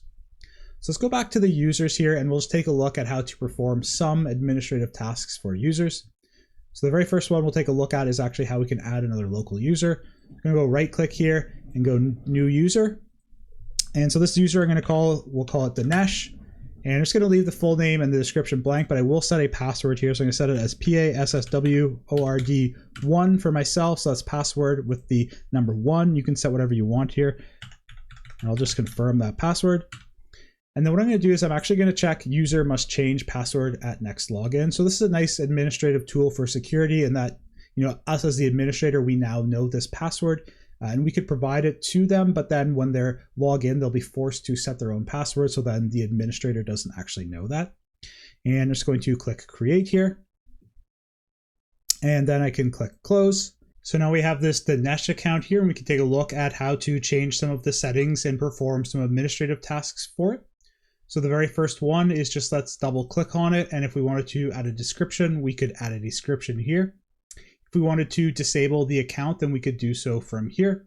And then if we want to perform some administration on the password, then we could actually do that here. So you can see how right now the user cannot change password and password never expires are grayed out, and that's because we just have user must change password at next login checked. So if we actually uncheck those, then now we can go ahead and make it so they can't change the password or set it so it never expires. So I'll just put it back to this user must change password at next login. The next thing I want to show here is how we could actually make it an administrator. So what we would need to do is click on the member of here, and we'll need to add it so it is a member of the administrators group. So what I'll do there is I'll just click add here, and then I always like to check the name for the group that we're going to add it to. So that is the administrators group. And if we click check names here, it should populate, and then we know that it's actual proper group, and I'm going to click OK here. And now we should remove it from the users group. So to do that, we'll just click on users and go remove. And now if we click apply and then OK, Dinesh is now an administrator. So what I'm going to do is I actually want that account to be a regular user account. So we'll take a look at how to remove it as being an administrator. Again, I'm going to double click on it, and we're going to go into here and member of, and we'll add it back as a users account. So we'll go users and then check names. Going to click OK. And then I will click on the administrators group, and I'm going to remove it, click apply and click OK. And now we have set Dinesh back to being a regular user. If we want to set the password, we can also do that from here. So if we go right click on it and then we go set password, then it will allow us to reset the password, but does give us this warning. I'm not actually going to reset the password here, so I'll just click cancel if that's how we would do it. We can also delete user accounts from here as well. So if I go and right click on Dinesh, we can delete it. And of course we can also rename the user account here. So if we click rename, it will allow us to rename it. However, I'm just going to leave it as Dinesh. So this covers how to perform some of those administrative tasks using the local users and groups management service. We can also perform the majority of these tasks again through the control panel, and also some of them through the actual Windows settings tool as well. Before I wrap up this lesson, I'll also mention that we didn't actually go through any of the other default accounts or talk about them. And if you want to learn more about those, I'll actually link a great knowledge base article from Microsoft about those different accounts and what they perform down below. So if you're curious, make sure to check that out. That wraps up this lesson here. I'll see you over in the next one. Welcome everyone. In this video, we're going to take a look at how to install applications or software in Windows, and then we'll take a look actually at how to uninstall or remove that same software or application. Let's hop over to the computer now and get started. So the very first thing I'm going to do is I'm actually going to log out of the administrator account. So for me, it's that Andrew account. So whatever account you initially set up, I'm going to click here, and then we'll just click sign out, and I'm going to sign out. And then we'll log back in. Actually, if I click here, I'm going to log in as the Dinesh account. So whatever you created that other standard user account as, let's log in as that one and put whatever password you put for it. And then, of course, because of that administrative change that we made to set the user to change the password, we're going to have to change it here. So I'll just click OK. And then I'm going to set a new password. So for me, I'm just going to use that password as the password. And then click here to sign in. And now our password's changed, so we can log in. And it's going to take a few seconds here to set this up. So if it does, just let yours set up, and I'll see you back over here once it's all set up for us. So just like last time, I'm going to actually turn off all of these privacy settings here. So I'll just uncheck every single one of these. You're welcome to do so as well. And then I'm going to click accept here. Okay, now that we're logged in, let's take a look at doing one of the first things I'm sure a lot of people do, and that is to install Google Chrome. So we'll go to Microsoft Edge here, launch that up, and I'm just going to go click here, start without your data, and confirm and continue. Continue without this data, and confirm and start browsing here so we can start browsing. Okay, now that I have Edge set up, I'm actually just going to search for Chrome here. So we'll search for Chrome. And we'll go past this ad here from Microsoft telling us to keep using Edge. And I'm just going to click on the Chrome web browser here. And I'll just close this pop-up again that really wants us to keep using Edge. And I'll just click to download Chrome here. and it's going to take a second. So mine just downloaded almost immediately here. And if we go to the folders here, you can see we've got the Chrome setup. And what I'm going to do is I'll actually just double click on this. And you can see actually immediately we've got this user account control that's asking if we want to allow this app to make changes to our device. So this is where we actually need those administrative privileges that allow us to make all the changes to the computer, such as installing new piece of software. This is why I had us log in as the Dinesh or standard user so that you could see what this looks like. And now, of course, if we just enter the password for the admin account, which is for me password for the Andrew account, click yes here, and then the installation is just going to run through. So we'll just let this run through, and then I'll see you once it's done, and we can take a look at installing it. Perfect, so my installation is done, so I'm just going to click through here, the got it, and I'll just close everything here. So we can actually just close out Chrome now because we don't need to use it anymore. Closed out the downloads here, and I'm going to close out Edge as well. Let's take a look at how we could go ahead and uninstall Chrome or any other application. So there's a couple ways that I'll show to do that. So the first one, we'll just click on the start menu, and then we'll just search for add or remove programs. And if we double click on that, it's actually going to pull up the settings page, and then it actually just takes us automatically to the apps tab. And then we can either search through here. So if we just search for Chrome, we'll find it here. And then what we can do is we can click this ... and then we can uninstall it. And if we were able to make modifications to it, we could, but for Chrome, we can just uninstall it. So we would just click uninstall here, and then that would take us through the uninstallation process. However, there is another way that we can uninstall programs that I want to show. So I'm going to actually uninstall it through that method. So we'll click start menu here, and then I'm actually going to go back to the control panel. And if we go into the control panel, you can see there's this programs option here. So we'll click that. And then inside of the programs and features here, we have uninstall a program. So we can actually uninstall the program from here. We get this full list. So I'm going to right click on Google Chrome, and I'll just check uninstall. And again, we get this UAC prompt that we need to be an administrator to actually uninstall this. So I'll go ahead and just put my password in here, and I'll click yes. And then that's going to actually run through the uninstallation. So I'll just click uninstall, and this is going to go ahead and uninstall Google Chrome. And then you see it actually pops up a survey asking us why we uninstalled it. But if we close here, and then if we actually just refresh this, you can see that Chrome is gone and fully uninstalled. So that's just a quick lesson on how we can install or uninstall applications in Windows, and how we will actually need to be an administrator or have access to the administrator account to be able to do that. That wraps up this lesson here. I'll see you over in the next one. Welcome everyone. In this lesson, we're going to learn about file and folder permissions in Windows. So let's hop over to the computer now and take a look at how we can set those. So we'll start this exercise by logging into whatever the administrator user you have on your computer is. So for me, it's that Andrew. We'll just log into it here quickly. And then I'm going to open up the File Explorer. And we'll just head over to the C drive here. And I'm just going to create a new folder. So I'll right click in some white space here, click new, click on folder. We'll just call this test folder. And then I'm actually just going to go into that folder, right click here. We'll go new text document, and I'm just going to call this test document. Double click on that. And then I'm just going to write hello world in here, hit Control S, and then we'll save that and close this out. Perfect. So now let's actually just switch over to the other user. So for me, it's Dinesh. This is going to be whatever your standard user account is, the non-administrator one. And I'll log in. And then if we actually open up the File Explorer and we go into this test folder, we've got this test document here. So if I open it up, we can read it. And if we want to, we can even modify it. So we could go in here and we could just say hello world from Dinesh. And if we hit Control S, we can save that. And then I'll actually just close this out here. Let's switch back to that admin user.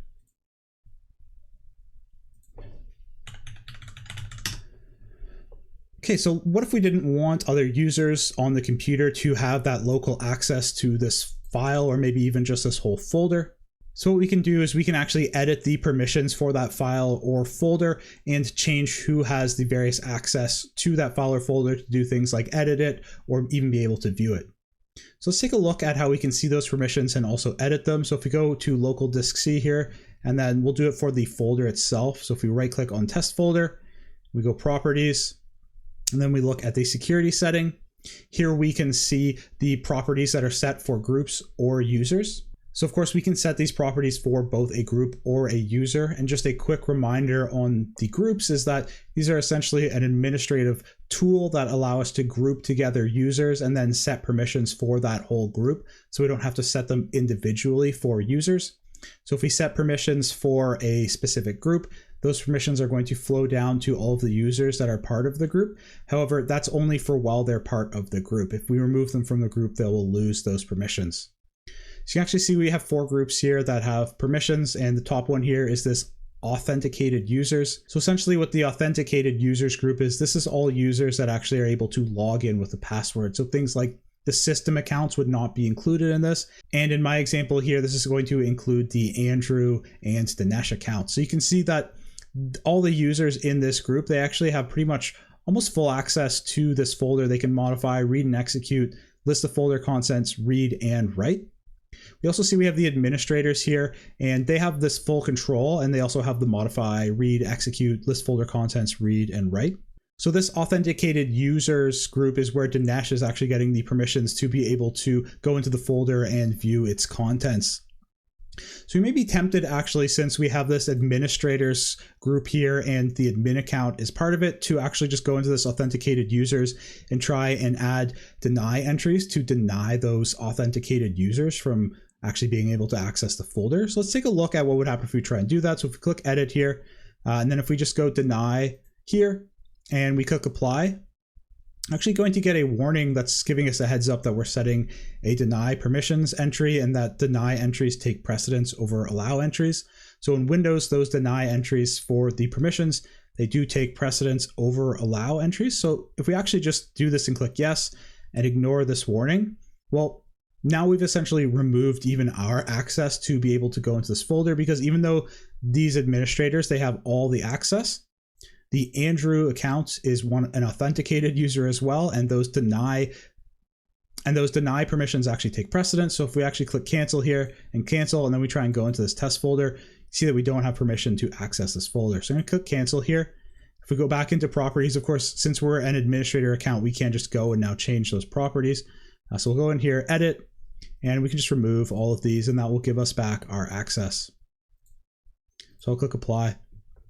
So one thing you may want to do for this folder is actually just remove all of these permissions that are set by default and start with a clean slate. So if we try and actually remove any of these groups here to get rid of their permissions, if we just click remove here, you'll see we get this heads up that we can't remove the authenticated users because this object is inheriting its permissions from its parent.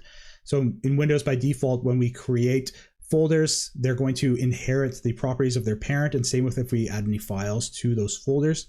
And for us, the parent is actually going to be the root directory of this folder, which is the C drive itself. So we're going to inherit all of those default permissions for the C drive, which gives access to all of the authenticated users and sets them in the way that it's done. So if we actually want to remove those, we can click cancel here, and then we can go to advanced, and then we can click on here and disable inheritance. And it just gives us this heads up, what would we like to do with the current inherited permissions? So what I'm going to do is I'm actually just going to remove all of those inherited permissions from this object. And then we can click apply here, and it's going to give us a heads up that we've denied all access to users. No one will be able to access, only the owner will be able to change those permissions. So that's okay for this one. We'll click apply, click OK here. And now what we can do is we'll actually just make sure to give ourselves back those full permissions. So we'll click here to add a group or user, and I'm just going to give the Andrew account, go check names here, and then click OK. And then we'll just give it all full control here. We could click apply, click OK, click OK. And now we have access to this, so we can go into this test document and we can see what's going on in the document. But if we close this out here and we go back here and sign out, sign into the Dinesh account. We go back into the File Explorer here and we go into test folder. And you'll notice now that we don't actually have access to this folder because we've only allowed the Andrew user to have access to that folder. And by default, then if other users aren't granted access, they're going to be denied access. So we're not able to. So that goes over how we can go and edit and change the file permissions or folder permissions in Windows for local folders and files. Of course, we can be a lot more granular with how we set these permissions and, for example, allow only read access but not allow the other users to modify it. And of course, we can use the groups to help aid us in administering or denying access. That wraps up this lesson here. I'll see you over in the next one. Welcome everyone. In this video, we'll be learning about Windows updates. We'll take a look at where we can get information about Windows updates, some of the administrative tasks we can perform for Windows updates, and then finally how we can go out on the internet and get details about what contents are in a specific Windows update or what features are being added. Let's hop over to the computer now and take a look. In Windows 11, we can see details about the updates and perform some administration tasks through them through the system settings. So we'll start settings, and then along the left-hand menu here, there's one for Windows Update. So we'll click there. And this brings us to the page about Windows Update. So you can actually see here, it's giving us a heads up that we're already up to date. And in Windows 11, by default, it's actually configured to automatically check for and install the updates. So one of the main reasons for this is that updates are frequently released to patch security vulnerabilities that have been found. So it's critical for us to run these updates in order to keep our computers secure. Microsoft actually releases security updates on a set cadence called Patch Tuesday. This is the second Tuesday of every month where they will release a large patch that has all of these security fixes that have taken place over the last month. However, sometimes there will be updates that are what are called out of band if there's a vulnerability or something that is critical enough that needs to be updated immediately.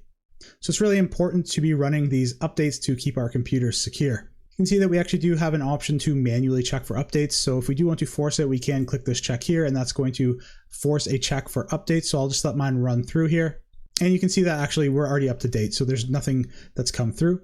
Do see here that we have this option to install the cumulative update preview. So cumulative updates in Windows are non-security updates that are to either fix or add features that aren't security related. And what Windows does is they actually make these updates available as a preview. There's a few reasons for this. And one of the main ones is that generally in a business environment, or if you're running updates as an IT department, you may want to preview these updates in a test environment and not your production environment to make sure that they aren't breaking anything, especially in legacy systems. There could be things that will be broken by Windows updates. So it's always good to preview them ahead of time. That's what Windows is allowing us to do with this. So just taking a look though, there's a few things that I want to call out about the name. Of course, we do get the year and month that this update is being released. And we also see the Windows version. So this one's for Windows 11 version 23H2. And then also we get this KB number that's tied to it. So generally Windows updates are actually referred to by their KB number. And essentially what this is this is actually the knowledge base article that is tied to this update. So if we want to see details about what's included in this update, what it's fixing, or any features that it's adding, we can actually take a look at this knowledge base article. So if we just launch up Edge here, I'm going to go to Microsoft Edge, and I'll just pull this down here because unfortunately you can't copy and paste from here. And we'll just write it in here. So this is KB 5039302. So I'll search for that. And then we can pull up the knowledge base article for this. So if we just scroll down here, we get some details of the release date for this and the version. And we take a look at the highlights. So if we look at the normal rollout highlights, it looks like this was just to fix a couple of issues. First one is an issue that affects a snipping tool, and then something for USB devices. And if we actually scroll down here, we can see some of the improvements and even more details about it. So this is where we can actually get the information about what is going on in this update if we were concerned about that. So if we just scroll down here, we'll take a look at some of the other options that are available here. So the first one is that we actually are able to pause updates from being automatically download and run. And in Windows 11, we are able to do that for up to 5 weeks. You will notice actually through this tool here, there is no way to disable updates or have any more control other than whether or not we pause them, and then also setting a time when we allow them to run. There are ways that we can actually set the times and actually disable them. However, that's a more advanced topic, and we'll actually cover that later on in the section of the course where we're learning about Active Directory and GPOs, or group policy objects. So just in this default Windows update setting though, there's no way to actually disable it. The next option we'll take a look at is the update history. So we go in here, we can see the history of when updates were run. So of course we can see the quality updates, we can see definition updates. So these are updates to the virus definitions and how they're able to detect viruses and malware. And we can also see the other settings here. We can also choose to uninstall updates. So if we want to check here, we can go back and actually manually uninstall updates. So if they did have any issues with us, we can go ahead and uninstall those updates here. Go back to update history and scroll down here. We can also perform a recovery from here. So if our updates did break something, then we have some options in here to do so. And then just going back to here, if we go inside the advanced options, there is one option that I want to show, and that is setting the active hours. So Windows will not automatically do a restart if it's required for an update installation inside of our active hours. So by default, it's set to 8 a.m. to 5 p.m. However, we can change that so it prevents Windows from updating if, for example, we're doing work or something like that. So that covers some of the details about Windows updates. Again, we will touch on these a little bit further and how they're usually administered in an IT setting in a further section of this course. That wraps up this video here. I'll see you over in the next one. Welcome everyone. In this video, we're going to be learning about Windows logs and also how we can view those logs using the event viewer. In Windows, the logs from the operating system are actually going to be sent to the Windows log, and we'll also see the majority of logs from applications that are running on the computer being sent there as well. These logs can contain everything from informational messages that would maybe be used in debugging or by developers or for auditing, all the way up to warnings, error messages, and critical errors. So if, for example, we had the operating system crash or an application crash, then we would most likely see a log from that crash and some details about it in the Windows logs that we could view with the event viewer. This can be an excellent place to search for more details on an issue if, for example, a user reported a crashed program or the operating system crashed or just some general issues on the system that happened in the past, and we want to go and look and see if we can find some more details about that. So the Windows logs can actually be filled with a lot of information. A lot of programs are what we call very verbose, and this means that they will print out to the logs a lot of details, and the majority of these details are mostly just informational and not something that we need to worry about. So this is just something to keep in mind when you're opening up the Windows logs and looking in Event Viewer. If you do see there is a lot there, this doesn't necessarily always indicate that there are issues with the program, and we'll take a look at how to filter to look for serious problems that could be present in the logs. Let's actually hop over to the computer now and take a look at how to use Event Viewer. To open up the Event Viewer, we can go to Start, and then we can actually just search for Event Viewer, and we'll click to open it here, and this is going to pop up the Event Viewer. So the Event Viewer is where we can see all of the Windows logs, and we can also see application and services logs if those are configured. And then furthermore, we can actually configure the Event Viewer to receive logs from remote computers as well. So when we first launch up the Event Viewer, we actually get an overview and summary, and probably the most important one that we can see is the summary of administrative events. If we take a look in that area right here, it actually breaks down all of the events into their event type, and those are either critical, error, warning. If we scroll down here, we can see the rest: information, audit success, and audit failure. So of course, the critical and error are going to be probably the most important ones that we will want to take a look at. We can expand those event types here to see more details about them. And we can also see how many events have happened in the last hour, 24 hours, and last 7 days.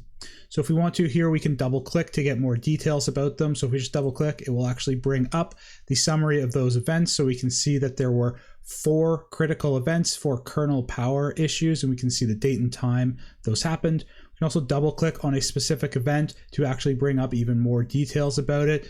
So you can see this is because the system rebooted without cleanly shutting down first, and it gives us a little bit of details about what this error could be from. So for me, this is because I'm running this as a VM and I didn't properly do a shutdown on the VM. So we'll just close back out of here, and then if we go back to Event Viewer, of course we can take a look at the error messages. So if you click error here, you can see that we have a bunch of different sources for error messages, and if we wanted to double click on these, it would take us to those error messages.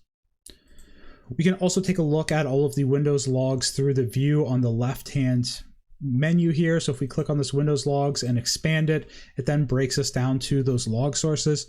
By default, there's going to be 5 of them. So we have application, which is related to applications. We have a security one, which is just security events, the setup one, system, and then any forwarded events that are forwarded to us.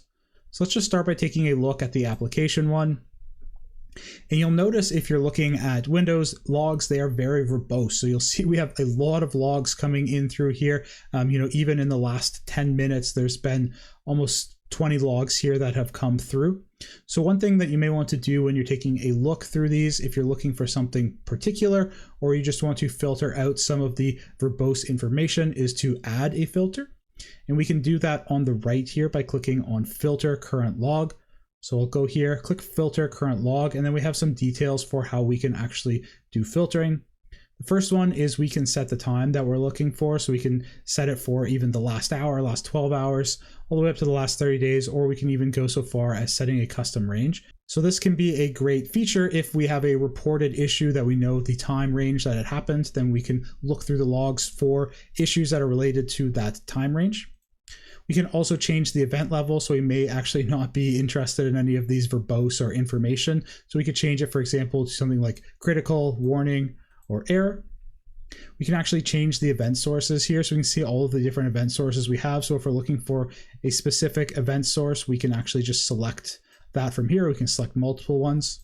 Of course, we can set the event ID, and we can also set some keywords as well. And then finally, we can see if those events are tied to a specific user or computer. So for now, let's just actually set this to critical, warning, and error, and we'll click OK. And now we get all of the error and warning messages that are for the applications. So if I click this top one here, we can get a few more details about it. I'll double click it and it will bring up the event properties for it. In the general tab, we get a description about what this event was for. And you can see here, this is the program chrome.exe, and then it gives us the version that it stopped interacting with Windows and was closed.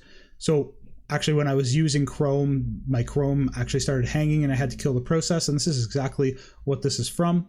We can get some more details about it if we actually go to the details pane here. And this gives us the full details about the app and version. And we can even see the exe file. So we get some more details about it. So I'll just close this out here. Another important set of logs that we can see is the security logs. So we can see those through this pane here, and we could scroll through and take a look at all of the security logs. The last set of logs we'll take a look at is the system logs. It can be an important source of logs for if we have issues that are actually from the system itself and not from applications. One thing that'll show is we can just run a filter here, and let's just filter for critical and error. So I'll click OK.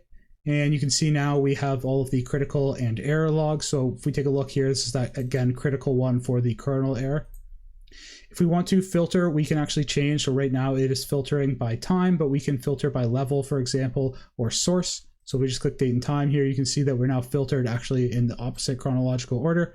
And again, we can filter by level as well. So this brings all of the critical ones to the top. The last thing I'll show here is we actually can set up subscriptions, so we don't have any configured, and configuring them is outside of the scope of this lesson, but we are able to subscribe to log sources from other remote computers and actually be able to view them in the event viewer on our local computer. So that's where we would do this.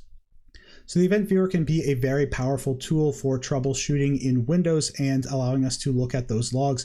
Of course, if we have reports from a user about a specific application that is having issues, we can go in and look for the logs from that application. Or if there are just general issues that are happening with the operating system and the user kind of has a vague description that there are problems going on, we can take a look at the logs if they have a time range or something and see if there's any errors or critical things that need to be taken care of. That wraps up this video here. I'll see you over in the next one. Welcome everyone. In this video, we're going to take a look at the Device Manager utility in Windows, and we'll see how we can actually use it to administer hardware and devices that are connected to the computer and perform tasks such as update the drivers or even install drivers for hardware that we plug in when the drivers are not automatically found. Let's actually hop over to the computer now and take a look. To launch up Device Manager, we can actually just get to it through the Start menu. So we'll go Start here and then search for Device Manager. Open that up and then make it full screen. And we can see right off the bat that Device Manager actually gives us a list of all of the devices that it sees that are connected to the computer. This isn't necessarily just devices that are connected through the USB. It can also be devices that are connected through the motherboard or other ports as well. So you can just see, for example, we've got things like disk drives, even the battery, audio outputs and inputs, mice, monitors, network adapters, and of course printers as well. In the device manager, we can actually change some of the settings for devices if they have settings that are able to be configured. And probably the most important thing that we can do is make sure that the drivers for the device are up to date, or install drivers for a new device if they aren't automatically picked up by the operating system. So just a really quick chat on what drivers are. These are a piece of software that allow the operating system to be able to communicate with external hardware. The majority of drivers for major brands these days are actually already pre-installed inside of the Windows operating system, or they can be fetched by Windows automatically. So the majority of times that you plug in a new device, the drivers will actually just automatically be loaded by the operating system. So what I'm going to do is I'm actually going to connect a webcam to this computer, and then we'll just see how the drivers are picked up. So I plugged it into the USB port on my computer, but in order to share that with the virtual machine, we need to tell VirtualBox, our hypervisor, to actually pass that USB through to our virtual machine. So to do that, I'll just go to the virtual machine menu here and click on devices and then USB. And then mine is this Logitech Inc. HD Pro webcam. And if we just give it a second here to connect, we'll actually see the device manager refresh. Perfect. And then if we look at cameras here, it's going to pick up that we have this HD Pro webcam. And if we just double click on it, we can actually see some status about it. And if we take a look here, we can actually see the driver for it. And this driver was actually automatically loaded. So that's perfect. So I'm just going to click OK here, and we'll cancel out of that. So what happens though if a device does not automatically pick up its drivers? So I've actually got another device here. It is a CP2102 USB to UART adapter. So you don't necessarily need to know what that is. It's a device that I use for connecting to serial devices. And I know that it doesn't actually have the drivers in Windows installed by default. So I'm actually going to plug that into my computer right now. And if I go to my devices again, and go to USB devices, you can see I've got the Silicon Labs CP2102 USB to UART bridge controller. And if you don't have one of these devices, it's not expected that you will. I just want to demonstrate how we can actually install these drivers that aren't automatically already in the operating system. So I'll connect that over here, and then we should see the devices refresh here. And you can actually see it's picked up under other devices. And if I double click on this, actually, where we have this exclamation point, can see that the device status says that the drivers for this device are not installed. There's no compatible drivers for this device. So we can click update driver here to try and find this, and we can try and search automatically for the drivers. So let's just do that quickly. And we actually see that Windows could not load these drivers, and we could also try and run a Windows update. However, I know that we've just run the Windows updates very recently, so that's not going to bring any back. So what we'll need to do in this scenario is actually go out and get the drivers from the internet. So sometimes with devices that do not have drivers that are already pre-installed in the operating system, they'll come with a CD or DVD-ROM, or maybe even a USB drive that has the drivers installed on it, or they'll give instructions on where to download those from the internet.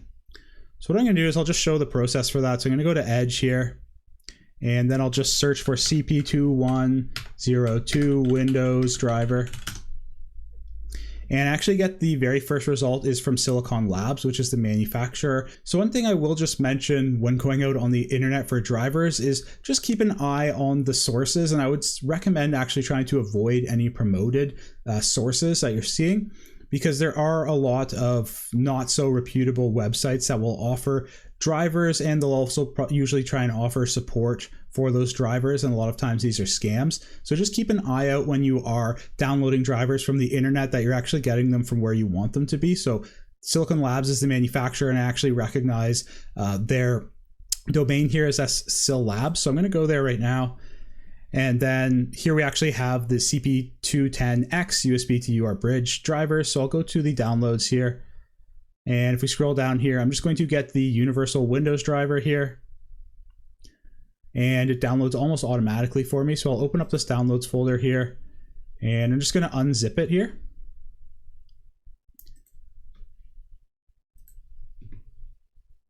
Perfect. So now if we go back actually to Device Manager here, and I'm going to browse my computer, and we'll actually just go to that downloads location and in that folder, and I'll just click OK, and then click Next. and it automatically finds those drivers and is actually able to install them. So if we just close this out, actually, now we can see that the device is working properly, and we can also get the details about the driver that was installed. So we can click on the driver's details here and actually see where that driver is installed.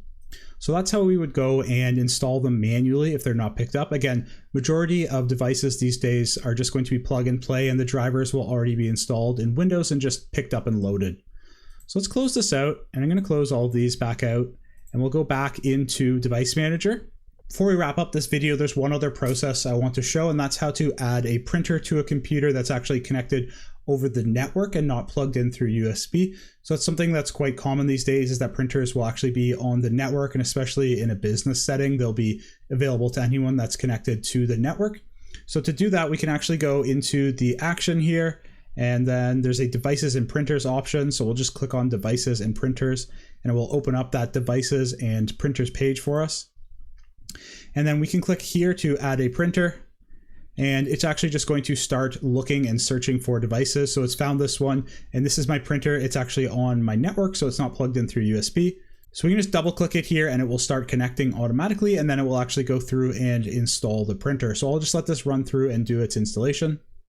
Perfect, so I was able to connect, and now it's actually just installing those drivers automatically. Perfect, so that printer installed successfully, and then actually if we right click on it, we can see some of the properties about it. So I'll go to the properties here, and then we see some details about the manufacturer. And if we actually click on the hardware section here, we can see even more details, including its IP address and the location. And then finally, if we click the properties here, then this is actually going to show us the details about the driver that's installed, and we can actually see all of those details about the driver. So I'm just going to cancel out of here. So that shows how we can connect a printer to the computer, and we also took a look at how we can ensure that devices are being picked up properly in Device Manager and their drivers are being loaded, and also how to manually load drivers for devices that do not have their drivers preloaded into the operating system. If you are running into any issues with connecting devices to a computer and they're not picked up, then the Device Manager is an excellent place to start troubleshooting those issues. That wraps up this lesson. I'll see you over in the next one. Welcome everyone. In this lesson, we will take a look at the Windows Task Manager. We'll see how we can use it to list all of the processes that are running, see the amount of resources on the computer that those processes are actually using, and also how we can use it to kill processes if they are frozen or hanging. Let's hop over to the computer now and take a look. There's a few ways to actually open the Task Manager. One of the easiest ways is actually if we just right click on the taskbar and then click Task Manager, it will launch that for us. I'm going to close this and show one other method, and that is to press the buttons Control-Alt-Delete on your keyboard.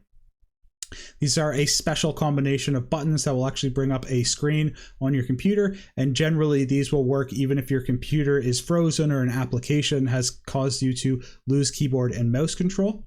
So if you actually do this right now on your computer with your virtual machine, it's most likely actually just going to bring up the Control-Alt-Delete screen for your host computer and not the VM. If you want to do this on your virtual machine, go down to Input here and then Keyboard, and then we can go Insert Control-Alt-Delete. And then that brings us to this Control-Alt-Delete screen. So from here, we can actually perform a few useful tasks. We can lock the computer, switch users, sign out, or change our password. However, the one that we want is to bring up the Task Manager. So we'll just click Task Manager, and that will bring up the Task Manager for us. When we first open up the Task Manager, it actually takes us to the processes view here, and we can see a list of all of the running processes. So along the left here, we've actually got that list, and it breaks it down into the apps. So the apps are the actual processes that are running that we can interact with. So right now we just have Task Manager running. And then we have these background processes. So these are processes that are running in the background, most likely as services. And we don't see these, we can't interact with them, but they're there behind the scenes performing some tasks. And then if we actually scroll down, we can see there's also a list of Windows processes that are running as well. And those are, again, processes that are running in the background for the Windows operating system. So we scroll back up to the apps here. What I'm going to do is I'm just going to click the Start menu, and we'll open up Edge, for example.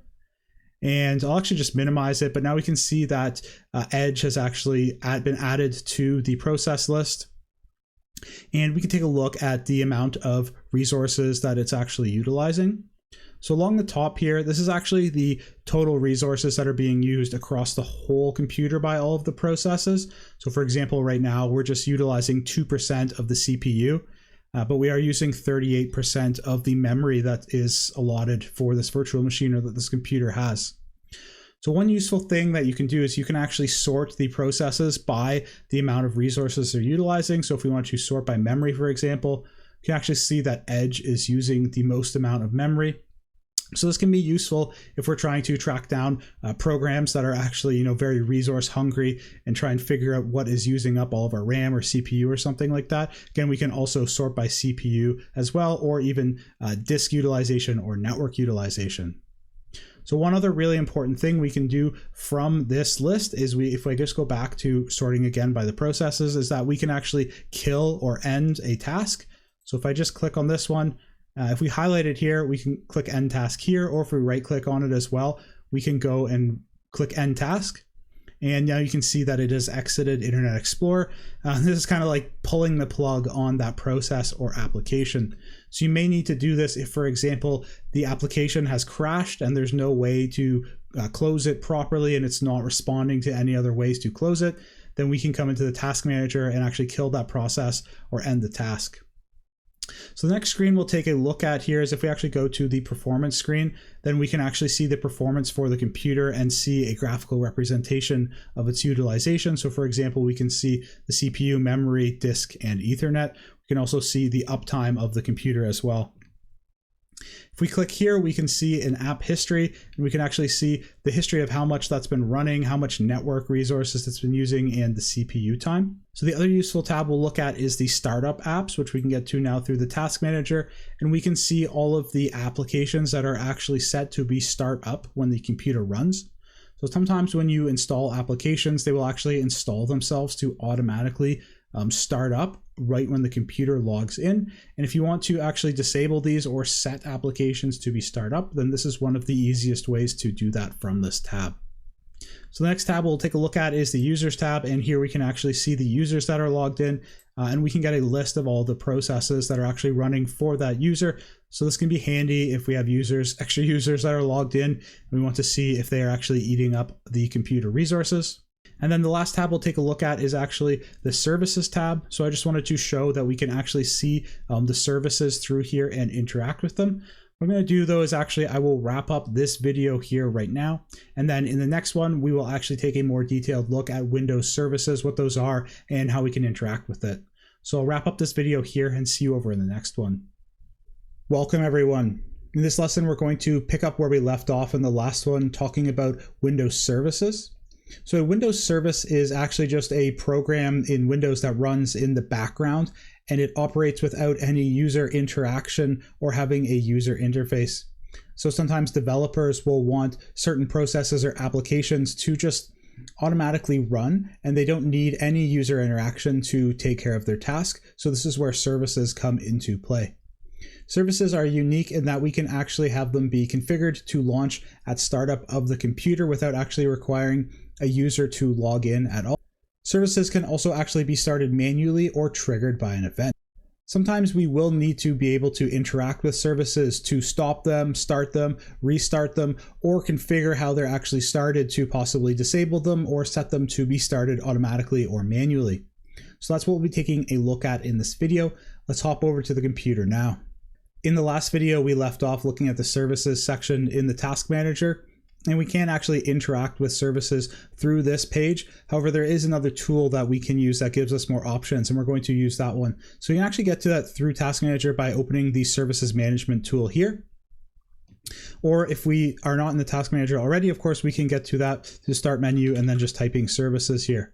So from the Services Management tool, we can see some details about all of the services that are running. So of course, we get a list of all of the services. In this column here, we can see all of the names of the services.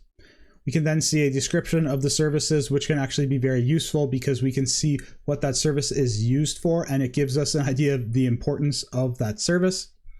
We can then see the status of the service. So this is whether it's running, starting, or stopping. We can see the startup type. So whether it's a manual startup, if it's triggered by something, or if it's actually an automatic startup that will be set to start automatically with the operating system. Let's start by taking a look at this ActiveX installer service. So if you just click on it once, we actually see the full description here, and this gives us an idea about what this service is used for. And then if we actually double click on it, we can get to more details and actually change some of the settings for it. So of course this service is not running right now, and if we wanted to manually start it, we could. So if we click start here, it's actually going to start the service and we can see that it is starting. If we wanted to stop the service, then we can actually then just click the stop here and it will stop that service for us. You can see here the startup type is set to manual, so this means that we would have to manually start this. However, we can set it to be automatic with a delayed start so that it will give the computer time to boot on and other services to start first, or we can disable it. So sometimes if you do not want services to actually start themselves up, you'll have to put them to this disabled mode, and that will stop them from being able to launch. The last page we'll take a look at is the log on, and this is who this will log on as. So right now it's set to log on as the local system account, but we can actually add other accounts if we want the service to run through that account. So I'll just click OK here. One of the other things we can do is actually just right click on it, and then from there we have the options to start, stop, pause, resume, and restart.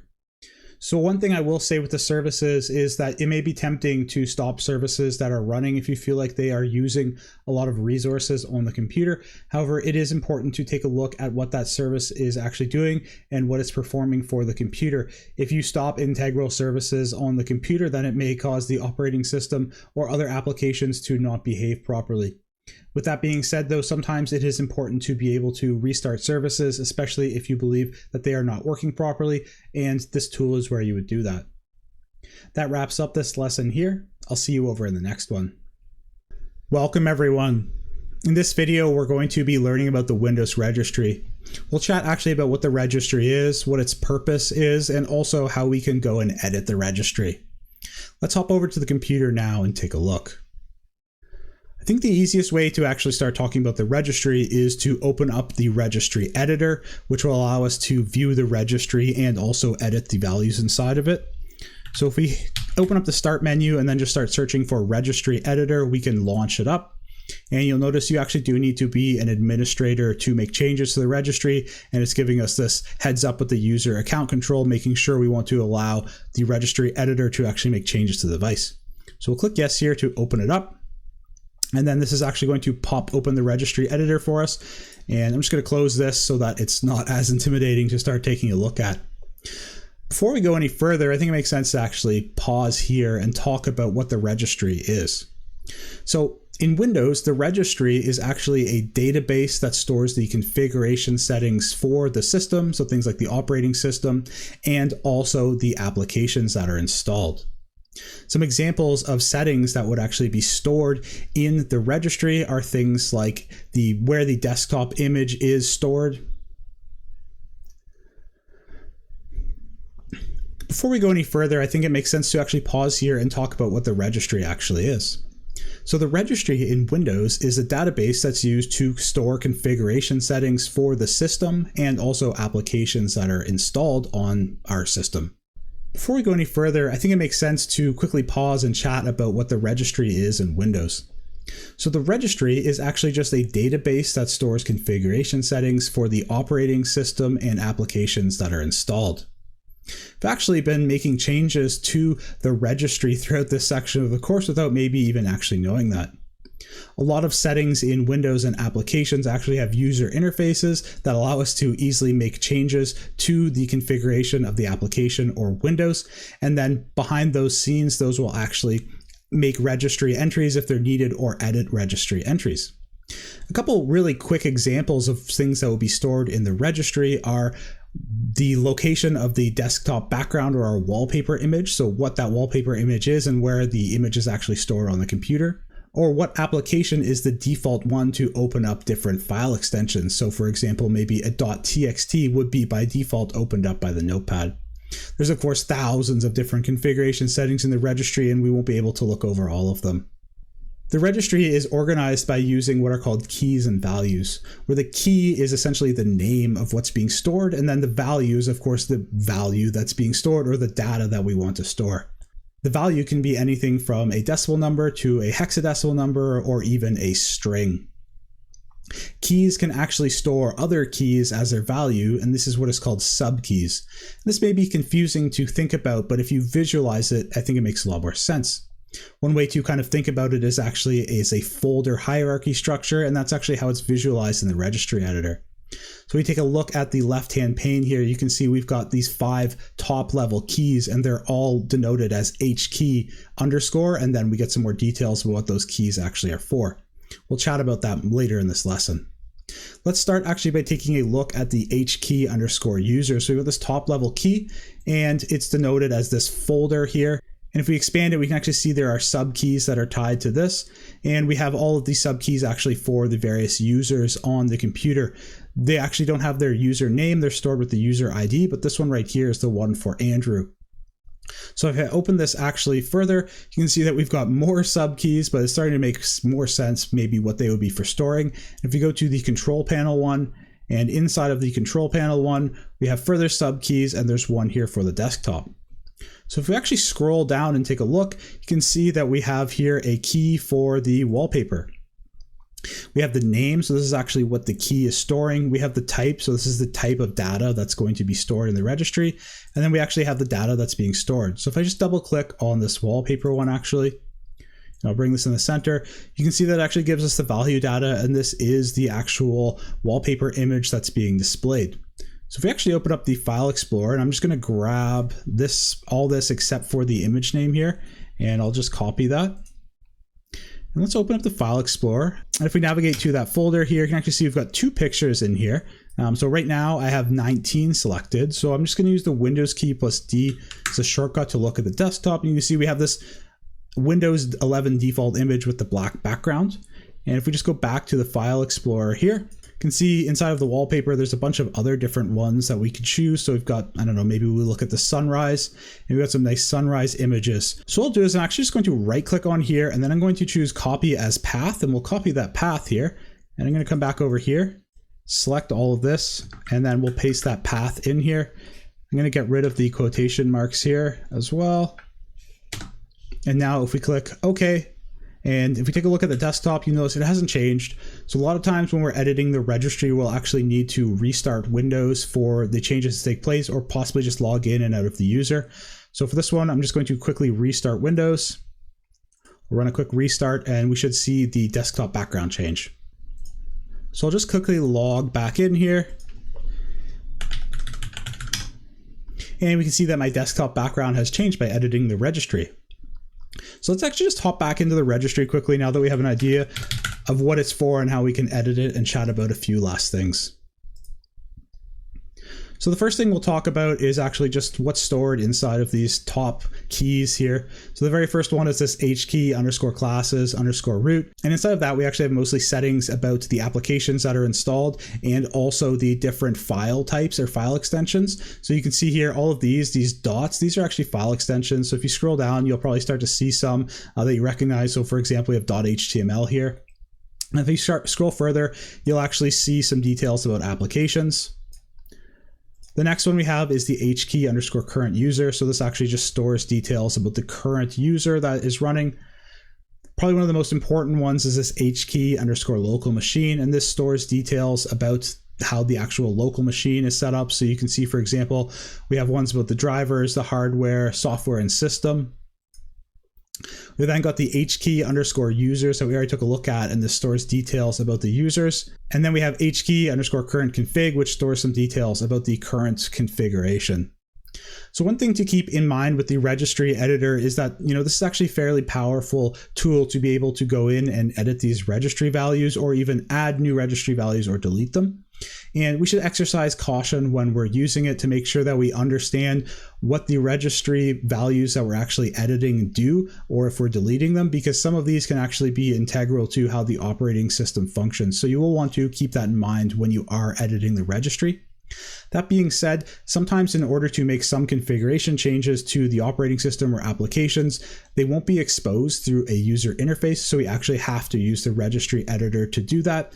Or even sometimes for quick fixes or hot patches, there won't be a UI that's available yet. So you'll get instructions to actually create a registry entry and set a specific value, and this will be a quick fix possibly for the operating system or other applications.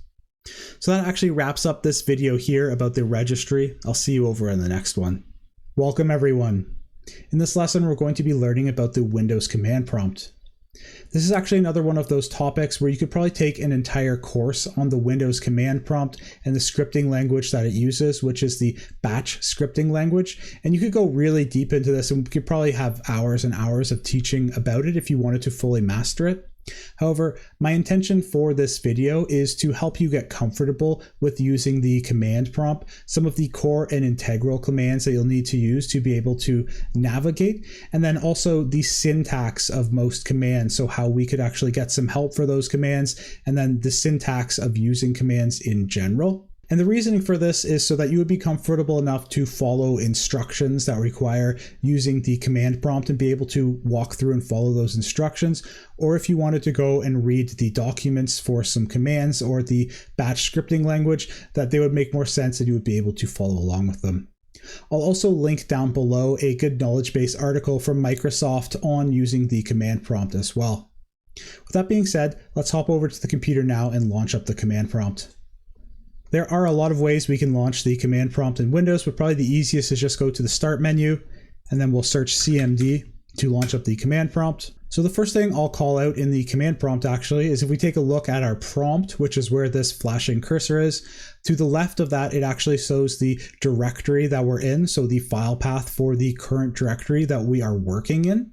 So you'll see we are right now in C, users Andrew. If we actually open up the File Explorer, we could actually navigate there as well. So if we go local disk C, users, Andrew, this is actually that same file path. And this is important to keep in mind when we're using the command prompt, because some of the commands that we use and their arguments, or if we need to access things like files or folders or executables, well, that's all going to be relative to where we are actually in the command prompt. So just to give you an example, one way that we can list out the contents of the directory we're working on is we can use the dir command. And you'll see here now we got a list of this directory. And of course, if we took a look in the File Explorer, this is the same contents. Of course, we just have all these folders here. They're file folders. And you'll see in the command prompt, we have this dir that lets us know that these are a directory, which is just essentially another term for folder. So what I'm going to do right now is I'm just going to clear my screen, and you'll see me clearing it a few times throughout this lesson just to keep it cleaner to read. If you want to be able to scroll back and see what you did, then you don't necessarily need to do this. I just find it makes it a little cleaner. So the command to do that is CLS. So of course we can change the directory that we're working on in the command prompt, and to do that we would use the cd command. And then we need to pass in an argument of the directory that we want to change into. So I'm going to change into the downloads directory. However, instead of typing out downloads in entirety, I'm just going to type down and then hit the tab button. And the tab button is a very powerful feature in the command prompt in that it allows us to autocomplete both commands and also things like file names or directories. So in this example, we are auto-completing the directory to downloads. So I'll just show quickly also, you'll notice if I run dir again, actually, you can see that we have the documents and downloads folder here. So if I just clear this out and then we run cd and I just type in do and then tab, you'll see that it goes to documents because there is two options that it could autocomplete to, and it's going to pick them alphabetically. If I hit tab again, it will go to downloads. So I'll hit enter here and we'll change directory into the downloads, and you'll now notice that our prompt has changed actually to reflect the directory that we're working in. Of course, we can hit dir again. So we can see here that I actually have a directory that is that unzipped driver that we installed, and of course a file that is that zip file. If we want to go back up a directory, there's a shorthand that saves a lot of time to do that. In Windows, in the command prompt, one dot specifies the directory that we're actually working in, and then dot dot is the directory above. So what we can do is we can go cd and then dot dot, and that will actually put us up one directory. So you can now see we are in the Andrew directory. Of course, we can also change directories to a directory using the full file path. So we might want to do that, for example, if we don't want to just change directories up and out of the directory we are until we're in the root, and then to try and go down into another directory. So for example, if we want to get into the Dinesh folder, well, if I just type in here Dinesh, or try and type in Dinesh and autocomplete, or I just try and cd into Dinesh, you notice that it can't actually find that path that's specified. So instead, what we could do is we go cd c:/ and it's users. So I'll just tab to complete, and then Dinesh, and I'll tab to complete again, and that shows us that that folder actually exists. And if I hit enter here, you'll actually see that we get access is denied. So the reason for that is we are actually running the command prompt right now as a standard user. Even though the Andrew user does have those admin privileges, it can launch the command prompt as an administrator, but by default, it's going to launch it as a standard user. So it's actually best practice for using the command prompt is to run it as a standard user unless we need to be an administrator. It's much safer to run it this way. So let's just close this out though actually and take a look at how we can run it as an administrator. So we'll go back to start here. I'll type CMD, and then instead of clicking it, I'm going to right click on it and go run as administrator. And of course, this is going to give us the UAC prompt. So we'll click yes here. And if we didn't have administrative rights, then we would need to enter an admin password there. So you'll notice now actually we're in here as the administrator. So we see up here, we have the administrator, and then also our home directory is Windows/System32. So now we can actually run a CD here, and I can go C:/users/Dinesh. And since I'm the administrator, I can actually go into that directory. So I actually wanted to go into the downloads directory here, and I'll just use tab to autocomplete, and we can list out the contents. And the reason I wanted to come in here is just to show that we can actually launch an executable directly from the command prompt. So to do that, we can actually just type the name of that executable. I'll hit enter, and you actually see that it launches up. So I'm going to close mine because I don't want to run it, but that's how we can actually launch an executable from the command prompt. There's actually a lot of really useful built-in commands that we can access through the command prompt. And so what I'm going to show right now is I'm going to show two of them. And my intention again for showing these is not specifically to talk about the command, but just to go over the syntax of running commands through the command prompt. So the very first one I'm going to run is ipconfig, and by default it doesn't actually need any arguments or anything, so we can just run this command as is. And you can see that it actually gives us some networking details about the networking configuration of our computer. And we'll cover what these are actually more in depth in the networking section of the course. So this command is very powerful though, and it actually has a lot more options that we can pass in as arguments to the command to get more details or actually have it perform actions. If we want to learn more about all of those details, then we can actually go to the help menu for the command. So pretty much all of the commands that are built into Windows are going to have a help built into them, and we can access that by actually, if we type out the command name, and then we go a slash and question mark, and we hit enter, it's going to bring up the help menu. So for me, it scrolled all the way through, so I'll just scroll back up here. And you can see now we're in the help, so it gives us a usage. So the usage just gives us the various options that we can run. And then we can see here, it actually gives even more details about these options. So there's a couple ways that you can add options onto a command in Windows. So one of them, like this one, is using the slash. So if we go, for example, ipconfig, and then one of the options was /all, then now we actually get a bunch more details that come through because we use that /all option. Not all commands in Windows actually use slash though. Some of them use dash. So if we take a look at the ping command, for example, this is another networking utility. So if we go ping and we actually just try and run ping by default, it's actually going to bring up the help for that. And the reason for that is because we're not using it properly. So we of course also could bring up the ping help command with that /question mark. And then if we actually take a look at the usage, it tells us that we need to pass in at the end here a target name. And then when we have all of these options and they're in square brackets, that means that they're actually optional and we don't necessarily need to pass them in. So to use ping without any options, at a minimum, we need to specify the target name. So let's take a look at doing that. We can go ping, and then we'll use 8.8.8.8 as our target. And you can see by default, it sends out a ping 4 times. And if we get a reply back, we'll see that reply. So let's just take a look at the help one last time here. And you see that one of the options that we get is this -n, and then we have a count here, and it tells us that this is the number of echo requests to send. So if we look at the usage here, we actually see we have this option where we can do -n, and then we actually put in the count, and this is going to be a number. So the syntax for that then is going to be, we'll go ping, then we'll type out the option, and then we need to pass in the argument that fulfills that option. So if I just run 12 here, and then we finally need the argument for the target name that ping requires. So again, we'll go 8.8.8.8. And I'm going to hit enter here, and now we'll see that it actually starts to go, and it's going to go past 4, and this would run for 12 times. But one other thing that I want to show is if we want to kill this early, we can hit Control+C. That allows us to actually just halt an operation or a command from running and kill it, and that's what Control+C does. So of course, this really just scratched the surface of using the command prompt and navigating it. And of course, my intention here is to help you get comfortable enough that you could read the documentation or follow instructions to use the command prompt. That wraps up this video here. I'll see you over in the next one. Welcome everyone. In this lesson, we're going to learn how we can automate and schedule tasks using the Windows Task Scheduler. Let's hop over to the virtual machine now and take a look at how to do that. So we can launch the task scheduler again through the start menu. So we'll go start, and then if we just type in task scheduler here, we can launch it up. So launching up the task scheduler, we actually get an overview of the local task scheduler when it first launches, and we can actually see the status of any tasks that have run, and we can set that. So for example, right now we're looking at the last 24 hours, but if we wanted to, we could look even for the last 7 days or 30 days. And if we actually expand these task names, because we have the same task that's been running multiple times, we can actually see the status of it, when it started, when it ended. So you can see there's actually one even running right now, and we've had some successful runs that have been running, and we can see the time they started and ended.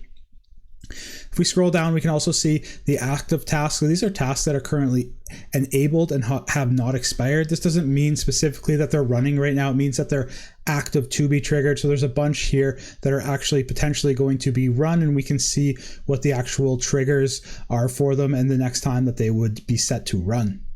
So these are actually mostly just default tasks that are set by the operating system or potentially applications that have been installed, but we can also add custom tasks as well. So we'll take a look at how to do that.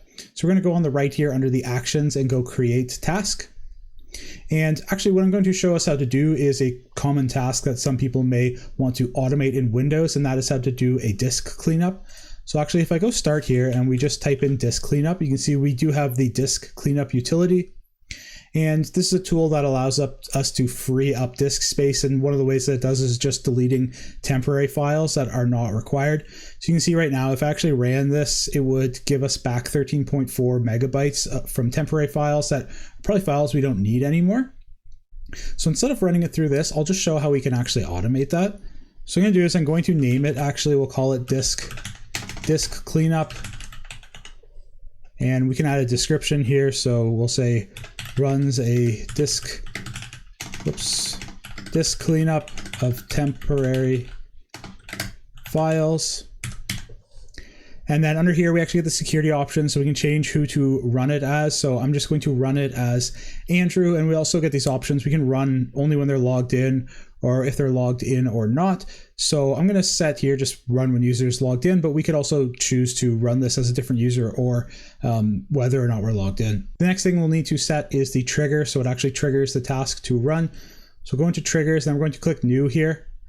And then the default here is to do it on a schedule. However, when you take a look at this dropdown, you can see there's a bunch of other triggers. So for example, at log on or startup, or even on idle. So I'll just keep it on a schedule here, and I'm going to go daily. We'll say recurs every 1 day. So this means that it's going to happen every day. And then we can set the time. So right now it's 12:13. So what I'm going to do is I'll actually just give myself a bit of time to finish this. So I'm going to set it for 12:20 here. And we have some advanced settings here, but I'm not going to hit any of these. We'll just leave it enabled and click OK. The next thing we'll need to specify is the action that's going to take place when we hit that trigger. So we'll go to actions here, and we can create a new one. And we actually want to start a program. So essentially, this is actually going to be like if we started this program through the command prompt. And this program is called clean mgr. So if you actually just open up a command prompt here, and we actually just run, so it's called clean mgr. And you'll see what happens when we actually just launch it like this. It's just going to actually bring open this disk cleanup utility. So what we need to do is we actually need to look at the option that we're going to pass in just to automatically run that cleanup. So if we actually go clean mgr again, and we go slash with this question mark, we get the usage, and the one that we actually want is this slash sage run :n, and that's going to be the one that runs it for our drive. And the way that I actually know this is there is a great knowledge base article from Microsoft that I went and read that showed how to automate doing this. So I'll link that below, but that's how I knew which one to pick up for this one. So I'll just actually leave this open because it's going to help us with this creation of this task. So we can go, it's clean mgr, and then if I just actually bring this one back, actually it's this here, the usage, it is slash sage run :n.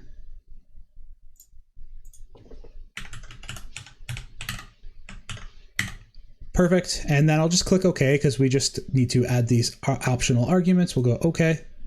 And that's perfect. So then we can take a look if there's any conditions. So we could set any conditions here. So the very first one is like only if the computer has AC power. So we could double check that. I'm just going to run with the defaults for here. And then we also have some settings here that we could choose, but I'm just going to also run these with the defaults. So I'll click OK. Perfect. And now actually, if we go to the task schedule library, we see that we do have that disk cleanup that's here. So of course we could double click on it. And if we wanted to, we could edit it. What I'm going to do is I'll just wait 2 minutes and then we'll see how this runs. Okay, so I've just crossed over 12:21 here. So if I just go over to the task scheduler here and then we take a look at the summary, we can actually see that this ran and we see that it actually succeeded. It was successfully run. And if yours is not showing up, you may need to just click the refresh here to make sure it picks them up. But yeah, so we can see that it actually ran here. And so if we launch the disk cleaner or disk cleanup again, can see that it did run because the temporary internet files, it has shrunk quite a bit down to 86 bytes. Of course, some things have grown right back to where they were after we ran it, which is sometimes the case with the disk cleanup, but it did actually run. So that just shows how we can use the task scheduler to automate tasks. Again, we can be much more complex with this and actually write scripts in either the batch scripting language or PowerShell, another scripting language we'll take a look at later on in this course. And we can use the task scheduler to trigger those to perform more complex operations as well. That wraps up this lesson. I'll see you over in the next one. Welcome everyone. This lesson is going to be another ticket interrupt. Just a really quick reminder on the format of that. I'll go through the ticket here and what needs to be done to close out that ticket or what's requested. And then after that, I'll flash up on the screen a paused here indication. And I would highly recommend you pause the video and then go onto your Windows VM and attempt to actually close out the ticket or do what's requested.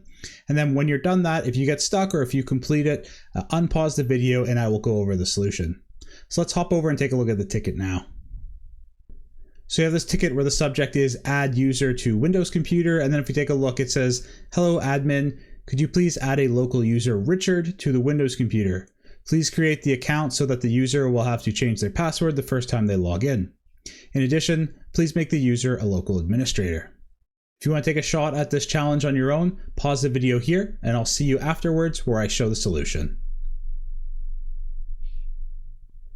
Okay, I'll show my solution now for this. There are actually a few ways that you could go about adding this user and making them an administrator. So if you had a different solution, as long as you got to that end product and you added the user and they are a local administrator, then that's okay. I'm going to walk through how I went ahead and did this. So the first thing we'll need to do is actually log in as a local administrator account. So for me, it's that Andrew account, and I'm going to log into that account. And I actually just use the local users and group manager. So again, to do that, we just go to the run here, and then it is this lusr-mgr.msc. So I'll click OK to launch that up. And then I'm going to go into users, and I'm just going to right click here and go new user. And it said the username was going to be Richard, and we can just leave the full name and description blank. And then I'm going to set a password here for them. You can set whatever password you want. And I'll leave this user must change password at next logon checked here. We can just go create. Perfect. And now we've got this Richard account here. So what I'm going to do is now go to the groups, and we need to go to the administrators group, and we're going to add, and I'm going to add Richard to the group. And then I always like to hit check names here to make sure I didn't have a typo or anything. So perfect, we were able to find that. So we can click OK, click apply, click OK, and we just do a quick double check here. And we now have Richard in this administrators group. We'll go OK. And I'm just going to close this. And what I'll do is I'm just going to restart the computer quickly, and we'll make sure we have that Richard user that's actually properly added, that they have to change their password, and that they're also an administrator. So I'll just restart here and we'll log into that Richard account.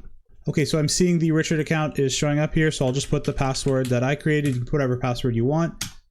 Perfect. And then it's asking us to change the password. So I'm just going to set a new password for them. Again, you can set whatever password you want here. Perfect. So now we can actually log in with this account. I'll just give it a second here to set everything up and see once it's done setting up. I'm going to say no to all of the privacy options here.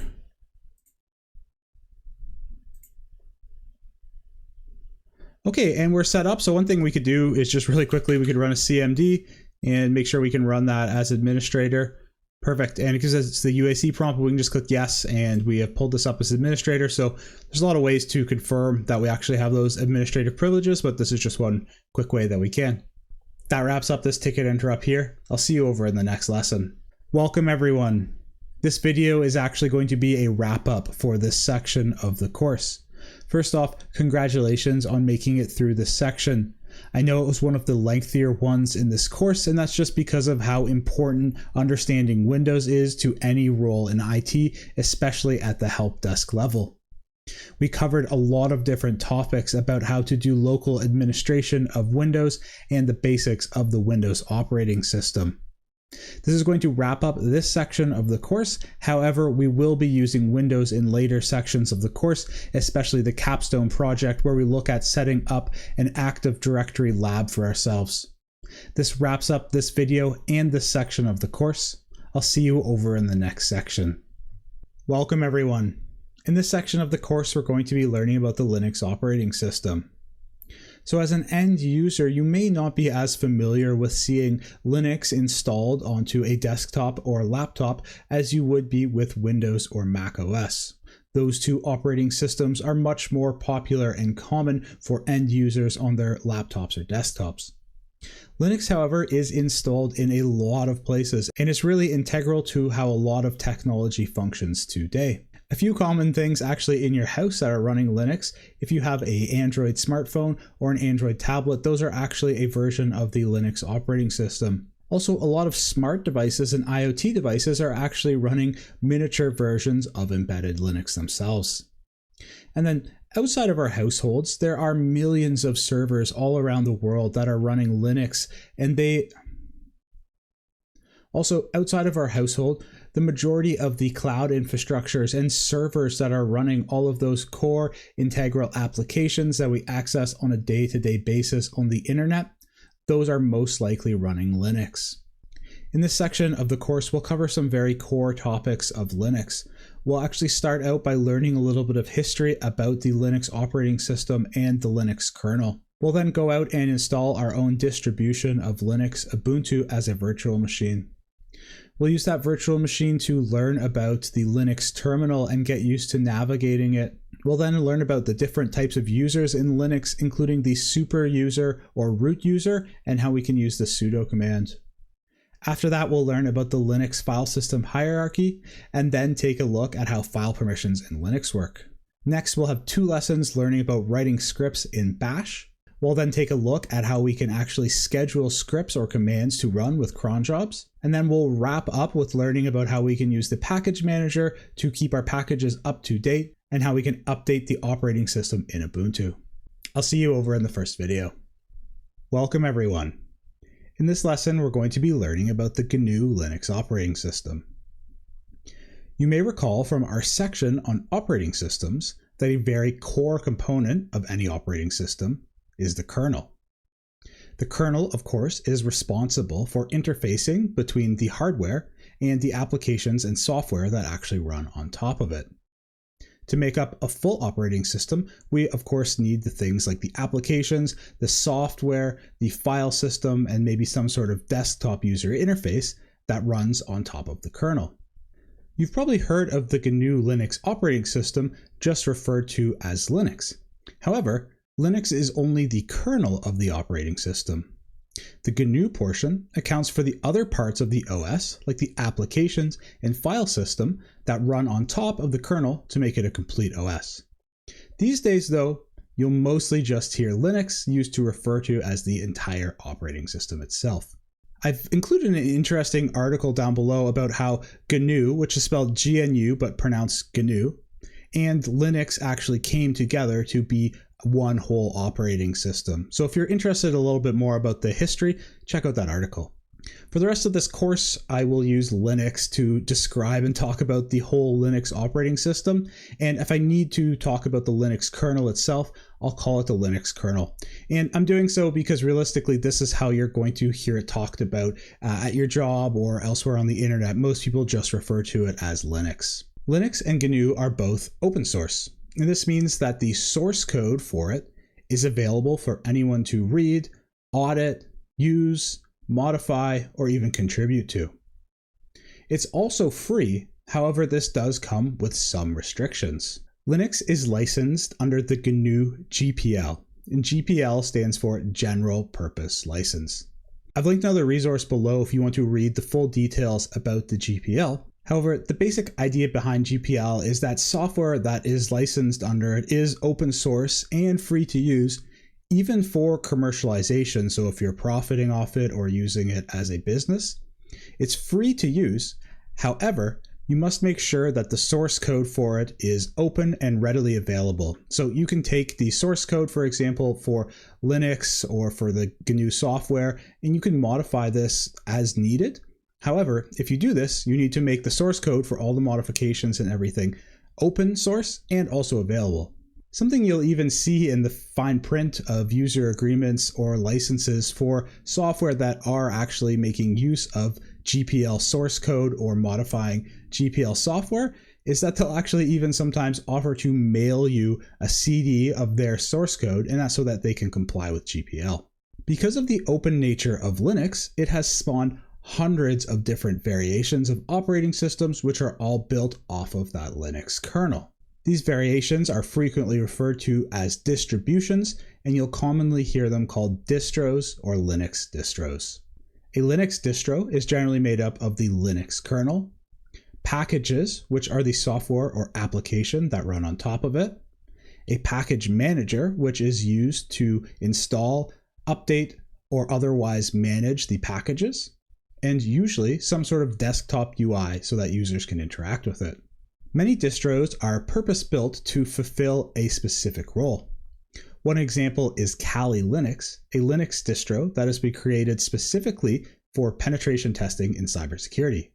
I'll link below a really interesting tree that actually shows all of the different Linux distributions and their offshoots, so you can find out more details about all of the different distros if you're interested.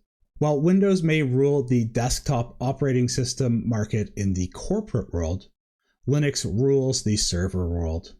The majority of backend infrastructure and servers are actually running Linux. Because of this, it's very likely if you have a role as an IT professional that you're going to need to interact with and most likely administer Linux environments.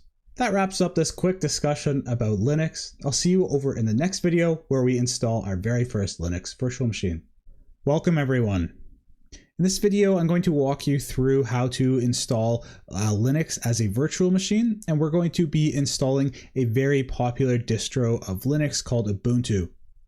I picked Ubuntu for this course because it is one of the, if not the most popular desktop distros for Linux, and it's a great one to learn on. So let's hop over to the computer now, and we'll take a look at how we can install it.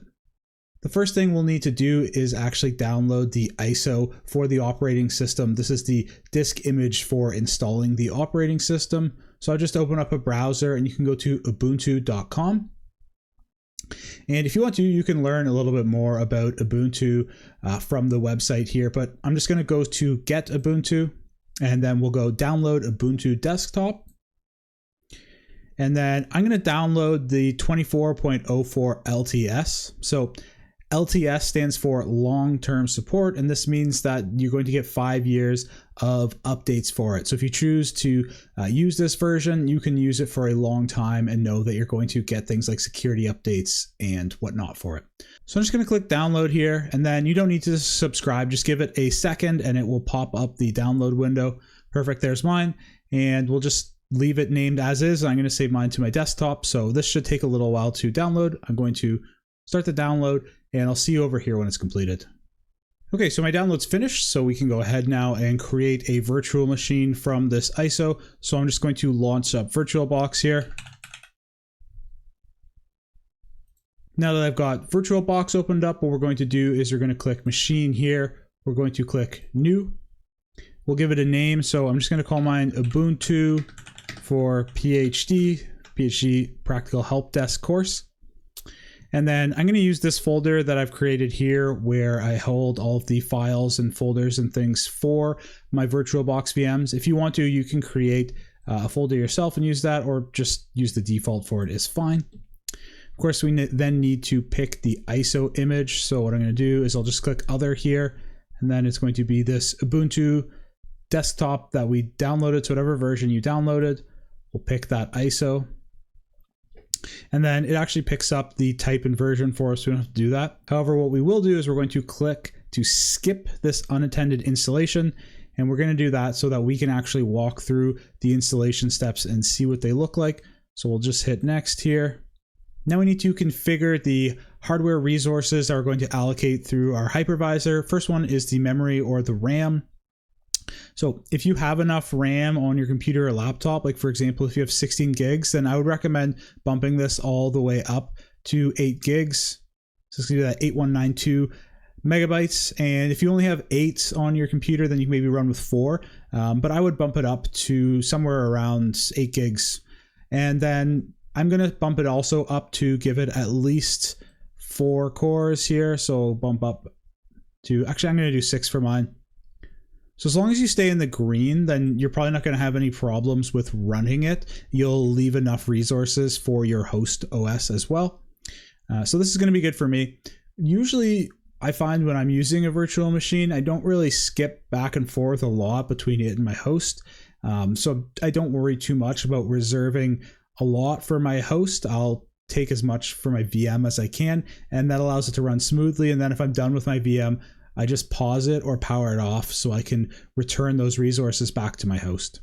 So I'll click next now. The other thing we're going to do is have to create a virtual hard disk. So 25 is the minimum. I'm probably going to give it 50 here, and we can just click next now. Now we can review all of the different settings that we selected. So if you want to, you can take a look through here, and if you're not happy with any, go back, but I'm happy with mine. So I'm going to click finish. Perfect. So now it's going to be powered off, and what we're going to need to do is start this up, and then it's actually going to walk us through the installation of it. So what I'm going to do is I'm just going to hit start. It's going to take a minute or two for this VM to power up. I'll make this full screen so it's a little bit easier to see. And then we get a couple options here in the bootloader. And what we're going to do is we're going to select try or install Ubuntu. This will take a second to start up. And then we're just going to click here and go install Ubuntu. It's going to give us a little pop-up preparing Ubuntu, and it's going to ask us to input some details here. Pick our language, so I'll choose English, hit next. I don't need any of these accessibility options, but if you do, then you can customize those here, so I'll hit next. Select my keyboard layout. I'm just going to use English US. So for connect to internet, we're going to use wired connection. And even if you're on Wi-Fi on your host computer, the way that the hypervisor is actually going to share that network, it's going to appear to be a wired connection for the VM in the guest. So we can just use wired connection here. I'm going to hit next. We're going to choose to install Ubuntu, hit next. We will do an interactive installation. And I'm going to pick the default selections here. All right, and then I am going to install the third-party software for graphics and Wi-Fi. And then we don't need this install support for additional media formats, so I'm just going to hit next here. We can just do this erase disk and install Ubuntu, so this is just going to be for the VM itself. All right, and then we can just set some information here. So I'm going to put my name, Andrew, and we can do computer's name. I'm going to do just Andrew Ubuntu -PhD username, and then we'll need to set a password. So you can set your password to whatever you want. I picked the weak password of password so that I don't forget it. Set this however you want. Then we're going to hit next. This is where I am or close to where I am. So if you want to set your time zone, you can do that. Hit next. And then I'm just going to hit install. We'll let this run through here. It's going to take a little while.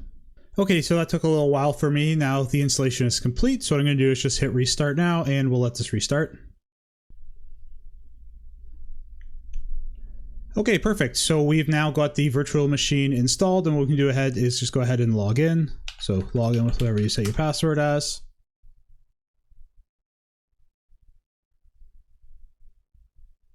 Okay, so now that our Ubuntu has restarted and we're logged in, there's a few last steps we need to do to set this up. So I'm gonna hit next here, and then we don't need to enable Pro, we'll just go skip for now. So I'll click next. And personally, I'm just going to say no, don't share system data. And then we'll hit next. And I'm just going to hit finish here. All right, and we've got Ubuntu installed. So I'm gonna wrap up this video here. And what we'll do in the next video is we'll take a quick look at Ubuntu and how we can configure it a little bit, and also how we can change some of the settings for VirtualBox to make our VM look and run a little bit better. So that wraps up this video here. I'll see you in the next one. Welcome everyone. In this video, I'm going to walk through a few more setup steps for the Ubuntu VM that we installed, including making some changes in Ubuntu itself and also making some changes in VirtualBox. Let's hop over to the computer now. So the very first thing I'm going to actually do is take a snapshot. So just a reminder, to do that, we go up here to Machine, take Snapshot, and I'm going to call this snapshot, I'm going to call it Fresh Installation. So we haven't done anything other than the installation. And if you want to, you can add a description here so you can remember. But I'm going to click OK, and that's going to go ahead and take a snapshot for us. So it takes a little while to do. I'm just going to let this go off to the side while it's working. So I'm using Linux. I like to take lots of snapshots. Of course, it is good and best practice for any operating system when you're using a VM to take snapshots. However, for Linux, at least in my opinion, and what I found is that it's a lot easier to do irreparable harm to your operating system. There's a lot less protections in place. It gives you a lot more flexibility, but there's also a lot less protections in that you can damage things that are hard to repair. And this isn't going to like break your host operating system or like anything on your computer, but it can really mess up the virtual machine. And it's a lot easier to fix those by just reverting to a snapshot. So I always try and take snapshots frequently or before I do anything major on my Linux VMs. Now that I've got that snapshot out of the way, the next thing I'm going to do is log in. Okay, so we're now at the desktop of our Ubuntu virtual machine here, and I'm going to show how to do a few things using the desktop UI in this video. The one thing I want everyone to keep in mind is that you recall there's many different distributions of Linux, and some of them share the same desktop UI application. So for Ubuntu, it uses GNOME, so some people pronounce it GNOME or GNOME. So you will see a similar desktop UI across other Linux distributions, but not all of them use this. So not everything that I show how to do in this video is going to work on all Linux distributions. With Ubuntu, similar to the Windows Start menu, we have this Ubuntu logo, which we can bring up to show our apps. And from here, we can get to the various apps that are pre-installed. And once we install more apps, then they'll be visible through here. The very first one that I'm going to go to is the settings here. And here we can change the majority of the settings for the operating system. And the first one that I want to do is actually change the display because the resolution right now is driving me a little crazy. So I'm going to change it, and I'm going to make mine 1920 by 1080p. So you can make yours whatever your monitor is. Mine's 1920 by 1080p. So I'm just going to set it to that. And then I'll keep the scale at 100% and hit apply. And I'm going to keep these changes. So you'll see now though in VirtualBox, we have to scroll down to see the bottom here. So what I'm actually going to do is I'm going to go into the full screen mode. So we can change the view up here and we can scale it or auto resize these. But what I just like to do is I like to put it in full screen mode. It looks the best in my opinion. So I'm going to click full screen mode here to make mine full screen. Before we do, I just want to remind you of the host plus F key, which is the shortcut to enter and exit this. And our host key is the right control. So only the right control will actually work to take us in and out of this. So if I hit full screen mode, it also gives us this reminder because once you get in here, it's hard to get back out. You're stuck in here, but if I hit my control plus F, that's going to take us out. So I'll go back in full screen mode. Perfect. And now we are in full screen mode. So on the left-hand side, we've got the taskbar. And if you want, you can customize this like Windows to put it down on the bottom. I like to keep mine on the side. Of course, we have our file explorer, and this works similar to Windows that lets us navigate all of our files and folders of the file system. And in another lesson, we'll take a little bit more of a deeper dive into the structure of the file system for Linux. We've also got the App Store here, and this is pretty similar to other app stores that you may come across. It's an easy place that you can go out and add or install applications that you want. So you can see here we've got like a calendar, for example, or if we scroll down, we've got things like Paint, we've got even games and things like that that can be installed. So this is one way that you can install applications, and we are going to actually have a full video and lesson on installing applications in Linux. The last thing that I'll show in this video is actually in the top right hand corner here. We do see we've got this pop-up box. So this is some information from VirtualBox itself and not the operating system, the guest OS. But underneath that, if we take a look, we've got this little bar here that gives us a little bit of options. So we can change the network interface here. We've got the wired one. Generally not going to need to change this on the VM. We've also got some other settings where we can power it off, lock the screen, or we can actually get into the settings from there. That wraps up this quick video learning about the desktop user interface for Ubuntu and finalizing our setup. I'll see you over in the next videos where we take a look at using this VM to further learn about Linux. Welcome everyone. In this lesson, we're going to be taking a look at the Linux terminal and command line. I'm introducing this topic a lot earlier in the Linux section of the course than I did in the Windows one, because you'll find that with Linux, there are not as many UI or user interface options for performing administrative tasks as there are in Windows, so it's even more essential to have a good understanding of using the terminal. If it's something that you're not familiar with, I know that it can be a little intimidating at first, but I think that once you get used to the hang of it, it's actually not quite that difficult, and you probably won't want to go back to using user interfaces once you get the hang of the terminal. With that said, let's hop over to our Ubuntu virtual machine and get started. So we can get to the terminal by clicking down here on this Ubuntu logo to show apps, and then we'll click on terminal. Okay, so now that we're in the terminal, let's talk a little bit about what we're seeing. So the terminal gives us access to a shell. And the easiest way to describe a shell is that it is essentially a way for us to issue direct commands to the operating system. And you can configure different shells or have them behave or display differently if you want. However, in this course, we're just going to be using the standard shell that comes in Ubuntu. So taking a look at our shell, I just want to draw your attention to a couple of details. The first one is this section printed in green here, and that's just telling us who we are logged in as and the actual host name that we're in. So this Andrew is the user, and then the @ is denoting which computer we are on or the host name that we are on. And you remember, this is what I created mine to be. Now, this may seem a little bit redundant for a system like this, where of course we know what those are, but a lot of times you will be accessing a shell through some sort of remote connection, and it can be easy to lose track of who you are or where you are. After the colon, we then see two pieces of information. We've got this tilde here in blue, and then we've got the $sign here. So this tilde is actually giving us the location of where we are in the file system, so where we are in the terminal navigated to, and the tilde is short form in Linux for the home directory of our user.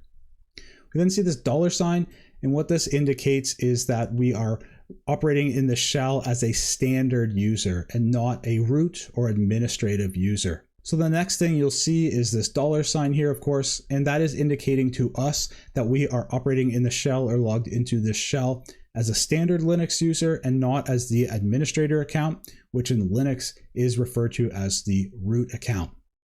We're going to talk a lot more about the different user levels and the root account and super user access in a whole other lesson. However, I just wanted to show what this means. If you were logged in as the root account, then you would generally see this instead be the $sign or $sign.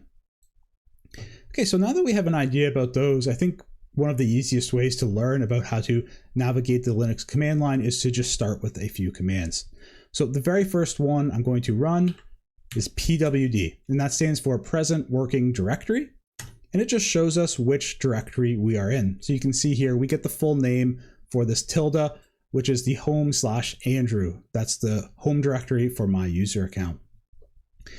This is important to know because all of the commands and files that we access through the terminal are going to be relative to our location in the file system. Okay, so now that we know what directory we're in, let's take a look at the next command we're going to run, and that is the ls command. And that allows us to display the contents of the directory that we're in. So you can see in my home directory right now, I haven't created anything. These are just the standard folders or directories that are created in Ubuntu when you set up a user account. So we've got all these different folders. You can see we've got my desktop, a documents folder, and so on. Let's take a look now at navigating into one of these folders. So the way to do that in Linux is to use the cd command, which stands for change directory. And to use the cd command, we actually need to pass it an argument. So to do that, we just do a space after the name of the command. And for this one, we just pass directly in the name of the folder or directory that we want to navigate to. So let's start by going to our documents folder. You'll notice that I'm typing documents with a capital D. And we can see now that the blue section of our shell is updated and it tells us we're in the documents. And of course, if our shell didn't have this, then we could use the pwd to remind ourselves of where we are. Let's take a look at what happens if we don't use a capital D. To do that, we're going to navigate up one folder level back into our home directory. Instead of having to change directory into the home directory, we can use some shorthand in Linux, which is the ... symbol. That stands for up one directory from where we are. So if we go cd and then ... you can see that this brings us back into our home directory. So now if we want to change directory into documents, however, we don't use a capital D, you can see that it says there's no such file or directory. And that's because everything in Linux, including command names, file names, and folder names, are all case sensitive. So let's go back into the documents folder again. And to get there, I'm going to actually make use of a very handy shortcut when navigating the terminal, and that is tab. So if we go cd, and then I'm just going to type DOC, and then if I hit the tab, it's actually going to auto-complete for me based on the contents of the current directory we're in. It knows that there's one called documents. So I'll hit tab here and it automatically fills that in for us. Then we just hit enter and now we are in the documents folder. So a very handy feature, and I suggest making use of tab. You can also do it for commands as well, not just for folders or file names. So if we just run a quick ls, there's actually nothing in our documents. Let's go about now making a directory. So the command for that is mkdir, and then we need to specify the name of the directory. So let's call the one that we're making test. And you'll notice, even though we made this directory, so if you list it out, we've got the test, we're not in it yet. So let's change directories into that test. And if we list that out, of course, it's empty. So the next thing we are going to take a look at is how we can create a file. There's a lot of different ways to create a file in Linux, but if we just want to create an empty file, we can use the touch command. And then we just need to pass in the name of the file we want to create. So let's create one called test lowercase .txt. And if we list that out, now we've got our test.txt. The contents of this text file, of course, are going to be empty. So let's take a look at how we can add some text to it. There's actually a lot of different ways we could do this in Linux. And I think one of the easiest ways when you're getting started is to just use a graphical user interface text editor. And we can launch that directly from the terminal, actually, is probably the quickest way to do it. So the one that's built in by default into Ubuntu is the gnome-text-editor. And if we were to just launch this program right now through the terminal like this, then it would just open up, but it wouldn't open up any files. However, we can pass it an argument of the file that we want to open, which is that test.txt. And you can ignore those warnings. You see here, we actually now are in the documents test, and we've got the test.txt open. So we can just write hi from, and I'll put my name. So you can put whatever you want here. And what I'm going to do is I'm going to use Control S to save it. And then I'm going to close it. You can see we're back here at our terminal screen. Since I'm at the bottom of the screen here, and just to make it easier to read, I'm going to use the command clear, which is just going to clear away everything that we've written in, and then it's going to bring me back up to the top. So you can do that if you want, but you don't necessarily have to if you want to be able to see what you've run. One command that we can use to view the contents of a file is the cat commands, that's C-A-T, and then we need to pass in the argument of the name of the file that we want to see the contents of. So for us, that is that test.txt, and I'll use the tab there to finish that. We can see that it prints out "Hi from Andrew," the contents of that file. So some of the commands that we've run so far has required an argument, and that argument so far has just been the name of the file or directory. However, some commands we can pass in arguments that are flags, and these flags can be required or optional, and they change the behavior of how the command runs. So I think the easiest way to show that is with cat, for example. We can access the help. So if we go cat and then --help, so the help option or flag for a command is one of the most useful options. It gives us a lot of detail about the different options and how to use the command. So if we take a look, generally they'll start with a usage, and that tells us how we can use it. So here we see we have cat, and then we can run an option if we want, and then the name of the file. So when we initially ran it, we just ran it with the file. We didn't provide any options because they're optional. However, we can see here that we have these options that we can pass in as flags with the dash command. So one that I'll call attention to is this dash number, or we can use dash number, and it numbers all the output lines. So let's clear this away and just see how that works. If we run cat -n test.txt, you can see we get the number 1. And then the other way that we can pass in flags or options is if we go cat --number test.txt, and we can see that does the exact same thing for us. The last command that I want to show that is similar to the help command is the man command. So that's just man, and we can look at the help for that actually. If we go --help, and we get a whole bunch of details, but if we scroll back up, you can see the usage is man, option, and then we choose what we want to have the man for. So you can use this to actually get the manual for various commands, and they are more detailed than the help is. So let's clear this out here. So let's run man cat to bring up the manual for cat. You can see it's similar to the help, but it actually gives us more details, and we even get a few examples here. And if we want to get out of man, then we just push Q to quit. So both the help for a command and using man can give a lot of details about how to actually use that command. I use them very frequently. So that's all we're going to cover for the very basics of the terminal in this lesson. However, throughout the rest of this section on Linux, I'm going to be demonstrating the majority of administrative tasks and other tasks that we're going to be performing using the terminal. So we are going to be using it throughout the rest of this section, and as such, we will learn a bunch more commands and some useful tips and tricks for navigating the terminal. That wraps up this video. I'll see you over the next one where we take a look at user levels in Linux. Welcome everyone. In this video, we're going to talk about some of the user types in Linux and also how we can run commands as the administrative user from a regular user account. Specifically in this video, we're going to look at regular user accounts and the root or super user account. There are a couple of other types of accounts in Linux for systems and services. However, those are outside of the scope for this course. Let's hop over to the terminal now so we can start taking a look. On Linux systems, you can see a full list of all of the users that are configured and set up for any host by taking a look in the passwd file. And that file is actually located in the etc folder. So we can take a look at it with cat, of course, and we need to specify the full path for that file because I'm currently in my terminal, at least just in my home directory.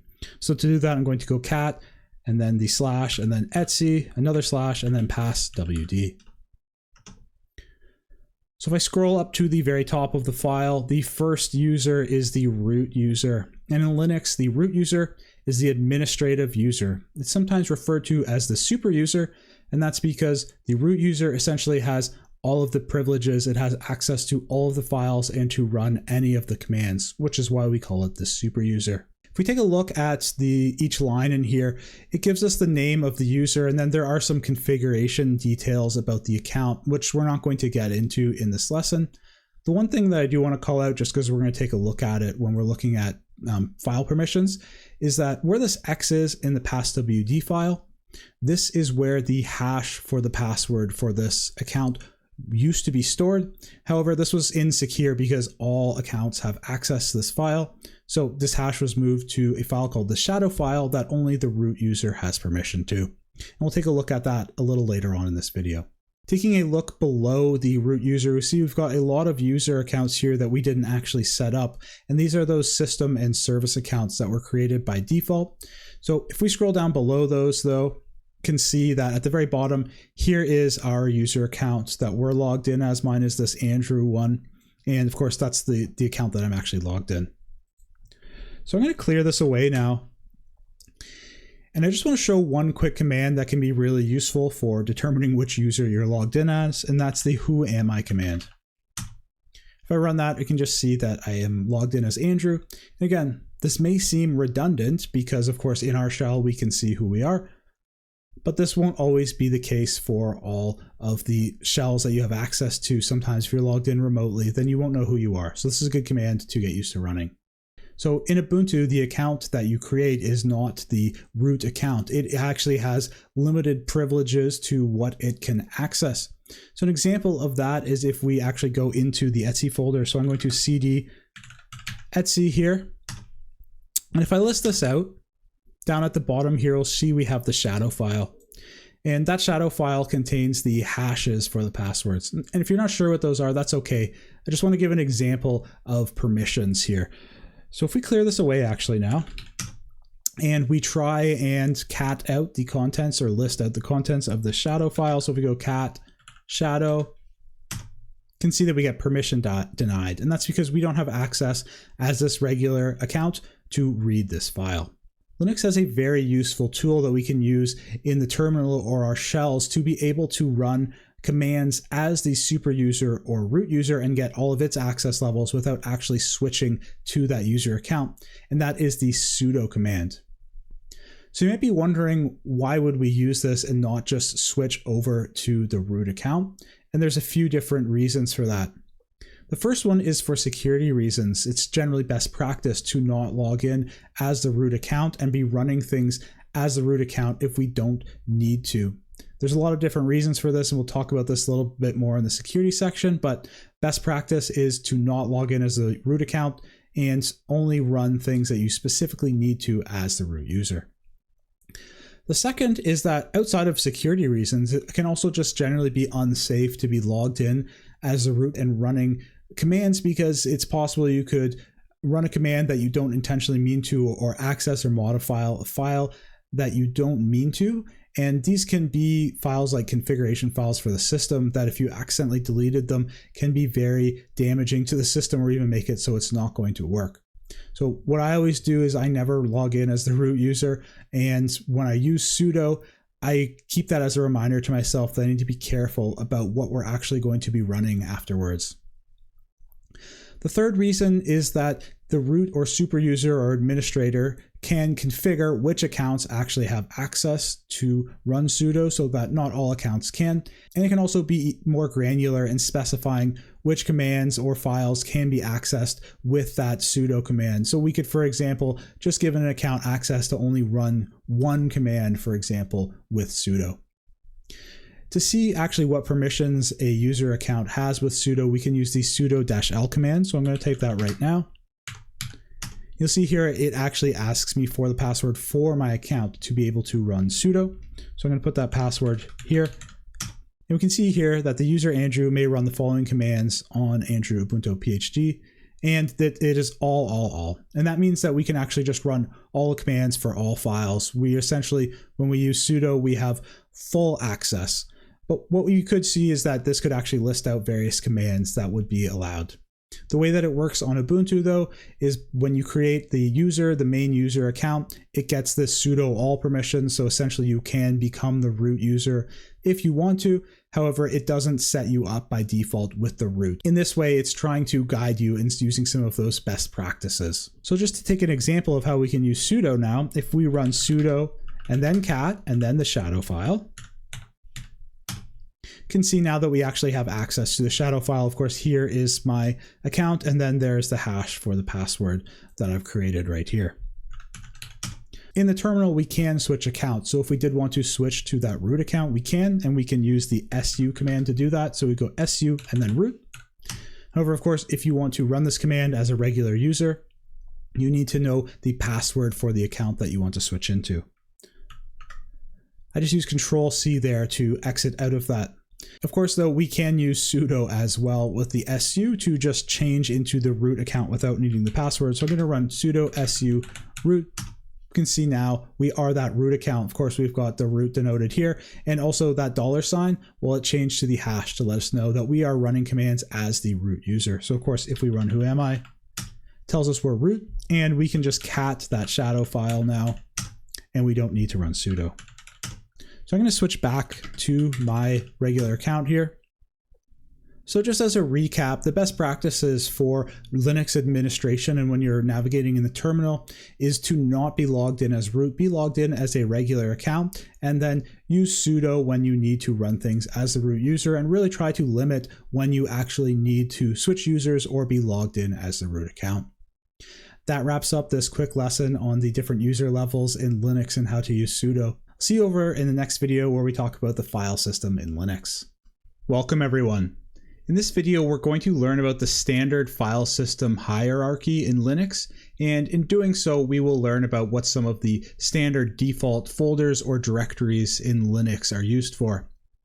So you've probably heard me referring to folders as directories sometimes in this Linux lesson, and technically they are called directories in Linux. However, the term is used very interchangeably, either as a folder or directory. You can use either one, and you'll probably hear me switch between them. With that being said, let's hop over to our terminal now so we can start learning. So for us to learn about the standard file system hierarchy in Linux, we need to actually go to the root of the file system. So you can navigate to that with /. So we're going to go cd and then /, and that's going to take us to the root of the file system. And this is essentially at the very top of the file system. We cannot go any higher than this. Even if you were to, for example, go cd ... go up 1 in the file system, it's just going to keep us in the root directory. So one of the ways that I like to think about it and why it's root is that if you think of a file system being like a tree, where from the root of it, we can then branch out with the folders that are underneath it. And each of those folders can have more folders or subfolders, and they can branch out. And at the very base of it is the root. And so the root of our file system is where all the other files and folders are going to originate from. So of course we can run ls here and see the different folders that are in the root of the file system. So taking a look at all of the folders that are listed here, the majority of them are actually standard to the Linux operating system. So you'll find these on all Linux distributions. And there actually is a standard that lays out this file system, the different folders, and what's to be included in those folders. And that standard is called the File System Hierarchy Standard. And I'll include a link below in the resources if you want to read more about it. However, essentially this standard just lays out the various folders that are required for Linux to operate, and then what should be stored inside of these folders. So instead of actually going over the document, we're just going to navigate to some of these folders right now and talk about what is listed inside of them. So the very first one we are going to look at is the bin folder. So we'll just change directory into that folder right now. We'll cd bin. And bin is short for binary. So if we list this out, this folder contains the majority of the binaries, or as they're sometimes referred to, executables that are required for the operating system to function. And if you actually take a look through all of the different binaries here, you'll see some of the ones that we're already familiar with and have been using, like for example, cat, ls, and pwd. Well, those binaries are all in here. So when we're actually running these commands from our terminal, they're going to be accessing these underlying binaries, which are, if you recall, all the way back to when we were learning about how a computer works. Well, these are those compiled binaries or executables, and when we type them into the command line, it goes and runs them from this location. So we don't need to call these binaries or executables with their entire path like we would other files or folders. And that's because our terminal is configured to go and look in certain default locations for binaries when we type commands into the terminal. And that's why we don't actually need to type the whole path. So let's go back up 1 to the root again. And then the next folder we'll look at is similar to the bin folder. It is called the sbin folder. So we'll change directory into there.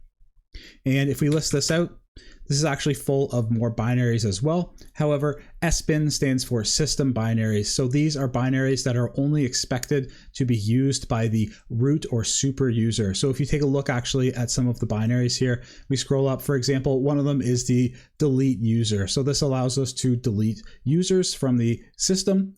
And of course, this is something that you would probably only want the super user or someone with administrative rights to be able to run.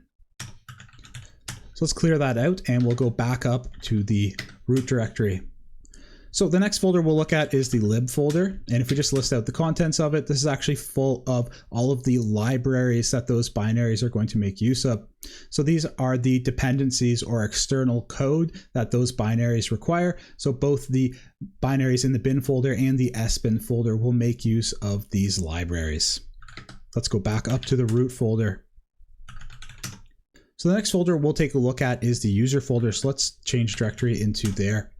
And if we list out the contents of this, you'll actually see that there are some folders that were present in the root directory or the parent to this one that are also present in the user folder. And the intention for the user folder is these are files or executables that are not required for the operation of the operating system itself, but are to be used by the end user. And that's why there's a bin folder and even an sbin in here. And they include different binaries that aren't essential for the operation of the operating system. Let's go back up to the root again. The next folder we'll take a look at is the etc folder. This is one we've actually already looked at in a previous lesson. So let's head over there right now. And etc actually doesn't stand for etc in Linux. It actually stands for editable text configuration. So that should give you an idea of what is in this folder. If we list it out, we'll see there is a lot of files, for example, in the .conf format, which stands for .configuration. And this is where we keep those text configuration files that allow us to configure the various binaries and even things in the operating system. For example, we saw the passwd and shadow files were used to configure the user accounts for the operating system. So that's where these configuration files are supposed to be stored. Let's go back up to the root folder here. Another folder we've already touched on is the home directory. So let's go there right now. And if we list this out, we'll actually just see there's one folder here for our user account. And if we go into it, of course, this is our home directory or folder where we can store files or install things that are intended just to be used by the user that installs them, or configuration files for that specific user. If we go back up just one more directory into the home again, of course, there's just one here for Andrew, but if we added other users onto this system, then each of them would get their own home folder. Okay, let's go back to root. And the next folder we're going to look at is the dev folder. So let's go over there right now. And if we list out the contents of this, the dev folder is an interesting folder in that all of the files in here are actually files that represent devices. So in Linux, there is an interesting convention that has been used where most things boil down to being just a file themselves, including, like, for example, if we plugged in a USB device, well, there would be a file in the file system that represents that device that we can read to and write from. So for example, if we plugged in a USB device, then it would have a file that would be created in the /dev folder. Let's go back up to root again. The next folder that we'll take a look at is the boot folder. If we list this out, this is actually what contains all of the files that are required for Linux to boot up. All right, we'll go back to root again. And then we'll take a look at the opt folder. So if we go into opt, and there's nothing here, and that's because opt stands for optional, and this is designed to be a folder where we could install optional software if we wanted to. So that's why it's empty, because we just have this fresh install of Ubuntu. We haven't installed anything here, but if you wanted to install additional software, then the opt folder is a place to do that. We'll go back to the root here. The next folder we'll take a look at is the temp folder. So let's cd into temp, it's temp. And if we list that out, you can see we've got a bunch of temp files, and the intention of the temp folder is where both the operating system or users can write temporary files to. And these are temporary in such a way that actually they do not persist between reboots of the operating system. So if you put stuff here and then reboot your system, it's going to be deleted. So keep that in mind if you're ever using the temp folder. Let's clear this out here. We'll go back to root. The next folder we'll take a look at is the var folder. So let's head over there right now. We'll list this out. And var stands for variable. So these are files and folders that are going to store variables that the operating system needs while it's in use. So these are going to be written to and change as the operating system is in use. So for example, you see you've got one for crash where we could store like crash statistics, and there's various other folders and files that store variables for the operating system. Let's go back up to root again. So the last one we'll look at is an interesting one, and that is the proc folder. So we can go cd proc. And we can list out the contents of this, and we see there's just like a bunch of a lot of numbers here and a few other files. And the proc folder stands for process, and it's an interesting file system in that it's actually not written on disk. It's actually created by the operating system in memory. And what it is for is actually to keep track of all of the processes that are running. So that's why we see a bunch of numbers for the majority of them. So this is not a standard file system in that it's somewhere we could write with. It's mostly just used by the operating system to keep track of processes. In this lesson, we touched on the most important or core of the folders inside of the standard file system hierarchy. However, we didn't go into all of them. So if you are more curious to learn about this topic, or you want to see what all of them are, then I would encourage you to go check out the resource that I've listed below. That wraps up this lesson. I'll see you over in the next one where we learn about Unix or Linux permissions. Welcome everyone. In this lesson, we're going to be learning about Linux file permissions. These are actually what control who can read, write, or even execute different files in Linux. Let's hop over to the terminal to get started. If you're following along on your terminal from the last lesson, I've moved over to my home directory. So just a reminder to do that, you can use the cd command, and then the short form for the home directory is tilde, and that will get you into the home directory. I'm in mine. For this demonstration, we're going to make use of the folder and file that we previously created. So those are in the documents folder, and then furthermore, if we list this out, we have that test folder. So I'm going to go into that test folder directory. So I'll clear this away, and I'm actually just going to make the font a little bit bigger so it's easier to read. We can see the file permissions for a file and actually a bunch of other useful details if we add the -l option to ls. So I'm going to do that right now and go ls-l. And we see that along with just the files that are here, folders that are here, we also get a bunch of other details. So let's talk briefly about what these other details actually mean. So I'll split these up into the different sections of what they mean. The first one is right here. And this actually denotes the file type. So I'll just write that here, file type.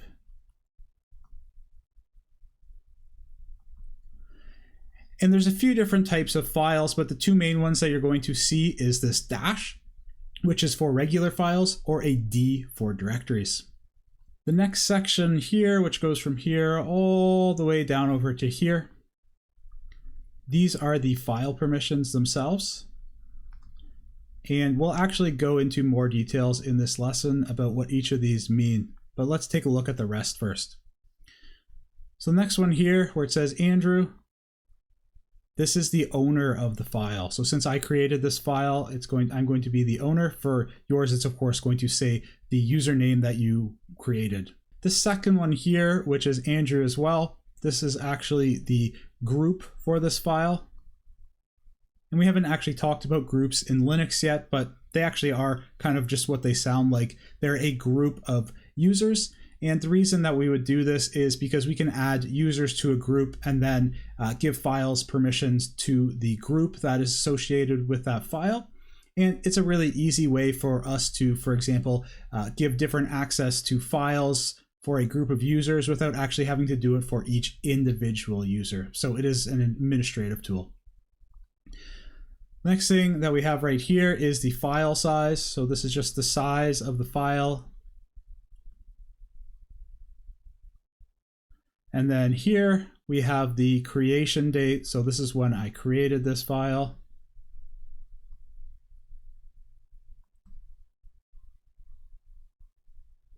And then the last one here, this one's pretty obvious, but this is the name of the file itself.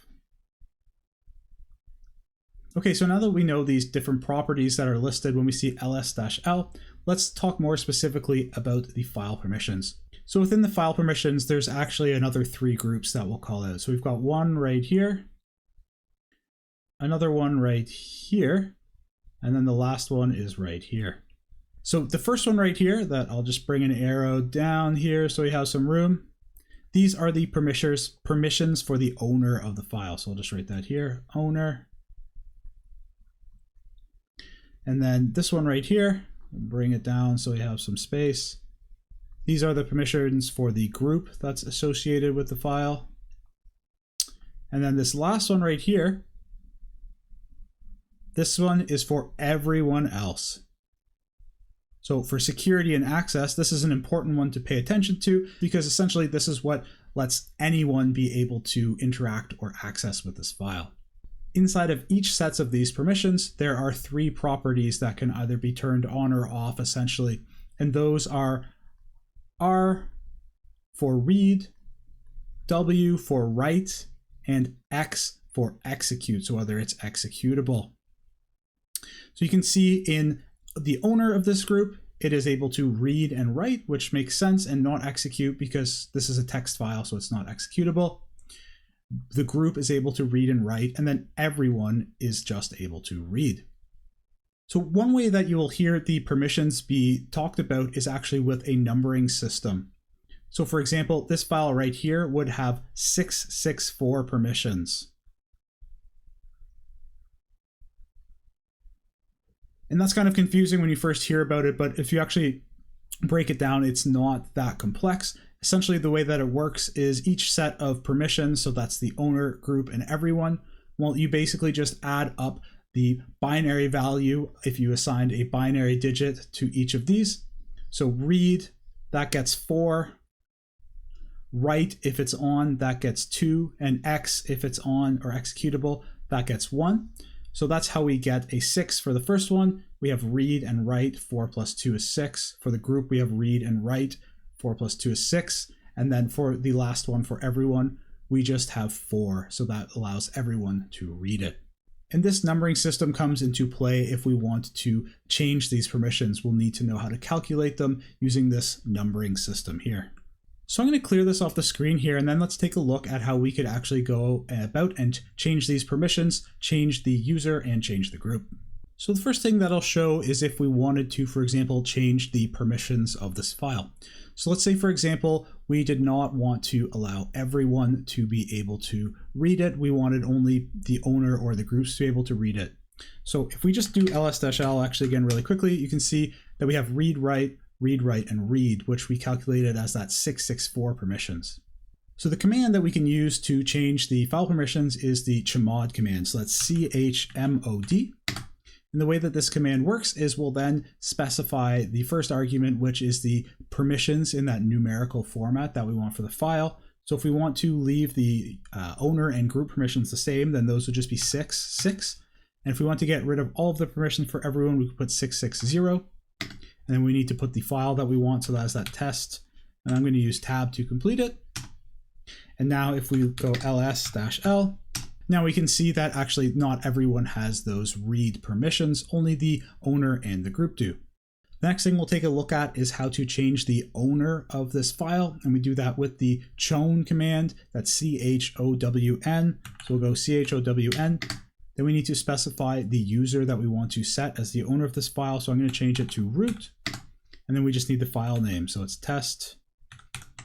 We can see here that operation not permitted because I am not able to specify it as root, but we can use sudo, of course. So we can go sudo chown root test.txt.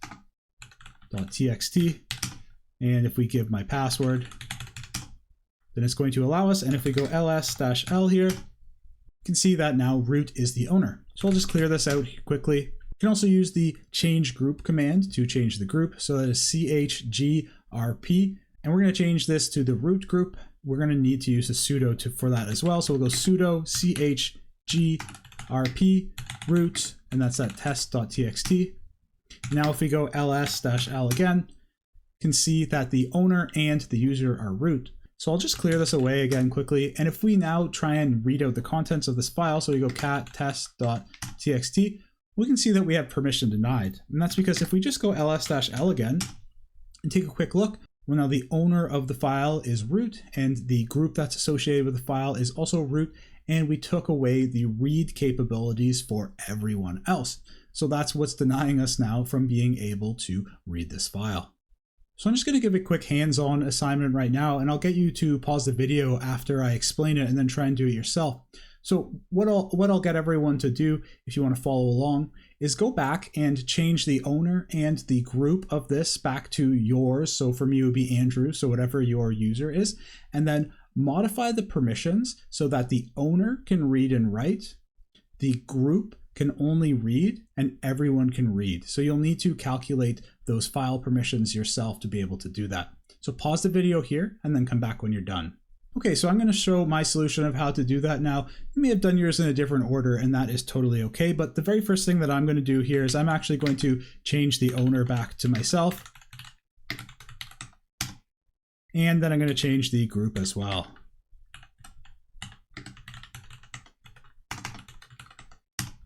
Okay, perfect. So now if we go ls-l, we have the owner and group done, but we still have the wrong permissions. Our permissions now, of course, are that 660. So now I'm going to use chmod here to change the permissions.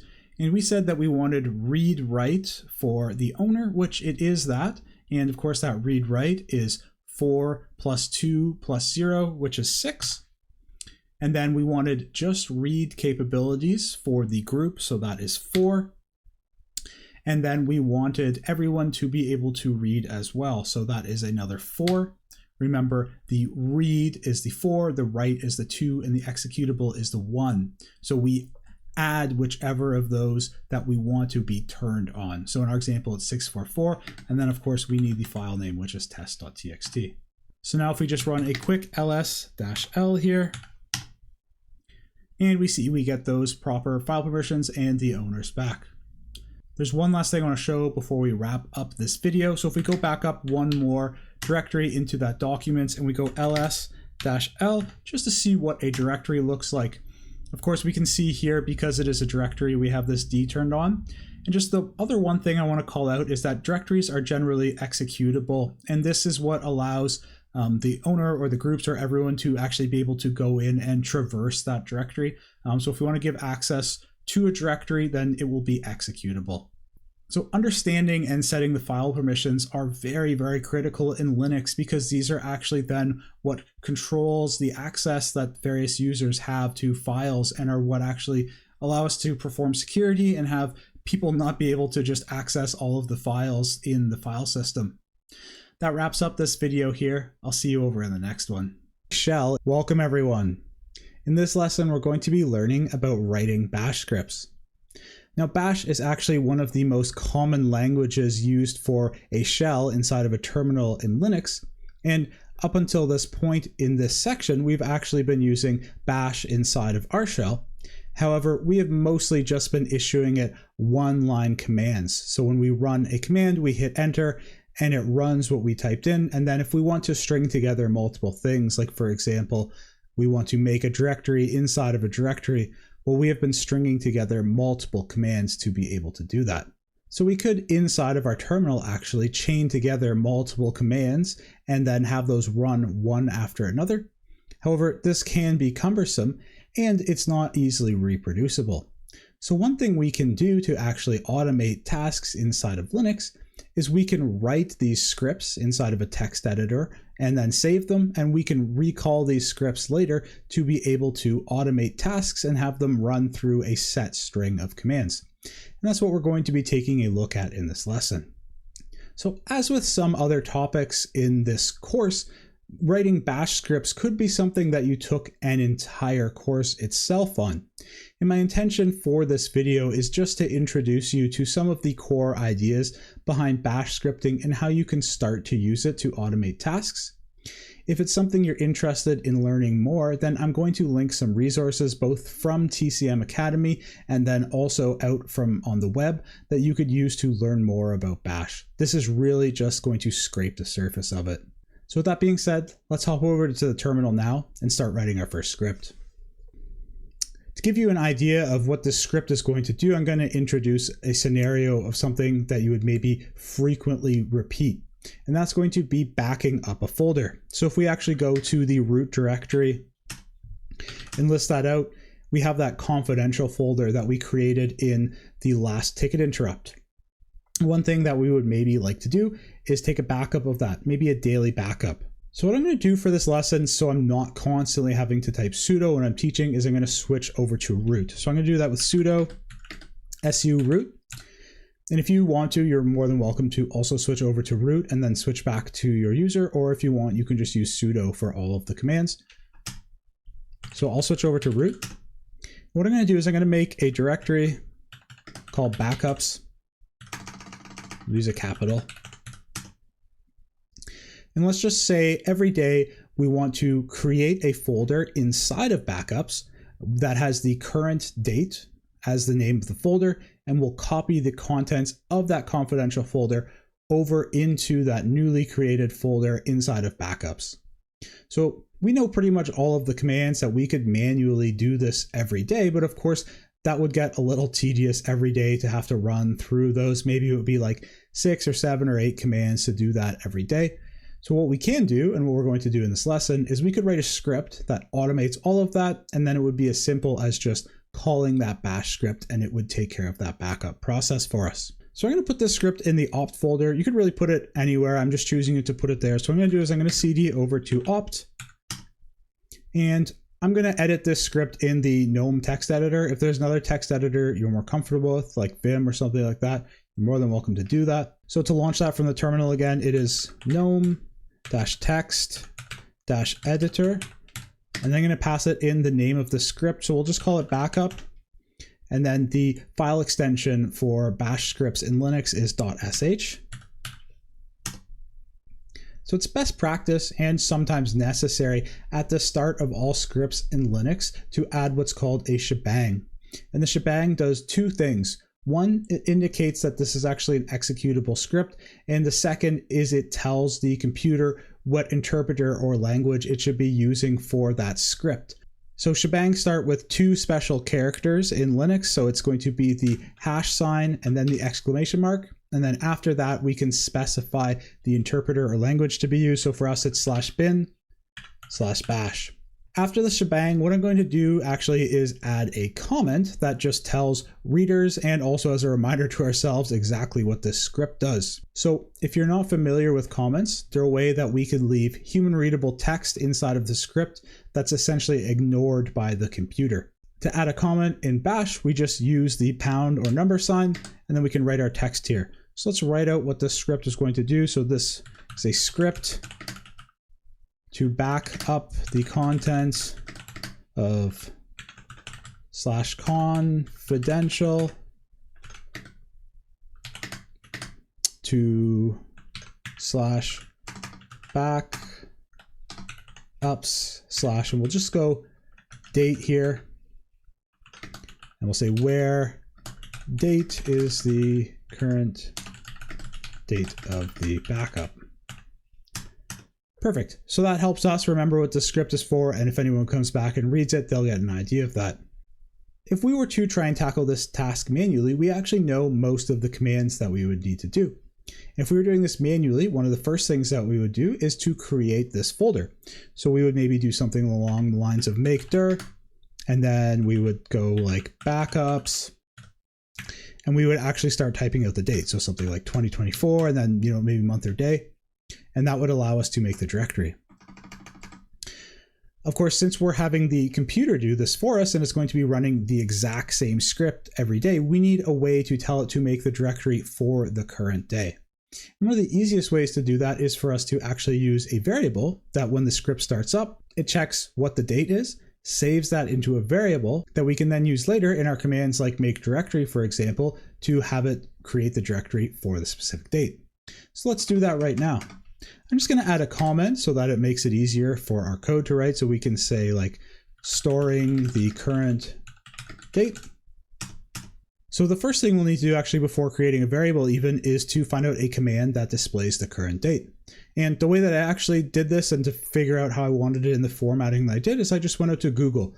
So if we just pop over though to the terminal quickly, I'll show you the command that I figured out. So I'll just click this button here to add another tab. And the command that we're going to use is date, which it just specifies the date. However, I didn't want all of this extra stuff in my folder. I just wanted it to be in a much clearer format. So if we go date and then we run plus %f, you can see that it gives us in the year, month, day format, which is going to be much cleaner for our folders. So let's just hop back over. So we need a way to store the output of that command into a variable. And the way that we do that is if we just write out our variable and we go equals, and then if we use the $, and then open and close brackets, and then whatever command we put in here. So if we just run that one again, so for example, date plus %f, that means that the output of that command is going to then be taken and saved into this variable. So now that we've got the date, maybe one thing that we would want to do is we would want to go echo, which all that the echo command does is actually just print out into the terminal whatever we pass into it as an argument. So we'll use quotes because we're going to pass in a string, and we'll say current date read as, and then we can pass in our date variable here. And when we're using it as a variable, we'll use a $, again, and we'll go date,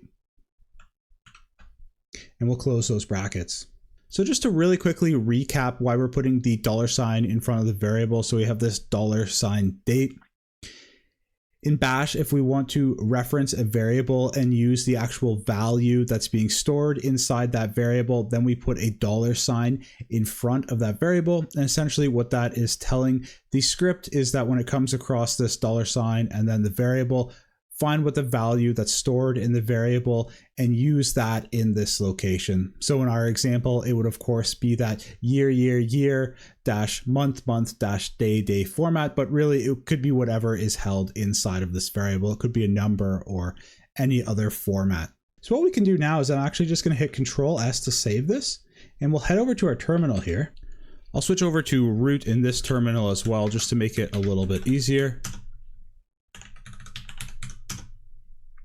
So if we head over now to the opt folder and we list it out, we've got this backup.sh script, and we can actually call this from the terminal. So if we try and just, for example, we can go backup.sh, and we see we get the error here that command backup.sh is not found.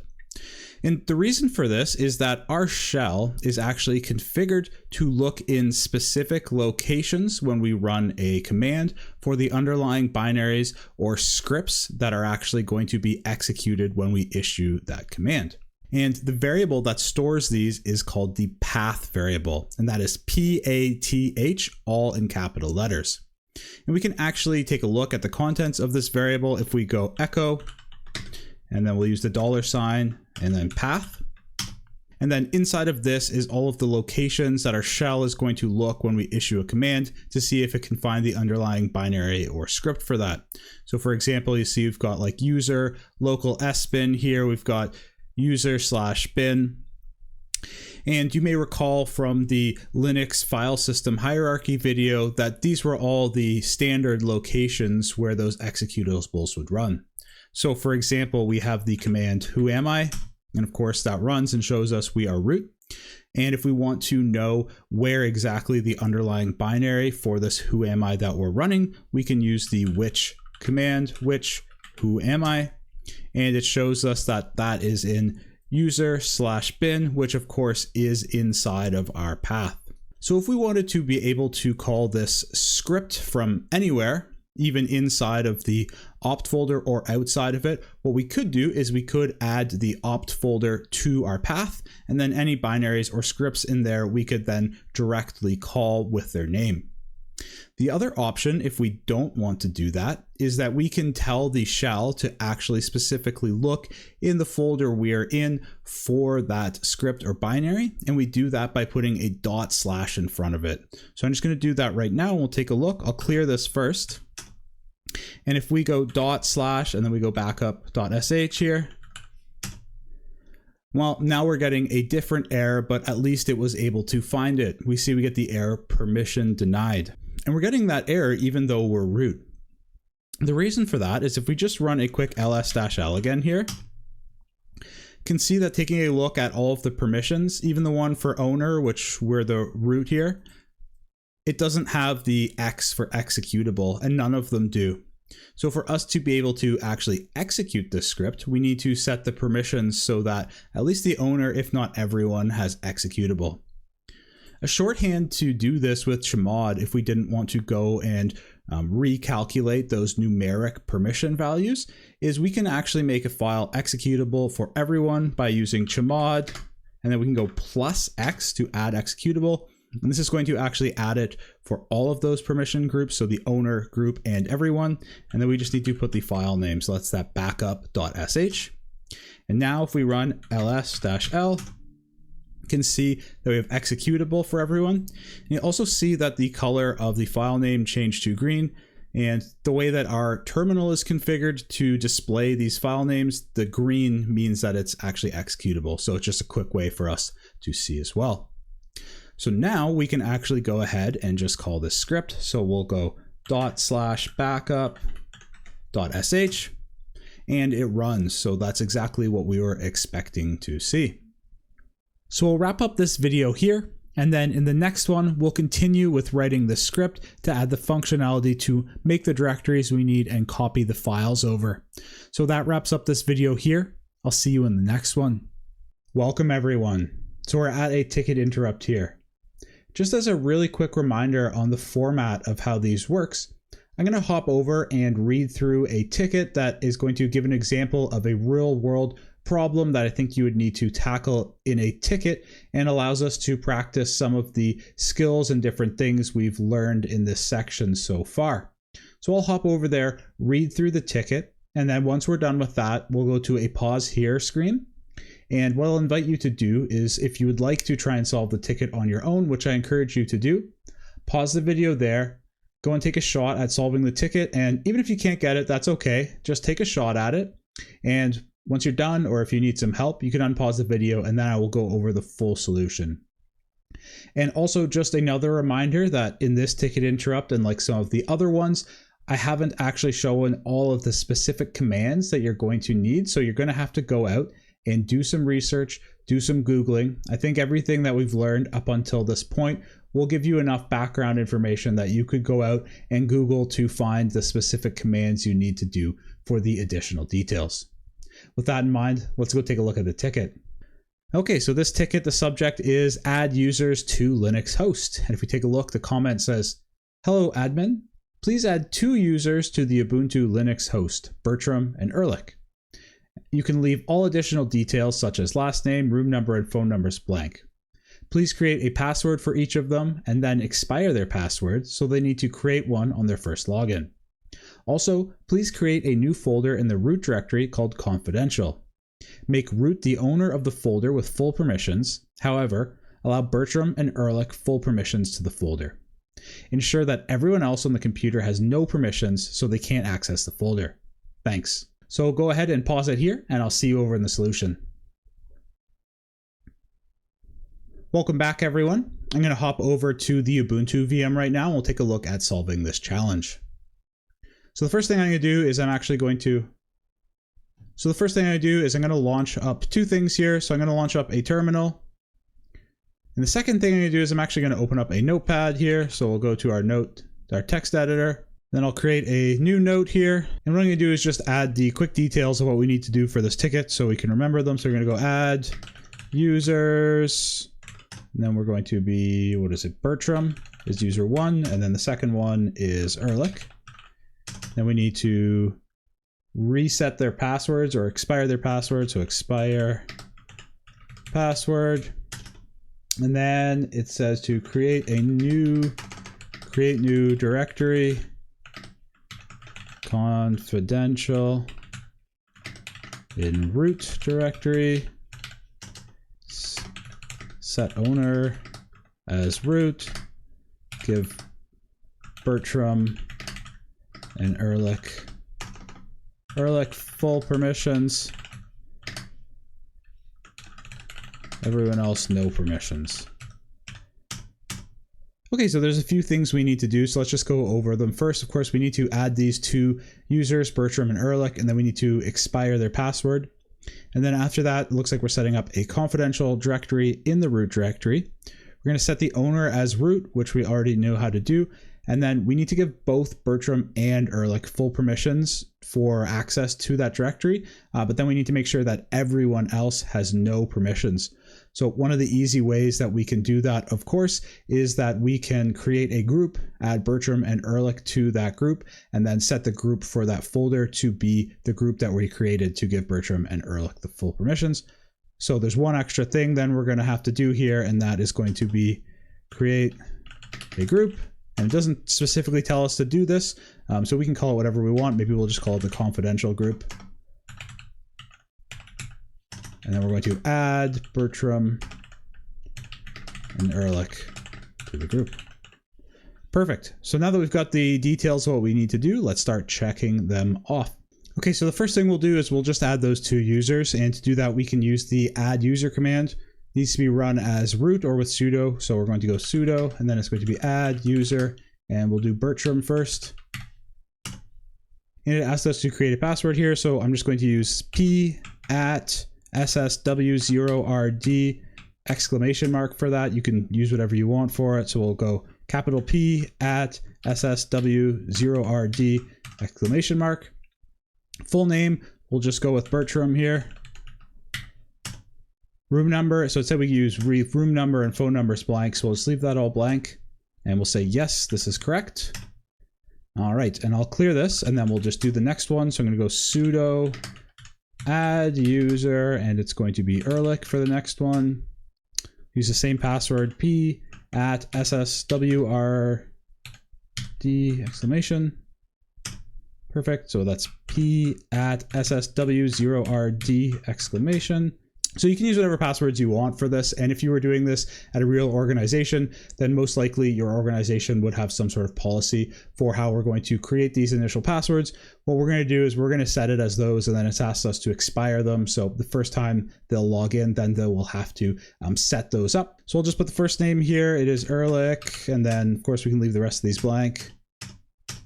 All right, yes, perfect. All right, so let's clear these out. And if we take a look back at our text editor here, so we did add those users, then it asks us to expire the password. So let's go ahead and expire their passwords right now. The command that you can use to change or interact with or modify passwords is the passwd command. Again, that one is going to need to be run as root or with sudo. So we'll go sudo passwd, and then we're going to pass it the --expire to expire the password. And we'll just give the username of the password we want to expire. So the first one is Bertram. Perfect. And then we'll just run that same command again. So a quick tip for navigating the terminal, if you want to repeat the same command that you just entered, you can use the up and down keys to actually access the history of what you've typed into the terminal. So if you hit up once, then it will just bring up the last thing you did. This can be handy when we're, for example, rerunning a command, but we're just specifying a different argument like a user, because we can just now erase Bertram's name, add Ehrlich, and then rerun this. So just to double check and make sure this works, we can try and su to switch over to Bertram. And it asks us for the password. So for me, I used p@ssw0rd exclamation. And then perfect, so we get this, you are required to change your password immediately, administrator enforced, changing password for Bertram. And then if we just give a bad password, so I'll just put PASS, we'll just do that a couple times. And it's going to kick us back out here. Perfect, so now we know that we've done that properly, and they will have to actually rechange their passwords when they log in for the first time. Let's take a quick look back at our text document and see what we've done here. Okay, perfect. So we have added the users, we have expired their passwords. So the next thing it's asking us to do is create a new directory, confidential, in the root directory. So let's go ahead and do that right now. We'll go cd, and then we need to go to / to get to the root directory. And if we just run a pwd, we can confirm we're in the root directory. And then we're going to need to make a directory here. So we'll do that as sudo as well, mkdir, and then it was called confidential. Okay, and you'll note that I did use the capital C here because that's how it was provided to us. And of course, remember that Linux is case sensitive. And if we just go ls here again, we can confirm that we see there is this folder called confidential. So let's just list this out now. And if we scroll up to take a look at this confidential directory here, you can see that root is the owner, so that's perfect. and the owner of it does have those full permissions, which is exactly what we wanted. However, we don't have the right permissions for Ehrlich and Bertram, and we also have the permissions set for everyone that would allow access to this confidential folder. So let's take a look at how we can fix that. We know that we can create a group, and then we can set the group for that folder to be that group, and we can add Bertram and Ehrlich to that group. So let's go ahead and do that right now. We will add a group, and we were going to call it confidential.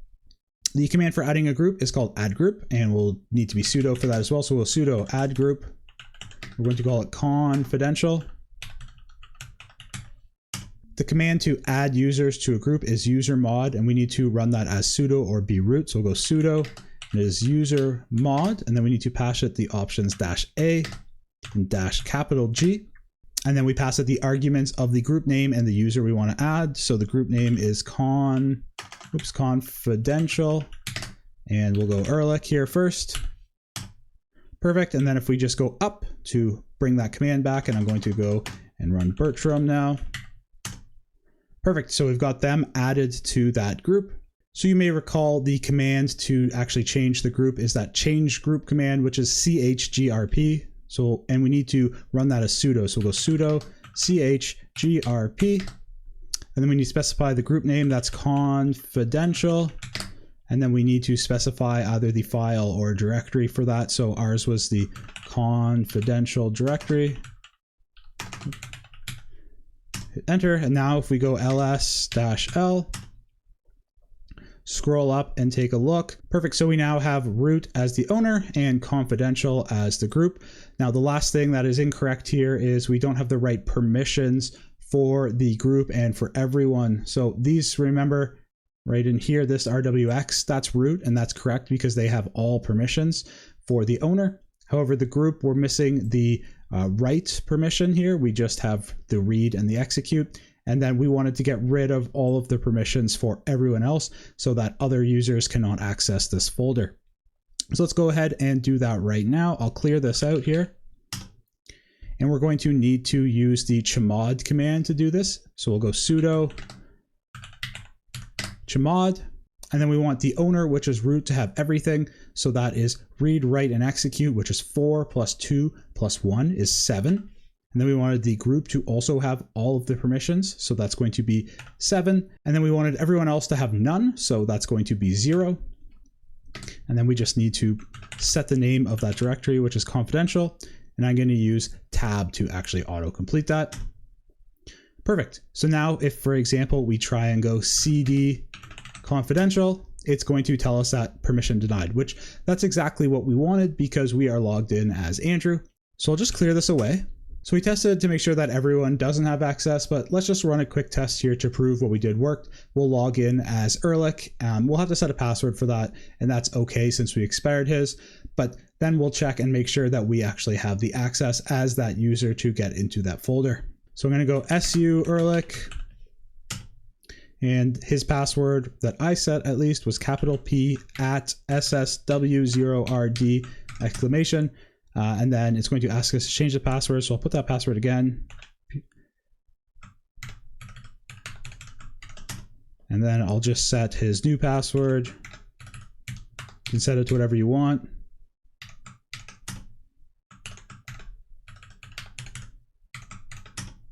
Perfect. So I'm in there. So let's just list this out again. We've got that confidential. So I'll go cd confidential. Perfect. And we can see that Ehrlich is able to get in. And if I wanted to, for example, I could go touch test.txt.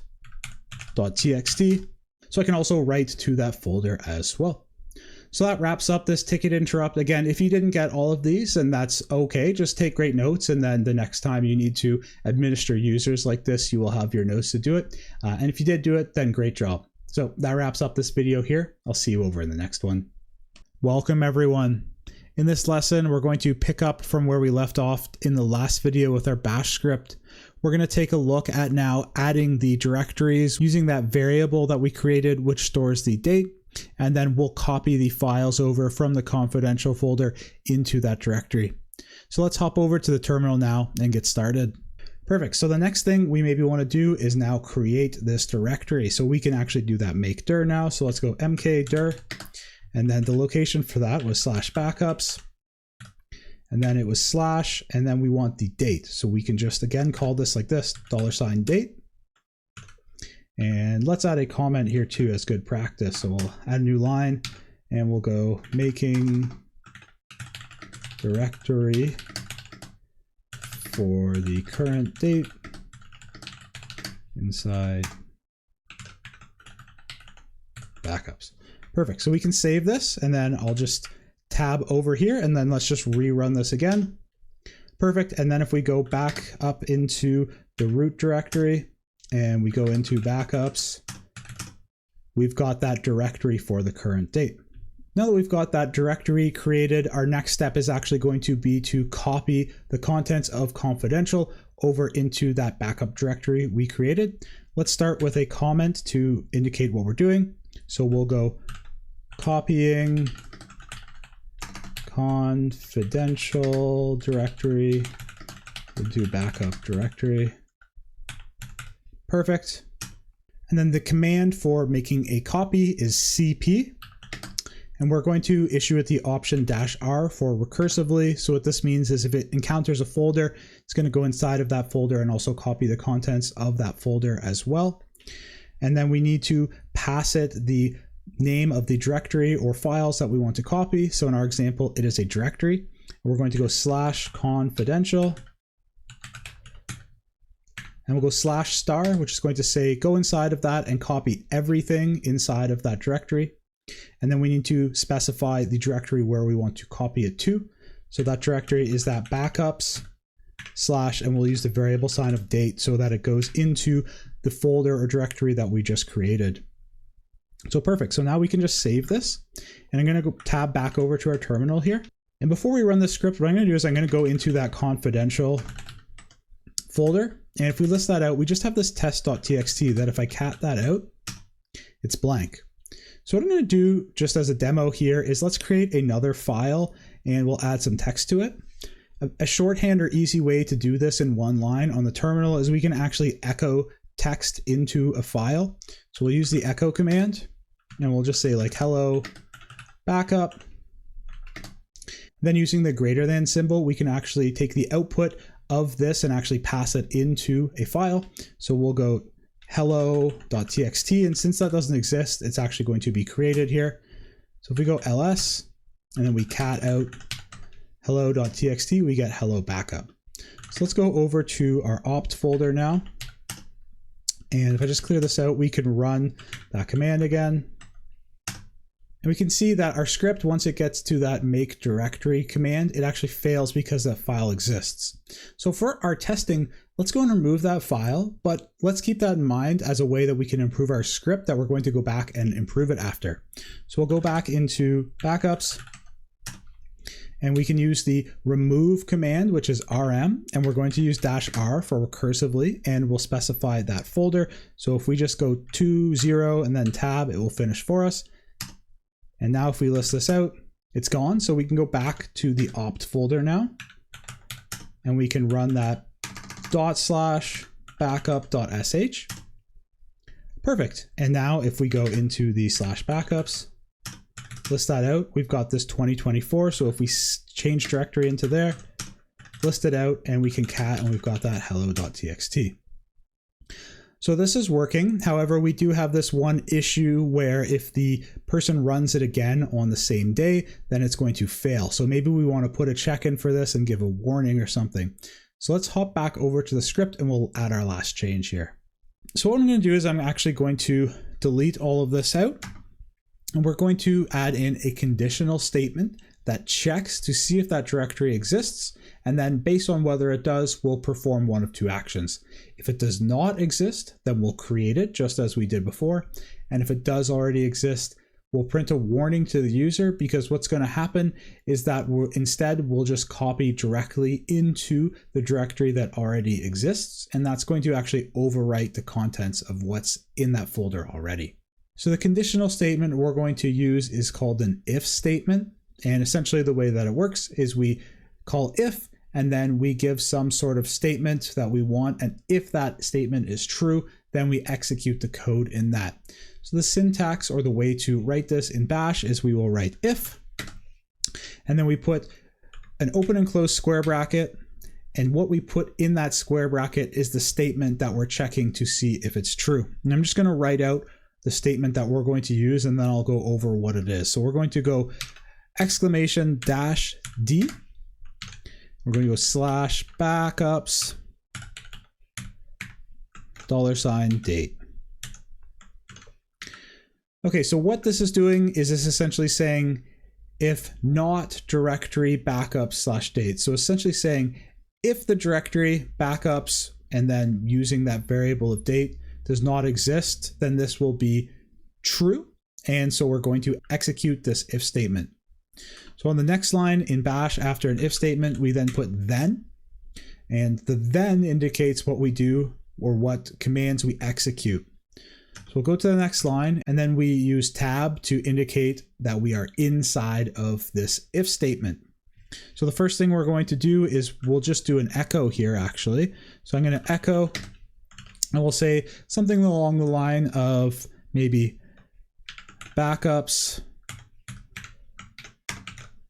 date doesn't exist, creating directory. So that just lets us know that we hit that if statement, we're inside of it, and it doesn't exist, so we're going to go and create that directory. Next thing we'll do is we'll just make that directory. So this is the exact same as we were doing before. So we'll go mkdir, and it is that slash backups date. Perfect, and that's all we need there. So if we just wanted to end this if statement here, then what we would do is we would come here and we would go fi, so if backwards, and in Bash that ends this if statement. However, we wanted to execute a command or a line only if this if statement is not true. So the way currently this is going to work is the if statement will essentially check if that directory does not exist. And if it doesn't, then this is going to be true here. So that means we're going to execute the code in here. And we'll only execute the code between the then and the fi if in fact that directory doesn't exist. So what we want to do though is we want to have some code that executes only in the opposite of that. So only if that directory does exist. So what we'll do is in front of the fi, we're actually going to add in an else statement. And what the else does is essentially then it says, well, if this doesn't happen, instead do this, but only do this if the first condition is not met. So we need to add a tab here, and we'll use echo. So we'll say something along the lines of like echo. We'll just do warning here, and we'll say something like backups date already exists. Backup will overwrite.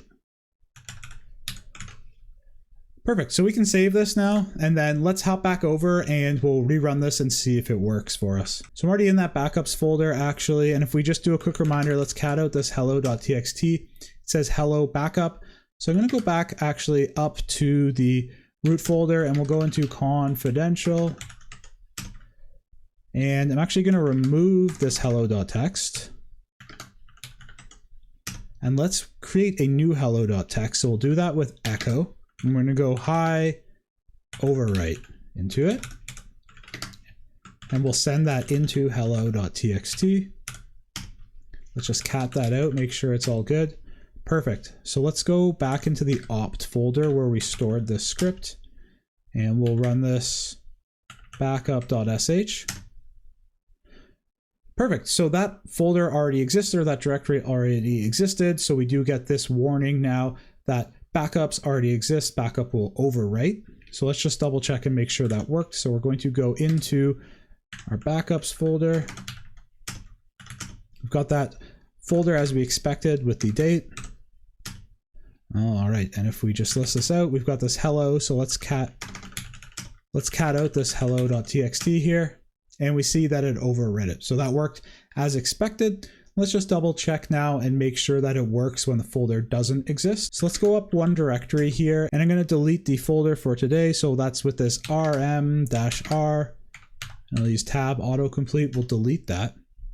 And now let's go over to our opt folder and we'll run this script again. Perfect, and we get the message that the directory doesn't exist and we're creating that directory. And just for a quick sanity check, we can go into backups, list it out, the directory is there, and if we go into that directory, and we created that backup. Perfect. So using logical statements, especially the if and the else statement, can be very powerful in bash scripting.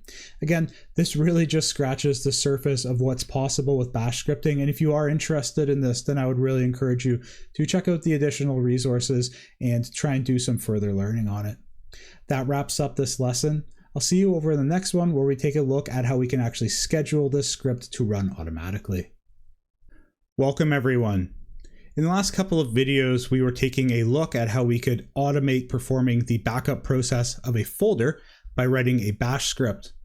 And our intention for that bash script was that it was going to run daily. However, the only way that we had to trigger it was to actually run it manually from the terminal.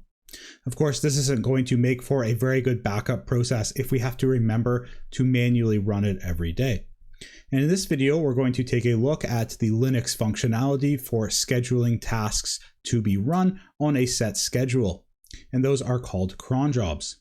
So let's hop over to the terminal now and take a look at how we can actually configure those. Each user actually has their own set of cron jobs. And when a cron job triggers, it's going to run a command, the command that's specified in the configuration, and it's going to run that command as the user whose cron job it's for. So in my example here, I'm logged in as the Bertram user. And if we edit or add cron jobs for that user, then of course, when they trigger, they'll run as that user. So one thing to keep in mind, of course, is that the commands that we're running and any files or folders or things like that they're accessing, those will need to have the correct permissions set up for that user, because it's essentially the same as if I was at the terminal and running the command as that user. So each user then has their own configuration file that lays out the commands that are going to be run by the cron job and also schedules when it's going to be run. And we can interact with, view, and edit that configuration file with the cron tab command. To view a user's cron tab, we can go cron tab and then pass in the -L option. And that will list out the cron tab, but you can see I actually have not set up any cron jobs for this Bertram user, so it's saying there is no cron tab. We can edit the cron tab with the cron tab -E command, and then this is going to edit the configuration file, which is sometimes referred to as the cron tab file for that user. Now you could actually go out and find the location of this file and more manually edit it by opening it up with a text editor. But the best practice is actually to edit it using the cron tab command. So we'll do that right now. I'm going to hit cron tab -E, and then it's going to actually ask what editor we'd like to use, because we need to use an in-terminal editor. I'm going to use Nano because it says here it's the easiest, and it also probably is the easiest one to use. So I'm going to hit 1. If you prefer Vim, you're more than welcome to use that as well. So we'll hit 1. And then it's actually going to create a temp file for us to edit the cron tab. And then when we save it, it's going to run some checks to make sure that we did it properly before it actually writes it to the actual cron tab for this user. So you actually get a lot of good details in this file. If you ever forget about how to set these up, you can read through this. However, I'll just go through it so you don't have to read it, and I'll show you how to set up cron jobs. So we scroll down to the very bottom here. You can see that actually the last line tells us the format of how we need to set cron jobs. So the first 5 columns are for scheduling, and then the last one is just the command that's going to be run when that schedule is triggered. So I think the easiest way to actually show how this works and the scheduling works is just to put in one that will run every minute and then talk about how we could reschedule that. So to make one that runs every minute, we're actually going to go star. So that means any minute. Star for hour, that means any hour. Star for day of the month, that means any day of the month. Star for any month, and then star for any day of the week. And then we'll just do a very basic command of echo hello world. So in all of the time scheduling columns, we can put a star, and that basically means that it's true for all of them. So minutes, of course, can be any minute of the hour, 0 all the way up to 59. Hours, of course, can be all the way from 0 to 23. And then days of the month, of course, is all the way from 1 up to 31. Months is 1 to 12. And then day of the week is actually 1 to 7, where 1 is Monday and 7 is Sunday. So this one, of course, will run on every minute of every hour of every day of the month of every day of the week. So essentially this will run once every minute. If, for example, we wanted it to run once an hour, well, we could set this minute then to be a specific value in the hour. So for example, maybe we wanted it to run at the 45th minute of the hour. And what this is now going to do is that at the 45th minute of every hour of every day of the month, of every month of the year, of every day of the week, it's going to run. So we've essentially now set it up to run once an hour at the 45th minute. Of course, we could change this, for example, then it would run at the 30th minute. Let's say, for example, instead of running on the 30th minute, we actually want this to trigger in the morning at 7:30. So what we can do here is make this a 7. And then what that's going to do is then it's going to run on the 7th hour and the 30th minute of every day of the month, every month of the year, every day of the week. So essentially now we have scheduled this to run at 7:30 in the morning. If, for example, we only wanted this maybe just to run on the first day of the month, we can do that as well. So we could change the day of the month to be 1. And now we're going to run on the first day of the month at 7:30. We can even go further. For example, maybe we only wanted this to run on Mondays. So we'll put this back to a star, and then we could go to day of the week and put this as a 1. And now it's going to run every Monday at 7:30. So let's put it back here actually to just run once a minute and see what that's going to look like when we save it. So we'll go here, we'll put this to stars here. And to save this, I'm going to hit Control X to exit. And it's going to ask me if I want to save the modified buffer. So I'm going to hit yes to save that. And it's going to ask me where to write. And we can just write it to the one that it defaults to. So we'll hit enter. Perfect. And if we run date here, actually, now quickly.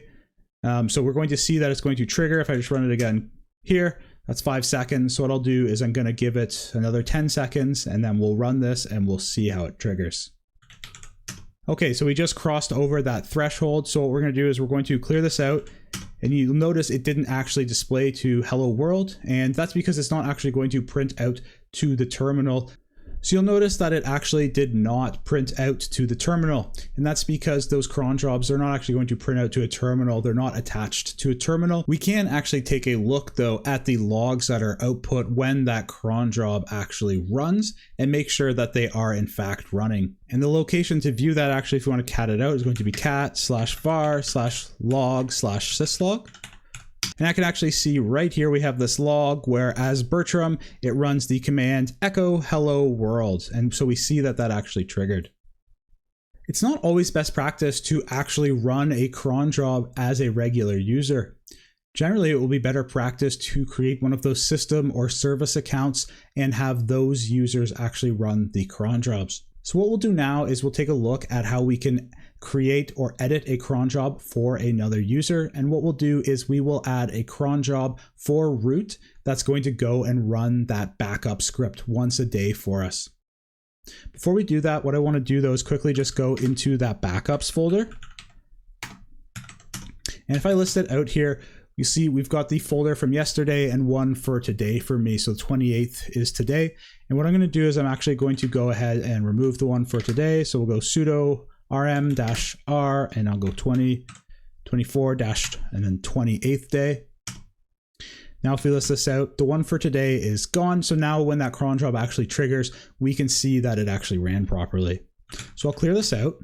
So we can use the cron tab command actually to edit it for a user.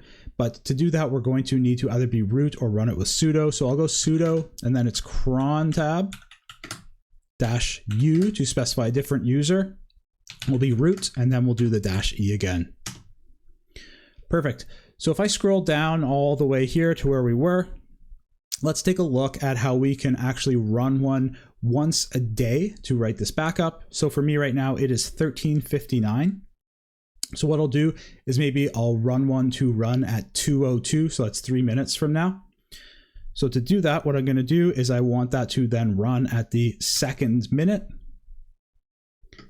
and it's going to be on the 14th hour. Remember, it's the 24-hour clock, and then I'll do star for day of the month, star for month, and star for day of the week. And this is telling the cron job then to run once a day at 14:02. And the command that we want to run is /opt /backup.sh. Remember, we need the full path here since we did not add the opt folder to our path. So what I'll do is I'll hit Control X here, and I'm going to hit Y to yes, save this to the buffer, and enter.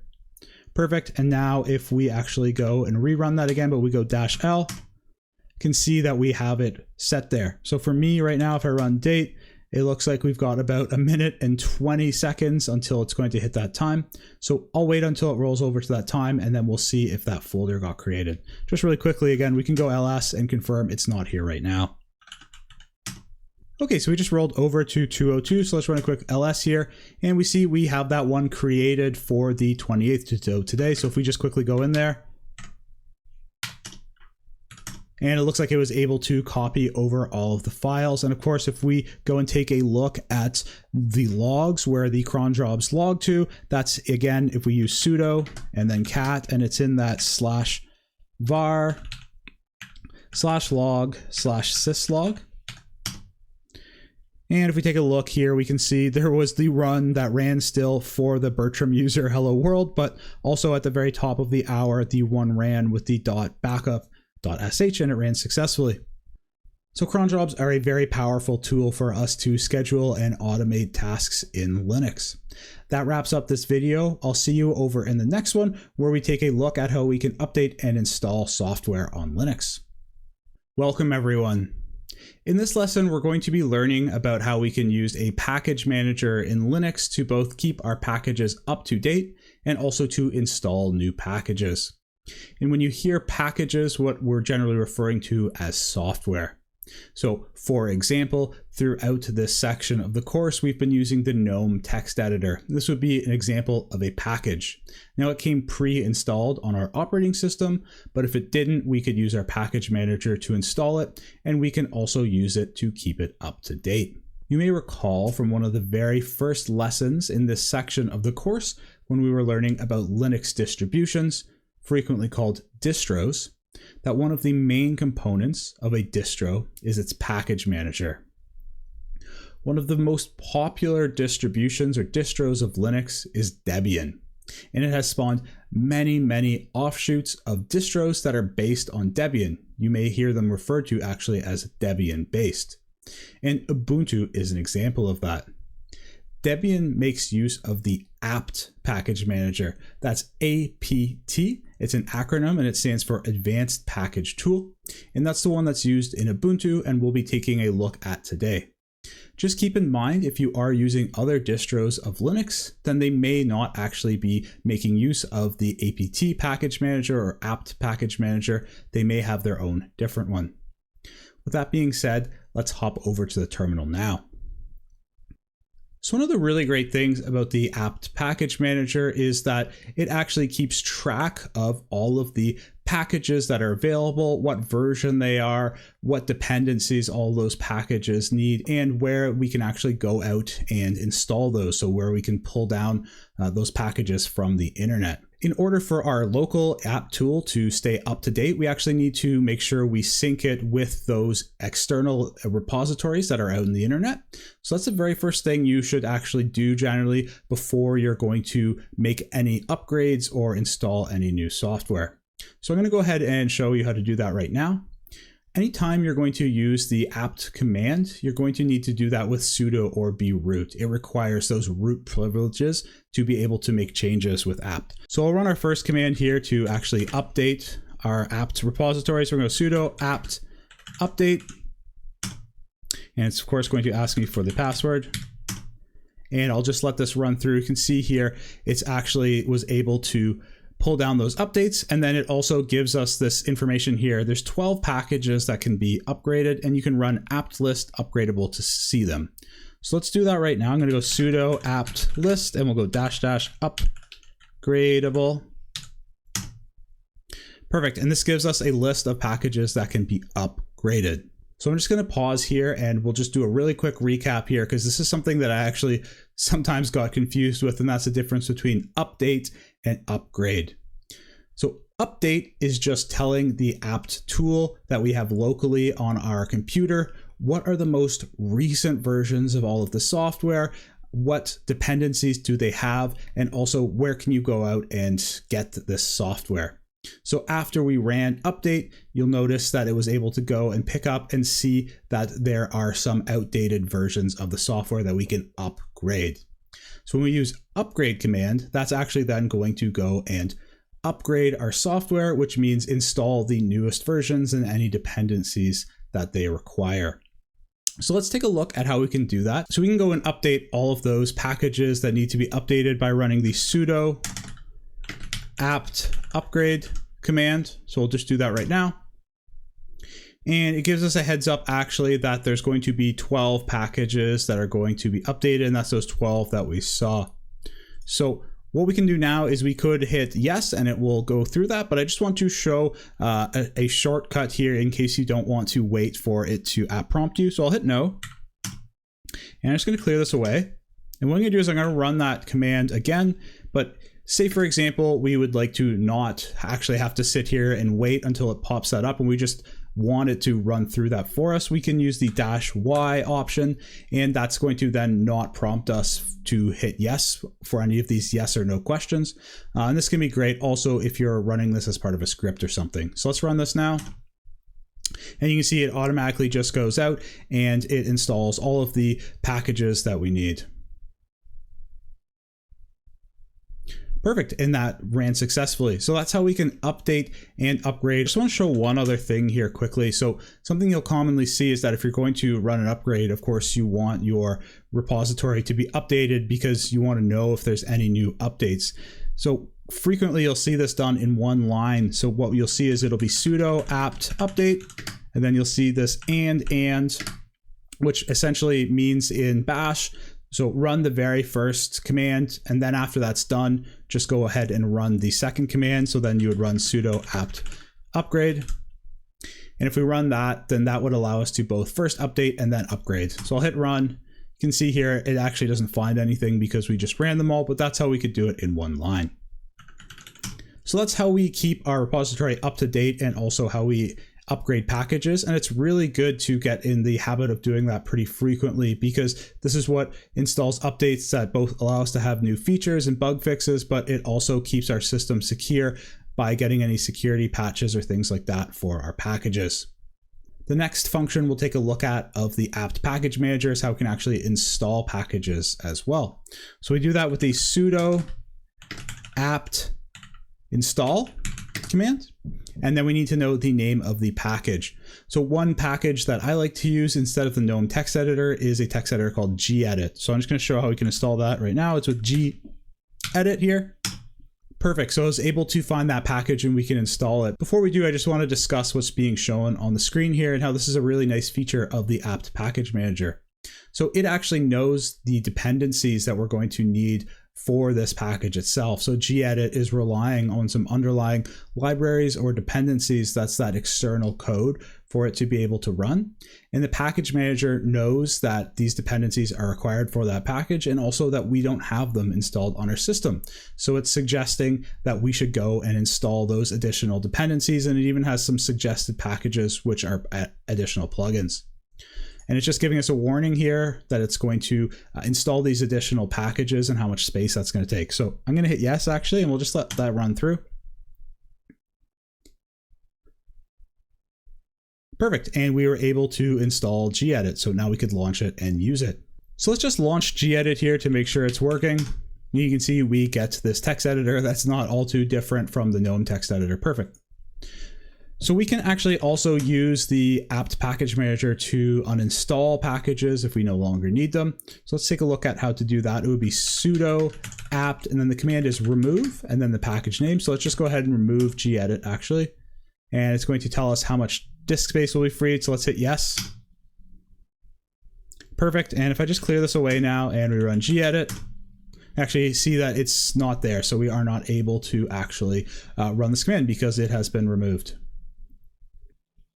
That wraps up this video on how we can use the apt package manager to update, install, or remove packages from our system. I'll see you over in the next video. Welcome everyone. In the last video, we took a look at how we can use the package manager to keep our packages up to date, and that's by using it to upgrade them to the latest versions. That is just for the packages though, and not the operating system. So what we're going to look at quickly in this video is one of the methods in Ubuntu to actually update the operating system if there are any updates or upgrades available. So I'm going to hop over to my VM now and let's take a look. I'll link the official steps from the Ubuntu website below, but the first thing they actually recommend is that we should both run an apt update and an apt upgrade before performing the update to the operating system. So I just did those in the last video and I was recording, so I will skip that step, but I wanted to mention that that is the actual first step we should run. So after that, we can use the graphical user interface that Ubuntu has for updating itself. And if you go into apps and then we go to the software updater, we can actually launch that. And the first thing it's going to do is actually check for updates. Perfect. And if we take a look here, we can take a look at the details of the updates, and it looks like there are some security updates. So what I'll do is I'm actually just going to make this a little bit bigger here. And I'm going to hit install now to actually install these important security updates. Just going to run through here. And now it just gives us the heads up that the software on this computer is up to date. So it's always good to check for those updates and make sure we're running any important security ones for sure. Just a really quick video here on how we can do this on Ubuntu. Remember, it's going to be different for different distributions, so you may need to go out and search for the proper way to do it. I'll link the full steps from Ubuntu as well in the description. That wraps up this video. I'll see you over in the next one. Welcome everyone. So this is going to just be a really quick outro for this section of the course, as it is the last video on the Linux section of the course. Just going to quickly talk about some of the important or core things that we learned in this section of the course, and also provide some additional resources should you want to do more learning about Linux itself. Before we dig into it though, I do just want to give a really big congratulations on making it through this section of the course. We learned about some really core and integral topics, like what the Linux operating system is, what it's used for, and why it's so important to know about. We went ahead and installed Ubuntu on a virtual machine, and then we used that to learn about the Linux terminal. We then used the terminal to actually write some scripts, update our software, and even schedule some tasks. If you're not familiar with using the Linux terminal, then this may have been a big step for you and it will take a little while to get comfortable. If you're still not feeling fully comfortable with it by the end of this section of the course, that's okay. I would say stick with it, and whenever you get the chance to try and use it, if you can, try to use that over the UI methods and just stick with using the terminal and it will start to become more second nature. I'm just going to hop over to my browser now and show you two great additional resources in case you want to learn more about Linux. The very first resource that I want to show is actually another course on the TCM Academy. It's our Linux 101 course. It's an excellent course. I've taken it myself. It covers some of the same fundamental core topics that we go over in this lesson, but it goes a lot more in depth. It's about 4 hours long and is an excellent course. The instructor, Brent, is an excellent instructor, and he actually taught this as a university professor, so he really knows his stuff. I'd suggest taking this course if you want to learn more about Linux. The second one, if you're looking for a free option, is on our YouTube. We have a 2-hour video. It's called Linux for Ethical Hackers, and it's free out on our YouTube, which is the Cyber Mentor. I'll link it down below. And this is another great resource if you're looking for a free option. That wraps up this section of the course. I'll see you over in the next one. If you've made it this far in the course, then great job. Unfortunately, this is where I have to end the YouTube version of this course, because if I add the next section on networking, then it will actually go over the 12-hour limit that YouTube has for uploading videos. Again, if you are interested in taking the full version of this course in a more structured format that will also give you a certificate of completion at the end, then make sure to sign up for the free tier of the TCM Security Academy. You can get access to this course and 3 other courses entirely free with no credit card required. In addition to that, if you are interested in pursuing a help desk or entry-level IT role, we also offer the Practical Help Desk Associate Certification. This is a real-world, practical-focused certification where you will be challenged in a simulated business environment to close tickets that an actual help desk technician would in a real-life job. That wraps up this video. I hope to see you over in the Academy to finish up the last 6.5 hours of this course.